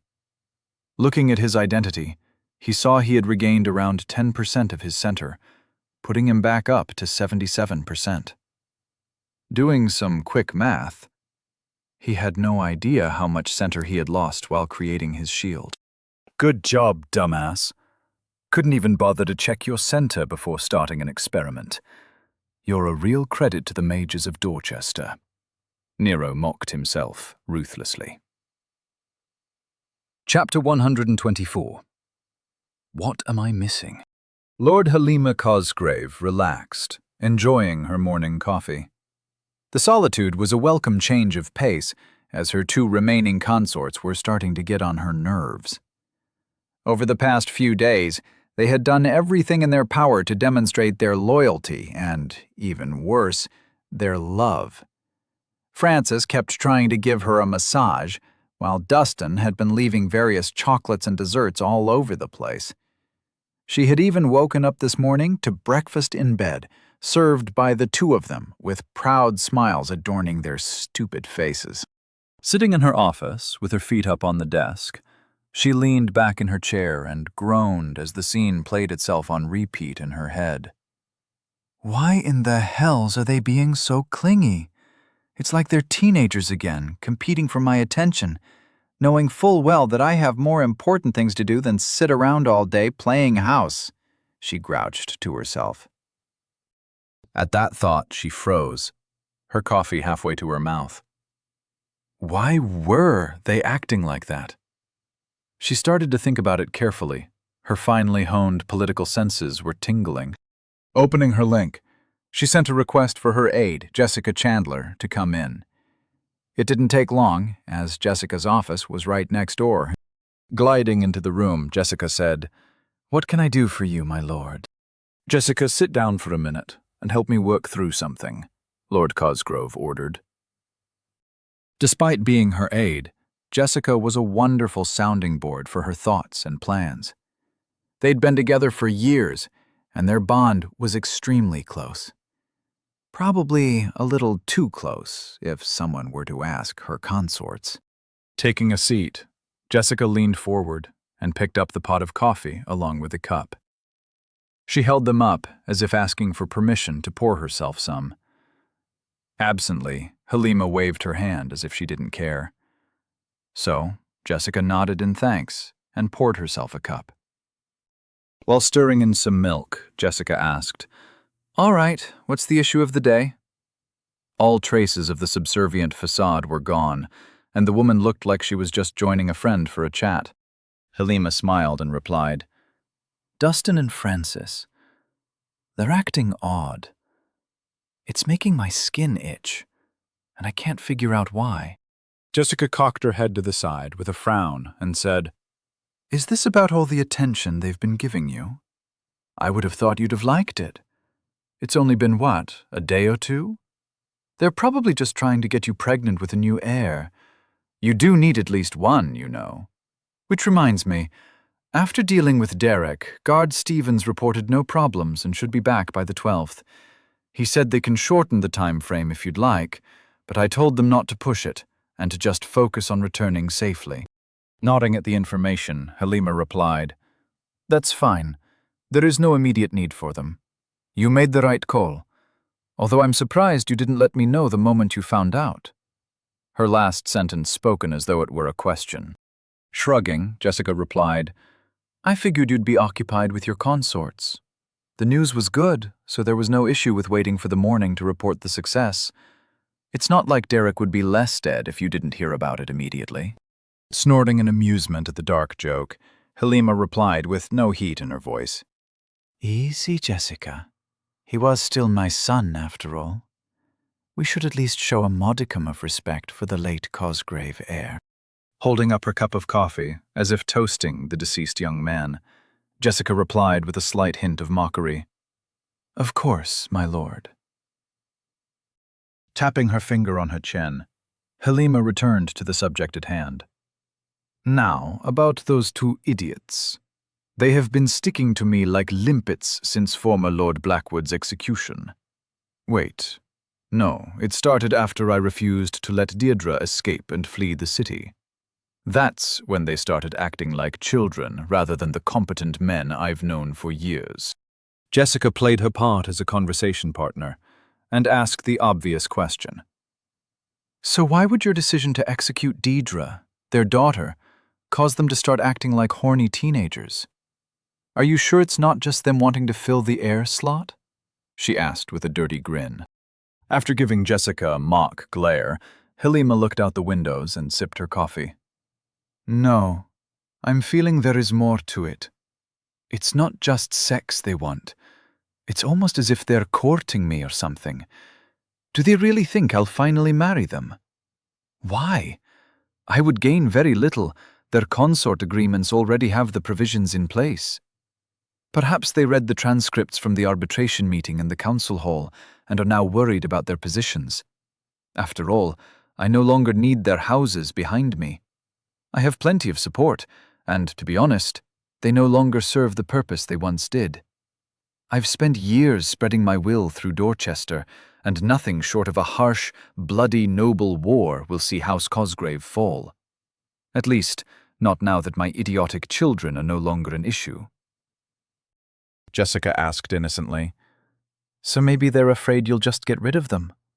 Being a consort to the city seat didn't do much good for former Lord Blackwood. Halima replied quickly. I couldn't even if I wanted to. The consort contracts with their houses forbid any dissolution of the relationship for at least 250 years. If I wanted to kill them, I'd have to find a reason that wouldn't bring the Tower of Law down on my head. As long as they don't do something idiotic like Terence did, they shouldn't be worried about. Lord Cosgrove shot forward in her chair, cutting herself off abruptly. Her feet dropped off her desk, and she spilled her coffee all over herself. But even as the steaming liquid made her thighs tingle, she furrowed her brow in thought. Jessica set down her coffee, a worried look on her face. What is it? You realized something significant, haven't you? Turning her head to look at her aide, Lord Cosgrove said icily, Get me a copy of the consort agreements I signed with Houses Mosgrave and Howard. You'll have to go to the Keep's isolated hub. The records will be under House Cosgrove's hereditary licenses. Use my override authority. Make sure no one knows what you're doing. Jessica stood up, her face taking on the mask of an aide once again. Right away, my lord. I'll return as soon as I have them. Then turned and quickly glided her way out of the office. A devious smile graced Lord Cosgrove's face as she looked out her windows onto the city's skyline. If I'm right, then House Cosgrove will once again be without anchors. My rule will finally be unencumbered by the past. No more percentage payments to useless allies. Those two idiots may have their charms, in the bedroom and out, but keeping them around isn't worth how much I'm paying their relatives. Oh, Halima, you're one clever girl, aren't you? She congratulated herself. Putting aside his self-recriminations, he asked, Okay, so is my essence shield active now? Nick kept staring at Nero, evaluating his face as if he were looking for something. You pull back your center? Yes, Nero replied. Shield still active? Asked Nick. Yup, replied Nero. Realize how dumb that question was? Asked Nick. Breaking the staring contest they had going on, Nero turned away and shook his limbs a little to release the tension. Yeah, I just wanted to make sure. How does the shield look? You see any problems? Nero asked with some curiosity. Nick turned away, returning to his task of collecting the ward stones. Nero, it looks the same as it did before. At most, all anyone would be able to tell is that you have a condensed field active around you. And even then, they would have to be relatively skilled mages to notice that. You're the only one who can tell if your essence shield is up. Nero nodded, doing his best to maintain the shield over his essence layer. How long will it last without me putting in more center? Nick shrugged. No idea. Everyone is different. How much essence did you use to make it? How well are you maintaining its identity? Has it been saving you from damage? There are too many factors to consider. You'll just have to practice. The hard part is getting used to casting it, and the even harder part is getting used to maintaining it. You're going to be bleeding center all day if you try and keep it up.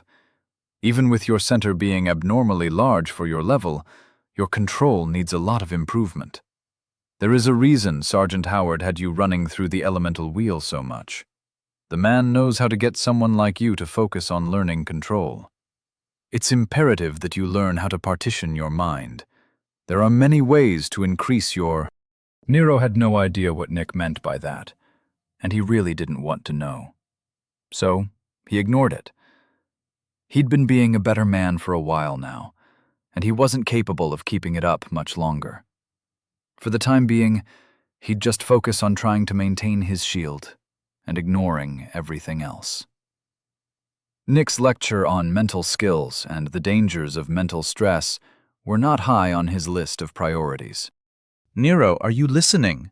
asked Nick, pausing in his trek along the outskirts of their small camp to look over his shoulder at Nero.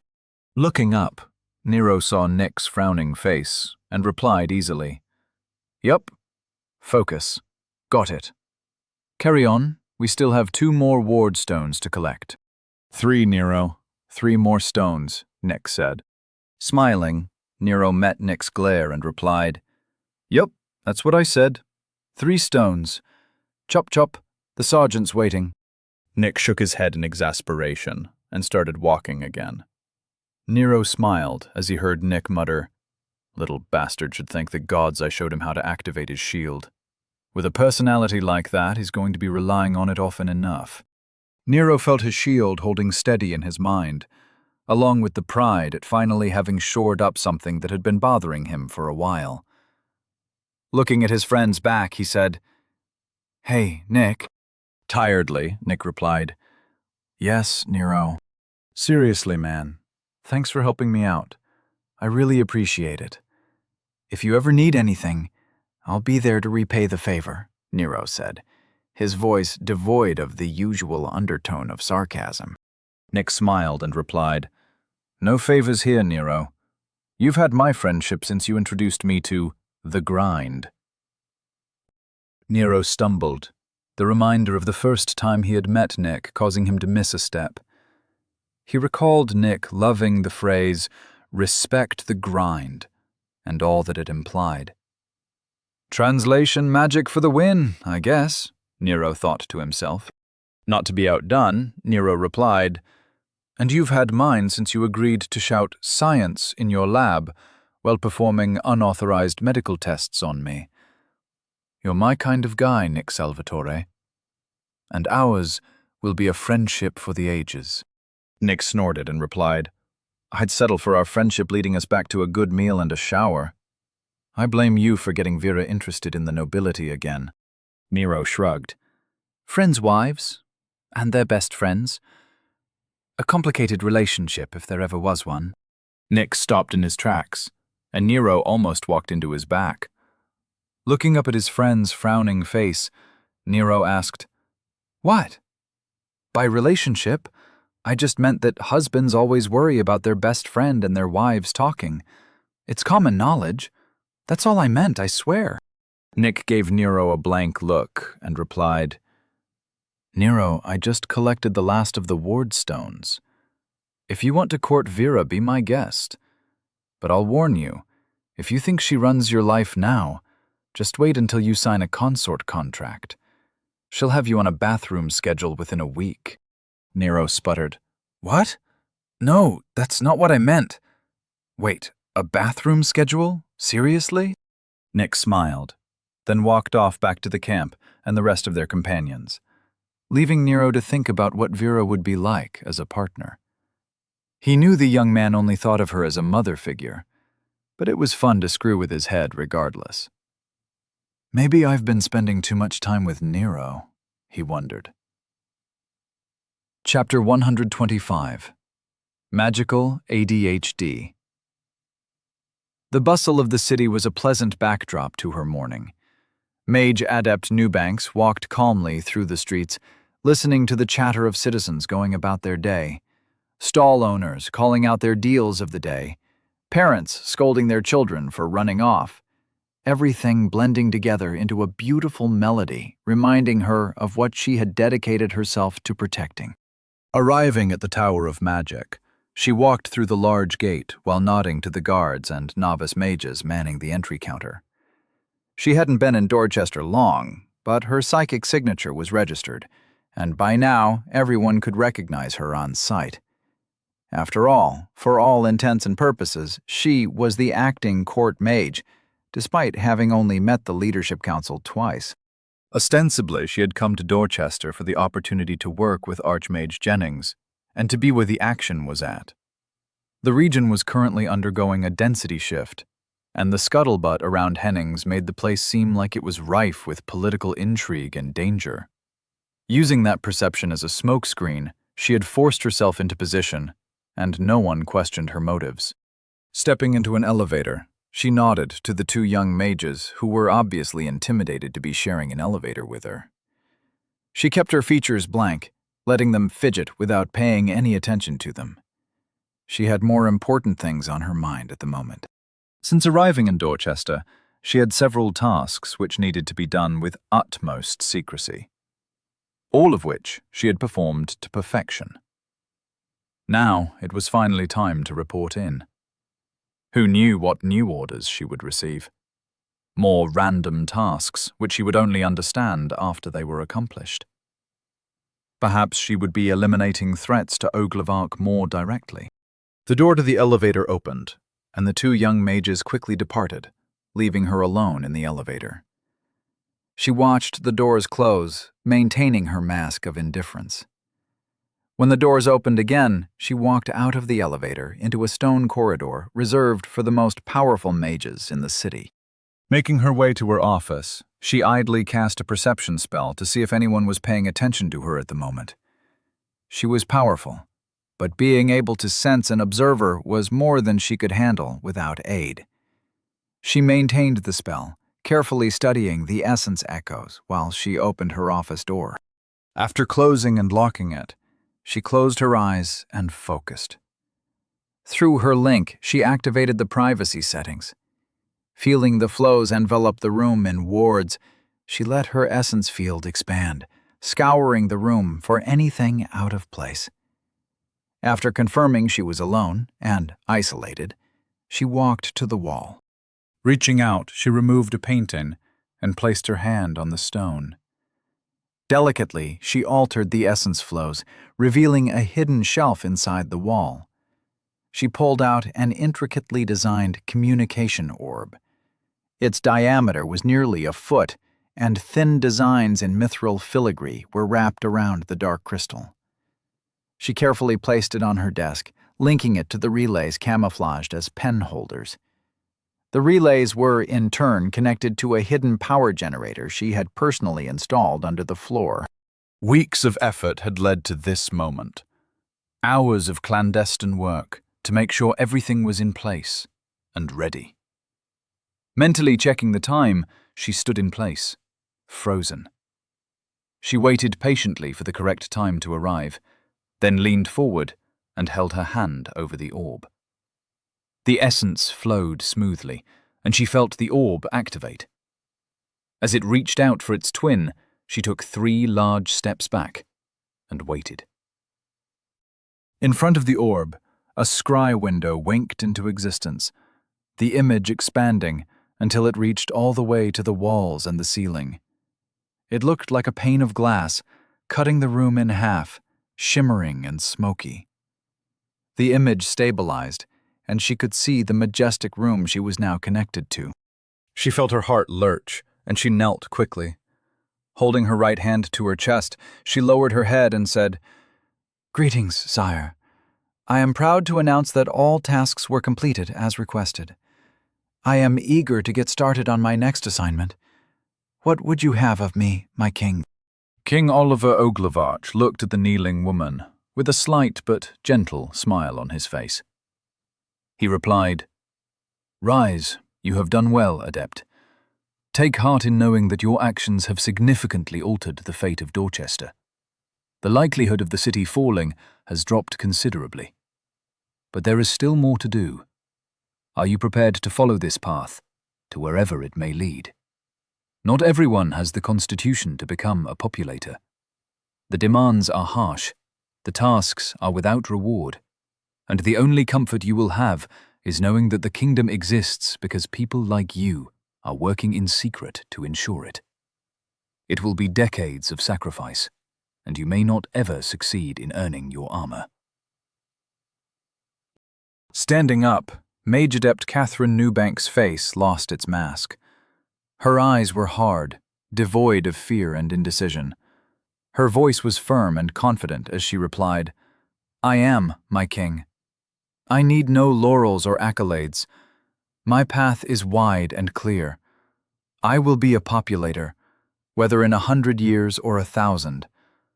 I will do everything in my power to make sure Oglevark does not suffer while it waits for me to be ready." The king smiled at the young woman. Her fervent desire to improve herself warmed his heart. "Very well, Adept. I doubt I'll still be on this plane when you do, but know that I will always be watching. For now, let's focus on the tasks at hand. Tell me how each of your assignments went. I watched what I could, but I cannot always be paying attention. So, from the beginning, tell me everything." Nodding firmly, she replied, "Yes, my king. As you know, when last we spoke, it was at the dinner with my parents and the queen at the palace. After receiving your orders, I made my way immediately to the Henning's Tower of Magic. There I did as we discussed, and maneuvered myself into the position here in Dorchester. As ordered, I didn't kill the mage who was supposed to take up the position of court mage." She continued speaking for some time. All the while the king listened intently, occasionally asking questions, and causing her to mentally relive moments to see what she had missed. The entire time, she marveled at the king's attention to detail. She was surprised at what he knew, and what he had missed. Rather than shake her faith in him, it ensured it. The kingdom was safe in his hands. He would make sure of it. Eventually, she reached the end of her story, and the king nodded in silence, rubbing his chin in thought. "Good," he said. "Everything seems to be progressing within acceptable standards of deviation. Now, how much do you know about the mountain abutting the city?" Confused at the direction of the conversation, she replied, "Not much, sire. Why?" The king smiled and replied, "Well, here is what's most likely going to happen, and how we are going to stop it." He went on to detail what he expected to happen, and how he wanted her to deal with it. As the king spoke, Mage Adept Newbanks listened closely. She had a lot of work to do, and even more ensuring no one knew about it. Their speed wasn't much slower than normal, despite the group now being led by a steel-clad Sergeant Wesker. Nero caught himself constantly glancing at the man's back. He couldn't help it. For some reason, he was having trouble with the idea of a man in full plate wearing a backpack. To him, Wesker looked so ridiculous it was distracting. In fact, everything seemed to be distracting him. He tried to keep focused on his assigned area of the forest, but it was harder than it should be. Over the past week, he'd gotten used to scanning his side of the forest as they traveled, but now it was like everything pulled his attention. His mind felt fuzzy and distracted. It was like he was only half awake, and things kept drawing his eyes.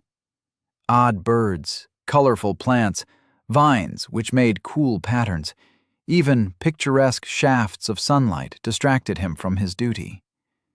His psychic field wasn't any better. Worse yet, the longer he maintained his shield, the harder it was to hold it together. And every time his focus wavered, the shield became a little less stable.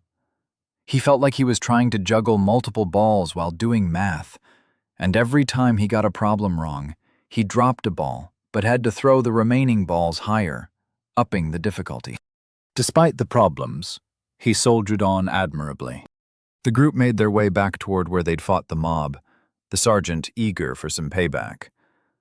As they walked, Nero listened to them planning the upcoming engagement. He was too distracted to contribute, but he did at least listen as best he could.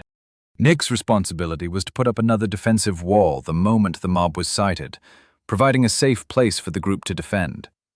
This time, however, he wouldn't make an opening for Wesker to defend.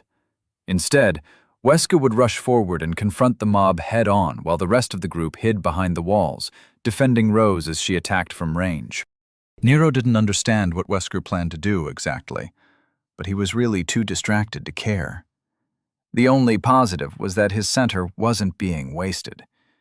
Apparently, after infusing a shield with center, the only upkeep was mental.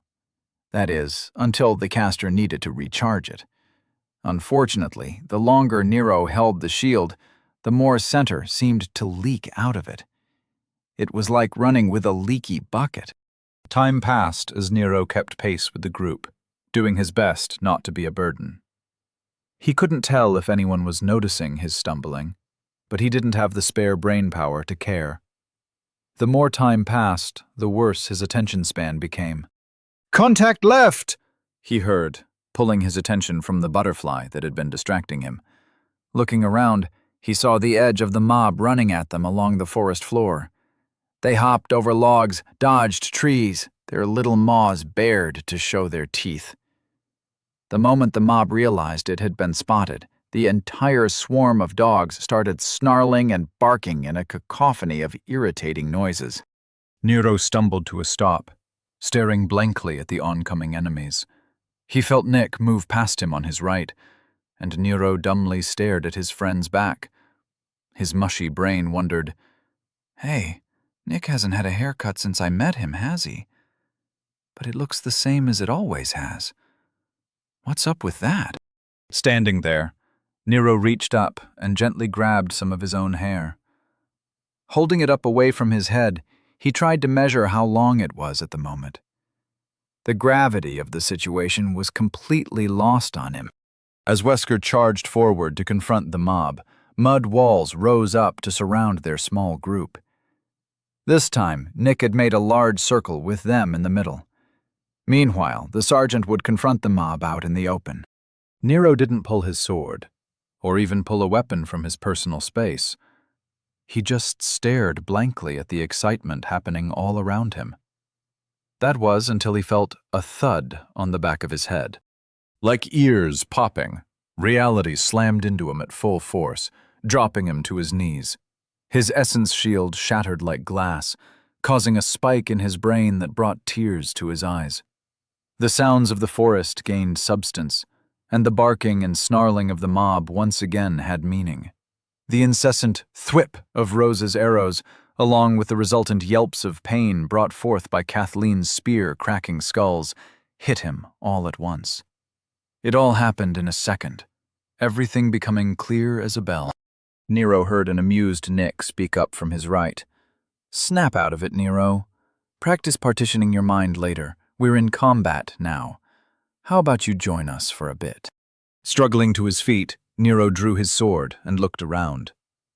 Nick had his own rapier out, covering one side of the 4-foot mud wall, which was solidly built and maybe a foot thick. The dogs had very little chance of getting over it, and Nick barely had anything to do. Turning to his left, he saw Kathleen with her spear over her head, stabbing downward over the wall, causing death and destruction as if she were a machine. Stab, pull back, stab, pull back, over and over again. All the while, Rose stood in the middle, firing arrows into the mob, which now surrounded their little oasis. Turning back to the area of the wall he was standing right next to, he saw tens of paws clawing at the outside edge of the wall. Considering he was only a little over 5 feet tall, he was barely able to see over the wall. As a result, he was only able to stare straight out into the forest. It did, however, give him enough of a view to see Sergeant Wesker ripping apart dogs while dual-wielding axes like a boss. Yet, as fast as the man killed them, they vanished into smoke around him, forming more of the little monsters just as quickly. As his mind cleared, Nero shook his head fiercely, forcing his brain to start working again.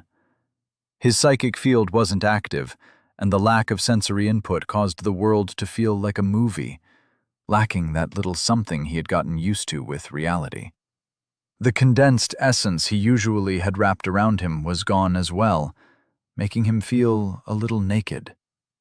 Not being able to feel his companion's subtle emotions made them all feel a little unreal.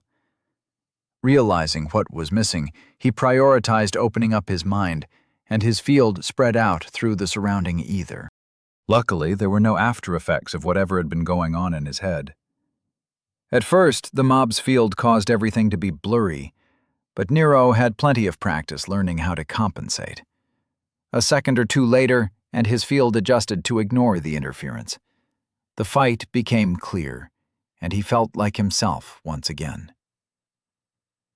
Chapter 126. I can't stay mad at you. Kendra Sterling was not cut out for this sort of thing. She was meant to be in a lab, studying data and moving up the political ladder of center research. If she wanted to waste her days walking around in filth, she would have never left the farm.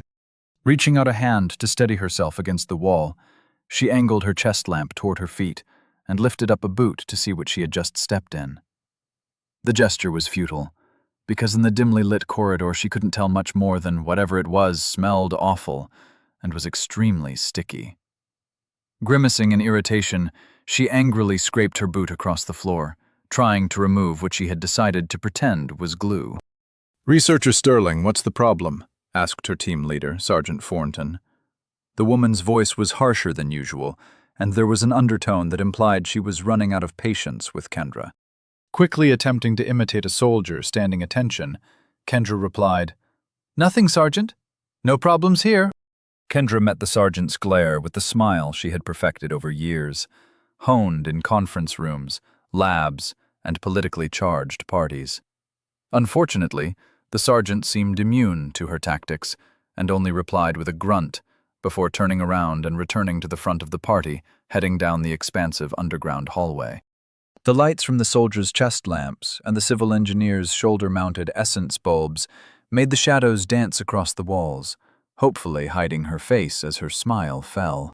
She felt a hand on her shoulder, and she turned to see David attempting to smile reassuringly. "We're almost at the power room. We'll be out of here in no time," he said cheerily. Or at least as cheerily as he could. The overly serious man wasn't exactly known for his personality. She nodded in thanks, and together they took up their positions in the large formation. She and David were the only researchers on the team, and they were told to stick close to the engineers. "Why are we even here?" she griped quietly. "The first 3 levels are still within the city's wards. There shouldn't be any essence disturbances to examine until we hit at least level 4. David replied simply, without any judgment or heat in his voice. "Because we were ordered to be. It's a great honor to represent the center. The general requested the best, and we're it." Both David and Kendra had worked directly under researcher Nicholas Salvatore, now known as Lord Salvatore Verena, when he was still the head of Dorchester's Center Research for Gate 15. If that wasn't enough, they were also credited for the discovery of the density shift happening outside the walls. Granted, it was Lord Salvatore Verena who actually discovered it, but they were the ones entrusted to do the mathematical projections. Their work on essence flow tracking had been the foundation for the paper. Out of all the researchers in Dorchester, they were the ones with the strongest background in essence flow analysis. It's why Nick had chosen them for his lab, or at least that's what everyone believed. In reality, Nick chose them because Kendra was good at handling politics, which he was terrible at, and David was good at dealing with detail-oriented tasks, which he constantly ignored. After Lord Salvatore Verena left the center to found his new house, they'd been pushed to the forefront of the density shift preparations. Over the past few weeks, they've been bounced around Dorchester, briefing Army command centers, providing threat analysis to the nobles and trade guilds. And now, they were assigned to Mountain Team Number 5 in order to provide on-site evaluations of the mountain city currently being reopened. Kendra shot David a glare and said, "The only reason we're here is because no one knows what to do with us. Nick, leaving so abruptly after having discovered the density shift, has center research scrambling. The general wants answers, and they figure since we no longer have a department head, we won't have any current research projects to interrupt. They pawned us off on the military, and the military doesn't know how to make use of us. So now we're here, in the dark, with backpacks full of testing equipment we don't know how to use, heading into a sealed-off section of the city to see if there is anything waiting for us on the other side of those doors. Her voice was full of sarcasm and mockery, letting David know exactly how she felt about the current situation. David looked around to see grinning civil engineers pretending not to listen in on their conversation. He wasn't oblivious to their complicated professional status, but there wasn't much he could do about it either. His eyes wandered along the massive hallway. It was probably 50 feet wide, and the intricately carved stone walls and doors lining the walls were probably very beautiful at one point in time. Despite the low light conditions, David could see the deactivated essence globes hanging from the decorative ceiling. Well, do you regret not taking Vera up on her offer? You could be sitting in an office right now, helping her do paperwork for whatever scheme she is currently hatching. Where is your sense of adventure? You're a researcher, for heaven's sake. This part of the city hasn't seen a human presence for hundreds of years. Who knows what we'll find when we turn the power back on, he said without any enthusiasm in his voice. For him, that was as rousing as he could be. Kendra sniffed at his words, deciding to ignore him. There was no point talking to the man. Ever since Nick had left, he'd been even duller than usual. Complaining to him was completely unsatisfying. From the front of the large party, they heard, "This is it! Engineers, get up here and get these doors open." The 10 engineers which had been surrounding them all hopped to it and quickly moved toward Sergeant Thornton's voice. He could see the surrounding essence filled with the mob's psychic presence, but he could tell that it was shrinking rapidly. As the edges collapsed, the center of the mob became much easier to see. Unsurprisingly, it was exactly on top of the sergeant, who was ignoring the mob's pathetically ineffective attacks against his armored legs. There must have been 10 dogs fighting in a pile at his feet, gnawing fruitlessly on his steel-clad calves and thighs. The entire fight had only been going for about 2 minutes from the first sighting, and Nero could tell the mob's essence field had already shrunk by more than half. Wesker's massacre in the middle was almost a little sad.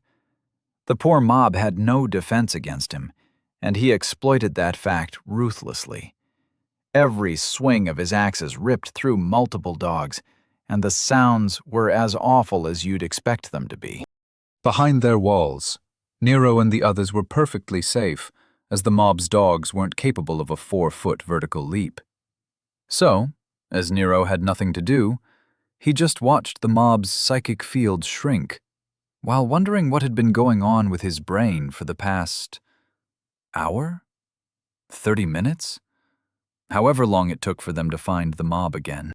Before he came to any conclusions, Nero saw the mob's essence field change, abruptly.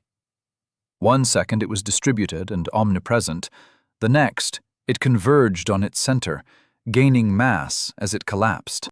Nero heard Nick shout, "It's manifesting! Wall's coming down! Get ready!" The next second, the earthen wall blocking his view collapsed into rubble, and Nero got his first clear look at his surroundings. The forest floor around where the wall used to be was ripped apart by mob's paws, but there were no bodies anywhere. Looking up, he saw the remaining dogs evaporating like smoke. And for the first time, Nero got to see what a spawning monster looked like. Wesker took a few steps back toward the group, while switching out one of his axes for a shield. Nero was impressed at the demonstration of his proficiency at controlling his personal space. Nero watched with both his psychic senses and his eyes as essence gathered around the mob's center, and a giant version of the mob's dog appeared, like one of those toy sponges that got bigger when you put them in water. It started out so small it couldn't be seen with the naked eye, then exploded into existence mid-snarl. Had it not been so disturbing, it would have been trippy. As if a starting gun had gone off, everyone exploded into action. Sergeant Wesker rushed forward, slamming his shield into the face of the 6-feet-tall, overgrown dog, knocking its head to the side and interrupting the surprisingly baritone yapping.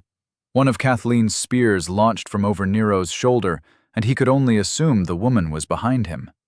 A fresh stream of arrows from Rose started embedding themselves into the beast's side, while globs of burning magma from Nick launched toward the rear legs. The psychic presence of the mob had changed to what Nero considered standard for a monster in the wilds. It wasn't overly large or dense. If anything, it looked a little undersized, considering the height of the dog currently yelping in pain. Deciding to finally contribute something, Nero lifted his offhand and stamped one of his go-to spells into existence. The Stone Spike spell fired, and Nero had no problems imbuing his center into the constructs.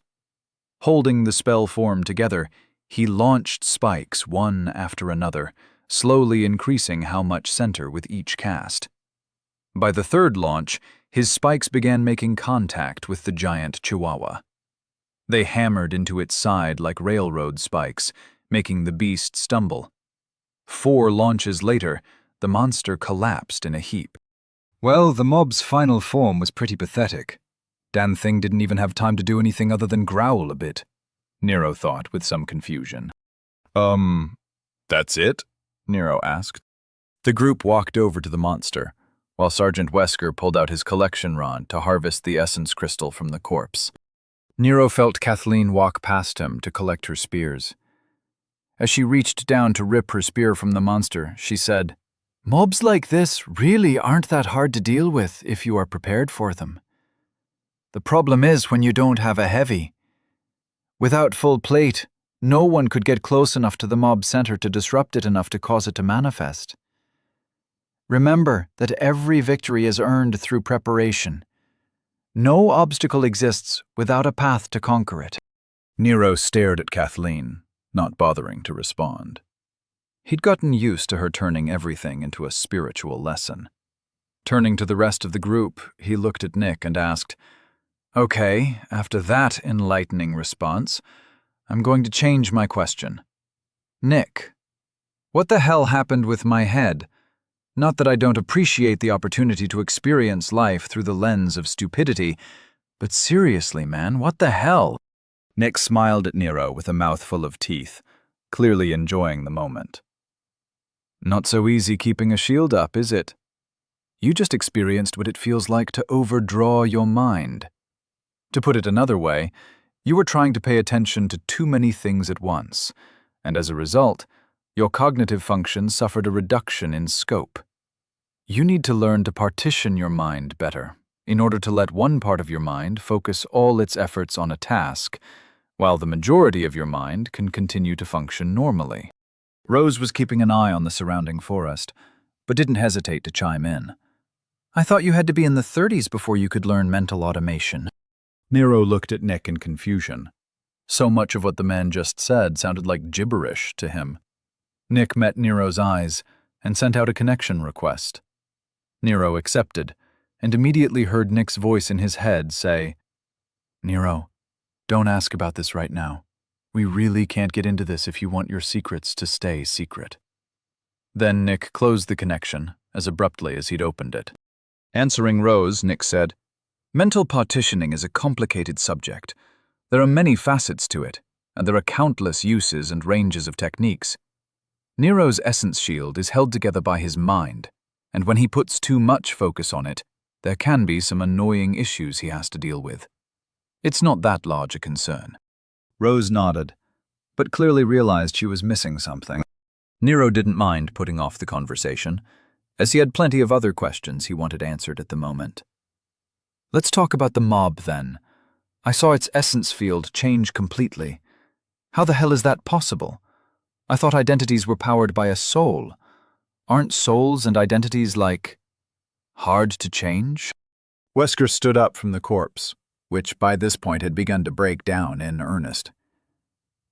"Come over here and take a look. You'll understand what happened after you take a look at the crystals," he said loudly. Curious, Nero walked over to the sergeant and looked where the man was pointing. On the ground there was a small pile of essence crystals. Each of them were small, almost the size of tiny marbles. They weren't round or gem-like. If anything, they looked like little puzzle pieces with edges that stuck out randomly. Nero looked at the sergeant and said, "I don't get it. What am I supposed to be seeing? All of those came out of that big-ass dog? How does that work?" Sergeant Wesker smiled a little. Even though the young lord in front of him was a pain in the ass, he couldn't stop himself from liking his straightforward attitude sometimes. "Here, take a closer look," said the sergeant, while bending back down and waving Nero over. Nero bent down next to the man and watched what he was doing. The sergeant removed his armored gloves and started fitting the little essence crystals together. It took a few minutes, and Nero's attention didn't waver in the slightest. It was incredibly interesting to see the man quickly putting together what looked like one of those interlocking 3D puzzles for mental training. By the time he was done, the little crystals had come together to make a large essence crystal. Nero reached out carefully, taking the completed crystal from the sergeant's hands. While he looked closely at it, he said, "So these are all the little bits of potential from the individual dogs that got caught up in the mob. They came together to become this big dog when the mob lost enough juice to keep going. That's pretty damn cool," he said in appreciation. The moment he finished speaking, he fumbled the essence crystal, and the little pieces all fell apart, slipping through his fingers. Frowning at the broken puzzle, he said, "So, is there a point to putting it back together? Or was that just an interesting thing about mob crystals that I got to see?" After putting his armored gauntlets back on, the sergeant stood up with a chuckle. "No, there's no need to keep it together. Just store the crystals however you want. It's just an interesting visual representation of how mobs become mobs." Nero collected the little essence crystals, throwing them into his bag. He met the sergeant's eyes and said, "Thanks for showing me. I tend to learn better when I have something to look at. Without seeing this, I don't think I'd understand the explanation I'm sure Nick is dying to tell me," he said with some gratitude in his voice. "Hey," Nick said from a few feet away. He had been standing next to Kathleen, chatting with the woman while keeping watch on the forest. Nero looked up at his friend and asked, "Am I wrong? Tell me you weren't waiting for me to ask about what the Sarge was showing me." Nick rolled his eyes and replied, "You know, you ask a lot of questions for someone who doesn't want answers." Nero stood up and dusted off his pants. He started to scowl a little while saying, "Nick, stop talking to her. She's going to infect you with her riddles." Looking over at Kathleen, he continued, "And Kathleen, please be careful with him. He's very impressionable. I don't think Vera will like it if he returns to Dorchester and starts talking like he's been in a monastery, studying Zen koans or whatever." Kathleen took a step forward, uncharacteristically interested in what Nero was saying. "That word, Zen, I like it. It feels like oneness or meditative intuition. What language is that?" Nero looked at her with some surprise. Taking a second to choose his words carefully, he replied, "It's from the East. The Far East.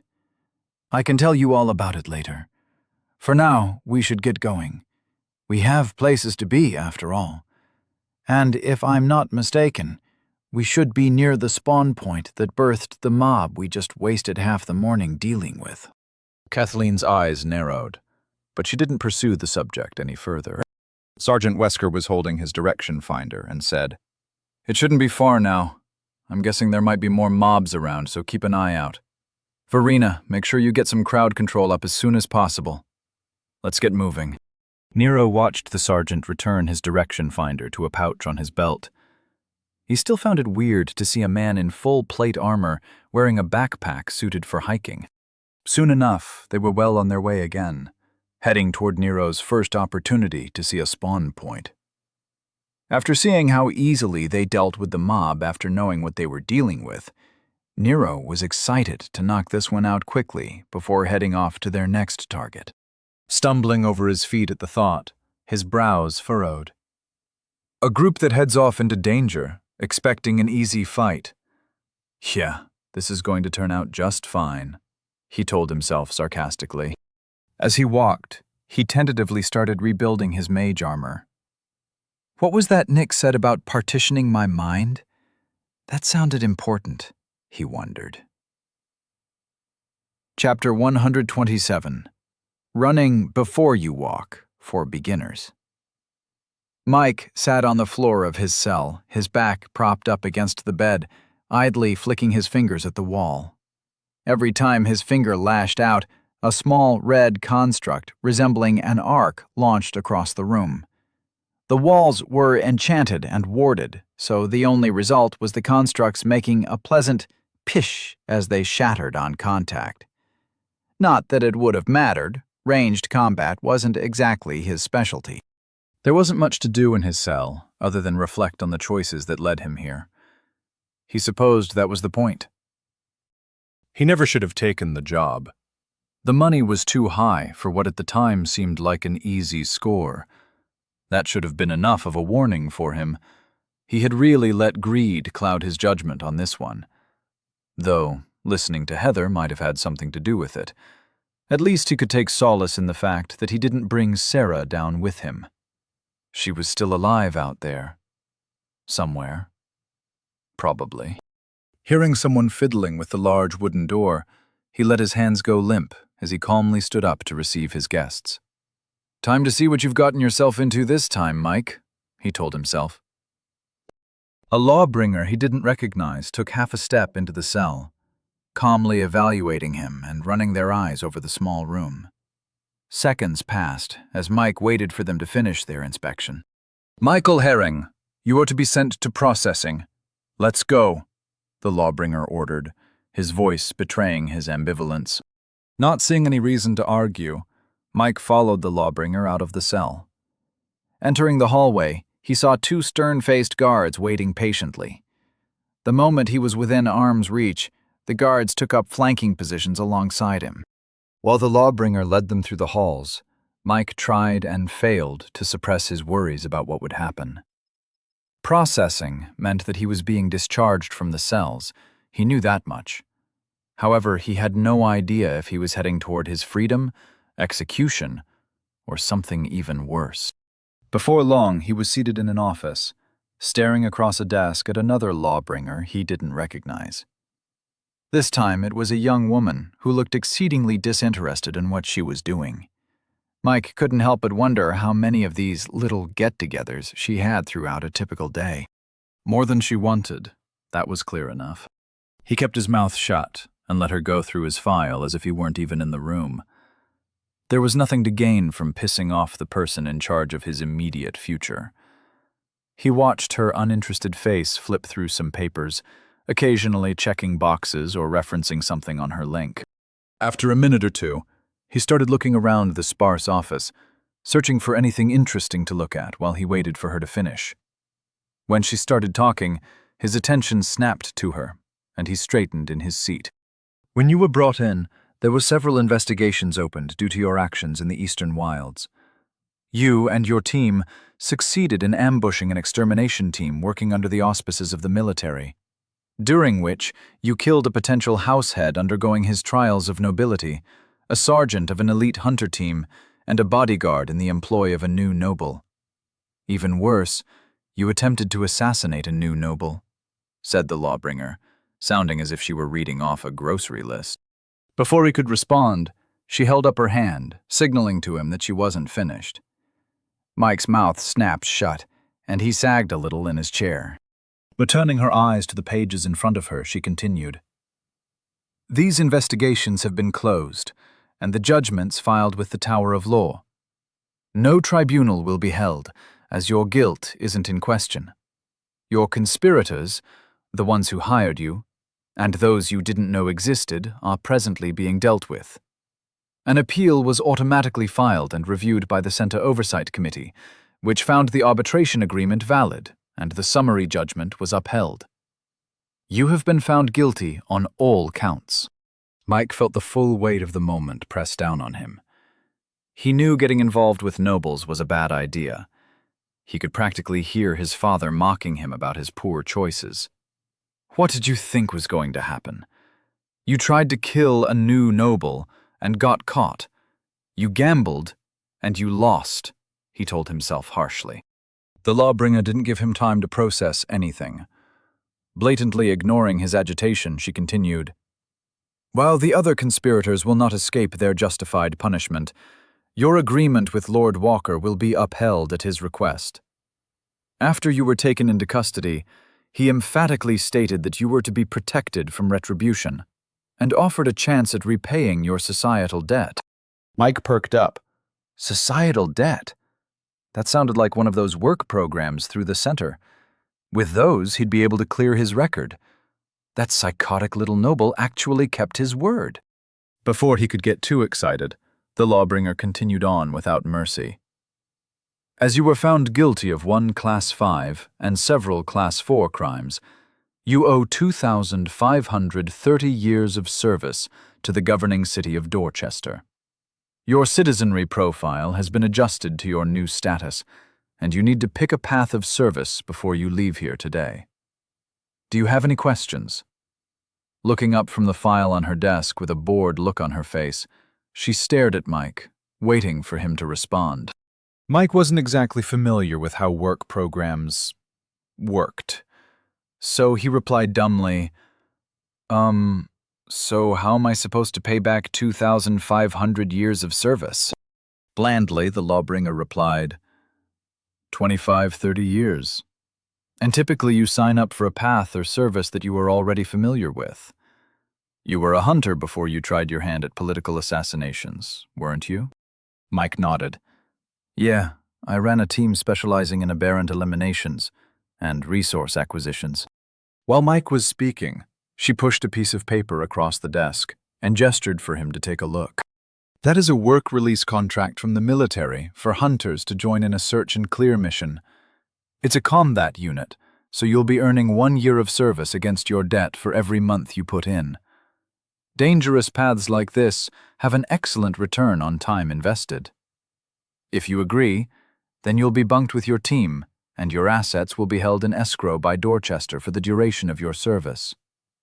When the path ends, I recommend you find another frontline assignment if you want a chance to earn your freedom before age creep catches up to you," she said, as if Mike would be an idiot to inquire about any other options. Ever since he was little, Mike had been easily steered toward decisions. He wasn't what one would call strong-willed. So, without much thought, he replied, "Okay, so I go and join this search and clear team, and that's it? I can work off my time?" Sliding a pen across the table, the lawbringer said, "That's correct. Unless you have some other skill that could be of use, I'd recommend getting started. Fill out this paperwork, and you'll be with your new team before dinner." Only 30 minutes later, Mike was out on the streets of Dorchester once again. His weapons and gear had been returned, and he was sent on his way with his orders in his hand. Standing outside the Tower of Law, he read through the paperwork. His situation was spelled out clearly. He needed to head immediately to Gate 22's Army Command Center and report in. Any deviation from his orders would have the guards coming after him and his initial charges reinstated. Serve or die. Not much of a choice, really. Opening his link, he could see that his profile was currently restricted, and he was listed as a criminal under work release. Sighing, he mind drifted to his former team. The image of their dead bodies laying on the forest floor was seared into his mind. He said to himself, "I'm sorry, guys. You were great friends, and even better teammates.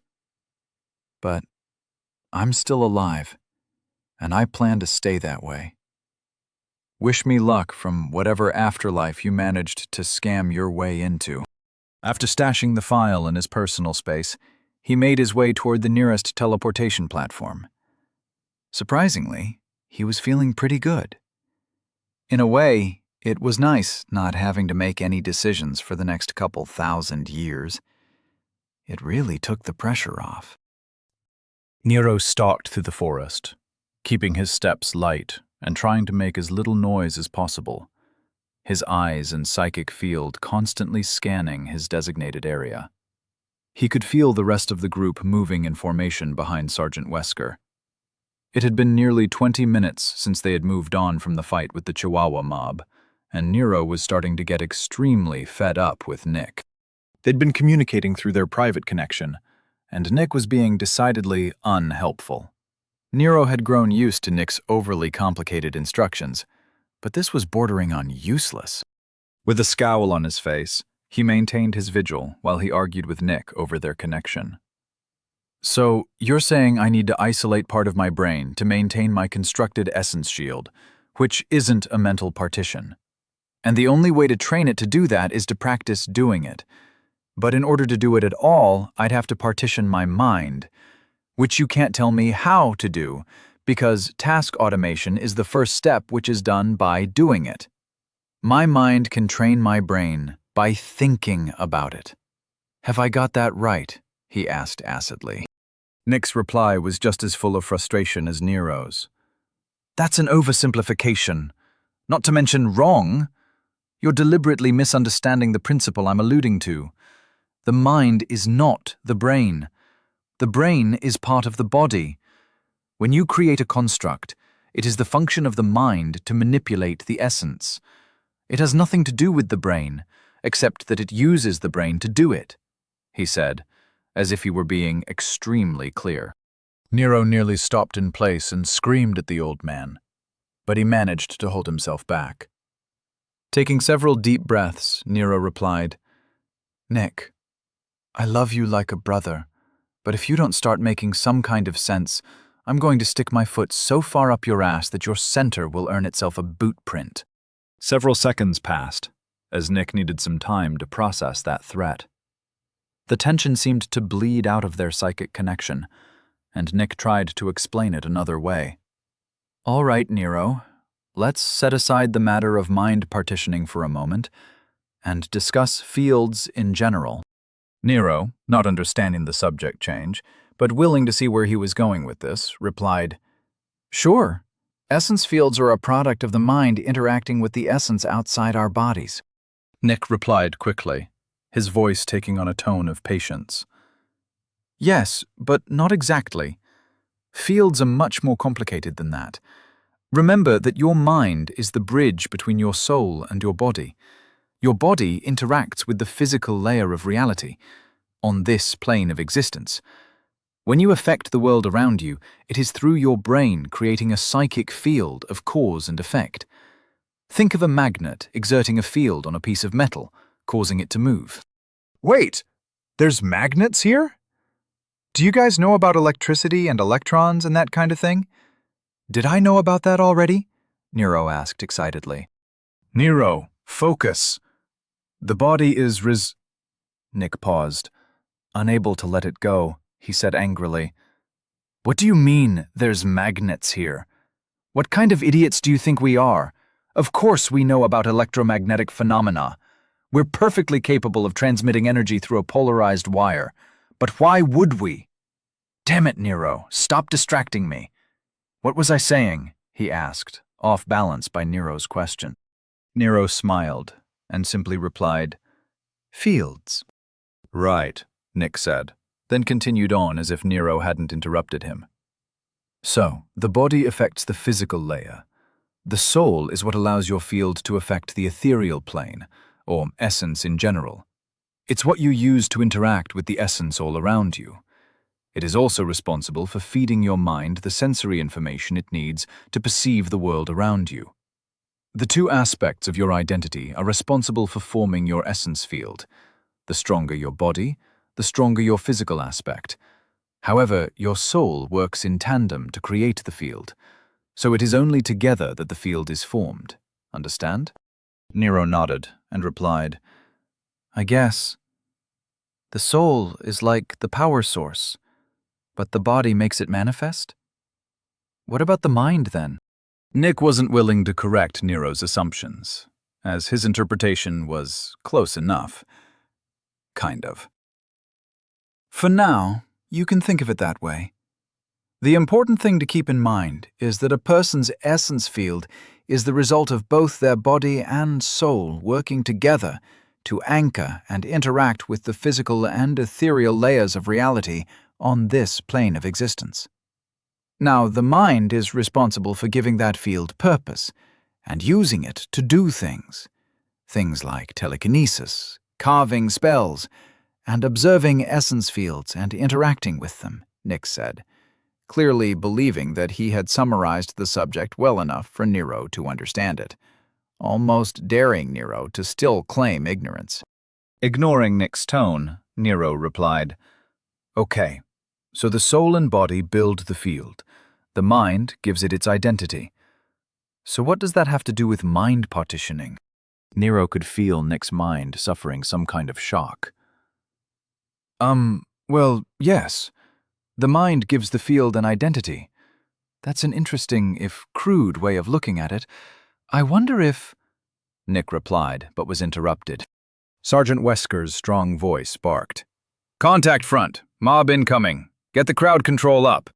Nero's head and attention snapped to the front, despite knowing that he was supposed to be focusing on his assignment. He saw a group of oversized squirrels with giant teeth rushing through the trees and along the forest floor. Nero practically screamed in anger. "They're squirrels! They can jump! Walls aren't going to do shit. You know what? Fuck this!" Stomping forward, Nero hopped over the walls Nick was raising around the grouping party. Nero had no intention of hiding this time. The mob's field hadn't overtaken them yet, and he still had some time to prepare a spell or two, not to mention that his mage armor was still up. Although his head felt a little fuzzy, he was well enough to deal with these abominations.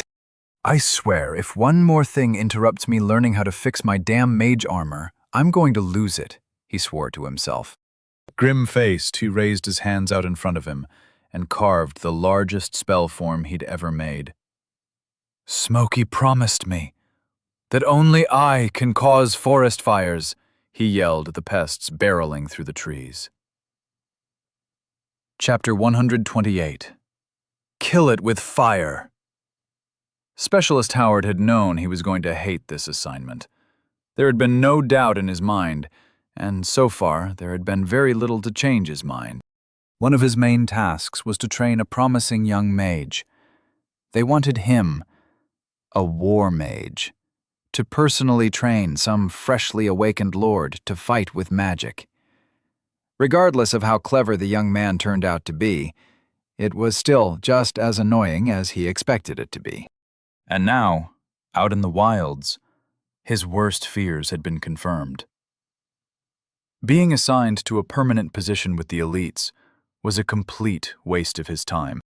Sitting in his chair on the roof of the recently built command post, he had his feet up on his stool. Both the personally made chair and his chosen stump had been with him for years. Normally, he'd be using them to recover his center after an exciting battle. But now, their noble purpose was being contaminated with stupidity.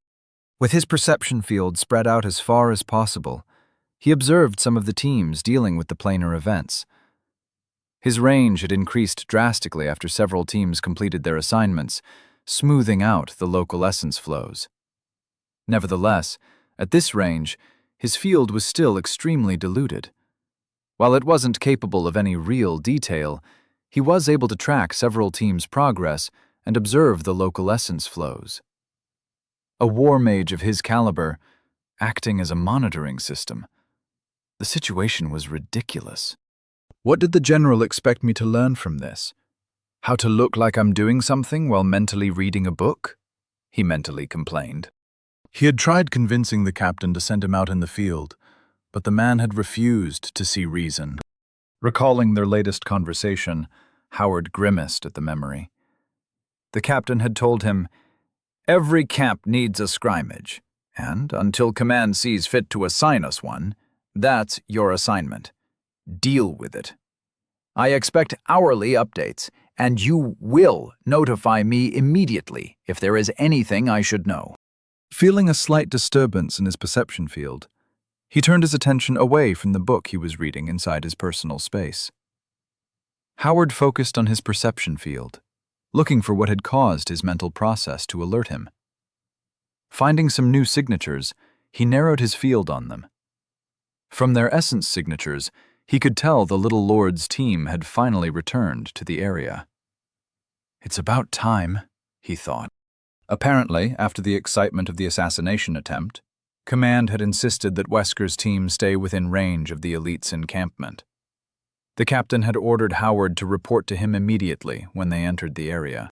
Currently, they were heading toward a blind spot in his field, which meant it would be a pain in the ass to overcome the local essence disturbances.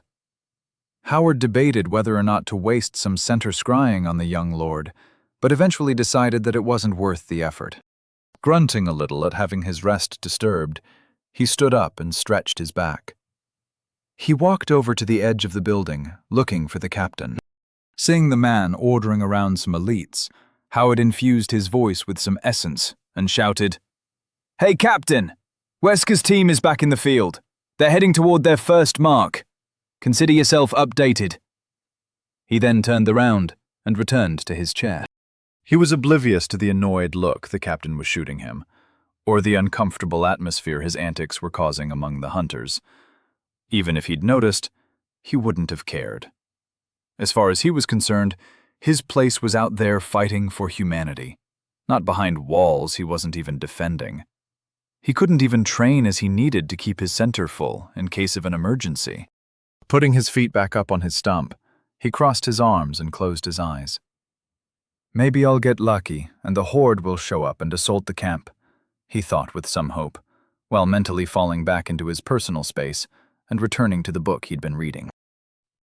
A veritable wave of 2-feet-tall squirrels rushed toward them, leaping over bushes, bouncing off trees and kicking up leaves and dirt. The leading edge of the mob's essence field was creeping closer by the second. Nero could see the ambient essence in the air quickly falling under its influence. The first of the squirrels were only 30 or 40 feet away. He was running out of time.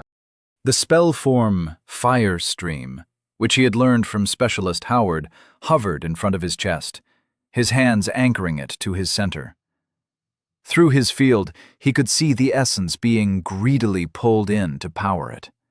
Streams of heat, air, fire, and several other essences he didn't recognize charged the spell with potential. This was the highest level spell he'd learned from the fire section of the elemental wheel, a pure expression of fire aimed and fueled by the caster. With a scowl full of madness, he unleashed a torrent of flame at the oncoming mob. A 2-foot-wide, scorching ray shot out into the forest, heading toward the oncoming wave of vicious little monsters who dared to interfere with his efforts to finally figure out his mage armor. Upon contact with their powerful essence field, the pillar shrunk and dissipated almost immediately. Yet, Nero wasn't worried, because it was all part of the plan. He had no intention of pitting his center reserves against the mobs. Nero's focus was sharp as a scalpel, his mind split between the spell, his mage armor, his senses, and his plan. The moment his spell found the edge of the mob's essence field, he began angling it down toward the ground. Upon contacting the forest floor, he increased the amount of center he was putting in the construct. He only needed his spell to cause the initial effect. Science would take care of the rest. Keeping the spell active, he turned in place, running the bar of condensed flame across the ground. His smile widening in lunacy as he saw the leaves and brush ignite in a glorious conflagration. As if he were painting the forest floor with a brush, he quickly ran the beam of fire in a half-circle in front of their party. Barely a few heartbeats later, there was a 4-feet-deep wall of fire eating into the trees and shrubberies. The kicked-up dirt and leaves were doing their part in spreading the destruction. Nero cackled at the sight of the squirrels attempting to jump through the fire. As each little monster passed through the flame wall, their fur ignited and their barks changed from threatening chattering to fearful screeching. Tens of squirrels hit the ground in panic, their charge broken before it began. Feeling the mob's essence field finally overtake him, he felt the essence charging his spell thin dramatically. Not bothering to try and fight to maintain it, he recaptured what center he could and pulled out his 2 swords. While the forest fire spread across the ground, Nero ran his center through his blades, imbuing them with his center. Protected and fueled by his own essence field, the swords ignited with fire, blue flames flickering wildly across the blades. "Did I mean to make them blue?" he wondered absently, quickly dismissing the thought as irrelevant. Nero saw the squirrels running around in terror, spreading the flames and kicking up more fuel into the air. His firewall had split the mob in half, and his mad grin grew a little wider every time a new squirrel spawned on top of a fire. Not wanting to give the mob a chance to regroup, he sprang into action. Moving quickly, his swords slashed at anything that came near him, intending to get closer to where the mob's center seemed to be. Before he even made it 10 feet, the flaming squirrels exploded in puffs of dark smoke. As the smoke from the fire was already getting out of hand, Nero only saw their little burning tails winking out all around him. A few steps later, Nero appeared next to a coughing and hacking Sergeant Wesker. Nero's face was covered in soot, his flaming swords contrasting the red hue all around them. The sergeant's visor retreated into the top of his helmet, and Nero could see the man's wide eyes filled with horror. "Are you insane?" he shouted. Before Nero could reply, movement out of the corner of their eyes caused them to turn and see a 10-foot squirrel come barreling through the firewall, its fur covered in flames and its red eyes full of madness. Like a bull rushing out of a burning barn, it ran toward them, not even intending to attack. It just wanted away from the fire. Almost as if it were a reflex, Nero dropped to a knee, pointing his burning blades up at the squirrel's undercarriage. While Wesker combat rolled to safety, Nero let himself be run over. He could see the head and chest of the gigantic monster pass over his head. His shoulders felt like they were being ripped out of their sockets as his blades sank into the underside of the mob. Blood and viscera exploded into existence all around him, and his world turned red. Seconds passed, and the screeching from the burning squirrel went quiet. The stark change from total insanity to silence was off-putting. Nero stood up from his crouch, recapturing the center he had imbued into his blades, feeling the fire flicker out. He turned around to see the back of the giant squirrel, its formerly fluffy tail still burning like a torch. His lungs burned a little due to the smoke, and he looked around to see a scene straight out of a summer blockbuster about California firefighters. Well, that escalated quickly, he thought with some pride. He dismissed one of his swords while sheathing the other on his hip. Deciding to free up some brain power, he stopped trying to maintain his mage armor. The strain from trying to focus on it during combat, even if he wasn't taking any hits, was causing his head to swim. The moment he released his hold, he felt the shield dissipate, yet his condensed essence field remained. He was so used to keeping it up, he barely even noticed the strain. With his head a little clearer, he looked over to see Sergeant Wesker pulling a large cylinder out of his personal space. His eyes panned across the forest quickly, looking for the rest of the team. About 10 feet away, he saw a large dome that resembled a doorless igloo. Well, that's one way to stop squirrels from jumping over your walls, he thought. Realizing he should do something about all this smoke, he turned his attention back to the burning forest. Quickly carving 2 simple Frostwave spells, he figured this was the perfect time to practice dual-wielding magic. Their purpose was to conjure freezing water vapor and firing it out in small cones. Specialist Howard said that it was a great way to sap the strength of enemy combatants. Nero, however, thought the spell was perfect for making people cold and wet. It was a spell for summoning misery. But it did the job of putting out the fires easily enough. Nero walked around happily, spraying down the forest with wide arcs of frost. Even the smoke and dust got wetted down and fell to the floor in growing, sopping puddles. As the air cleared and the fires died down, Nero looked over his shoulder to see Wesker spraying water from a hose attached to the cylinder he was carrying around. It looked like he was firing off a full-on fire hose from a household fire extinguisher. Well, that's neat. That guy is really prepared for everything, huh? He thought. Seeing that the fire was out, Nero looked around, admiring the destruction he'd caused. The entire fight had lasted less than 10 minutes, and yet he still managed to obliterate a large swath of forest with his spell. The lesson he took away from this was that using a flamethrower of that size in a wooded environment was probably not one of his better ideas. He looked over his shoulder, checking to see if the mud igloo was still up. He saw Nick holding his glowing hands above a passed-out Rose, while Kathleen stood with her hands on her hips and a glower on her face. What's that about? He wondered. Making his way over to the group, he asked loudly, "Hey, what happened to her?" Nick looked up while maintaining his spell and replied, "Some idiot decided to use up all the oxygen in the immediate area. What do you think happened?" Shocked, Nero didn't know what to say. He looked over at Kathleen and saw her glaring at him. Nero gulped at the sight of the pissed-off warrior woman. From behind him, he heard Wesker stomping over. "Walker, what the hell were you thinking? Are you trying to kill us all? And how are you even standing? Everyone knows you can't cast while mobs are on top of you.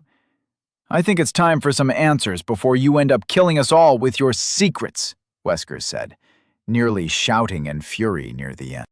Nero took a step back from the enraged sergeant, his eyes glancing down to see a coughing Rose sitting up. Not knowing exactly how to handle the situation, he said, "The fire may have gotten a little out of hand, but it worked, didn't it? I don't see what you're all so mad about. The mob is dead, and I didn't really use much center at all. It's surprisingly easy to influence the environment when you're just adding some heat. Squirrels are fluffy. Did you see how their tails spread the flames? Crazy, right?" He finished with an uncomfortable chuckle, trying to lighten the mood. He was met with several stares, each filled with varying degrees of anger. He could only rub his hand through his soot-covered hair and chuckle awkwardly. Chapter 129. "It's not crazy if it works." Nick heard the sergeant call for some crowd control. Immediately closing the mental connection to Nero, he pulled his perception field away from his assigned area. Letting his psychic presence flood the area around him, he made sure the mob wasn't close enough to be a problem. Seeing that it was all clear, he checked to make sure that Kathleen, Rose, and Nero were close enough for him to get started. Seeing that they were all within range, he carved a simple construction spell form. Known as Earth Shape, the spell was designed to copy the ground's local signature and created a construct in whatever shape the caster wanted. It was perfect for temporary combat walls. As he watched the walls rise up, he frowned at seeing his construct was mud again. Why the hell do I keep pulling in so much water with this spell? I really need to spend more time practicing. Oh, there it is. I included a moisture accumulation effect in the secondary essence accumulator node. I wonder if I can reverse the polarity like Nero did on that heating/cooling spell he had made. Nick's mind wandered at lightning speed. He'd long ago given up on trying to rein in his scattered thoughts. Nero's voice snapped him out of his internal world as he heard the young man shout, "They're squirrels!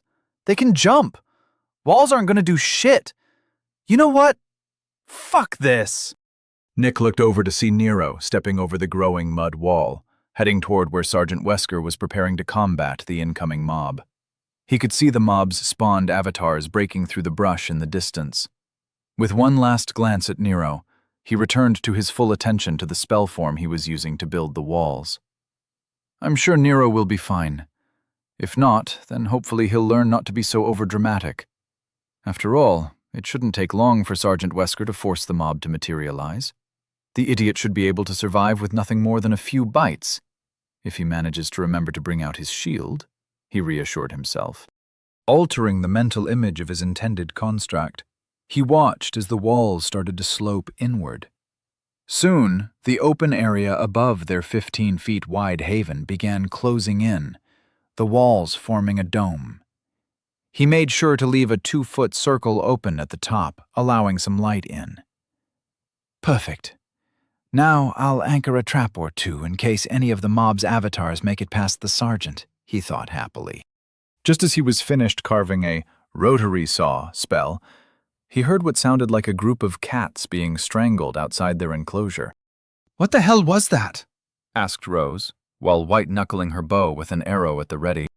All three of them stared up at the little opening in the rounded ceiling above their heads, the shadowed environment making the small section of the forest canopy seem overly far away. Kathleen was the one to answer Rose's question. It sounds like multiple animals in pain. Some kind of area of effect spell? She asked, turning her head to look at Nick. Nick finished anchoring the spinning construct under the hole in the ceiling. While part of his mind was focused on maintaining his constructs, he tried to reach out with his perception field to get an idea of what was happening outside. His eyes widened in surprise at what he found. You could say that. I'm not exactly sure how, but we're surrounded by what looks like walls of fire. It's hard to see exactly what's happening. The mob's field has overtaken us, and I can't get a good look. Rose started panting and asked, "Do you guys feel that? Is something wrong with the air?" They looked up to see their little window being covered in smoke. Nick felt his construct drying out, the moisture evaporating back into essence. They could all feel the temperature rising. Seconds passed in silence as they listened to the horrifying sounds of burning animals all around them. Nick's voice was full of concern as he realized what was happening. The fire isn't a construct anymore. It's the forest itself. It's on fire. The oxygen is being consumed to fuel the flames. Despite our circumstances, we probably will have safer air in here than out there. Kathleen's voice was calm but serious. Hazardous conditions? Do we need to cast purification or support spells? Nick's focus was on trying to figure out the air's current composition in their impromptu shelter. With all the overlapping fields, the combat, not to mention the agitated essence conditions, he was having trouble isolating the air's signature with his field. The seconds stretched while Kathleen and Rose waited for Nick to respond. Yet he remained silent. Rose and Kathleen watched as Nick's face contorted from curiosity to confusion and then to annoyance. I can't tell. There is too much going on. But I think we're all right. Our essence fields should be enough to clear out some of the smoke, and I think there is still enough air to keep us safe for a while, he said with some hope. Kathleen nodded, but kept her eyes on the ceiling's hole. The dark cloud blocking the opening was getting worse. Not one to take chances, she cast a simple air purification spell, creating a thin bubble of clean air over her mouth and nose. The spell looked like a shimmering wave of air around her lower face. It was a spell commonly known to soldiers and hunters alike. It didn't take much center or skill to cast, and it was handy when dealing with unsafe environments or when fighting underwater. Nick didn't bother casting anything. His field shouldn't have a problem filtering anything harmful in this type of environment. And while he may not specialize in body stats, but he was no slouch either. If worse came to worst, he'd just drop the constructs he had active and then cast a sheltered breath spell. But he doubted it would come to that. Neither Nick or Kathleen noticed Rose's struggled breathing. They were both too intent on staring at the ceiling hole, watching the smoke grow thicker as the minutes passed. Rose was too low-leveled to have manifested an essence field, but she wasn't willing to remind them of that. From her perspective, keeping her head down and staying inconspicuous was the key to living through this assignment. Worst-case scenario, she passed out, but hopefully this would all be over before that happened. She was only here to keep her eyes and ears open, while making sure that no one paid much attention to her. The last thing she needed was them realizing how useless she was compared to the them. Her combat ability wasn't what she was here for anyways. She just needed to get through the next 6 months, and then she'd be set. She'd be living her life as an elite hunter, paid well for doing what she loved. Already she could see the level gains from her training, For the heaven's sake, she was almost level 10 already. Her first pillar was within reach. "Just keep it together, Rose. You can do this," she told herself harshly. So, she panted in silence, hoping that she could hold out until they were able to bring down the walls. Seconds turned into minutes, and her mind became fuzzier every second. Inside their isolated shelter, the temperature was rising quickly, and it was getting harder to breathe. Her head ached, and her eyes watered. Her heart rate spiked, and she felt herself blacking out. As she fell, she reached out for help, her hand loosely pulling on Kathleen's arm. Despite everyone looking at him like he had just won the Asshole of the Year award, Nero was feeling pretty good. It had been nice to let loose, and even better, he'd figured out how to deal with mobs. It felt like ages ago when he had theorized how environmental spells could help with getting through essence fields. Now he had proof of concept. He saw Nick patting Rose gently on the back, assuring her that she was fine. Meanwhile, Kathleen's eyes were scanning what remained of the forest for threats. Nero's attention snapped to Wesker when the man said, "We deserve some answers, Walker. How did you cast while inside a mob's field of control? That shouldn't be possible." Before Nero could reply, Nick replied for him, his voice full of anger. "He didn't. Nero just skipped trying to fight with magic and lit the entire forest on fire. It was lucky he didn't kill us all with his recklessness," he said, while turning his glare on Nero. Nero threw Nick a shocked look, mildly affronted at the accusation. "Hey, it wasn't that reckless. I created a firewall in front of the charging mob. They had to run through a furnace to get at us. It worked out exactly as planned," he said. Nick stood up, his hands landing on his hips as if he were a principal berating his students for smoking behind the gym. "Rose nearly died, Nero. We all could have been caught in the fire. Look around. The entire area is nothing but charcoal. Was that according to plan?" he asked, with no small amount of anger. Nero looked down at Rose, who was still sitting on the ground, recovering from her brush with death. He had to admit, the poor woman looked a little traumatized. Sighing, he walked over to her and knelt down to look her in the eye. "I'm sorry about that. I didn't know that would happen. I just realized that walls weren't going to stop the mob from overrunning us, and I went with a plan I had come up with to get around the mob's essence field. For the record, I will always bring you back if you fall. You have nothing to worry about when I'm around," he said, channeling his inner hero, or whatever passed for one if someone were to squint and give him the benefit of the doubt. Rose smiled at Nero's heartfelt apology and replied, "It's fine. Like you said, it worked out. It's my own fault for not telling anyone that I was having trouble breathing. I was standing next to a mage, for heaven's sake. My pride almost got me killed. It won't happen again." She finished with a surprising amount of iron in her tone. Nero gave her an appreciative nod, then stood up to face Nick again. "I'm not saying it was some brilliant plan or anything. I'm just saying that it worked. Remember when I said that environmental effects could overcome level disparity? Well, look around. Here is proof that I was right," he said with a smile. Nick glanced quickly at the destroyed surroundings, then returned his scowl to Nero. "I and every other mage already knew that environmental damage is capable of ignoring level disparity. You're borrowing the identity of the world around you to give life to your constructs. Of course the results will be more powerful. That's why your air bomb spell earned you so many points in the Noble War. It was a novel application of a proven theory. But what you continue to ignore is that environmental spells are, by their very nature, nearly impossible to control. Your own spell nearly killed you when you fought Dorchan's forces in the center halls, and now you almost killed a teammate due to your recklessness. If you truly plan to follow the path of the mage, you must learn how to control your magic, not just unleash it," he said, sounding every bit the experienced magic user that he was. Nero met Nick's stare, but couldn't manage to hold it. Breaking first, he looked away from his friend and replied, "I hear you, Nick. I get it. I didn't expect it to get out of control so quickly.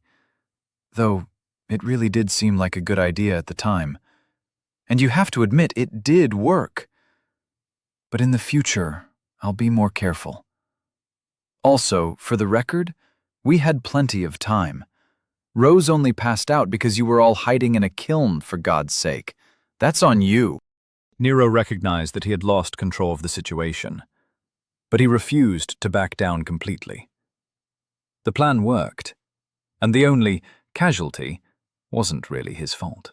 Sergeant Wesker had been watching their interaction, trying to follow along with what they were saying.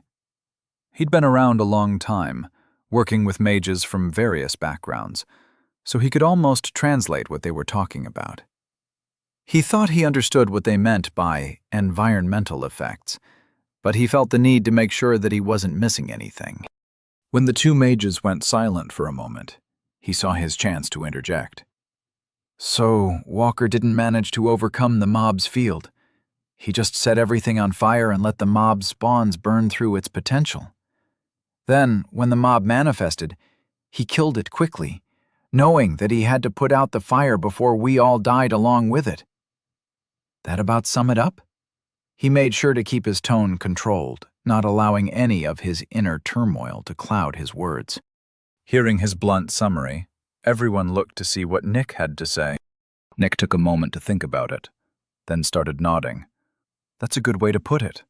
Nero set a trap, expecting the mob to die before it became more than we could handle," he said without sugarcoating it.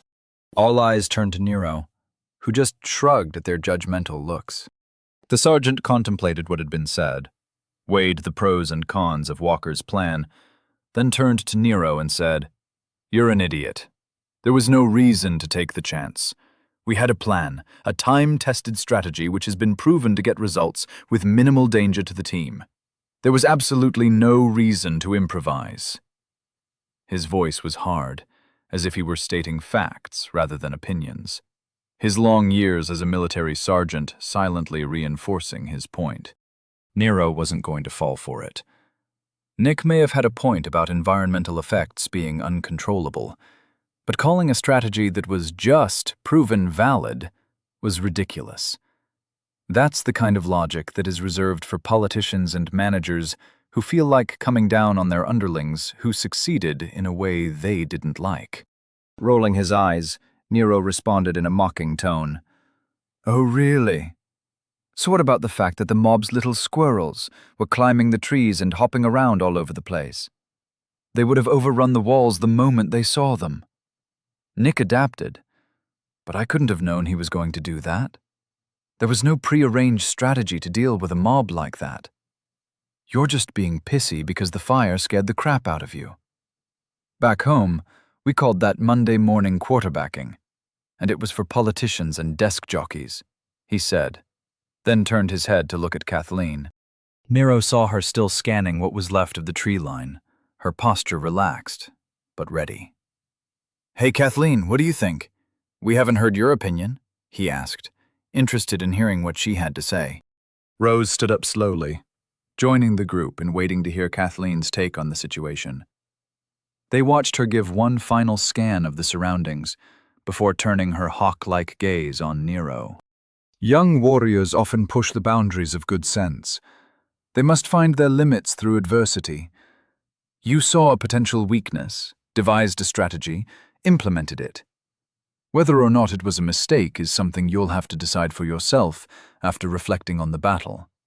Now isn't the time to concern yourself with the opinions of those who are only alive because you acted. It's better to act in ignorance than to hesitate and die. If you manage to live through your mistakes, never repeat them. As there is no way to know what would have happened if you hadn't done as you did, it's pointless to debate it. Now, we've talked enough. It's time to move on. Sergeant Wesker, the mob is currently dissipating. You might want to deal with that before you lose more of Lord Walker's spoils," she said, her voice devoid of anything resembling interest. She could have been at the DMV for all the emotion she was showing. Nero couldn't help it and started chuckling. Yeah, for all future wartime opinions, I'm going with her. She's got ice in her veins, he said, full of respect for the 5 feet 6 inches badass warrior chick. She only had 2 inches on him, but on the battlefield, she stood taller than anyone he'd ever met. Chapter 130. Clearing out the mental backlog. Sergeant Wesker bit back his retort and sheathed his sword while turning away from the group. Making his way to the charred corpse of the mob, his thoughts were plagued with doubts. After pulling out the essence collection rod, he fed his center delicately into the control enchantment. While the rod did its work, half his concentration was running through the encounter they just had. He could see the fire exploding all around him, smell the scent of burning wood, and taste the ash on the air. It was madness, right? He wondered. The world's fire was unpredictable, unforgiven, and it was something that no sane mage would rely on. Forcefully shaking off the threat of something he couldn't fight, his mind wandered to the little lord that had purposefully weaponized it. He just couldn't understand him. From the moment Nero Walker had arrived at the training camp, he'd been a constant contradiction.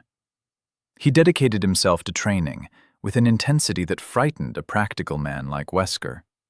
Yet, at the same time, he treated everything like a joke, or at least an opportunity for a joke. Humor was all well and good, but there was a time and place for it. And a training compound for the training of elite hunters was not that place.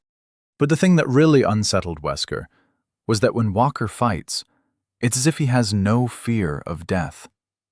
He throws himself into battle, ripping into monsters like they had no reason to exist other than to die at his feet.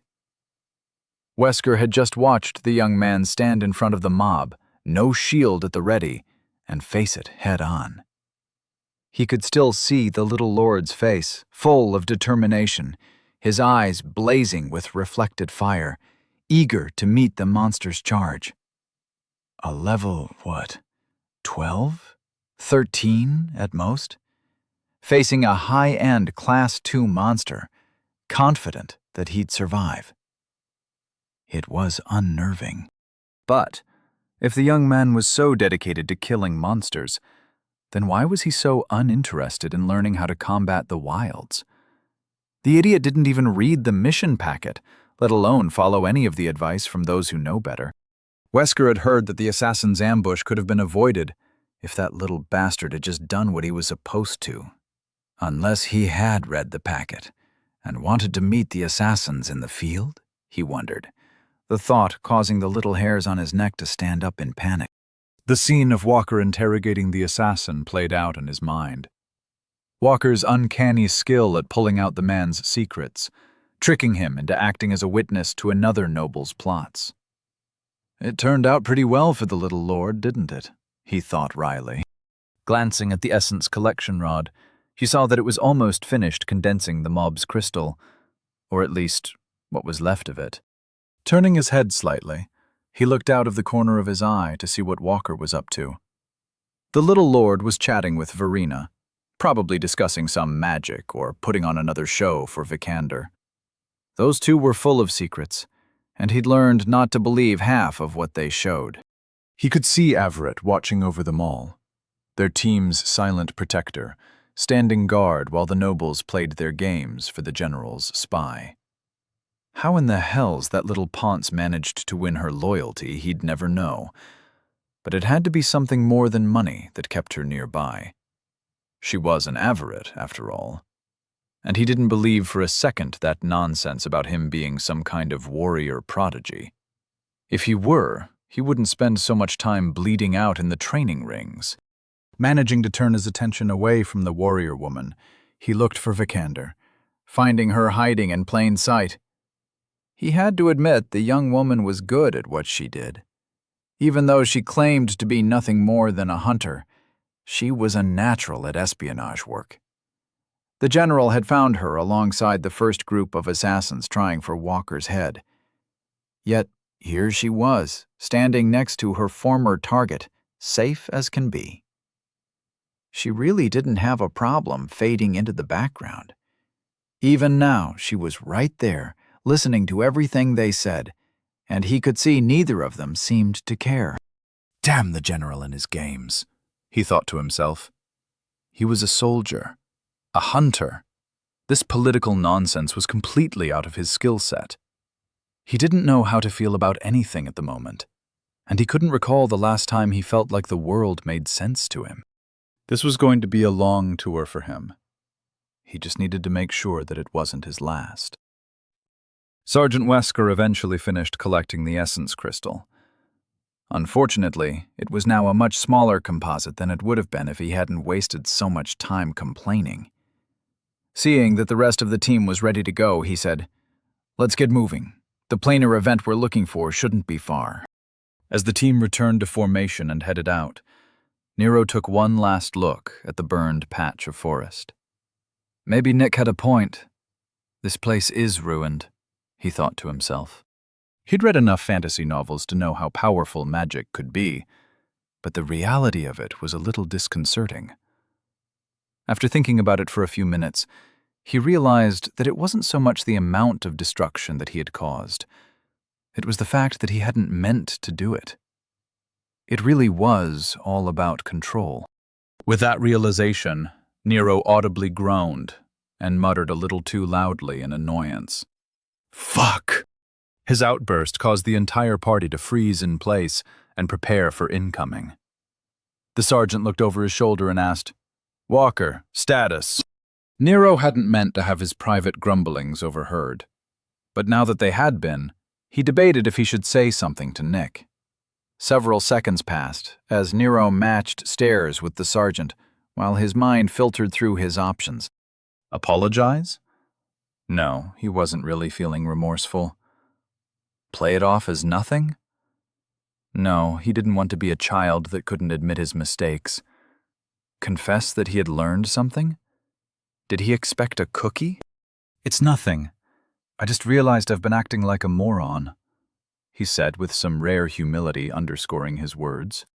Turning his head to look at Nick's back, Nero added, "Hey, Nick, I get what you were saying about control. Sorry I was being a little bitch about it." Everyone had been facing outward, covering their assignments, waiting to see what had provoked Nero's outburst. But when they heard what Nero said, almost as one, they turned to look over their shoulders and stare at him with varying shades of shock. While Kathleen looked surprised but proud, Nick smiled like a loon. But Rose and Wesker shared almost identical looks of disbelief. Neither of them believed for a second that Nero was being serious. He was aware of their opinions. Their psychic fields made it pretty clear how they felt, but he didn't really care all that much. Nero had only said what he said because he felt like it. He'd rather free up the brain power to focus on mastering his mage armor instead of wasting hours protecting his pride and feeling like an asshole. "Can we get going? We've got an essence thing to go deal with, don't we?" he asked, not liking the fact that they were all still staring at him. The only response Nero got was a grunt of annoyance from Wesker. No one else made a sound as the party resumed their search for the mark Wesker kept talking about. Nero was feeling pretty good about his handling of the situation. In fact, he wondered if this was the kind of personal growth that would lead to a level. He could almost feel the pressure from his built-up experience reserves going down, as if they were being applied to his growth. He opened his identity to confirm his hypothesis. Name: Nero Walker. Level: 13. Race: human. Growth: 99%. Tier: 1. Condition: 98%. Age: 14. Center: 63%. Body: 4. Mind: 5. Soul: 2. Confluence: 10. Stars. 0. Pillars. 1/1. Nero saw his growth stuck at 99%, and he frowned in annoyance. Also, he hadn't realized his center was so low. He must have been pretty wasteful with all his essence shield experiments. Or did his firewall stunt take more center than he thought it had? Dismissing his identity window, Nero put it out of his mind. It wasn't important at the moment. He'd level eventually. No reason to force it. After all, he leveled to 13 last night. He shouldn't be this close to another level already. His leveling was slowing down considerably. Or at least, it was. This makes no sense, does it? He wondered. He knew that he had some experience saved up after his last level, and he'd had one hell of interesting morning. Those experiences had built up, and he could practically feel them crawling over his soul, slowly bleeding off into the ambient ether. Sensing what was happening around his center wasn't easy, but he was getting better at it. And at least his soul felt much lighter after his moment of self-realization. The moment Nero processed what had just gone through his mind, he stumbled over his feet in shock. Self-realization? Lighter soul? Looking back over the past few weeks, so much normal crap had happened to him that the world had started to make sense. Despicable nobles plotting revenge killings and maneuvering for position in the political landscape of Dorchester. Ornery military leaders with uncertain agendas. Spying hot chicks trying to honey trap him. Crazy ancient wizards abusing their positions. Fantasy monsters straight out of the stories he used to read online. And there was even a wise warrior woman acting as his spiritual guide. He'd forgotten that the entire world was hell-bent on pretending to be a self-help book. He came to a stop, abandoning his combat-ready demeanor. The thoughts of everything he'd been treating as normal regained their wonder and magic. When did he stop noticing that all of this was so fantastic, almost to the point of being annoying? He was on his way to deal with a planar event that was spitting out monsters. How crazy was that? And along the way, he'd been slowly learning to be a better person and face his personal shortcomings while making friends. The essence in the air became agitated as Nero's eyes glazed over. His mind was rushing along, images highlighting the details he'd been taking for granted flashing through his consciousness. The entire party paused and stared at him in shock. Seeing someone leveling out in the open when they weren't even resting or meditating was incredible. It wasn't impossible, but it was so improbable it might as well be. After all, they were currently in the middle of the wilds, which wasn't really an environment conducive to self-reflection and growth. Nero felt the ambient essence calm down, and he came back to his senses. After blinking a few times to clear his head, he looked around to see the entire party staring at him in wonder. Nero remembered seeing the same look on Captain Angelton's face when he'd been escorting him to the center back when he'd first arrived in this world. Feeling more like himself than he had in a while, Nero smirked and said, "What's the matter? Never seen someone level before?" Wesker didn't know why, but the look on Nero's face pissed him off something fierce. He barked, "Allocate your star and let's go. We've wasted enough time dealing with your issues today." Not bothering to argue, Nero opened his identity and pushed his fresh star into his confluence, without even bothering to check his level stress. He'd promised himself he'd maintain a buffer of at least 5 between his stats and his confluence, and he needed the breathing room if he wanted to clear out the level stress from his mind stats. He was almost scared to look at them. Name: Nero Walker. Level: 14. Race: human. Growth: 0%. Tier: 1. Condition: 100%. Age: 14. Center. 100%. Body. 4. Mind. 5. Soul. 2. Confluence. 11. Stars. 0. Pillars. 1/1.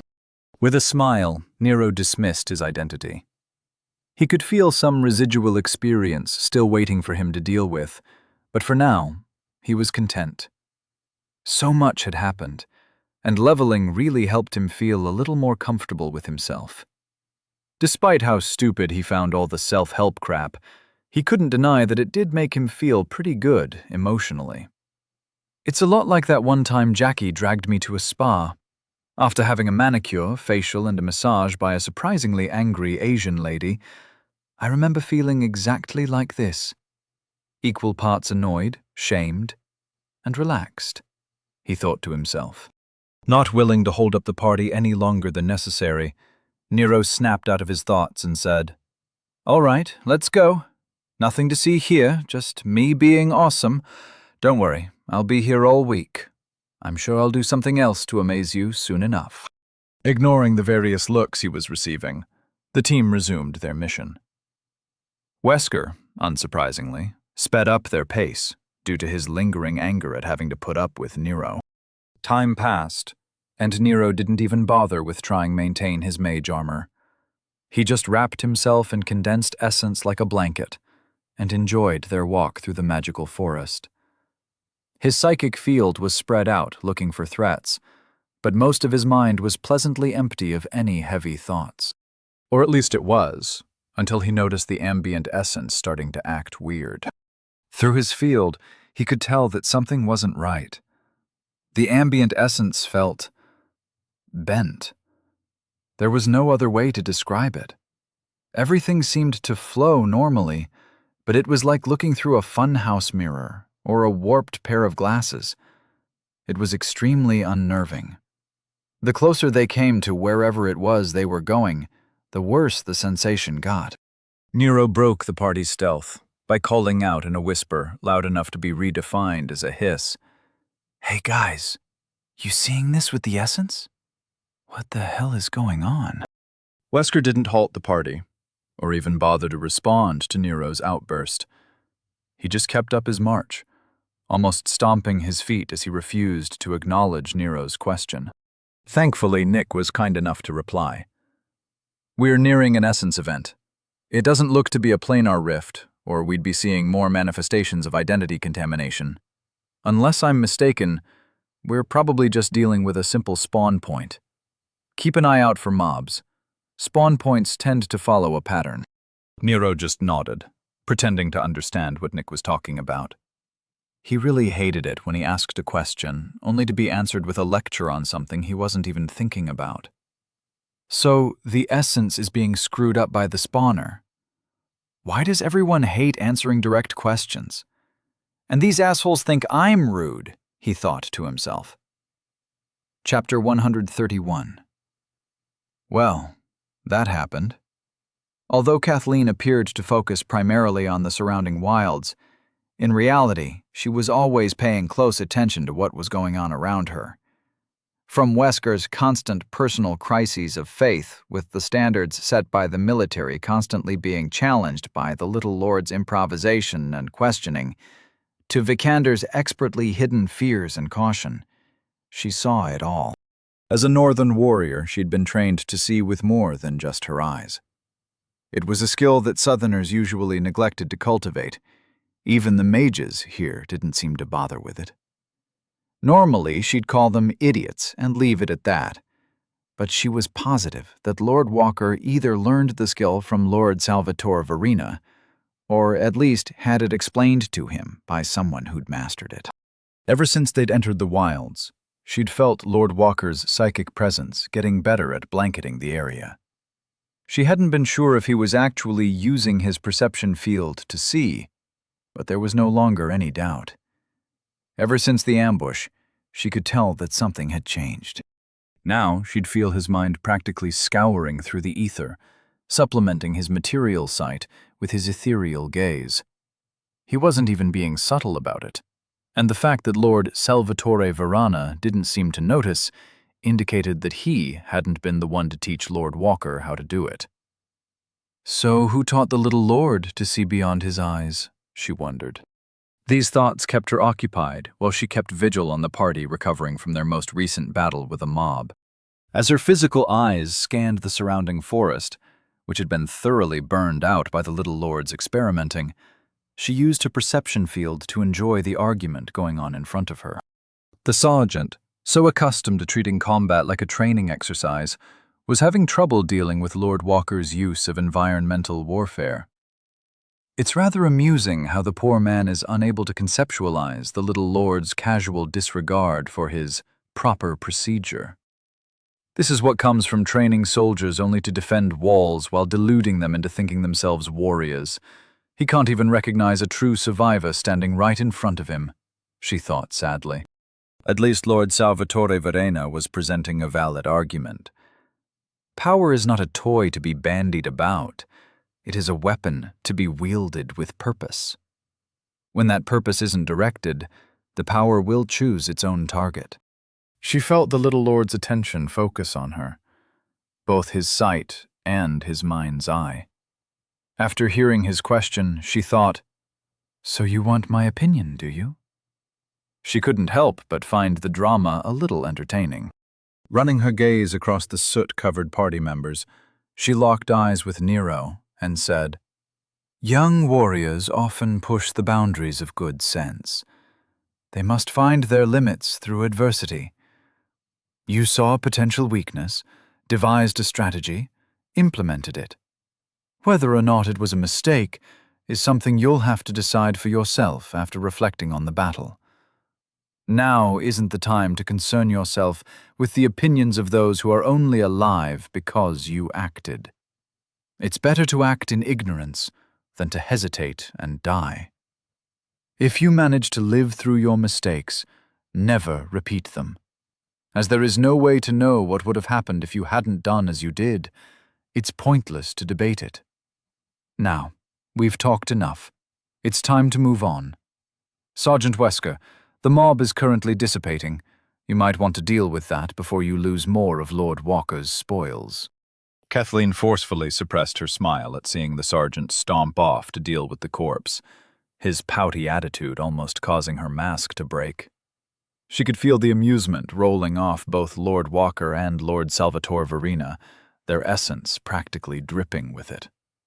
Never in her life had she been trained in psychological warfare, but she could see why the little lord enjoyed it so much. Winning pointless conversational battles was an interesting pastime. A useless hobby, but interesting nonetheless. Before long, they were finally ready to head toward the Essence event, which was their target.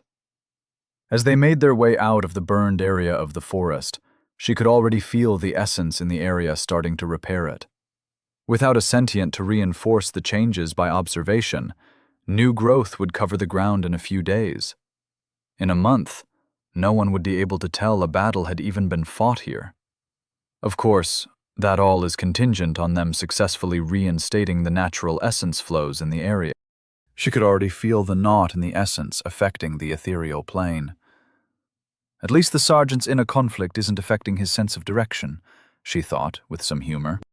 As time passed and they headed closer to their target, she kept up her vigil on her surroundings. Often, the beasts or monsters would congregate around their spawn points, so she maintained readiness in case an enemy showed itself. "Fuck!"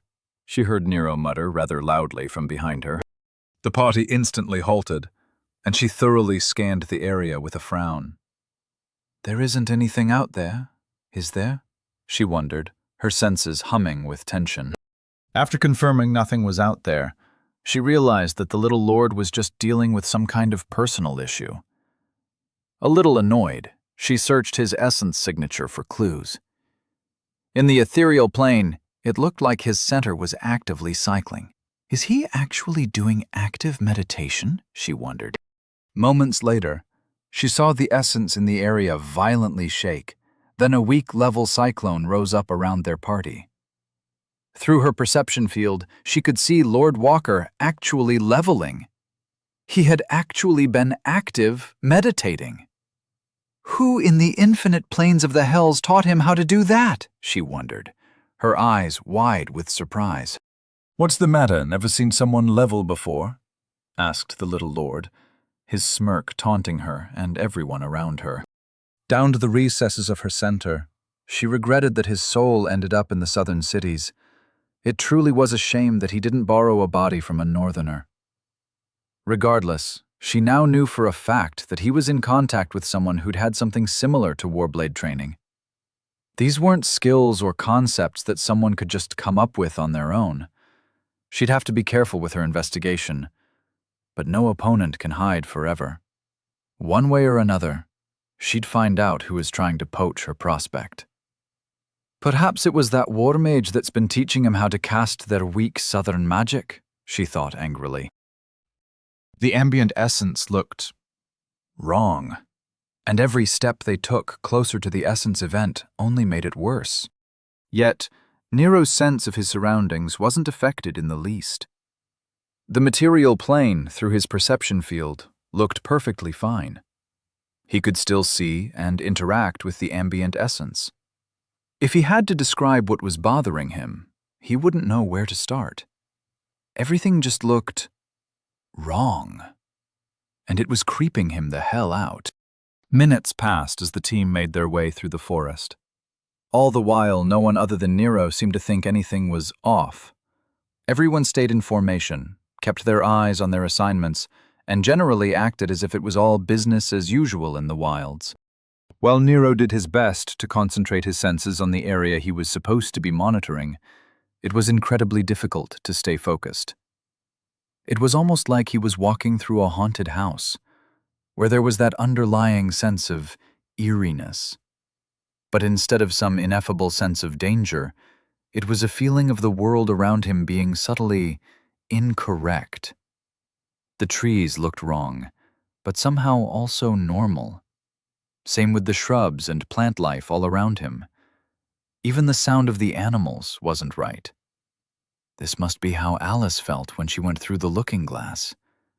Man, that movie creeped me the hell out, he thought to himself with a grimace. Nero's attention snapped to the front of the party when he heard Nick say in a perfectly calm tone, "Huh, it's just a little baby spawn point.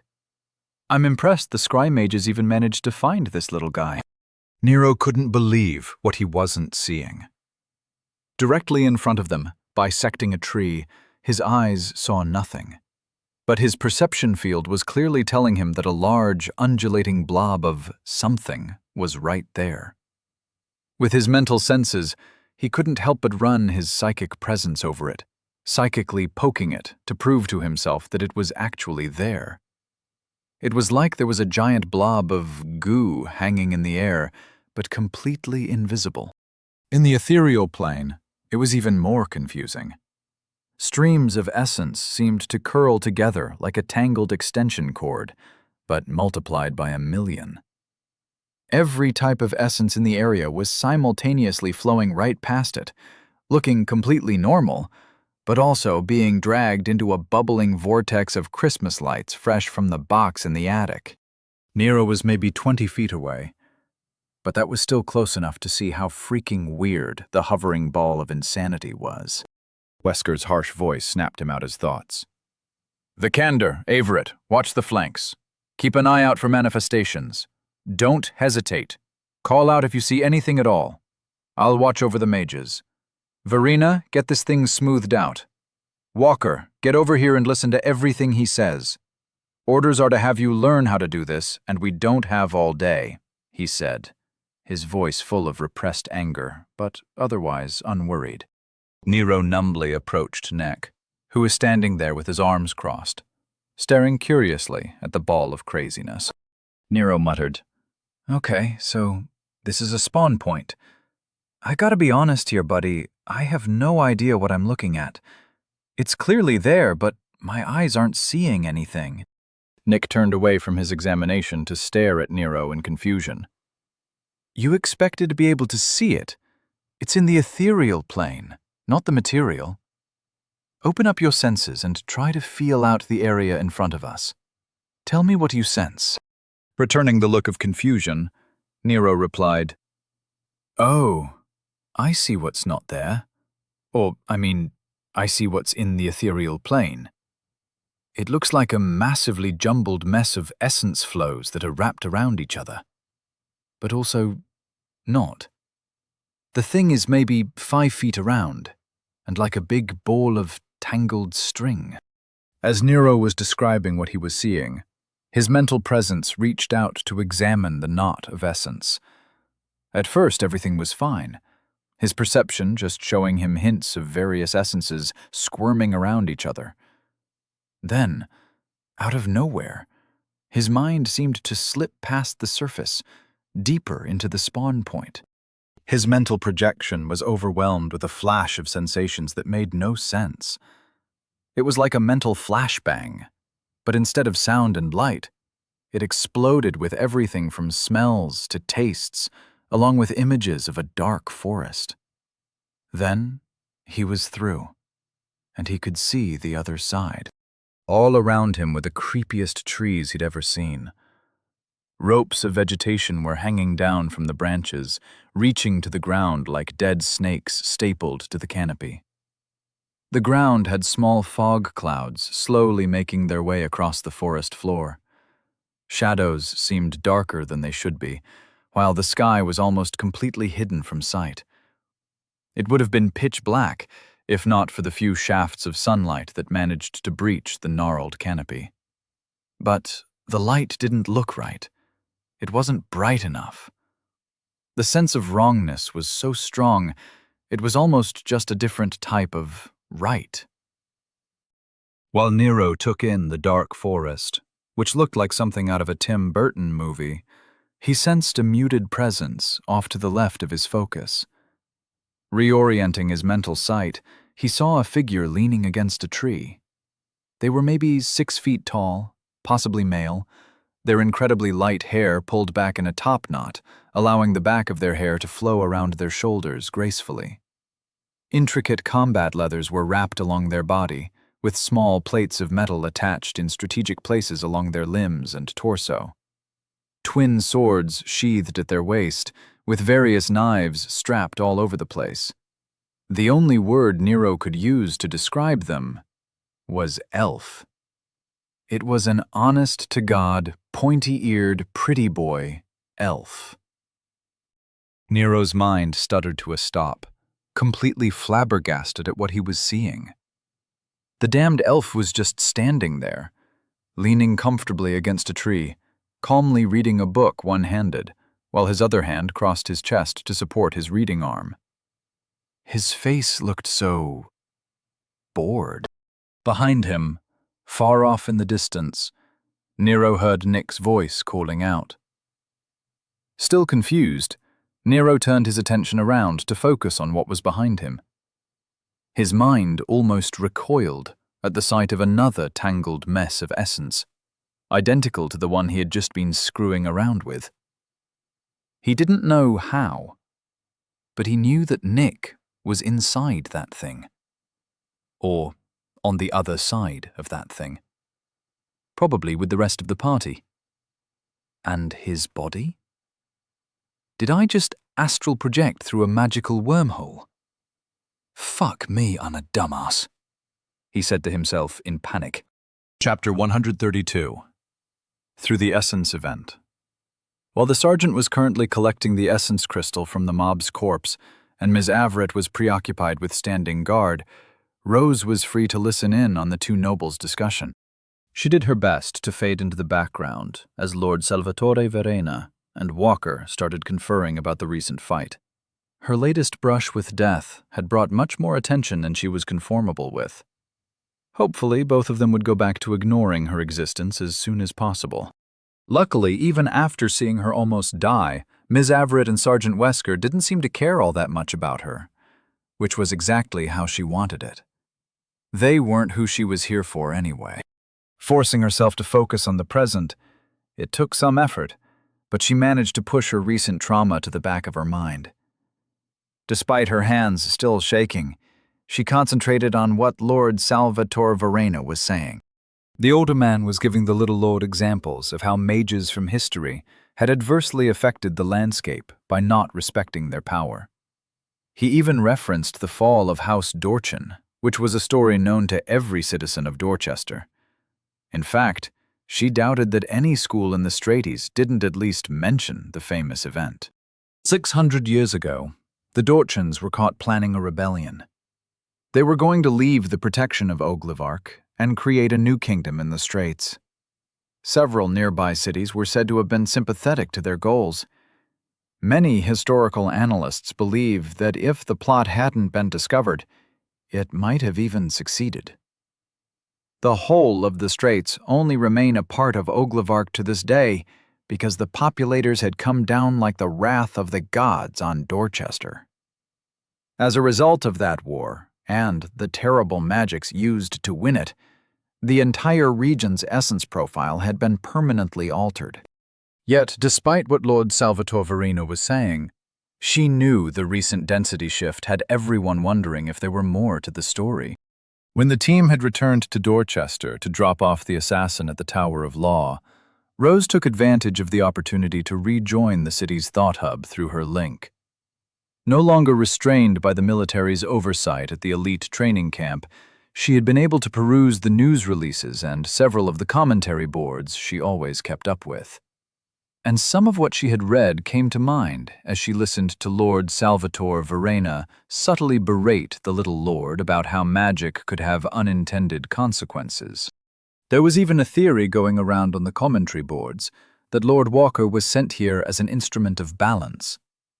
One of the orders in the religious district, the Church of the Sun, posted a sermon advocating the belief that Goddess Serene used the little lord's arrival to ensure the Dorchin line finally died out.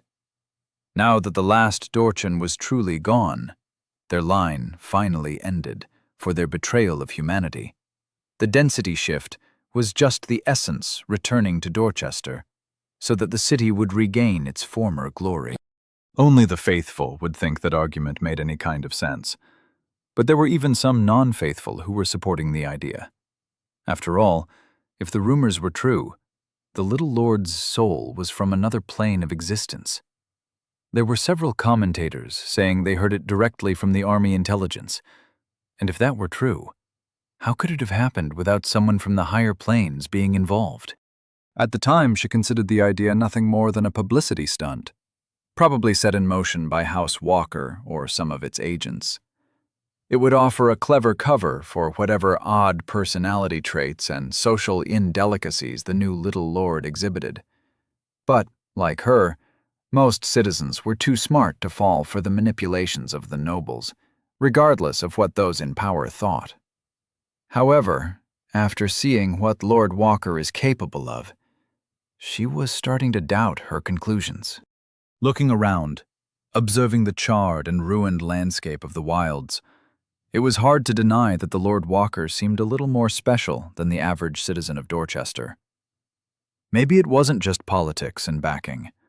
Perhaps there was something more to his rapid rise to power. Rose narrowed her eyes as she studied the young lord. It was impressive, the image of a soot-covered young warrior being instructed by the older mage, with a backdrop of a burned-out forest and wisps of smoke still rising to the sky all around them. Rose had to admit, it was like something out of the historical records, where the great citizens of the past shaped this kingdom with nothing but their will and their wits. Don't allow illogical thoughts to shake your center. Reason and determination are all you need on your path, she quoted to herself, trying to shake off her ever-growing awe of the little lord. While she was lost in thought, Sergeant Wesker finished his task and got the group moving toward their objective. Rose pushed the uncomfortable thoughts aside and did her best to focus on the dangers of the wilds. If she wanted to live through this experience and have a chance to consider these difficult questions, then now wasn't the time to think about them. Not even an hour later, she watched Lord Walker halt the group mid-march. She felt the little lord level right in front of her, right in the middle of the wilds. his silver hair whipping around as the wind kicked up dust and leaves from the forest floor. He wasn't meditating or anything. He'd just been talking. Since she'd met him, he'd leveled multiple times. Now, she'd even seen it happen. It was shocking and absurd. Maybe he really is just different than the rest of us, she wondered in awe. Did I really just kill myself by following an essence trail? He raged.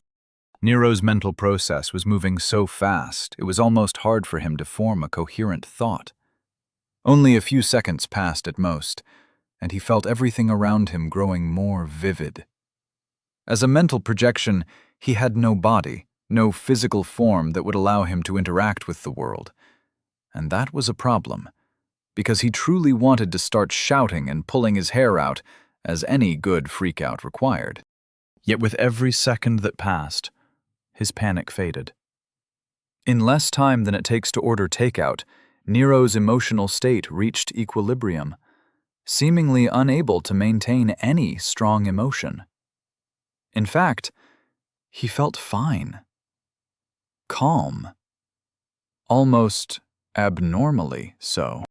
He could still hear Nick trying to contact him through the spawn point. Checking on his new elven friend, Nero saw that he was still calmly reading his book, clearly oblivious to Nero's presence. Everything seemed so clear, and Nero's mind had no trouble interpreting what it was seeing.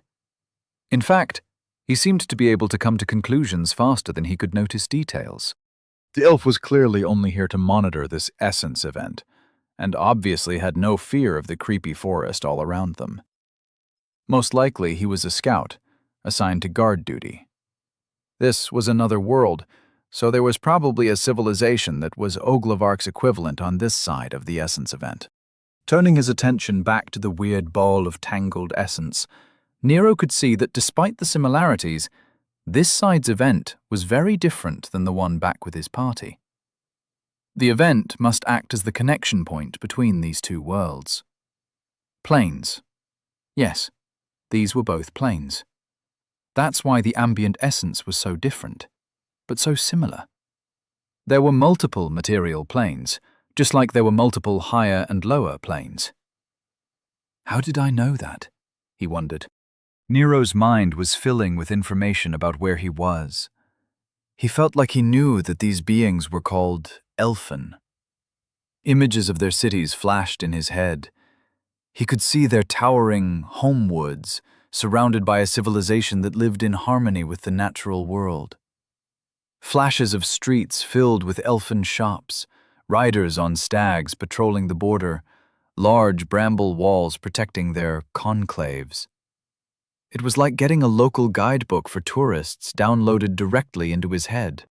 He had never felt so in tune with the ether, able to so easily understand the world around him.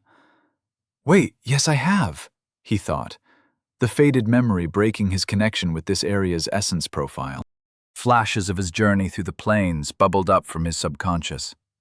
He saw glimpses of fantasy civilizations of all kinds, scenes of towering cities floating in the air, their gold walls shining like a beacon in the sky. Red expanses of land with black cities of stone reeking of misery and pain.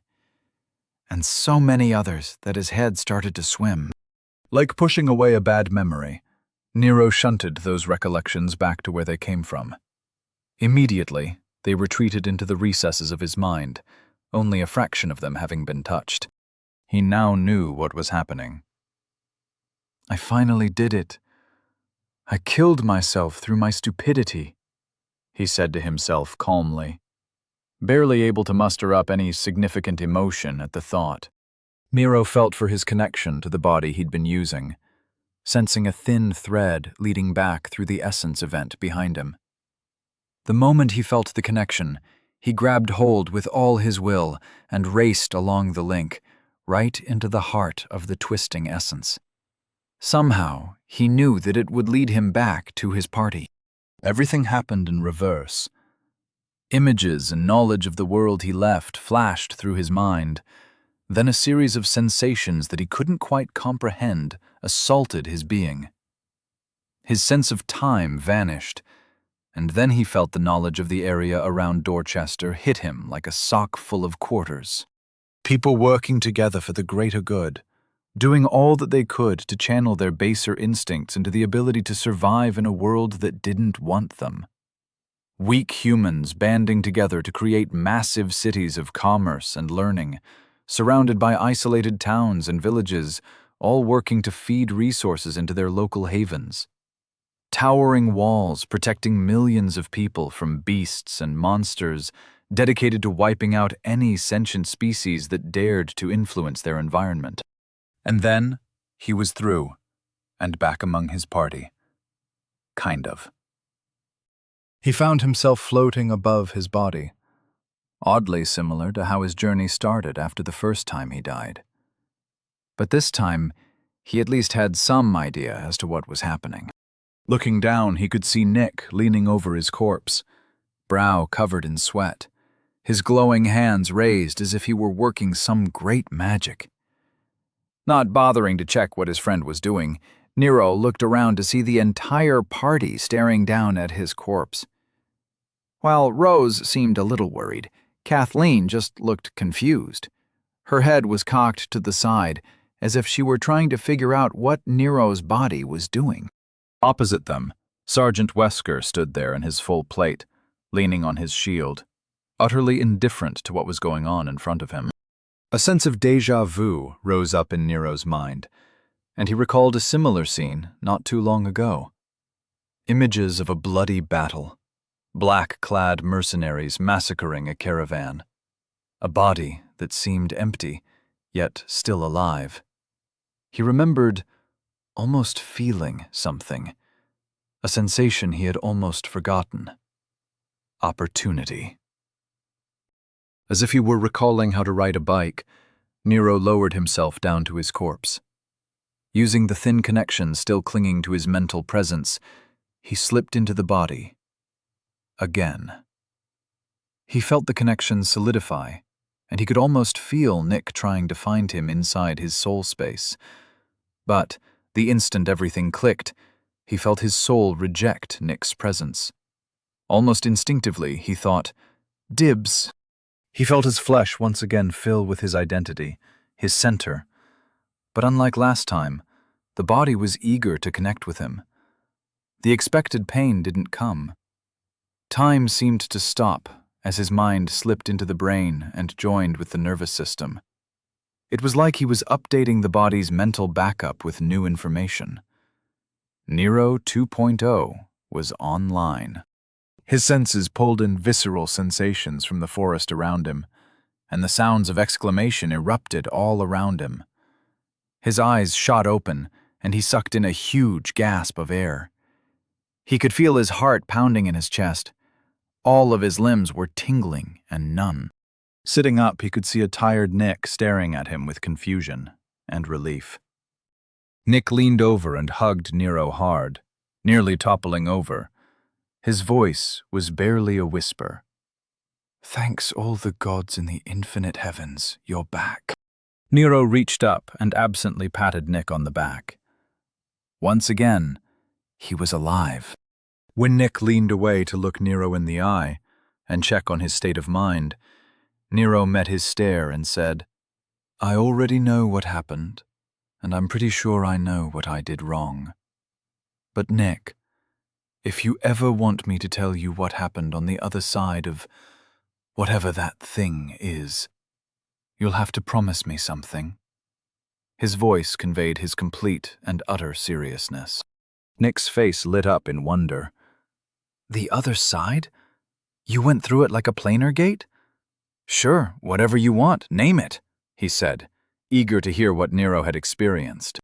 Nero's face was devoid of any warmth or humor. His tone filled with ice. He said, "Jennings, that old bastard. He can never know about this. I refuse to hear him say, 'I told you so.'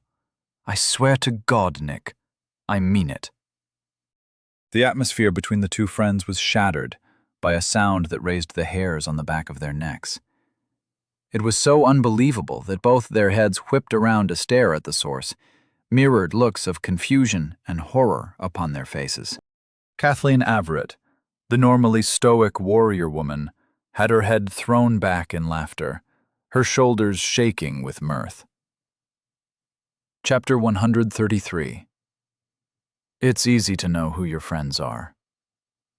Victoria Blackwood hadn't slept since returning from her interview with the council in the Hall of Leadership. Not that she was complaining, as it had turned out to be a very productive 60 hours. She had been able to provoke several challenges from her competitors and force those that remained into the arena. Her hot-blooded brothers and sisters thought that they would find victory in the arena, while her business rivals thought she wouldn't have the stomach for violence. This illusion of weakness had taken years to cultivate. So many times she avoided settling things in the arena, doing all that she could to feign a preference for settling conflicts through the house's financial leaderboards. The moment her father was executed, her plans came to fruition. Those sisters and brothers who could never beat her in a contest of financial acumen or scholarly pursuits had been counting on meeting her in the arena. They had been biding their time, counting on the fact that multiple defeats would have removed her from contention for the leadership of House Blackwood. Each of them had wasted years focusing on their training, believing that she was weak. All according to her plan.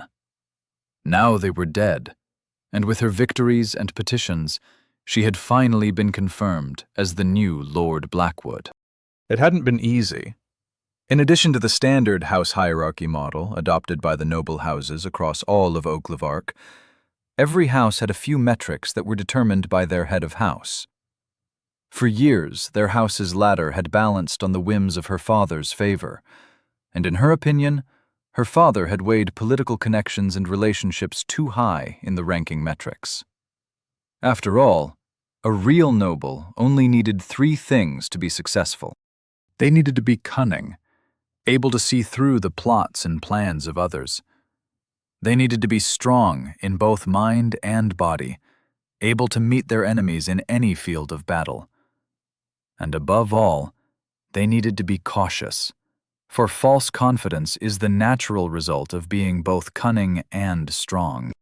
These thoughts ran through her head as she let the steam from the shower wash away her stress, the hot water and scented soaps acting like balm on her soul. With one hand propped up against the wall, she closed her eyes and let the water fall across the back of her neck. Years of planning had culminated in a bloody few days. It had been a perfect victory, almost too perfect. At most, she had expected 80% of her preparations and plots to have succeeded. Yet, after it was all said and done, every single one of her plans had worked out exactly as she'd hoped. And now, there was no longer anyone remaining in the branch that could challenge her position. She had won, completely. She let shoulders sag in relief, taking a moment to revel in her victory. But all too soon, she knew it was over, and she forced herself to look away from her past and focus on the future. Summoning what remained of her will, she opened her eyes and straightened her spine. With a flick of her hand, the shower turned off, and she headed off to bed. Tomorrow, she would find out who had been aiding her behind the scenes, and then she would have to decide what to do about it. As the new Lord Blackwood, she needed to know if they were in fact a secret ally, or a hidden enemy. While Kathleen was getting her amusement out of her system, Nick helped Nero stumble to his feet. Rose and Sergeant Wesker returned to their positions, pretending to focus on the surrounding forest while not so subtly listening in on what Nero had to say. Nick held Nero steady as the young man tried to shake off the after effects of whatever had just happened to him. Even though he was ecstatic to see Nero alive, his impatience for answers forced him to ask, "Nero, seriously, what happened? 1 second you were examining the essence knot, and the next you collapsed like a puppet with its strings cut."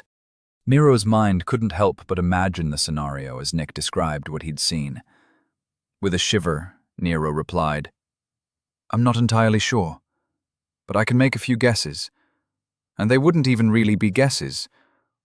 I think I somehow connected on a deeper level with the local essence signature.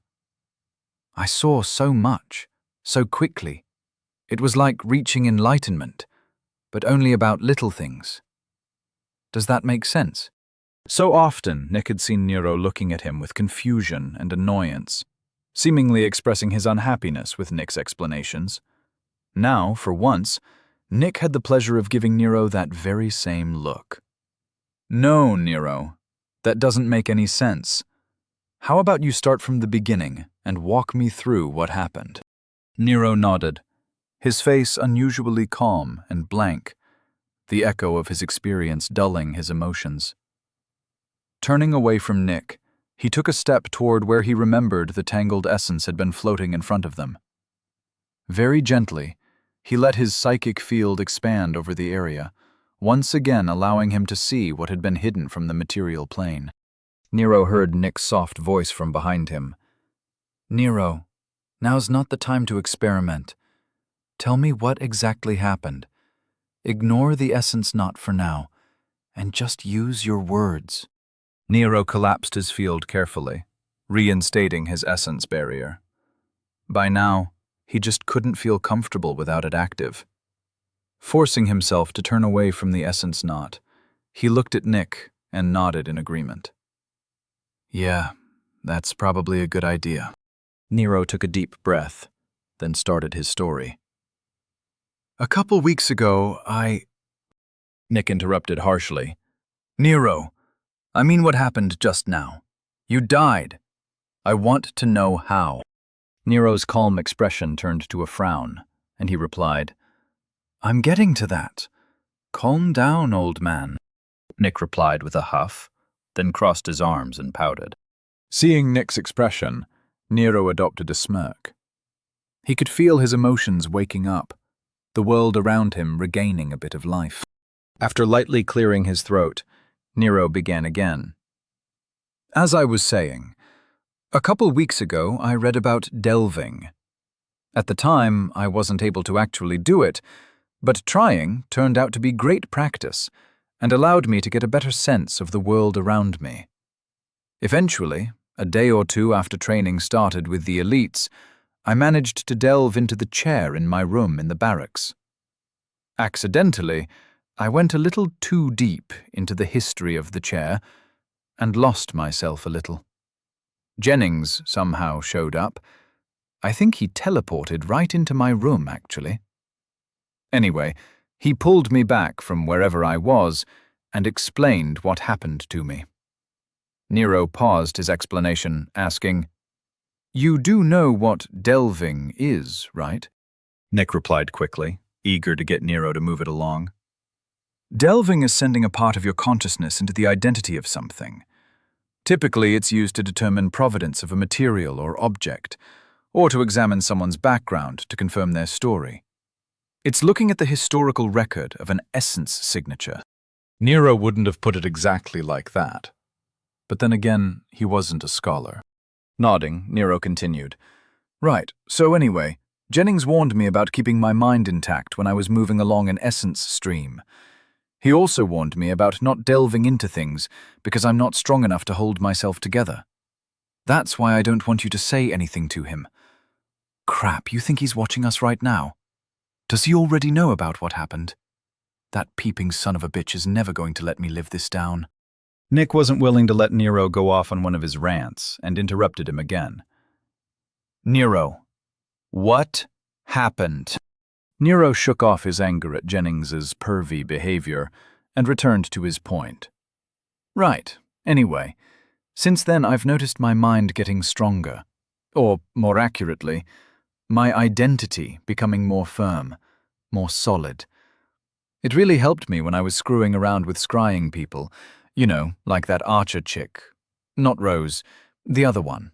The assassin one. The assassin one that tried to kill me in the wilds. Nick replied. Yes, I know who you mean. Go on. Nero nodded and continued. Okay, so my identity is pretty firm now. When I'm examining things in my psychic field, I can get a pretty accurate picture of stuff. You know that I was always good at that. But I think I figured out why. It's my soul, Nick. You told me that the different fields are affected by the strength of the soul. Even though we didn't specifically cover scrying, I'm almost positive that scrying works the same way. Getting annoyed, Nick said, "I know this, Nero. Everyone knows this. What has that got to do with you dying? Don't tell me you think you delved into an essence knot. Not only would you be wrong, but I'd have to question your intelligence, which up until now I'd actually thought was at least average." Nero's reply was quick and unwavering. "I did, actually.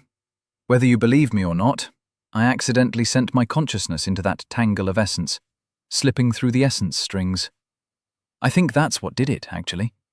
I was fine when I was just examining the outside, but when I tried to look at what was in between the strings, it's like I got sucked in.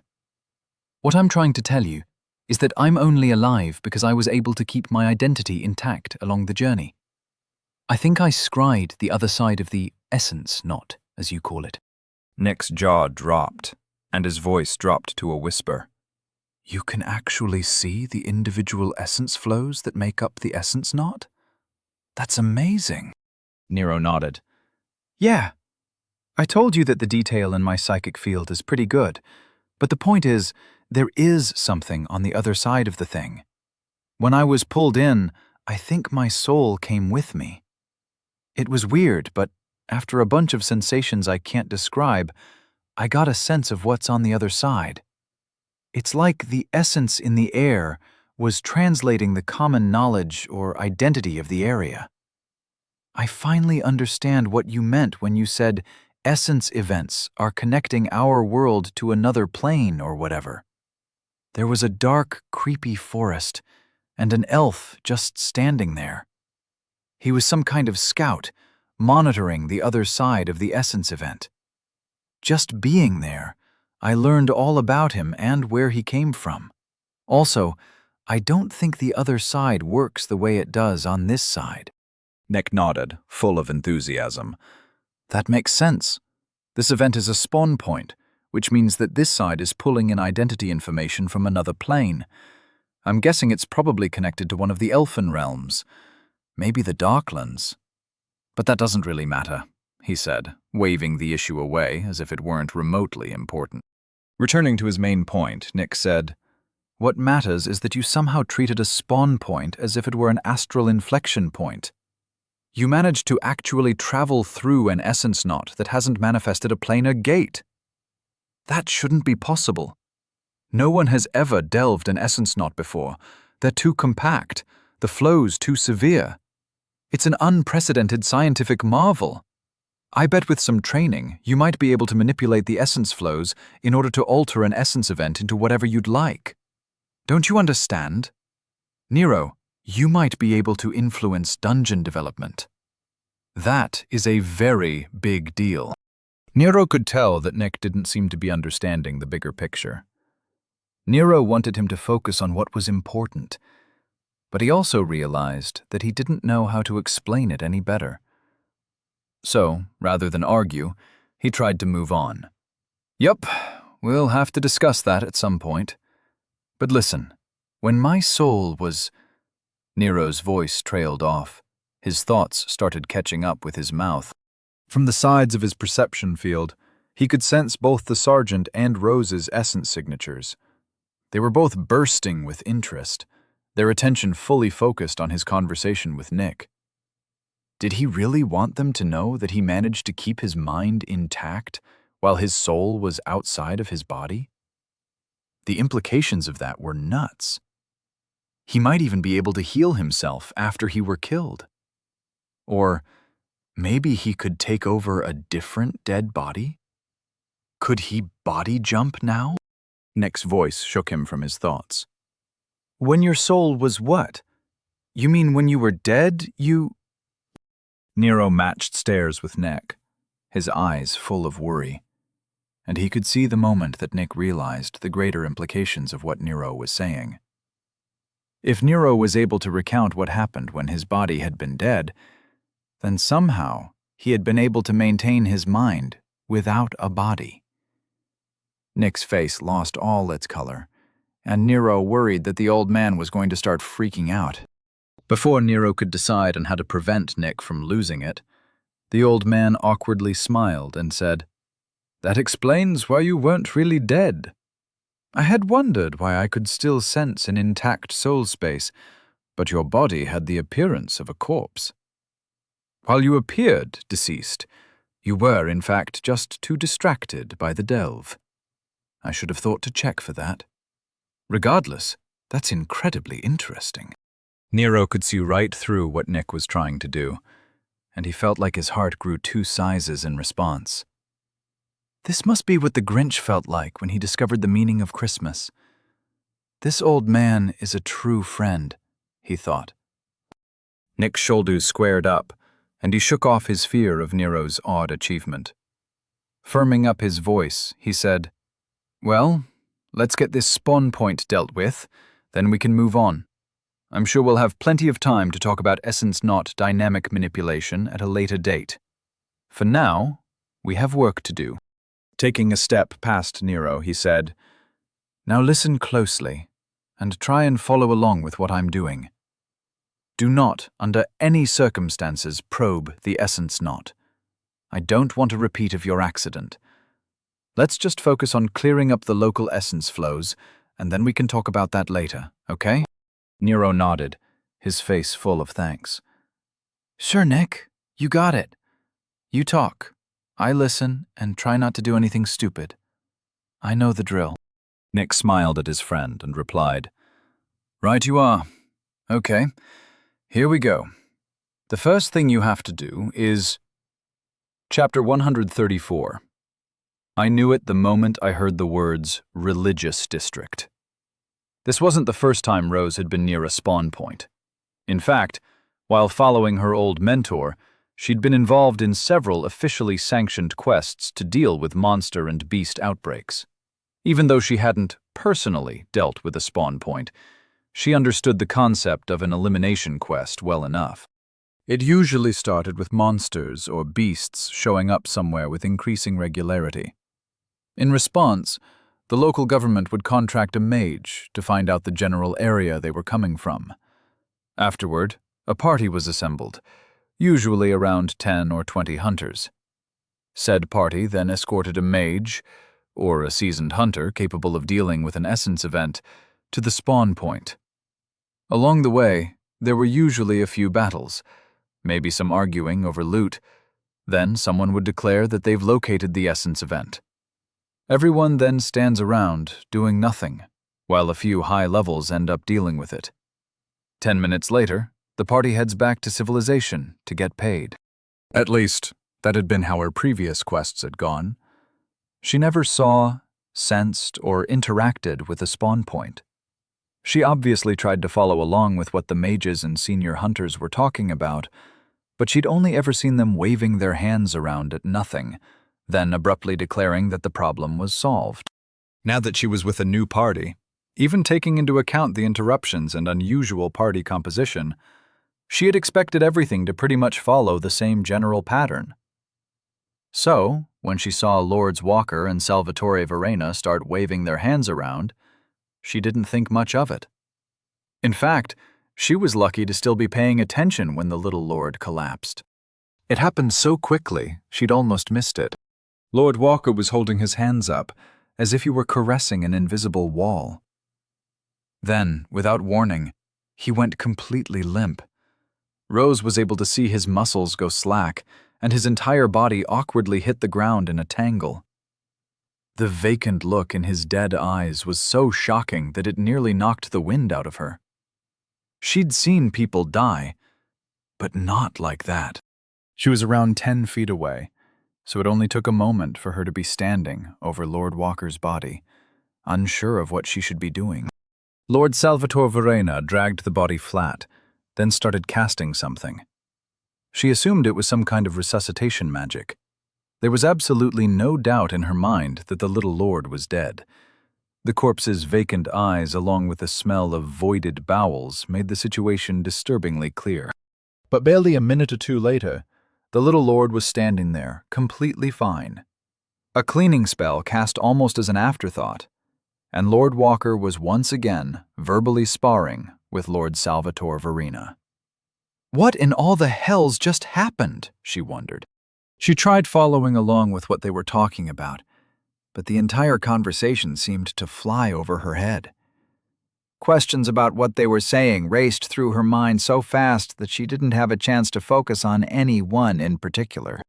Wasn't delving meant to identify what type of material something was made of? It couldn't be used on a person, could it? And she'd never heard of it being used to clarify where something had come from. That was impossible, right? So Lord Walker hadn't died. He went through the spawn point to the other side. But his body... Oh, it was like scrying. Is that really how scrying worked? She wasn't so sure about that. Manipulating dungeons? Wasn't that an archmage thing? She was pretty sure archmages were sent out to stabilize dungeons that were showing signs of breaking down, or failing, or some variation of that.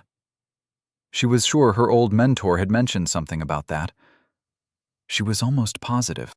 To her chagrin, she just didn't know enough about magic to understand half of what they were talking about. Yet she still did her best to pay attention to what they were saying, and more importantly, how they were saying it. As a result, Rose was almost certain that they were hiding something. Something monumental. Yet she hadn't a clue what that could be. All too soon, the conversation was over, and the older mage began instructing the little lord on how to deal with the spawn point. Since Rose couldn't see what they were doing, or even understand what they were talking about, she quickly lost interest. Her gaze drifted past the two nobles, looking into the eyes of Sergeant Wesker. She could tell that he wasn't nearly as lost as she was. It was obvious that he was able to follow the conversation. But she was a little surprised to see a look of boredom on his face. Perhaps she was wrong. They might not be hiding anything. Maybe she just didn't know enough about what they were talking about. Not for the first time, she lamented the fact that she was put in this position. Don't worry about it. Just keep your eyes and ears open, and focus on staying alive. Let the nobles, gods, and generals play their games. Try to stay on the edges, and you'll be fine, she reassured herself. Unsurprisingly, Nero found Nick's explanation of how to deal with an essence knot unnecessarily complicated. Once they were finished dealing with what they came to do, Sergeant Wesker hadn't wasted any time, and the party was soon on their way to their second mark. The pace he set was quick, and he seemed bound and determined to get them to their target as soon as possible. At the moment, Nero was quick-stepping over some shrubs and dead branches, doing his best to maintain his vigilance over his assigned area. It really wasn't that hard. He'd had plenty of practice using his psychic field as an early warning system. He remembered reading that there was a way for high-level hunters to use their fields to discourage attacks, but he wasn't currently in the mood to figure it out. His thoughts were stuck on how Nick had dealt with the spawn point. The scene replayed itself in his head over and over. He couldn't stop analyzing Nick's lecture describing what he had been doing. Nero felt that it conflicted with what the old man had actually done. Nick's words said that he was unraveling the essence knot, allowing the essence flows to return to their original streams.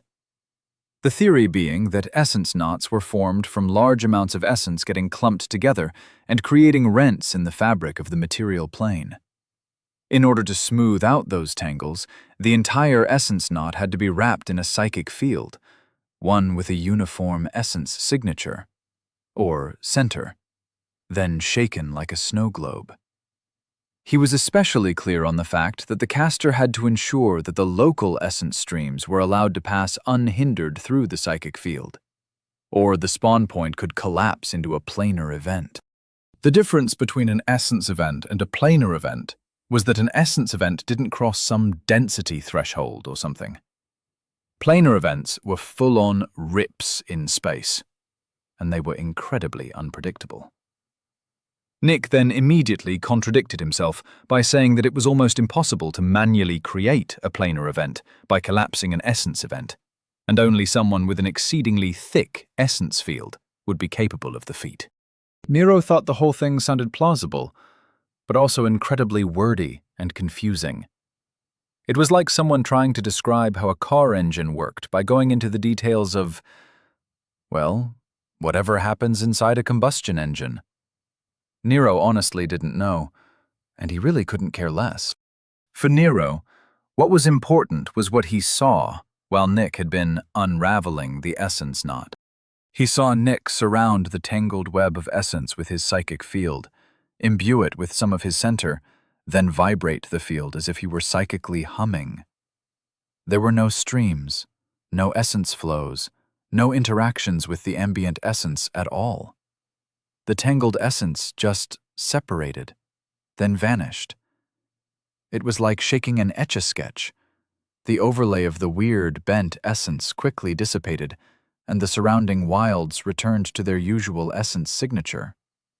From Nero's perspective, it was unbelievably underwhelming. In fact, it had looked so easy to disrupt the essence knot. Nero didn't really understand how the thing stayed together at all. It had barely taken any effort on Nick's part to deal with it. And Nero felt that someone should be able to do it through a scry, with just their mind playing the part of a psychic lever. Come to think of it, why don't the mages just break them up from range?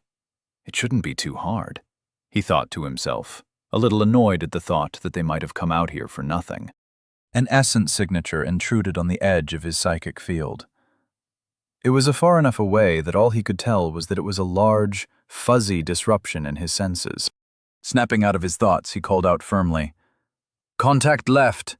Can't see it yet, but it's there." The entire party halted and prepared. Forming a circle with Nick at the center, Nero pulled out his shield and took the front position. He felt Rose and the sergeant switch places, allowing Rose to take the rear and the sergeant to join Nero at the front of the formation. While watching the approaching signature, Nero prepped his mage armor. The feeling of imbuing the outer layer of his essence shield with purpose caused him to close his eyes and groan in concentration. The sensation was nowhere near being a practiced action, and it still managed to take all of his focus to complete it. Regardless, it only took a few seconds, and he needed to get used to casting it. At least it was getting easier for him to let part of his focus handle it, while most of his attention remained free to deal with the actual combat. Yet he still felt like he was overclocking a processor, and from the moment he cast it, he felt like a timer had started in his head. He was absolutely sure that he couldn't keep it up without suffering the mental deceleration that would result in him once again being enamored with butterflies. Refocusing his attention on the approaching essence field, he cocked his head in confusion. There were multiple signatures blending together. It wasn't like a mob, it was something different. Each of them was different, but also similar. It was like he recognized them. Kind of. Something seemed familiar with their essence fields, but he couldn't tell what it was. Before he could say anything, he heard Nick groan in annoyance. "It's just an approaching hunter party. Looks like 8 of them, I think," he said, not sounding like he was worried in the least. Sergeant Wesker echoed Nick's annoyed groan, then said, "All right, everyone look relaxed, but keep your eyes open.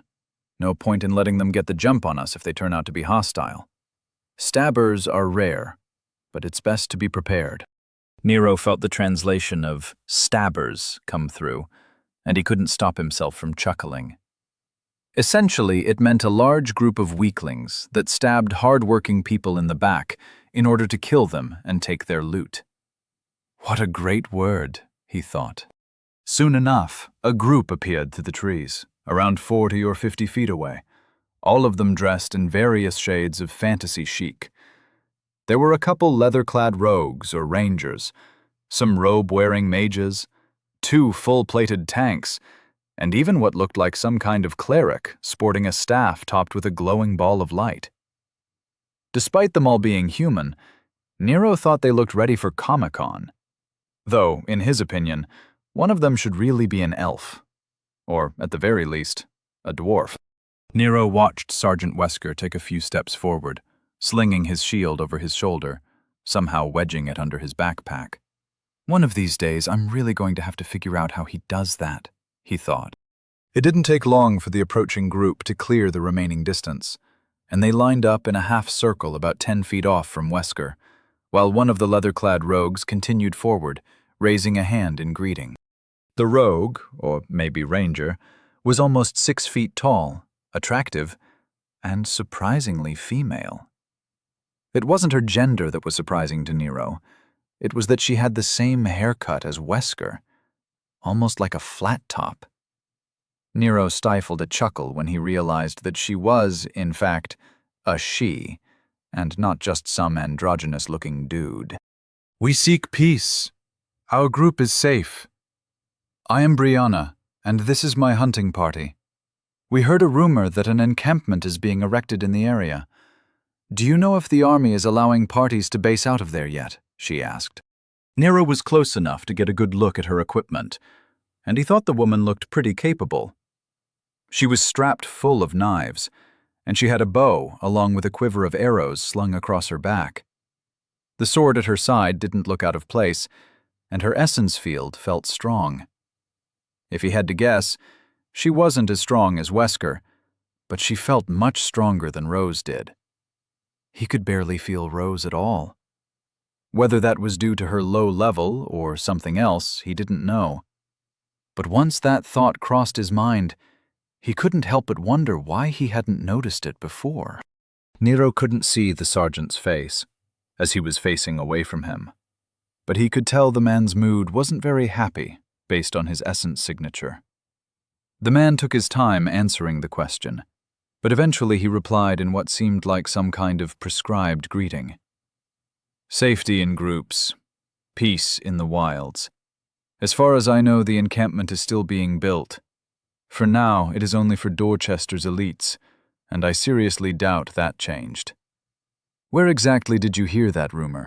The woman, Brienne, didn't seem fazed at the question. 2 days ago, we left Dorchester with a few quests in hand. The assigning agent at the Hunter's Hall said that there might be an army encampment being set up in the area, and we should keep an eye out for it. He didn't offer any details or say anything else. I think he was just trying to be helpful. Was it supposed to be some kind of secret? She asked, a little amused at the sergeant's brusque manner. Wesker replied quickly, No, it's not a secret, but it shouldn't be common knowledge either. I'll be sure to pass on your request to my superiors when I see them. Now, we've already been delayed by unforeseen complications, and I'd prefer to keep any future encounters with any hunters to a minimum. I hope you understand that we have nothing to offer you. Brienne shrugged easily and said, Very well, we'll be on our way. We didn't search you out if that's what you're worried about. Our surveillance mage just sensed an odd essence signature in the air, and we came to check it out.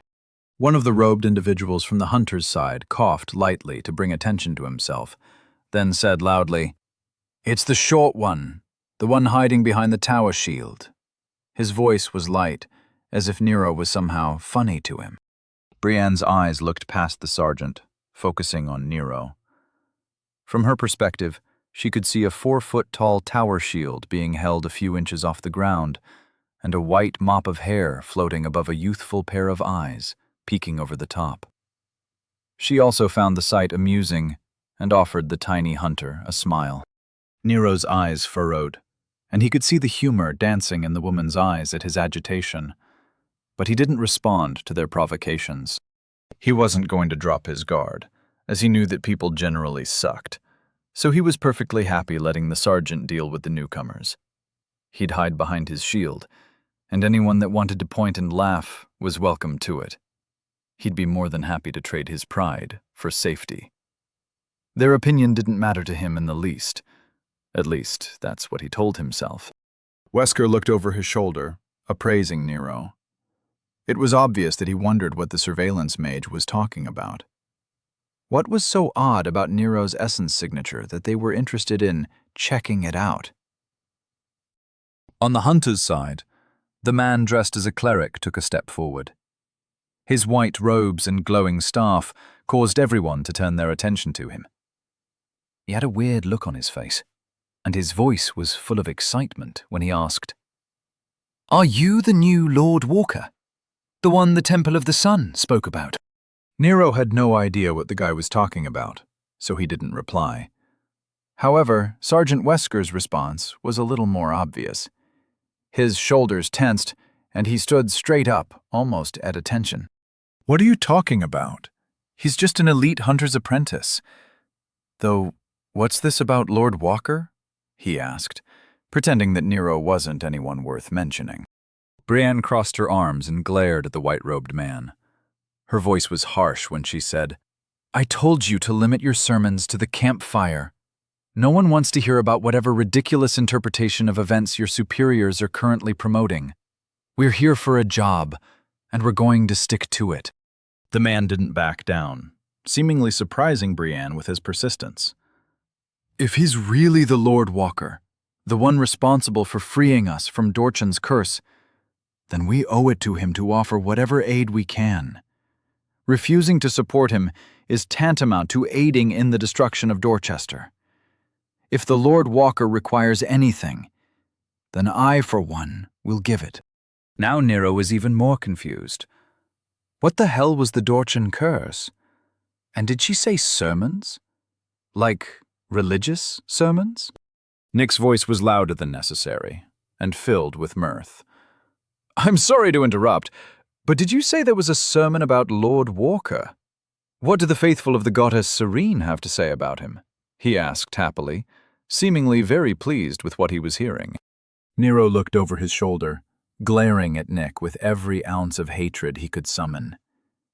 Even though he also wanted to hear more, as this was his first real brush with this world's religions, he couldn't stop his stomach from clenching with worry. Doesn't he know it's a bad idea to encourage religious nut jobs? That's like rule 1 in surviving in any fantasy environment.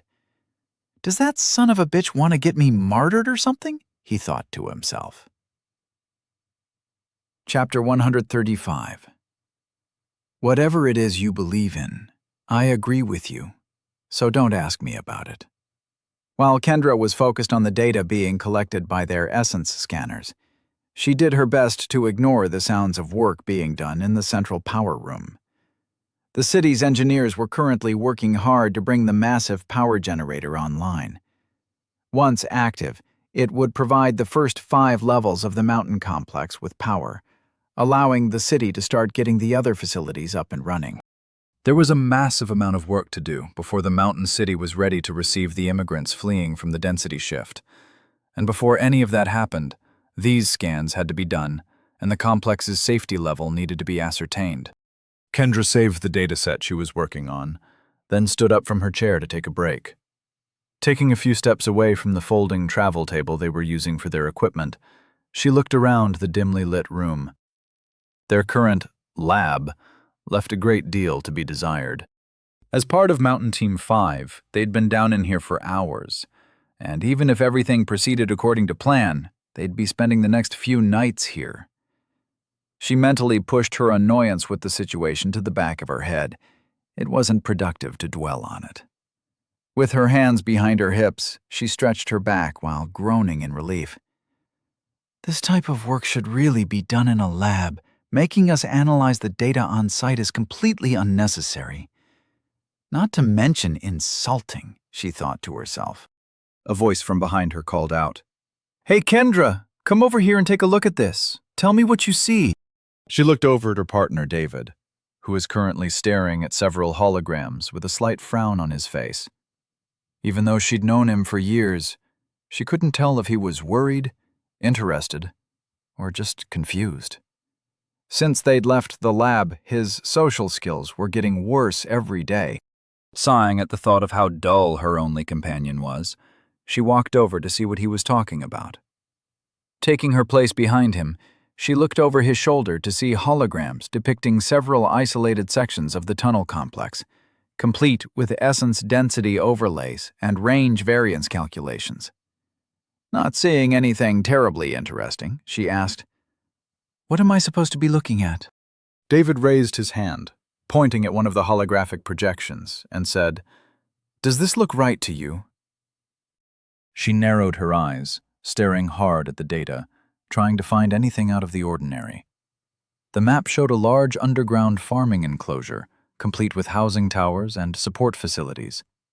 It was the first large section of the mountain city, and the closest area to where they currently were.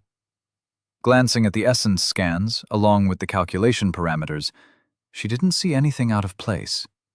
It looked like what she would have expected a farming zone inside the mountain city to look like. Not seeing anything worth mentioning, she replied, "Nothing is jumping out at me. Is there something I'm missing?" David's voice carried a whisper of worry when he replied, "Don't these essence flows look a little active for a farming zone which is supposedly abandoned?" With a curious frown on her face, she went over the numbers again. Using her link to reference some typical ambient essence profiles from the historical records, she compared the datasets. That is surprising. You'd think that after 600 years of inactivity, the profile wouldn't look this active. Maybe it's an echo of the past signature interfering with the ranged scanners? That might explain why the mages are having trouble scrying into the old tunnels, even with the help of the Tower of Magic's focusing crystals. David didn't say anything in response. He just grunted lightly, indicating his skepticism. They both watched the screens in silence, staring at the constantly updating essence profiles. Both of them were used to this type of lab work, waiting for more data before coming to any conclusions. Besides, the likelihood that there were still people living down there after all this time was ridiculous, so there had to be a more reasonable explanation. Not to mention that this was the first farming zone they'd scanned, so they currently didn't have anything to compare it to. Most likely it would be at least a week before their team was allowed deep enough into the mountain to find another farm which would allow them to form a comparative profile. Time passed, and they focused on their work. In their small room, they were isolated from the controlled chaos of the rest of Mountain Team 5. So, it came as quite the shock when the door to their lab was thrown open. Both Kendra and David jumped in their seats, their eyes widening at the sight of a soldier covered in blood, with one leg missing a boot and the pant leg, his sword and shield brandished in preparation for violence. Rushing into the room, the soldier carefully scanned the corners, looking for threats, completely ignoring the two lab attendants. While Kendra froze in shock, her mind stuttering to a halt, David was much older and much harder to rattle. He immediately thought through the implications of what he was seeing and asked, "Did you lose your leg in combat? It looks freshly regrown. Who were you fighting?" Kendra's mind restarted, her analytical skills following David's line of logic. She asked, almost immediately after David finished speaking, "Are we in danger?" Apparently, coming to the conclusion that the room was clear of threats, the soldier replied, "Yes, we are in danger. Gather everything you can as soon as you can. We're heading back to the surface immediately. Be sure to leave nothing behind." Neither Kendra or David moved a muscle, both of them equal parts confused and frightened. Seeing that they weren't jumping into action, the soldier lifted up the front of his helm, sliding it up to reveal his face.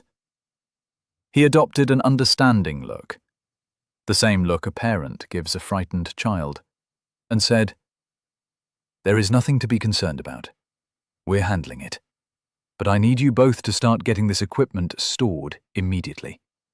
The front line isn't going to hold forever, and we need to get you civilians to the surface as soon as possible.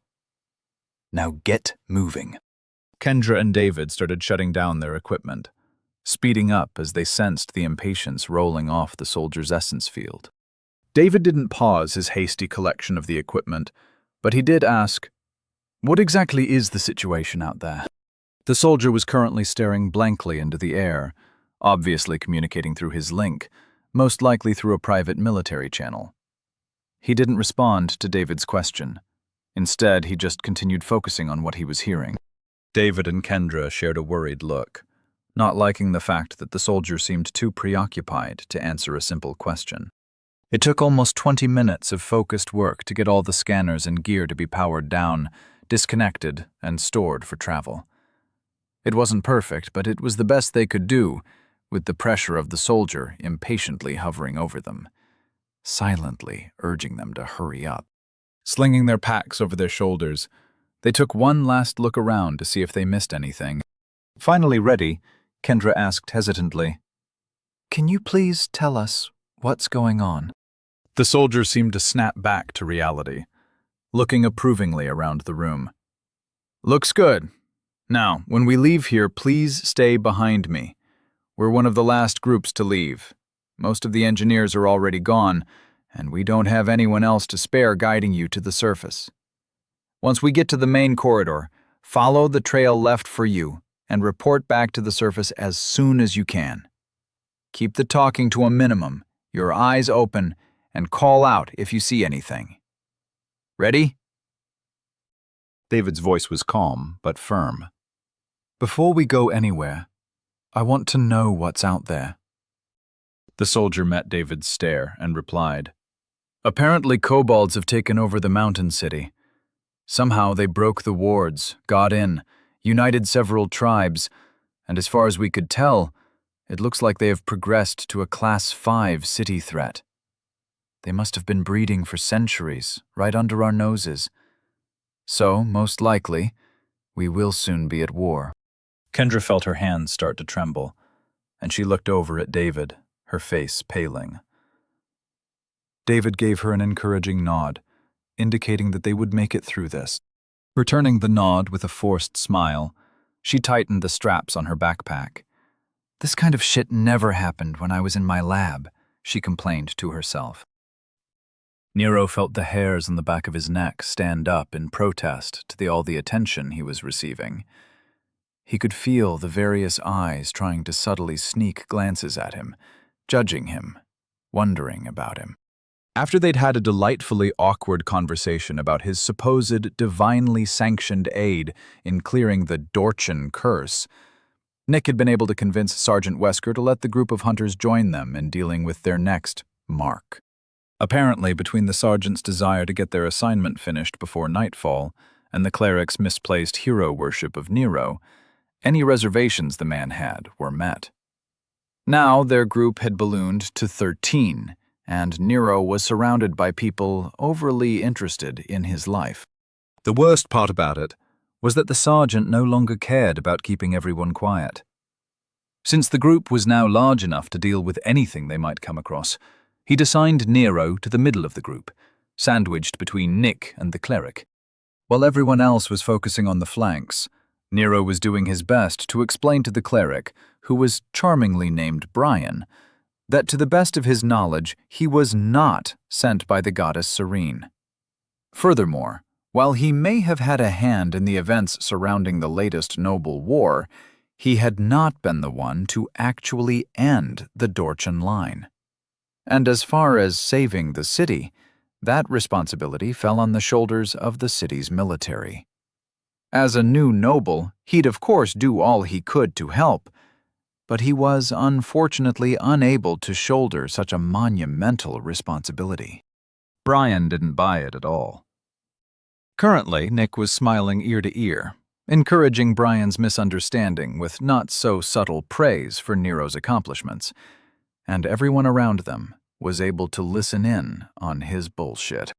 You see, Lord Walker's soul came here from a harsh land. He still has memories of great battles between powerful trade states, determined to use any and all means to eliminate their enemies. In the world he came from, it wasn't the wilds that were the threat. It was the men and women standing right next to him. Naturally, this has provided the young man with an insight into the nefarious schemes of the most vicious players in the game. It was this insight that allowed him to see through former Lord Dorchan's plot to reclaim the seat of Dorchester. Without his warning, the noble war might still be going on to this day, Nick said, his voice full of false pride, laced with an undercurrent of humor. Nero glared up Nick, not finding the situation remotely amusing. From his right, he heard Brian respond. It's fascinating that so much could be changed by the inclusion of one variable. Did you know that the Tower of Fate in Hennings had actually predicted the fall of Dorchester? It's true.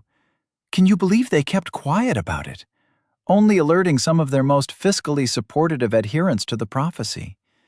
The rumor is that many powerful families have invested a great deal in plans that are contingent on Dorchester not surviving this leveling event, the cleric said, his tone full of righteous anger and disappointment. Nero didn't exactly follow what the cleric was saying, but he listened anyway. The Tower of Fate sounded like stockbrokers doing insider trading. That is, if he understood what they were talking about. Nick replied easily, "I hadn't heard that. However, I'm not surprised. There is a reason the Tower of Fate's influence hasn't spread to all the cities of Oglevark. There have been many papers proving the hazards of playing with fate, yet those bastards continue doing it. You know that there are actually several laws limiting their powers in regards to their fate weaving?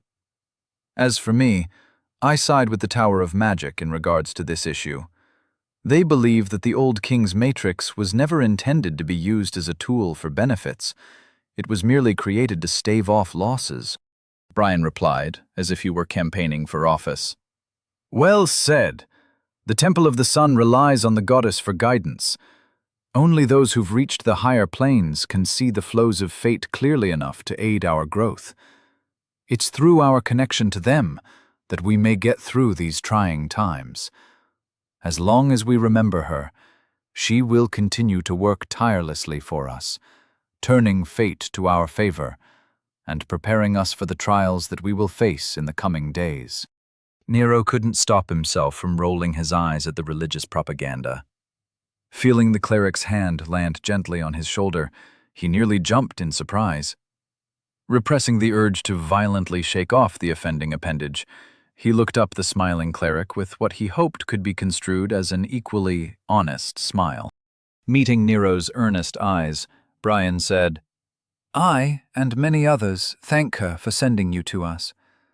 Whether you believe she helped guide you here doesn't matter. We trust in her, and we support you. I know that you will lead us to victory in these trying times." Nero didn't know how to respond, but he knew that he had to be careful. In his last life, he had once gotten a little too drunk at a friend's barbecue. Surrounded by suburban Lutherans and Catholics, he made the mistake of asking if Catholics believed they could talk directly to God like the Lutherans, or if they still thought they had to use a priest to pass their messages along. Like it was some kind of spiritual telephone game. After all, wasn't that what caused Luther to leave the Catholic Church and start his own? To this day, he could still recall the look on his buddy's mom's face when she accused him of being an instigator and told him that he was acting as an agent of the devil, only here to try and ruin her barbecue. Had he actually been trying to piss people off? He might have been offended. But he had honestly wondered about that question, which he still didn't have an answer to. After all, he wasn't stupid enough to ask that question twice. He really hadn't been trying to start shit. But alcohol must really be the devil's juice, because however he worded the question was not the right way to go about it. He had no problems with religion as a concept. In fact, any faith that caused people to be a little less horrible with each other was all right in his book. Regardless, now he was plodding through a forest of nightmares, with an honest-to-God, God's whatever cleric, and he didn't want to get smited, smitten, or even smote for being a smartass. So he was doing his best to choose his words carefully. The worst part about it was that he could feel Nick's essence field humming with happiness at Nero's caution. The old man was enjoying the hell out of seeing Nero worried about how someone would take his words for once. Nero looked up at the smiling cleric and said, "I thank you for your support, but please understand, I'm sure that although this might be part of some large cosmic plan, I have no knowledge of it.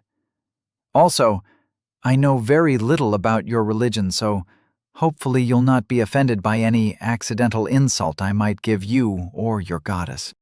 Brian patted Nero's shoulder and said, "We of the Sun's faithful do not offend easily. We just do our part to help the kingdom in our own way. If you'd like to learn of our order, I'd be more than happy to teach you." Nick immediately spoke for Nero. He'd love to learn more about the religious district and its place in our kingdom. I haven't had a chance to explain how we view religion here, and I'm sure he's eager to hear about the various temples and, of course, the goddess Serene."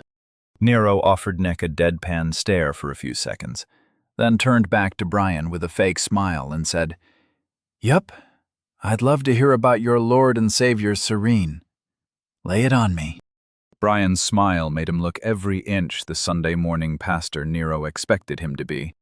"I swear to Serene, I'm going to pay Nick back for this. I'm going to find whatever this world's equivalent of Jehovah's Witnesses are, and then I'm going to put him on a list to receive weekly home visits from them for the entirety of the next year," he promised himself, while forcing a plastic smile to stretch across his face. Chapter 136.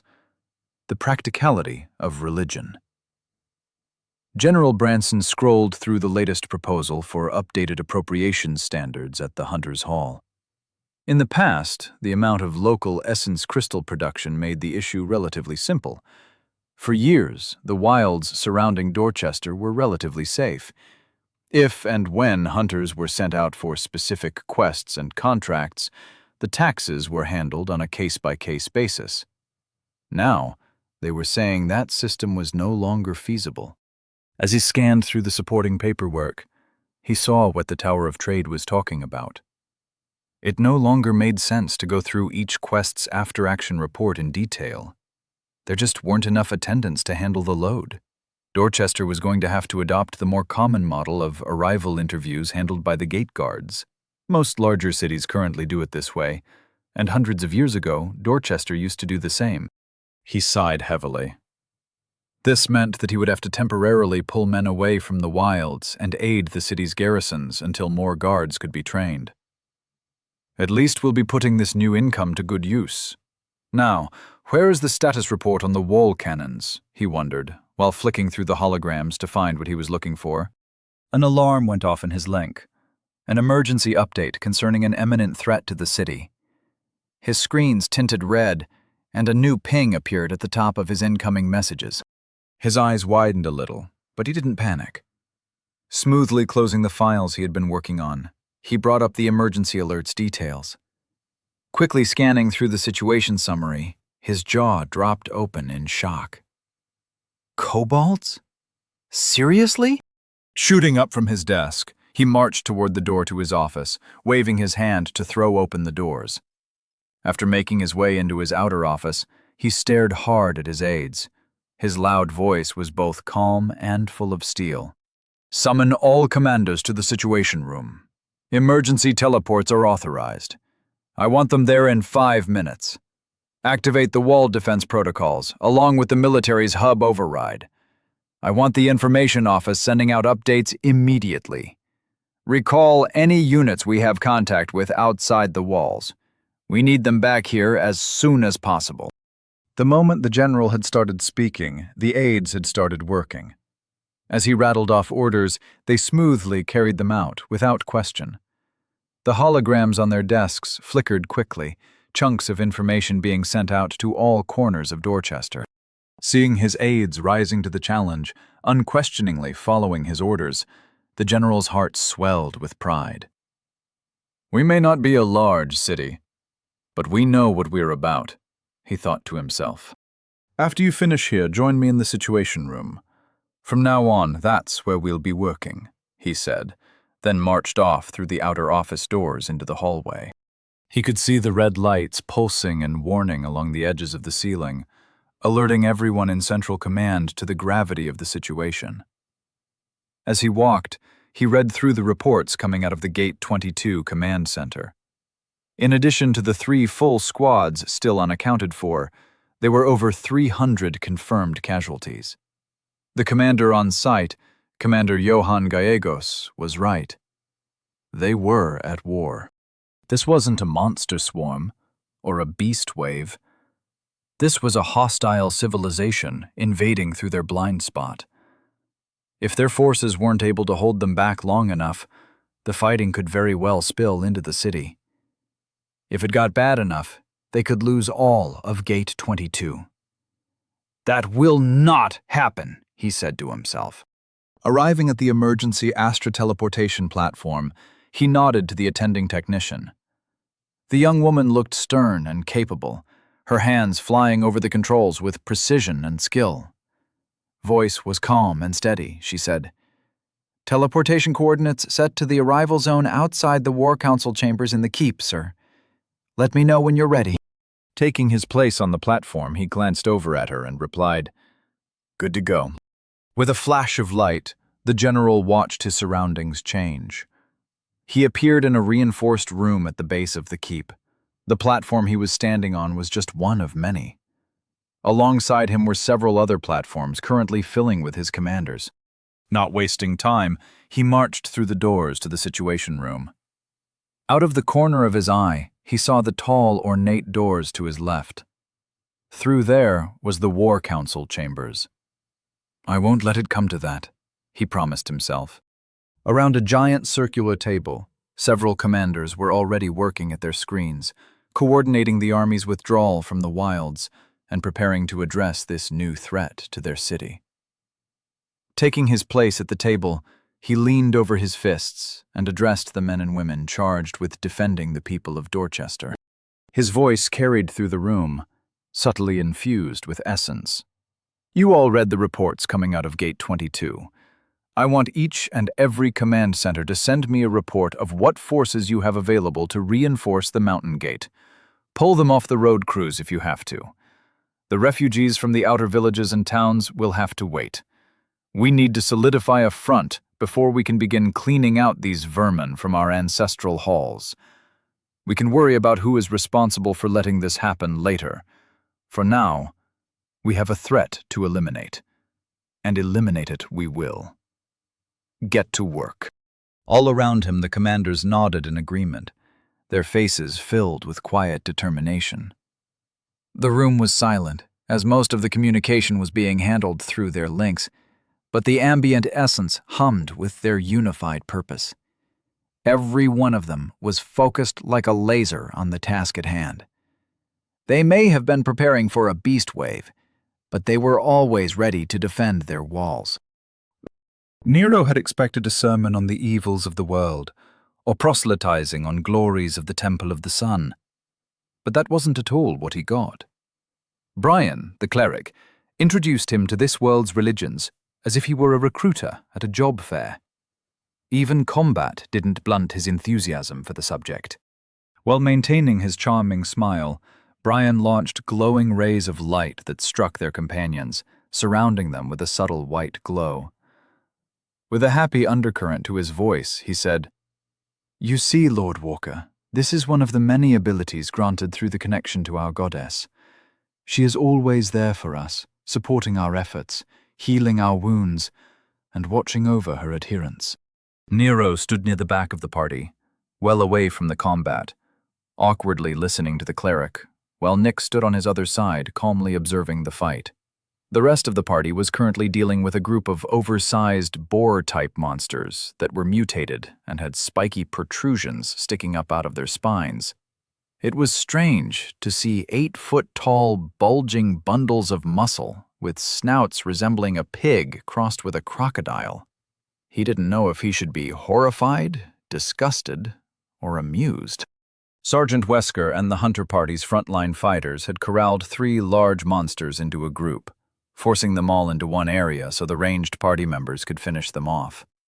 Kathleen was launching spears that she kept pulling out of her personal space, while Rose and the other archers launched arrows with pinpoint accuracy. The Hunter Party archers were imbuing spells or abilities into their arrows, and the effects were varied but powerful. Nero watched as one of the archers fired an arrow which emitted a yellow mist, slightly glowing with contained power. It slammed into one of the monster's sides, exploding a chunk of meat with a loud pop, disgustingly sounding like popcorn going off. At the same time, nimble fighters danced around the edges of the fight, slashing with glowing swords and daggers, hamstringing the freakish things and limiting their movements. Even the Hunter Party's mage joined in, occasionally lobbing balls of what looked like summoned mud onto the backs of the monsters, clinging to the protrusions and dripping down over the large bodies. Nero had no idea what it was supposed to be doing, but he doubted it was just for show. Meanwhile, Nick had told Nero to just hang back and watch how professionals fought. So, he was stuck there, listening to Brian narrate the fight, while extolling the virtues of being a follower of the goddess Serene. By connecting to the light of Serene, we are able to channel her power for the aid of humanity. The light can do many things. It can heal, enhance attributes, even protect us from harm. Look there. You see how Marcia is moving? She's not that fast. It's the goddess that is helping her move like that, the cleric said, absently gesturing with his glowing staff at one of the dagger-wielding rogues who was currently glowing with one of his buffs. Nero figured it was like divine channeling in any number of stories, so he wasn't too impressed. Rather than say that, he smiled lightly and nodded, pretending to be impressed. So, is it just a matter of faith? Or did you sell dedicate your soul to her cause or something? How do you make this connection? Either not catching Nero's slip, or just not caring, Brian replied, Well, in order to borrow the goddess's power, one must join the Temple of the Sun. Through a ritual, we are allowed to glimpse her fields in the upper plains.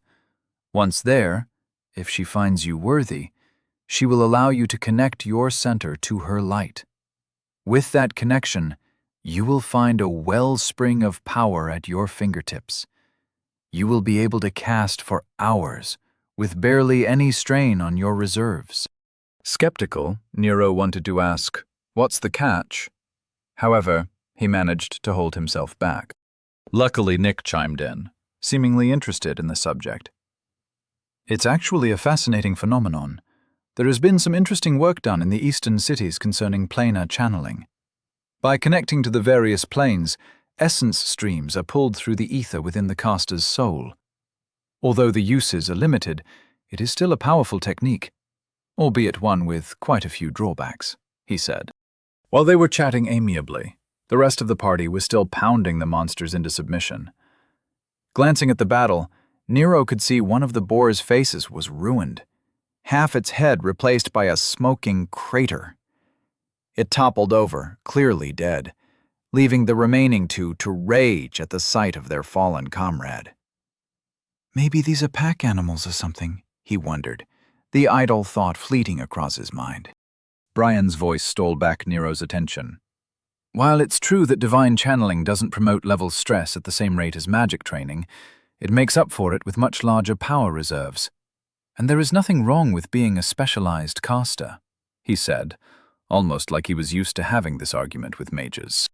Seizing the opportunity, Nero asked, So that's the only drawback? What do the adherents give up to gain this power? Brian didn't seem offended, and answered easily. Well, you are tying your soul to that plane of existence. When you die, you are shepherded into the afterlife through that conduit. So, in a way, you are entrusting your soul to whatever deity you choose to align yourself with. Therefore, you must find one that aligns with your principles. Otherwise, your afterlife may not be all that enjoyable. Nero's face twisted in confusion. His mouth moving faster than his caution could handle, he asked, So you guys actually get to choose your afterlife like you're looking at a takeout menu? That's crazy. What made you choose the goddess Serene? And how do you know that you're actually going to get what she's promised? Also, what does she get out of this arrangement? Nick chuckled, and Brian threw his head back in a hearty laugh. Bah, it's good to be young and naive. Our goddess gains power by tying our identities to her plane. As more followers join her in the planes of eternity, the plane itself becomes more robust. Eventually, it might even become material. Goddess Serene is young, only a few millennia old, so her plane is still developing. Of course, we can look into how she treats her followers, and we know what awaits us when we get there.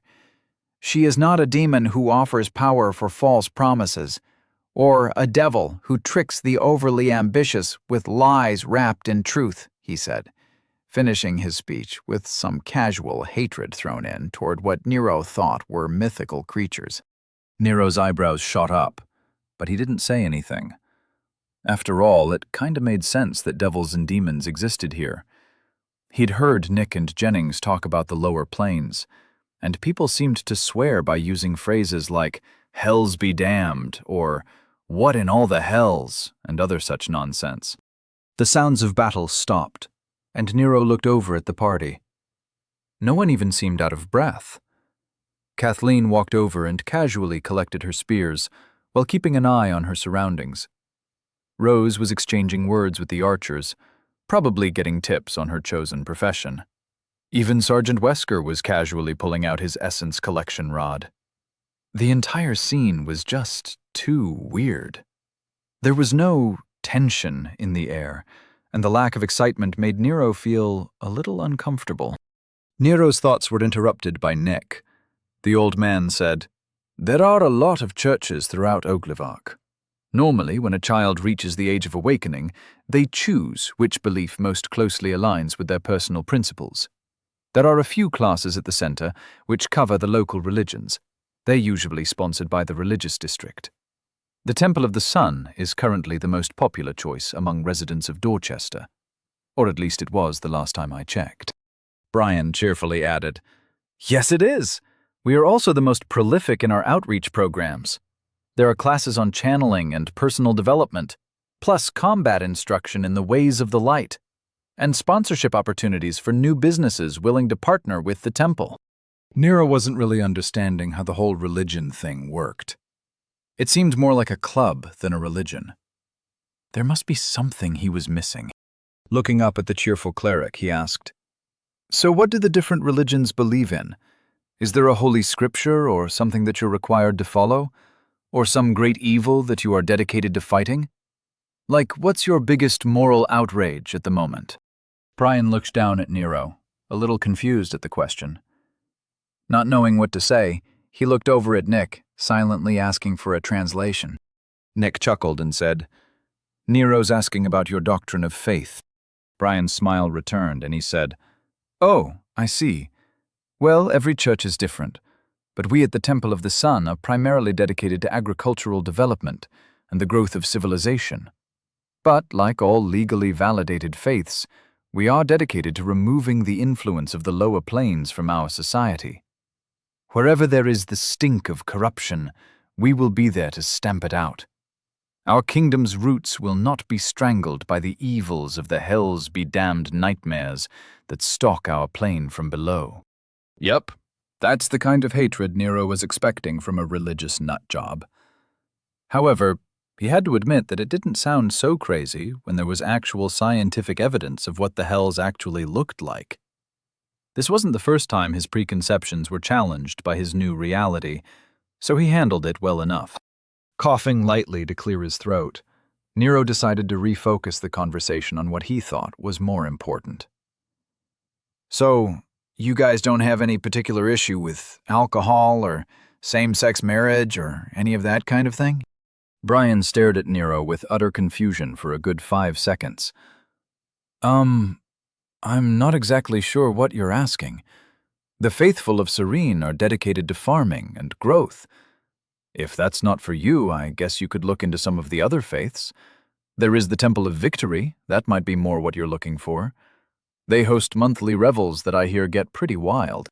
Nero's eyes widened, realizing that his question had been seriously misinterpreted. He could practically feel Nick staring down at him from the other side. Turning his head, he expected to see Nick's amusement or judgment, but all he saw was the old man giving him a look of confusion. Meeting Nero's eyes, Nick asked with all seriousness, "If you're interested in males, then why are you always staring at Rose in the showers?" Nero felt the heat rising in his cheeks, the embarrassment hitting him hard. So this is what those damn anime characters are always feeling. It must be an underlying rule of the Omniverse to have to put up with crap like this, he thought with some anger, pissed that such a cliché actually happened to him. Refusing to continue with this subject, Nero gestured to the rest of the party gathering back into formation. "We should get moving. We don't want the sergeant to get any grumpier." As Nero stomped off, Brian and Nick shared a look of confusion. Nick shrugged to the cleric, indicating that he had no idea what that was all about, then followed after his young friend. Brian watched them walk off, then jogged to catch up, calling out, "That's not to say that the Temple of the Sun doesn't know how to hold a party. You know, we host monthly mixers where the newly joined members can get to know each other." As the cleric continued exhorting the virtues of his faith, Nero did his best to ignore him. Like everything else in this world, the religions here were just off. Chapter 137. Making Your Perception Check. Lord Cosgrove had been all too happy to put the recent events out of her mind and get back to running her city. Now, unencumbered by the threat of her possible execution, she was in her office, catching up on the paperwork she had been ignoring. With a smile, she took a sip of her coffee and reveled in the return to the status quo. By now, Lord Walker should be back in the wilds and finally out of her hair. General Branson would once again be focused on the defense of the city, his handling of the density shift taking up most of his time. The Archmage Jennings most likely back in his tower, probably plotting the next pain in her ass. Even Lord Walker's proxy, Vera Salvatore Verena, should be busy plotting against what's left of the Blackwoods. At that thought, she leaned back in her chair, her smile widening into a grin. Wasn't that a delightful surprise? Who would have imagined that the famous Clerk of the Blackwoods was actually such a terror in the arena? She thought to herself. As a talented player in the game, she knew how hard it was to dedicate yourself to a role over the long term. Victoria Blackwood must have been hiding her abilities for years, constantly feigning weakness while projecting a false front based on her skills in the conference room. No one doubted her abilities in the business world, but the arena? Her nuanced play in the game was a masterstroke. How wonderful that she and Vera are now on opposite sides of the table, she thought to herself, an evil grin spreading across her face. With a satisfied sigh, she leaned forward to resume looking through the immigration summary for the past few days. The number of villages and towns that were being evacuated was growing, as expected. Luckily, they had gotten a good jump on the situation, and the losses had been kept to a minimum. She glanced at a report concerning the village of Stratspen, which had been overrun by a swarm of monsterized cows. Apparently, an essence event occurred in their fields, accompanied by a localized storm. By the time the villagers finished battening down the hatches, it was already too late. 500 oversized cows were led by several bulls-tuned minotaur, and their wooden walls never stood a chance. Luckily, a few villagers survived, and they had just checked in with Gate 4 intake. Stories like this weren't unexpected, but it was still concerning. Hopefully the army's efforts in clearing out the essence disturbances around the city will slow down the shift's turbulence in the surrounding areas. They couldn't do anything about what was happening along the outskirts of their area of control, but they needed the area around the city to remain safe enough for travel for as long as possible. Dorchester needed those villages and towns emptied, and their citizens protected. It might take years for the essence to calm down, and anyone left out there wouldn't survive the experience. Not to mention, Dorchester was going to eventually be hit by the beast waves, and the added bodies on the wall were necessary for its survival. Closing the report she was reading, she moved on to the status updates coming out of the mountain gate, Gate 22. She needed that mountain city open and ready for the refugees as soon as possible.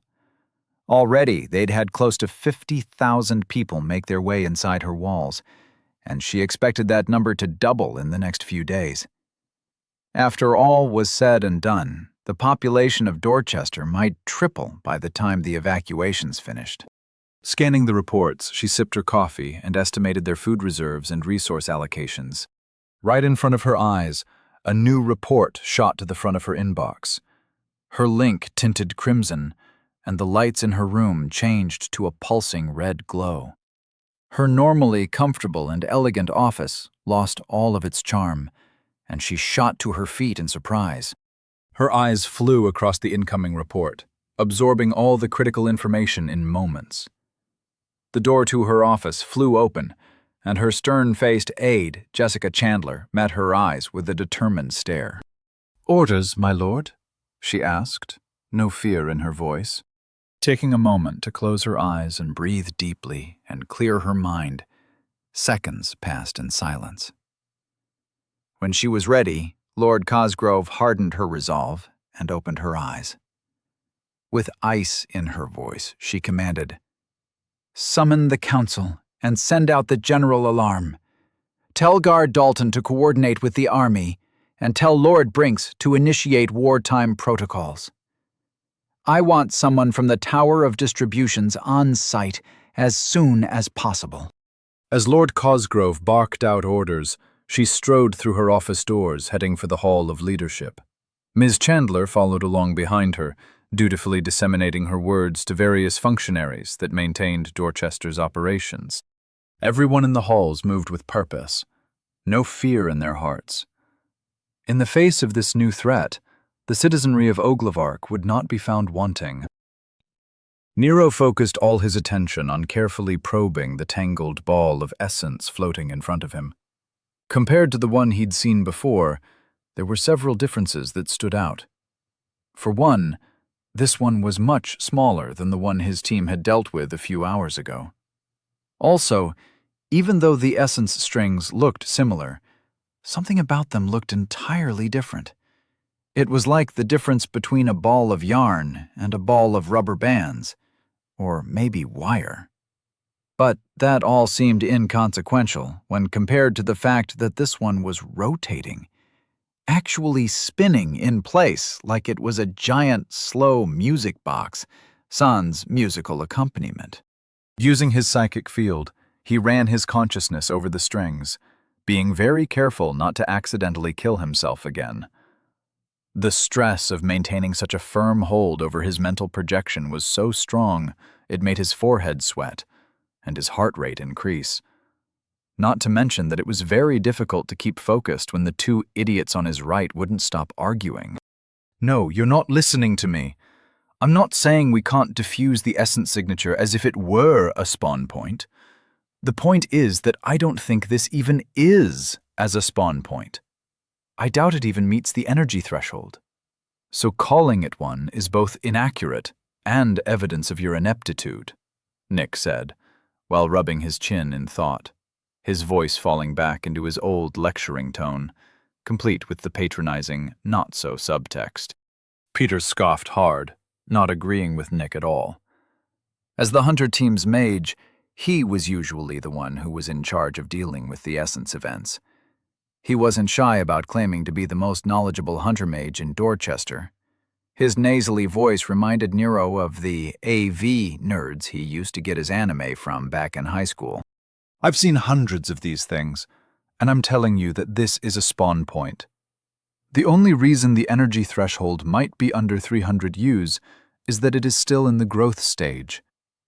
If we were to stand here for a few days, we'd see it coalesce right in front of us," replied Peter, his anger at being called incompetent readily apparent. Fed up, Nero pulled back his mental probe. He sighed deeply, while pinching his nose to help alleviate his growing headache. Nick didn't back down from the argument. "This could turn out to be anything. If it manifests a spawn point, then we can deal with it. But what if it forms a proto-dungeon? It's better to report it and see what the Hunter's Hall has to say about it. It could turn out to be an asset, one we desperately need. If this area doesn't get a few dungeons running soon, the essence flows are going to take forever to stabilize." Peter responded quickly, nearly shouting his reply. "It could also be a planar rift, or a condensation point. If you're going to entertain all the possibilities, it might even be an ethereal rupture. But I'm telling you, it's just an immature spawn point. Stop overthinking it. This isn't a classroom. No one is grading your response for thoroughness."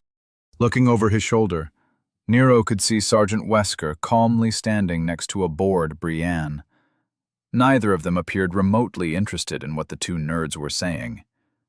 In fact, it didn't look like anyone other than the two mages had a strong opinion on the matter. Everyone seemed perfectly content to let the two scholars debate each other to death. Nero couldn't take it anymore and decided to move things along. Okay, enough. Nick, you think we should leave the thing because it might become useful somehow. Peter, you think it's not worth leaving it to chance. You've both agreed that without an essence constabulator, or whatever, you can't predict what it will be, or even what it is. All you two are doing is throwing out hypotheticals that support your positions, so there is no point in arguing about it. How about I just tell you what I see?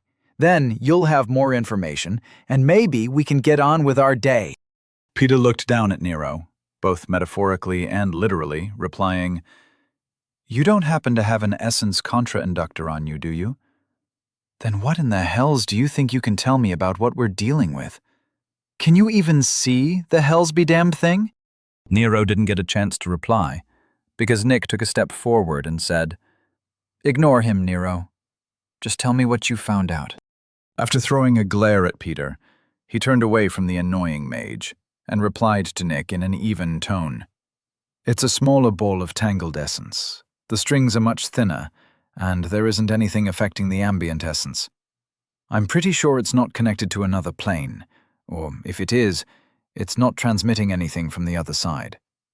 Also, I don't know why, but the whole thing is spinning around like a really slow top. I have no idea what that means, but I can tell you that it's making the essence around here slowly collect. Even while you two have been arguing, I've seen it getting denser. Also, the thing isn't getting bigger, it's shrinking." Peter's incredulous face was every bit as satisfying as Nero hoped it would be. Meanwhile, Nick took Nero's words at face value. Nero watched as Nick frowned in thought, furiously rubbing his chin. Obviously, something that he'd said was causing the man to worry. Peter's voice was full of scorn. "You're not actually listening to this, are you?" Nick's arms fell to his sides, his face turning serious. "Yes, I am. And if he is right, then this isn't Spawn Point, or a proto-dungeon. Do you know what happens when you try and defuse a condensation point when it's still in its earliest phase?" Peter snorted at the implication that he didn't know what could happen. His reply was full of venom. "You said this mark was assigned to you. Don't you think they would have taken into account the first sighting timeline? There's no way a condensation point takes longer than 2 days to appear." Out of the corner of his eye, Nero saw Sergeant Wesker stand up straight, then take a few steps closer to them. His voice was full of worry. "Excuse me, I don't mean to interrupt. I know it's protocol to let the mages handle essence events, but you should know that the 2 marks I chose for this expedition were just the closest ones listed near the encampment. They were fresh sightings, so I figured we'd knock them out on the way to the base camp. My orders were to pick 2 marks on the way to our destination and make sure to get there before nightfall." Nick started chuckling, then walked over to pat Nero on the shoulder. Leaning down, he whispered, "Good job, Nero." Nero watched as Peter stomped over to Wesker and started shaking his finger in the man's face. Brienne got in the middle, trying to break up the argument. Voices were raised, and accusations were hurled. All too quickly, it had turned into an argument worthy of a slot on a daytime talk show. Kathleen stepped up, questioning the intelligence of the mage for making assumptions. The hunter team was split between berating Peter and defending him. It really turned into a free-for-all. Luckily, it didn't rise to the levels of a Jerry Springer episode, but there was still a lot of yelling and finger-pointing. Nick grinned and replied, "If this is a condensation point, and we treated it like a spawn point, then when we tried to defuse it, it would have exploded." Nero glanced around Nick to stare at the floating ball of essence, then looked back at Nick with a frown. "When you say exploded, do you mean like a bomb? Because I'm pretty sure that essence over there doesn't have any material properties at the moment. Would we even feel it?" Nick shook his head and said, "It would disperse all the essence it had collected into the local ether. We'd have a localized essence storm dropped on top of us. Basically, random lightning strikes, harsh winds, spontaneous beast materializations. Probably a few trees gaining limited sentience and trying to kill us. The surrounding area would turn into an angry forest almost immediately. It probably wouldn't be that bad. After all, it's only been active for a day or two. But it's stupid to risk it. We just need to bleed off the essence and release it back into the ether in a controlled manner. Nero nodded dumbly. No matter how much I learn about this world, it's still one thing after another that makes no damn sense.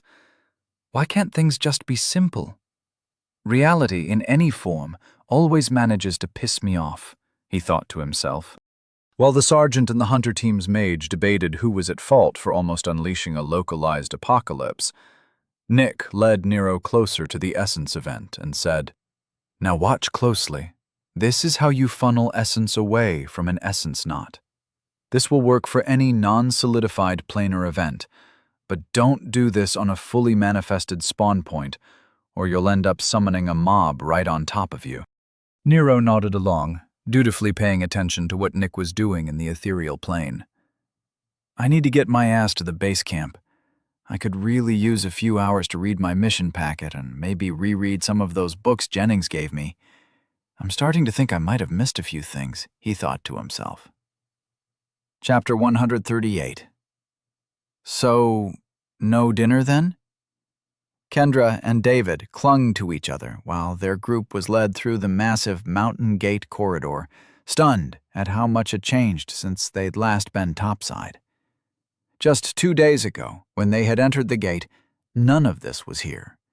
Now, there were soldiers all over the place, blanketing the entire area like a sea of ants. The essence in the air humming with purpose.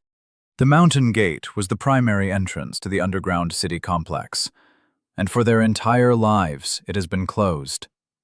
Now, the 100-feet-tall doors were thrown open, and the wide entryway was filled with staggered walls of stone, bunkers, shield generators, artillery turrets, and military-grade essence collectors. Kendra stumbled as she held onto David's arm, doing her best to avoid being separated.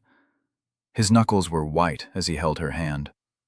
The group of civilians they were with hurried through the checkpoints, ushered quickly as possible away from what would soon be the front lines of the coming conflict.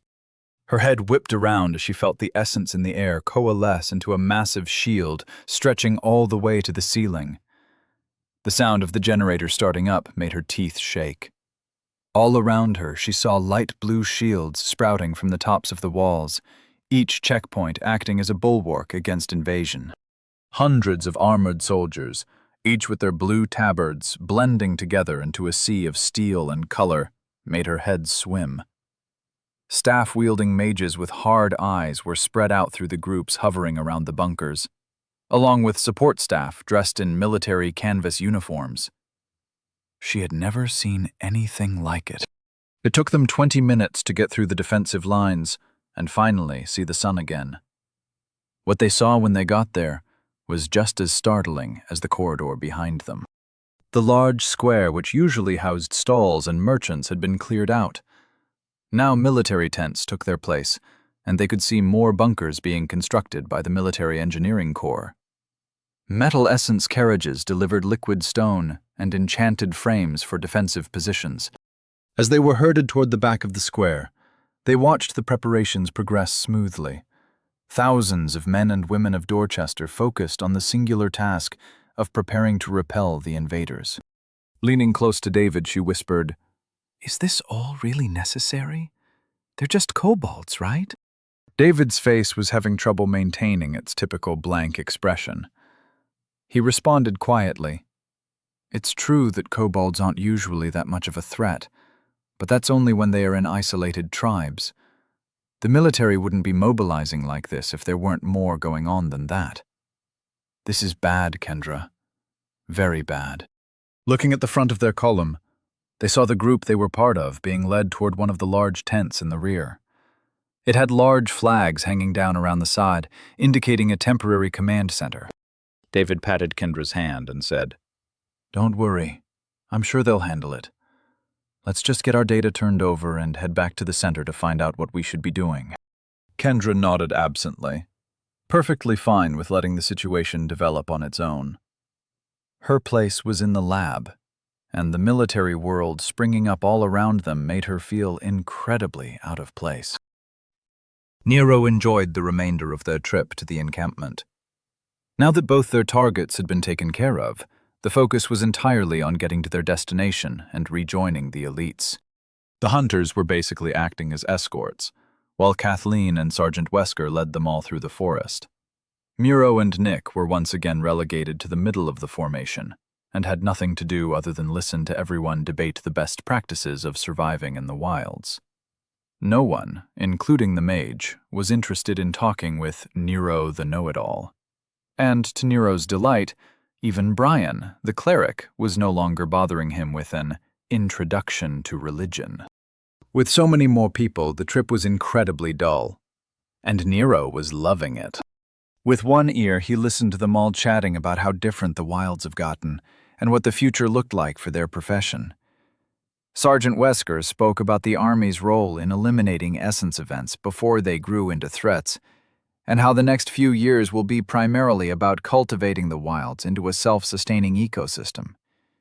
Nick lectured about how making sure the essence flows were allowed to grow and spread without knotting up would lead to a smoother density shift. Meanwhile, the hunters were all more interested in how the situation would affect their profession and essence crystal prices in the area. It was all very interesting, but not nearly enough to distract Nero from his internal investigations into his essence shield, his soul, and his observations of their surroundings. While he practiced collapsing his essence field and quickly imbuing it with an essence shield, he let his mind wander around the forest. The ambient essence was denser than what he saw in the city, and the closer they got to the camp, he noticed the constant turbulence in the ether was slowly calming down. This must be why they say it's difficult to scry into the wilds. It didn't seem so difficult to me, but apparently I'm not exactly normal. I wonder if it affects teleportation too. It's like civilization calms down the essence flows. Why, though? He thought to himself.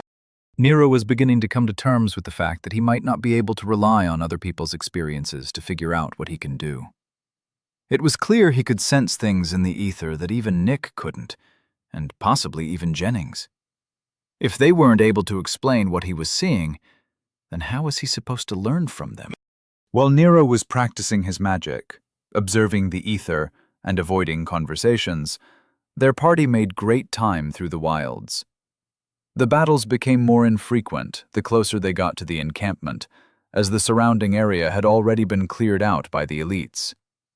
Rather than being on a nightmare-infested hiking trip, Nero felt like he was part of the Boy Scouts being escorted through the forest by experienced rangers. Though eventually his good times came to an end, as they broke through the edge of the forest into a massive clearing. All of the trees and brush were gone, and the forest floor looked like the aftermath of a logging company's genocide against nature. In the center of clearing, several 100 feet away, there was a tall wooden palisade, complete with a gate and watchtowers. Seeing the elite's encampment, Sergeant Wesker turned to Brienne and said, "You'll have to wait outside until I can speak with the captain. Don't worry, I'll make sure to get your questions answered. I'll also throw in a record of your aid in getting us here in your team's file with the Hunter's Hall." Nero didn't think they did all that much, but he kept his mouth shut. However, in his mind, he couldn't help but gripe. They took half of the essence crystals. It's not like they weren't paid. The only reason they are here is because their healer thinks I'm some sort of chosen one or something. He really didn't know how to feel about the goddess Serene, and the religions here in general. They weren't what he was expecting. Even the transmigrator cliché of him being a chosen one didn't really fit how they were treating him. It just didn't feel all that ordained or whatever. It was more like he had gotten a recommendation letter from their boss, and the faithful were happy to have him around. Where was the religious zealotry and insanity that he had been expecting? All in all, he felt like he'd been cheated. While Nero was lamenting the fact that he wasn't being hoisted up as the savior of Dorchester, The entire group made their way to the encampment. Clearly, they were noticed by the watchtowers, because they could see a large group of people gathering in front of the gate. The moment they were within earshot, Captain Angelton's booming voice rang out. "All teams, I want confirmations from your team leaders that you're ready to go. We'll be locking this place down in 10 minutes. Nero heard Nick mutter, "They're doing a ward lock? Why?" Not even remotely interested in what he was hearing, Nero's mind was busy imagining what his room might look like, and whether or not he'd finally get to have a private shower. Hopefully, the encampment had a few amenities to make their stay out here in the devil's armpit of Dorchester a little more bearable. Breaking off from the gathering in front of the gate, Sergeant Blackwood jogged up to their group. His face was uncharacteristically serious, and Nero thought it looked weird on the man. The few times Nero had spoken with him, he looked cheery and kind of reminded Nero of a frat brother only here for his community service hours. Nero had planned on pulling the man aside and talking to him about the warning he left in the mission packet. It was a really stand-up move, and Nero felt obligated to thank him for it. Even though he never saw it, and it didn't help him in the least, it was still a really cool thing to do. But now, it seemed like that was the last thing on the sergeant's mind. Arriving in front of the party, Blackwood addressed Wesker. "Sergeant, who are your guests?" Gesturing with his hand to the woman standing next to him, Wesker replied, "This is Brienne. I don't remember her last name, but she and her team ran into us while we were taking care of our assignments. They aided in the removal of one Essence event and escorted us here without prompting. If we are accepting hunter teams into the encampment, I'd like to sponsor them for housing." Blackwood raised an eyebrow in surprise at Wesker's words, but quickly replied, "That's not going to be possible. We're abandoning the camp for now. Luckily, we haven't been here long, so there isn't much we're leaving behind. All units have been called back to Dorchester. We're going to let the hunters handle things for the time being." Brienne, shocked, interjected, "There aren't nearly enough hunter teams to handle all the new events popping up in the wilds. Is it just the forest? Or is the army pulling back from the other areas as well?" Blackwood's voice was hard as iron. "You and the other hunter teams will just have to make do for the time being. Kobolds have taken over the mountain city, and we need to clear them out to make room for the refugees that are coming in from the outlying villages and towns." One of the hunter team members that Nero didn't know guffawed loudly and asked, "Kobolds? Seriously?"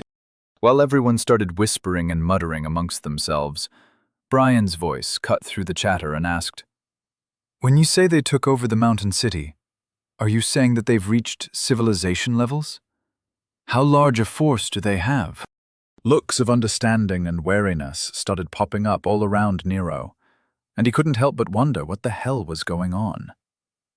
"Aren't kobolds the little dog or rat things that like to make traps?" he thought to himself, recalling his gaming knowledge of the low-level cannon fodder that was meant to be swept away by AoE. Sergeant Blackwood shook his head slowly. "I haven't been told the specifics, but I can confirm that the entirety of the Dorchester army is being called back behind the walls. As we speak, they're sealing off all entrances to the mountain and fortifying the mountain gate. An offensive will be launched immediately, and we need all units ready and able to clear out those halls as soon as possible. The engagement started when we tried to reopen the mountain city and accidentally discovered them building up their forces. It seems they've been there for centuries, right under our noses," he said, his voice full of hatred and offense. Nick's voice was full of shock and confusion. How did the mages at the Tower of Magic not notice them? Weren't there protocols and monitoring systems set up to protect the city in the event we needed to open it up again? Blackwood shrugged and replied, "No idea. All I know..." The conversation was interrupted by a massive wave disrupting the ethereal plane in the area. Nero's jaw dropped open in shock at the amount of essence that was being funneled and controlled. "What the fuck is that?" he wondered in terror. It was inconceivable that a spell could use that much essence for anything. Blackwood looked over his shoulder, completely at ease. "It looks like they got the ward up." Turning back to the group, He looked to Brienne and said, "I'm sorry we can't accommodate you with a base camp to work out of, but hopefully we'll be returning here and rejoining the fight. For now, just try and stay safe. Do what you can, and we'll make sure you have walls to return to." Brienne didn't seem worried and asked, "If the army is bringing in the tens of thousands of soldiers it's already deployed to the wilds, then have they called for civilian levies? Is there a draft?" "Not at this time, no. But who knows what will happen in the coming weeks. Keep an ear out. And like I said, do what you can out here. The more you do now, the less we have to deal with when we return to the wilds after our victory," Blackwood said, his voice full of confidence. Turning his attention to Sergeant Wesker, Blackwood said, "Let's get moving. We're heading back to Dorchester together and making best speed to the walls." Nero kept his mouth shut, not knowing how to contribute to the conversation. He just followed along as the group separated.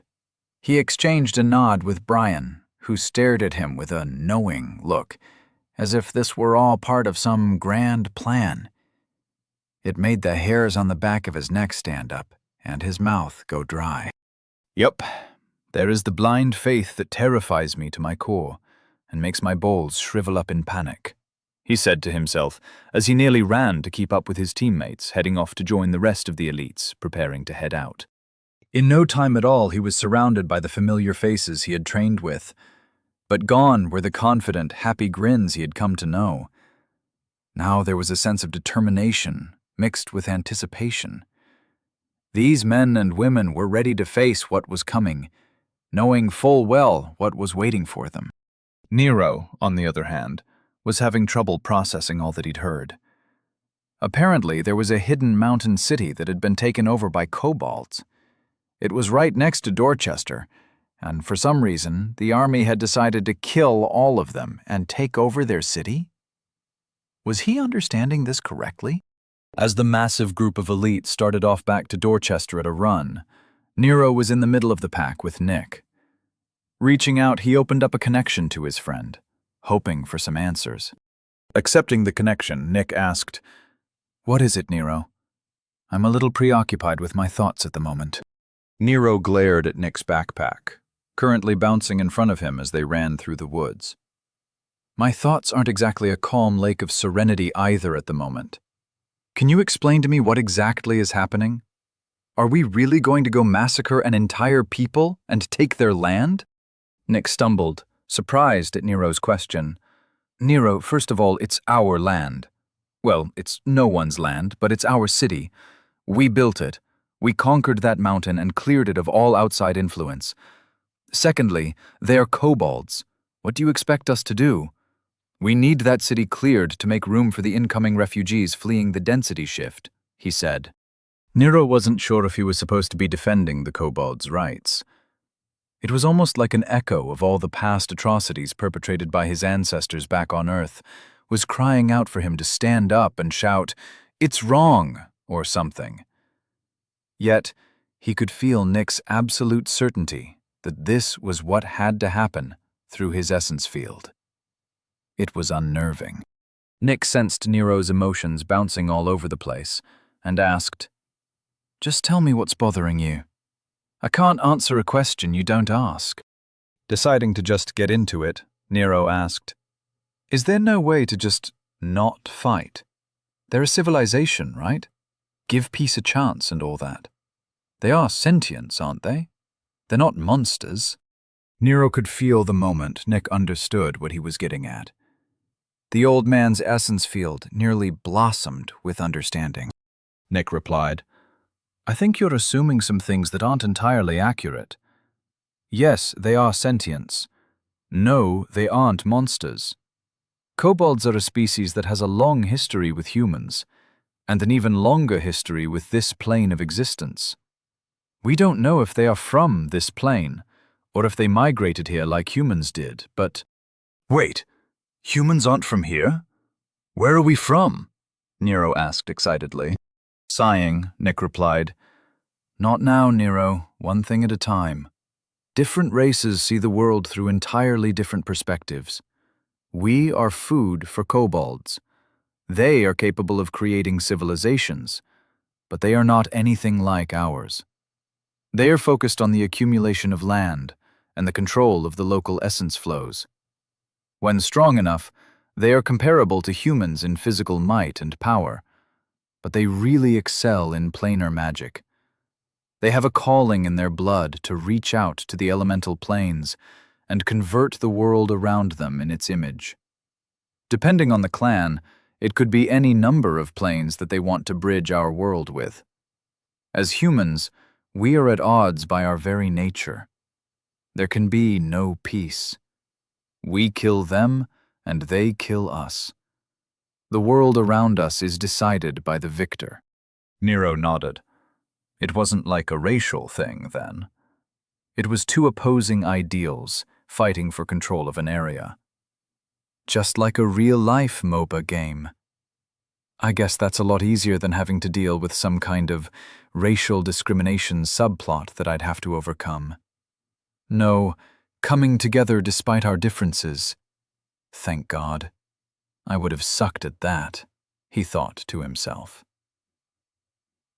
Chapter 139. Showing Nero How It's Done. Brienne stood at the tree line, watching the elite hunters head back to Dorchester as a group. The very idea of calling them elites after only having been in training for a week was laughable. Yet, elites weren't elites because of their skills. They were elites because their duty was their entire life. They did nothing but train and fight, and their growth rates were as massive as their casualty rates. It would be good for Dorchester to have them once again defending their walls. Pushing those thoughts aside, she closed her eyes and focused on her mission. Leaning against the trunk of a tree with her arms crossed, she reviewed what she'd learned about the young Lord Walker and his companions. Lord Salvatore Verina was exactly who she expected him to be. A typical scholar more suited center research than for politics, let alone the wilds. In Brienne's opinion, the Averett woman was the young lord's only real supporter, and definitely not one to be underestimated. It was clear that Northern Warrior preferred the role of a silent guardian, constantly watching from a distance.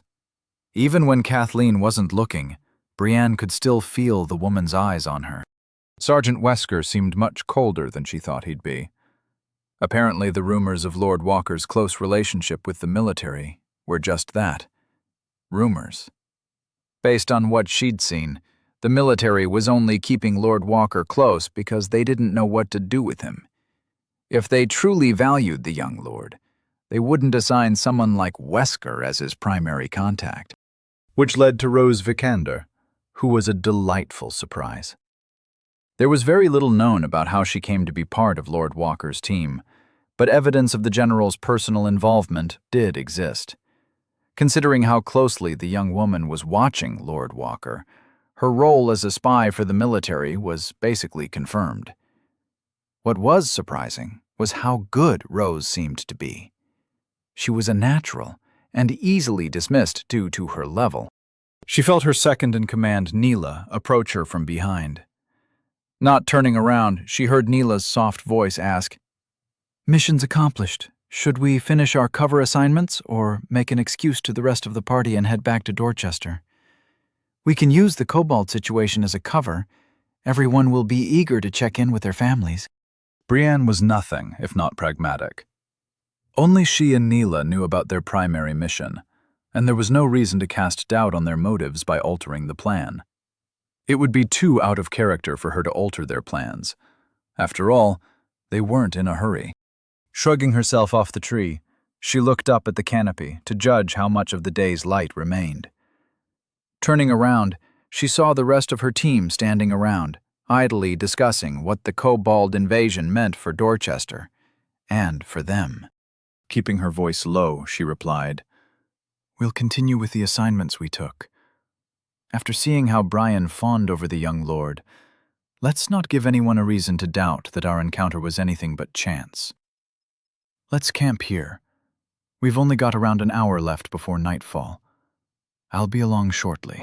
Offering a small nod to Brienne, Neela headed off to the rest of the party. Almost immediately, they broke up to go about their various duties. They'd all been together for years, and Brienne had made sure they all knew what they were doing. Turning away from the team, she walked off into the wilds to get some distance. When she felt that the area was clear, she reached into a side pouch on her rucksack and pulled out a communication orb. She imbued some essence into it, sending out a connection request. A few seconds later, she felt a response. A calm but firm voice came through. Hub 3, report. Familiar with the protocols, Brienne replied. Hunter 106, reporting primary mission success.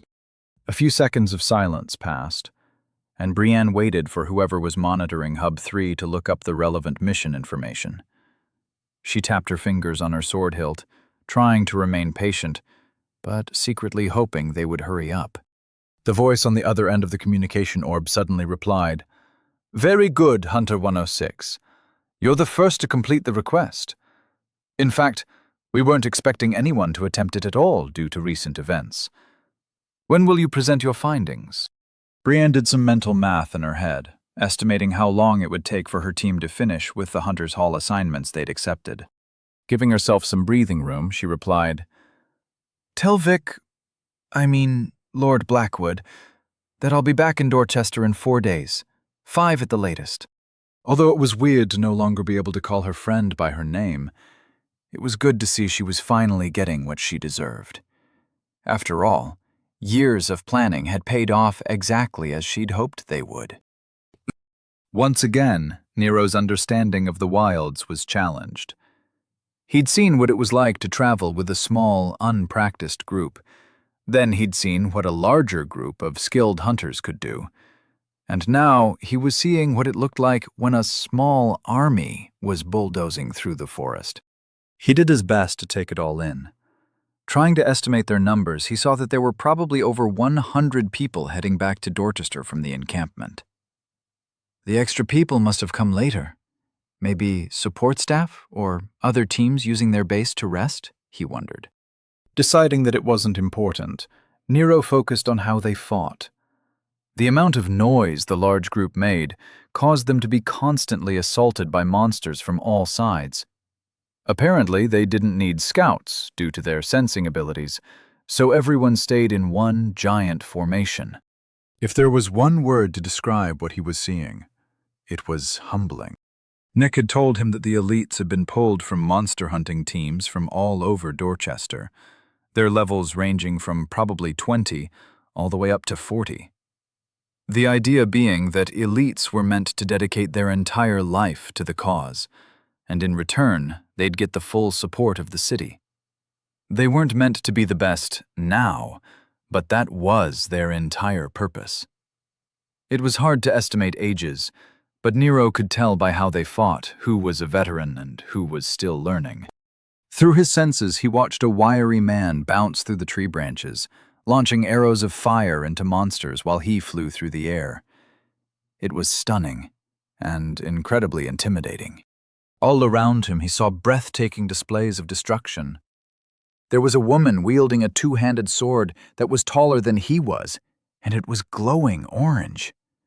On the other side, there was a lanky man summoning rolling balls of thorn whips that latched onto monsters and ripped them apart like a chainsaw cutting through a tree trunk. With his senses seeing the essence all around him, he saw abilities going off like flashbangs all over the place. The entire army kept moving at a jog, the combat not slowing them down in the slightest. He could see the edges of the formation rotating to bring in fresh warriors, while the back of the formation refilled with those who'd stayed back to collect the essence crystals. It was like a massive dance, which he was only allowed to appreciate due to his essence field giving him a view of the entire formation. They weren't sprinting, but the jog was a little faster than he was comfortable with. He had to constantly watch his step in order to make sure he didn't roll an ankle. Considering he was a foot shorter than everyone around him, it almost made him claustrophobic. For the first time in a long time, Nero felt completely ignored. He had grown so used to being the center of attention that it was a little surprising how uncomfortable it felt to be relegated to a non-combatant. Even worse, He was surrounded by the weaker fighters and support staff that he recognized from the training camp. It seemed he wasn't powerful enough to be given any real responsibility, which both humiliated him and made him sigh in relief. After all, it was nice to not have to worry about people judging him, reading into everything he did or said. Everyone was focused on the upcoming war, and the conversations going on around him were filled with information that broadened his knowledge base. Even at a jog, soldiers gossiped. From what he heard, the entire city was preparing for the upcoming war. Gate 22, which apparently housed the Mountain Gate, was being evacuated. The civilians were voluntarily giving up their homes and businesses so that the military could be closer to the action. There was also an undercurrent of excitement concerning the rewards they could earn during the coming battles. Nero assumed it was something like the Noble War, where there was a grading system, although he still had no idea how that was tracked or who was in charge of it. Populators, maybe? Why don't they just have a few high-level champions from the populators come by and wipe the mountain clean of kobolds? He wondered. There had to be a reason, right? The subject being discussed to his left caused him to whip his head around in surprise. Nero focused on what they were saying, doing his best to tune out all the insanity going on around him. Did they just mention artillery? A young man with oddly colored salt and pepper hair said, "If that's true, then the engineering corps is going to be involved. It's too bad they'll be pulled off the walls. We'll be needing the cannons up and running when the beast waves finally hit."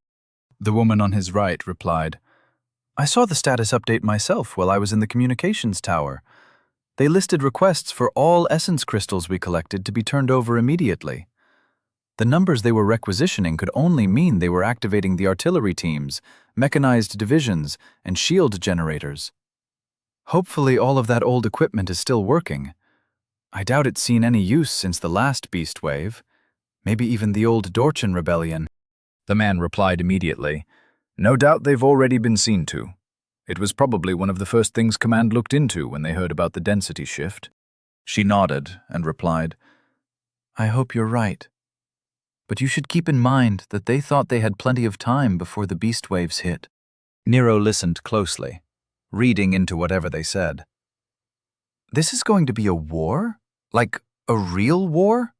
I thought this was supposed to be a fantasy world. Why in the hell are they talking about mechanized divisions?" he wondered. His thoughts racing, Nero tried to get a hold of himself. It was difficult, considering the people around him were comfortably chatting about the upcoming war. Meanwhile, the sounds of combat were coming from the edges of the formation, and the entire time everyone was jogging through the forest, almost at a run. The situation was absurdly surreal, and it was making him a little lightheaded. Retracting his senses helped a lot. The pressure bearing down on him from his surroundings eased up, and he felt like he could breathe again. He looked over to see Nick chatting away with the soldier jogging next to him. The old man was grinning like a fool while pumping his arms as he ran. Nero smiled at the sight, the presence of his friend acting like an emotional anchor he didn't know he needed. A little more centered, he returned to his internal review of the situation. Despite the differences, this world had a lot in common with his old one. Very little was in his control, and a majority of his decisions would have to be in response to external factors. He hadn't planned on fighting a war. He joined the elites so that he could fulfill one of the noble trial requirements. Well, killing kobolds probably counted just as much as killing monsters. I'm just going to have to accept that the world shifted gears, and I'm not going to be the main character for a while, he thought to himself. As he jogged, he thought about what he might be doing, and what part he might play in the coming war. He'd promised himself that he was going to actively take part in the world around him, but he couldn't see how he would be able to make much difference in a war that included tens of thousands of troops, possibly even 100,000 or more. It wasn't feeling like a fantasy world at the moment. It felt more like one of the historical war movies that focused on some nobody that learned life was incredibly precious and earned someone an Oscar. He always hated those. Reality sucked, and there was no way to argue with a landmine. Kobolds liked traps, and the last he wanted was to end up dying courtesy of a magic IED. His hard work and can-do attitude won't do shit in front of an artillery shell. Not liking the way his thoughts were going, he decided to call an audible. Reaching out, he sent Nick a connection request. He saw the old man look over his shoulder and accept the request with a curious yet annoyed look on his face. "What's wrong now?" Nick asked. Frowning at the old man's uninterested reply, Nero could tell the man was in the middle of a conversation that he seemed to be enjoying. Based on Nick's mental presence, Nero could sense that the old man was unhappy to have Nero bothering him with questions he felt would be answered if he were just willing to be patient and listen. Surprised at how much subtext he was able to glean through the connection, Nero said, "Sorry to bother you, but I just wanted to know why the populators aren't being called in to deal with the kobolds." Nick didn't bother to pause his conversation with the person next to him, but still answered Nero's question over the private connection. Populators are rarely sent out to support military efforts. Their purpose is to clear out new areas for expansion and to maintain order. Standing armies and local forces are responsible for taking care of local problems. While Oglevark as a whole is one kingdom, in many ways it is made up of individual cities and areas working independently. You don't have to worry. If it gets bad enough, I'm sure external aid will be called in. But let's hope it doesn't come to that, he said. Nero asked quickly, "Why not? Is there some kind of penalty or something?" Nick's mental projection felt a little indecisive, as if he weren't exactly sure how to answer. After a few seconds, he eventually replied, "It's not exactly a penalty. Typically, once cities are declared self-sufficient, all outside influences are mitigated by law.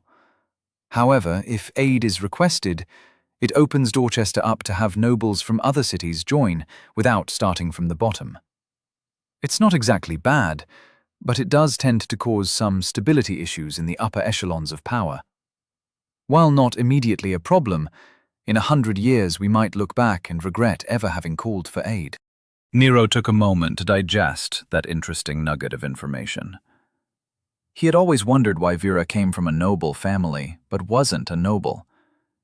It also explained why the Avarites sent out people to cities across Oglevark to build up their presence by fighting and doing community service. They couldn't just come in and take over. Nick let Nero think it through for a bit before continuing. The current noble houses are almost all descended from when Dorchester was initially founded. However, the Cosgraves were not here. So what does that tell you? Getting back to my point, in many ways the cities of Oglevark are on their own.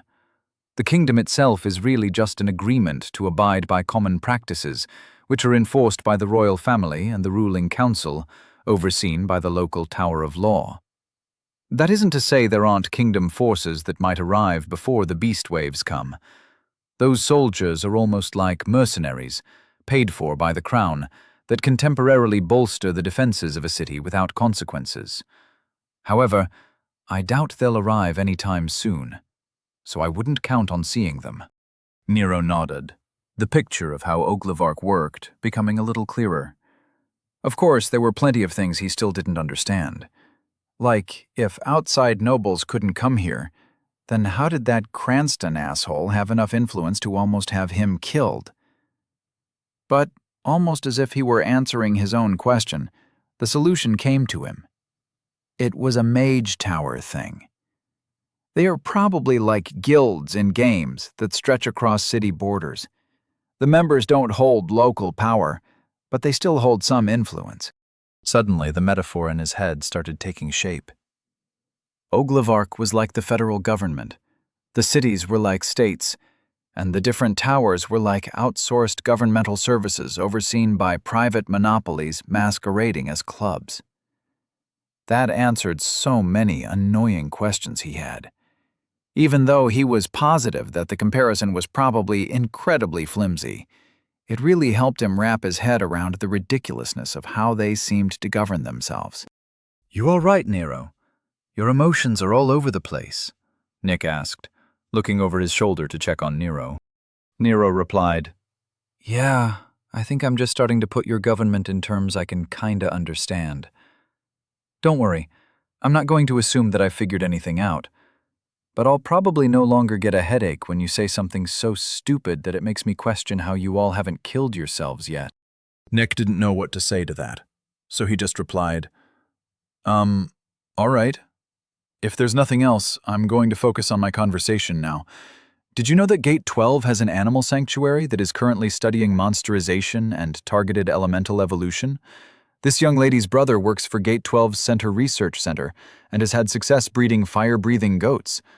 How incredibly interesting, am I right? Immediately after dropping that illogical bombshell, he closed the connection. Nero stumbled a little as he tried to process what he had just heard. The moment I begin to get a handle on this crap, something else pops up that reminds me that nothing here makes any damn sense, he mentally complained. Putting the matter aside, he chose to focus his attention on something which he could actually control. So, while he and the army made their way through the monster-infested wilds, he dedicated himself to training his essence shield and perfecting his mental control over his essence field. At this pace, in a day or two, he could possibly be on the front lines of a human army fighting against kobolds for control of an abandoned city. A city which was located under a freaking mountain, all the while praying to whatever Upper Plains Club president passed for a god around here that he wouldn't get blown up by magical artillery. Or eaten. Definitely didn't want to be eaten. At that thought, Nero felt himself fill up with happiness at how much he was enjoying the craziness he was constantly living through. With a grin on his face, he went back to what he did best: learning magic. Chapter 140. Home again. Not one to waste time, General Branson started his briefing the moment his projection appeared in the Hall of Leadership.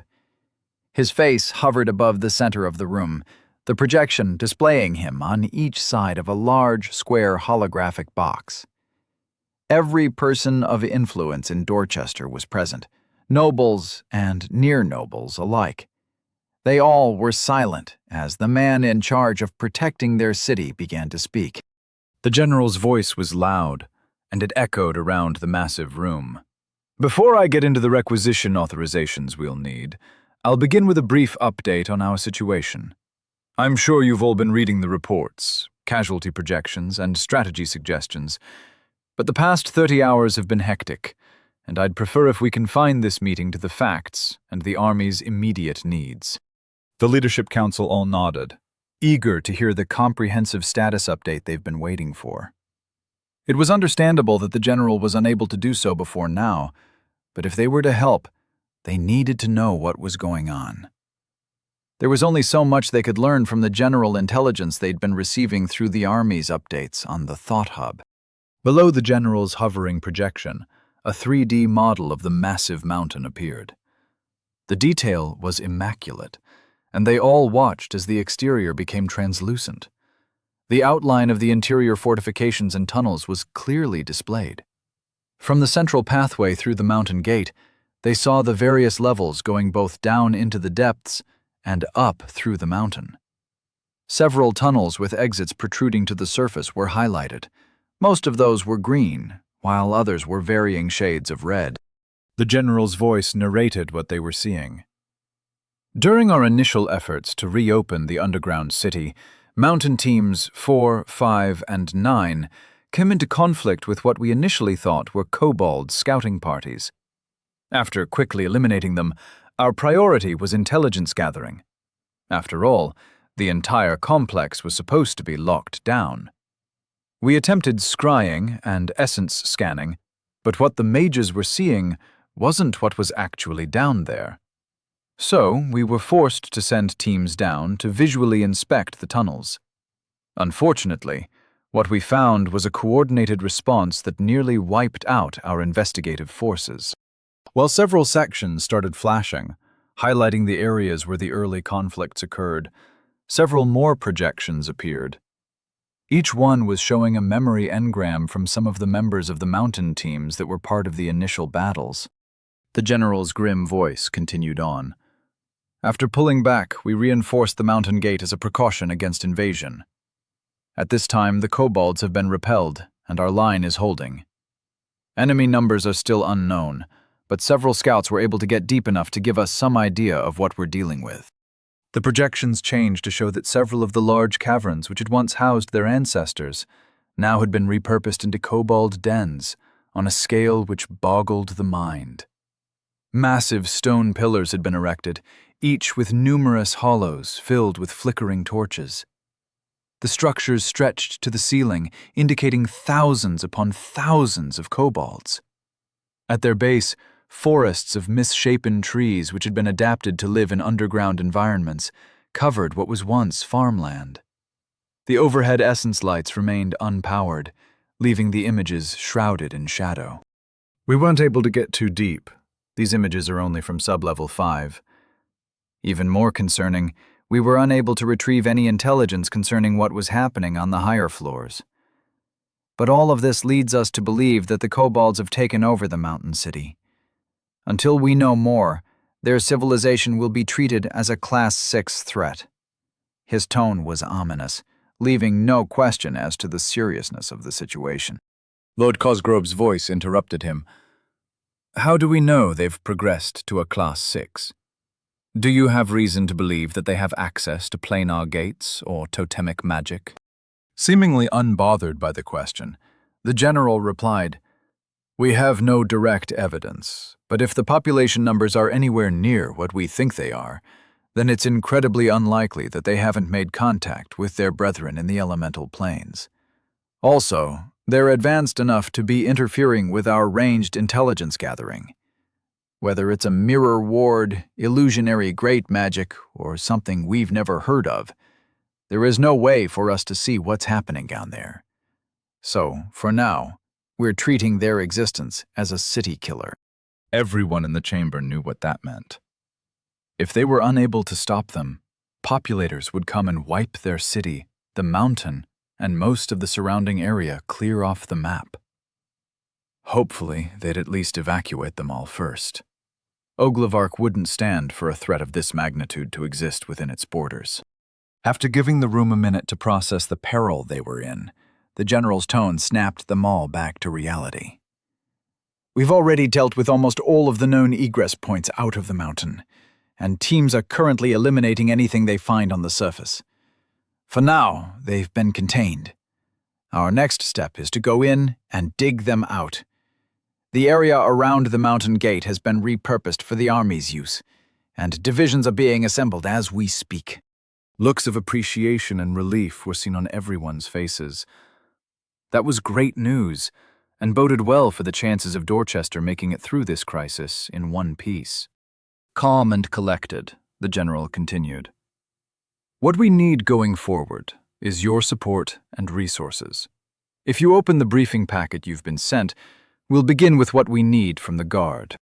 While the general outlined what the army needed, he made sure to highlight what was required for the city to function while their forces were embattled with the threat. For the time being, Dorchester would have to deal with the refugees and the density shift on its own. Unsurprisingly, they made great time back to Dorchester. In fact, once they emerged from the wilds, their brisk jog transitioned into an uncomfortable run. He'd been up forever, and despite not being in any of the fights, his little legs were still struggling to keep up with the soldiers. The occasional 15-minute breaks and ration bars had done very little to offset the pain of running for an entire night and a good portion of the next day. Nero panted, forcing himself to keep pace with the group. Although he couldn't see anything other than the elite warriors double-timing it all around him, his psychic field gave him a nice overview of what was happening. Captain Angelton was at the front of the formation, and he quickly led them to the nearest road. Once there, one of the sergeants cast some kind of spell that started blaring a sound which was eerily similar to a siren. The captain broke everyone into columns, and the elites made their way past shocked civilians currently heading toward Dorchester. Nero was surprised to see so many wagons and families filling the wide road. This must be the fantasy equivalent of a motorcade for emergency vehicles. Funny, I don't feel like a fire engine, he thought to himself, trying to diffuse his mounting tension. As they sped along, he ran his senses over the civilians which were hurriedly getting out of their way. Aside from a few notable standouts, they all looked rather dingy and kinda weak. It was like their essence fields were almost non-existent. He couldn't understand what he was seeing. People who were level 20 weren't uncommon, were they? Unfortunately, he was moving too fast to get a really good look at anyone, so his questions remained unanswered. Besides, he was more focused on making sure that he stayed upright, as the last thing he needed was to be trampled by the soldiers bringing up the rear. Suddenly, the image of one of the larger elites throwing him over their shoulder and carrying him like a sack of potatoes flashed across his mind, and he shivered at the potential shame. It wasn't impossible. They were pretty much all superhumans. Yeah, that's not gonna happen, he thought, then refocused on running. Eventually, they got close enough to Dorchester to connect to the local thought hub. Unable to stop himself, he reached out and activated his link. As usual, there were a ton of pings waiting for him to deal with. Most of them were from Vera, but there were some surprises in there too. He had received a few bank statements, a notice from the arena that they were temporarily suspending events, and even a few pings from Victoria Blackwood. What the hell does she want? He wondered.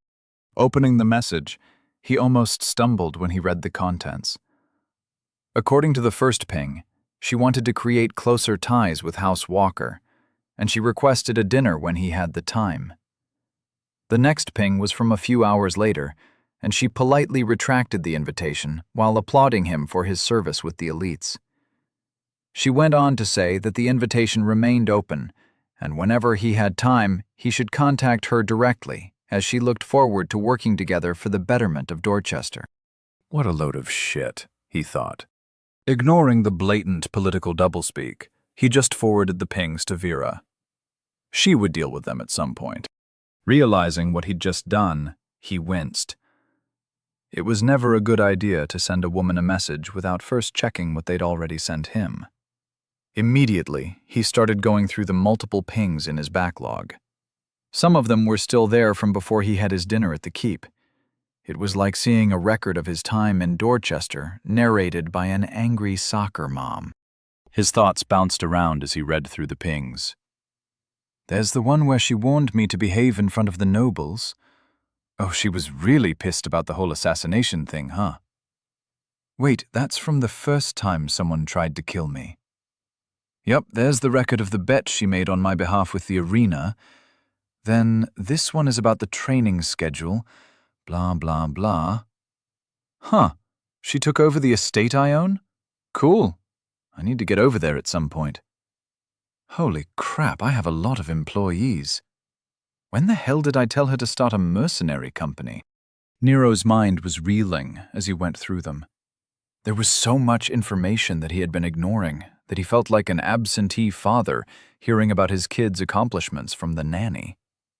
House Walker was growing and thriving, all while he'd been off in the wilds getting his ass kicked.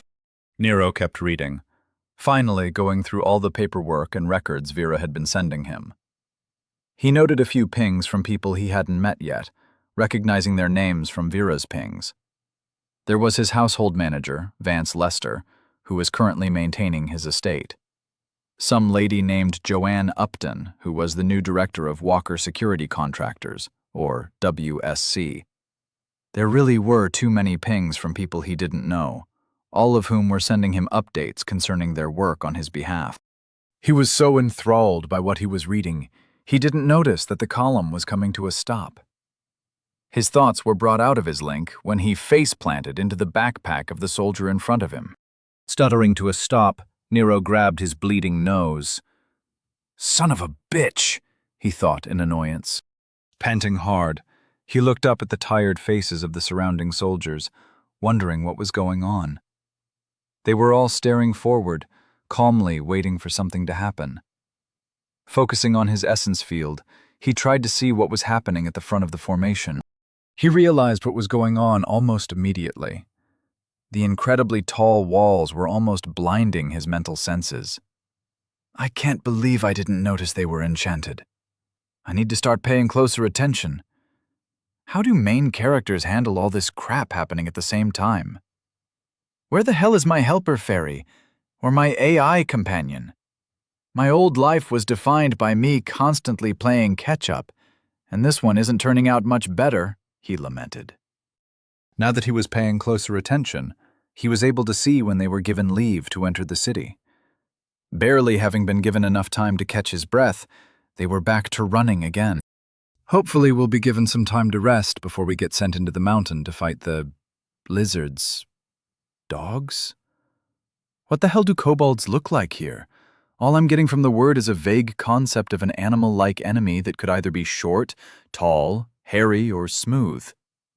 Maybe my translation system is broken, he bitched in his mind. Seeing the sun being replaced by the ceiling of the gate's tunnel, Nero felt like things were only going to get worse before he got any answers. Emerging from the tunnel, Nero saw how the upcoming war had affected the average citizen. Gone were the smiles and easygoing attitudes. The courtyard was nearly empty, but there were still a few people going about their business.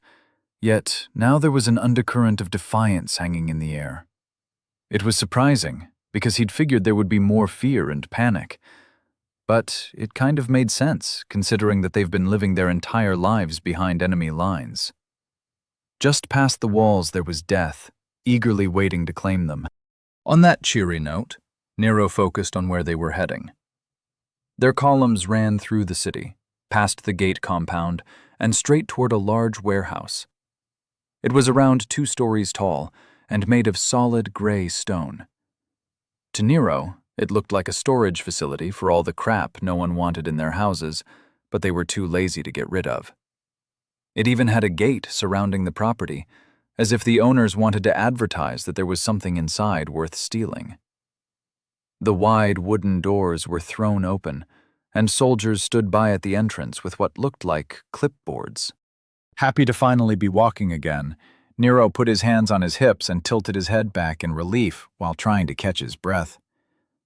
Not really caring where they were going, he followed the soldier in front of him without paying much attention. That was until he noticed that they were all being herded toward a teleportation platform. In groups of 10, the surrounding soldiers dissipated into flashes of golden light. Please tell me we aren't going to the front lines right away. Shouldn't we get a meal, a bed, and maybe an introduction to a local girl enamored with the idea of sleeping with a soldier heading off to war? Where is the send-off for the heroes or whatever? Can't I at least take a nap? He wondered, the confusion on his face clear for all to see. Unfortunately, no one was paying any attention to him at the moment. Therefore, the Astra platform technician didn't have any issues with sending the little lord and his surrounding elites hurtling through the ether despite Nero's grievances.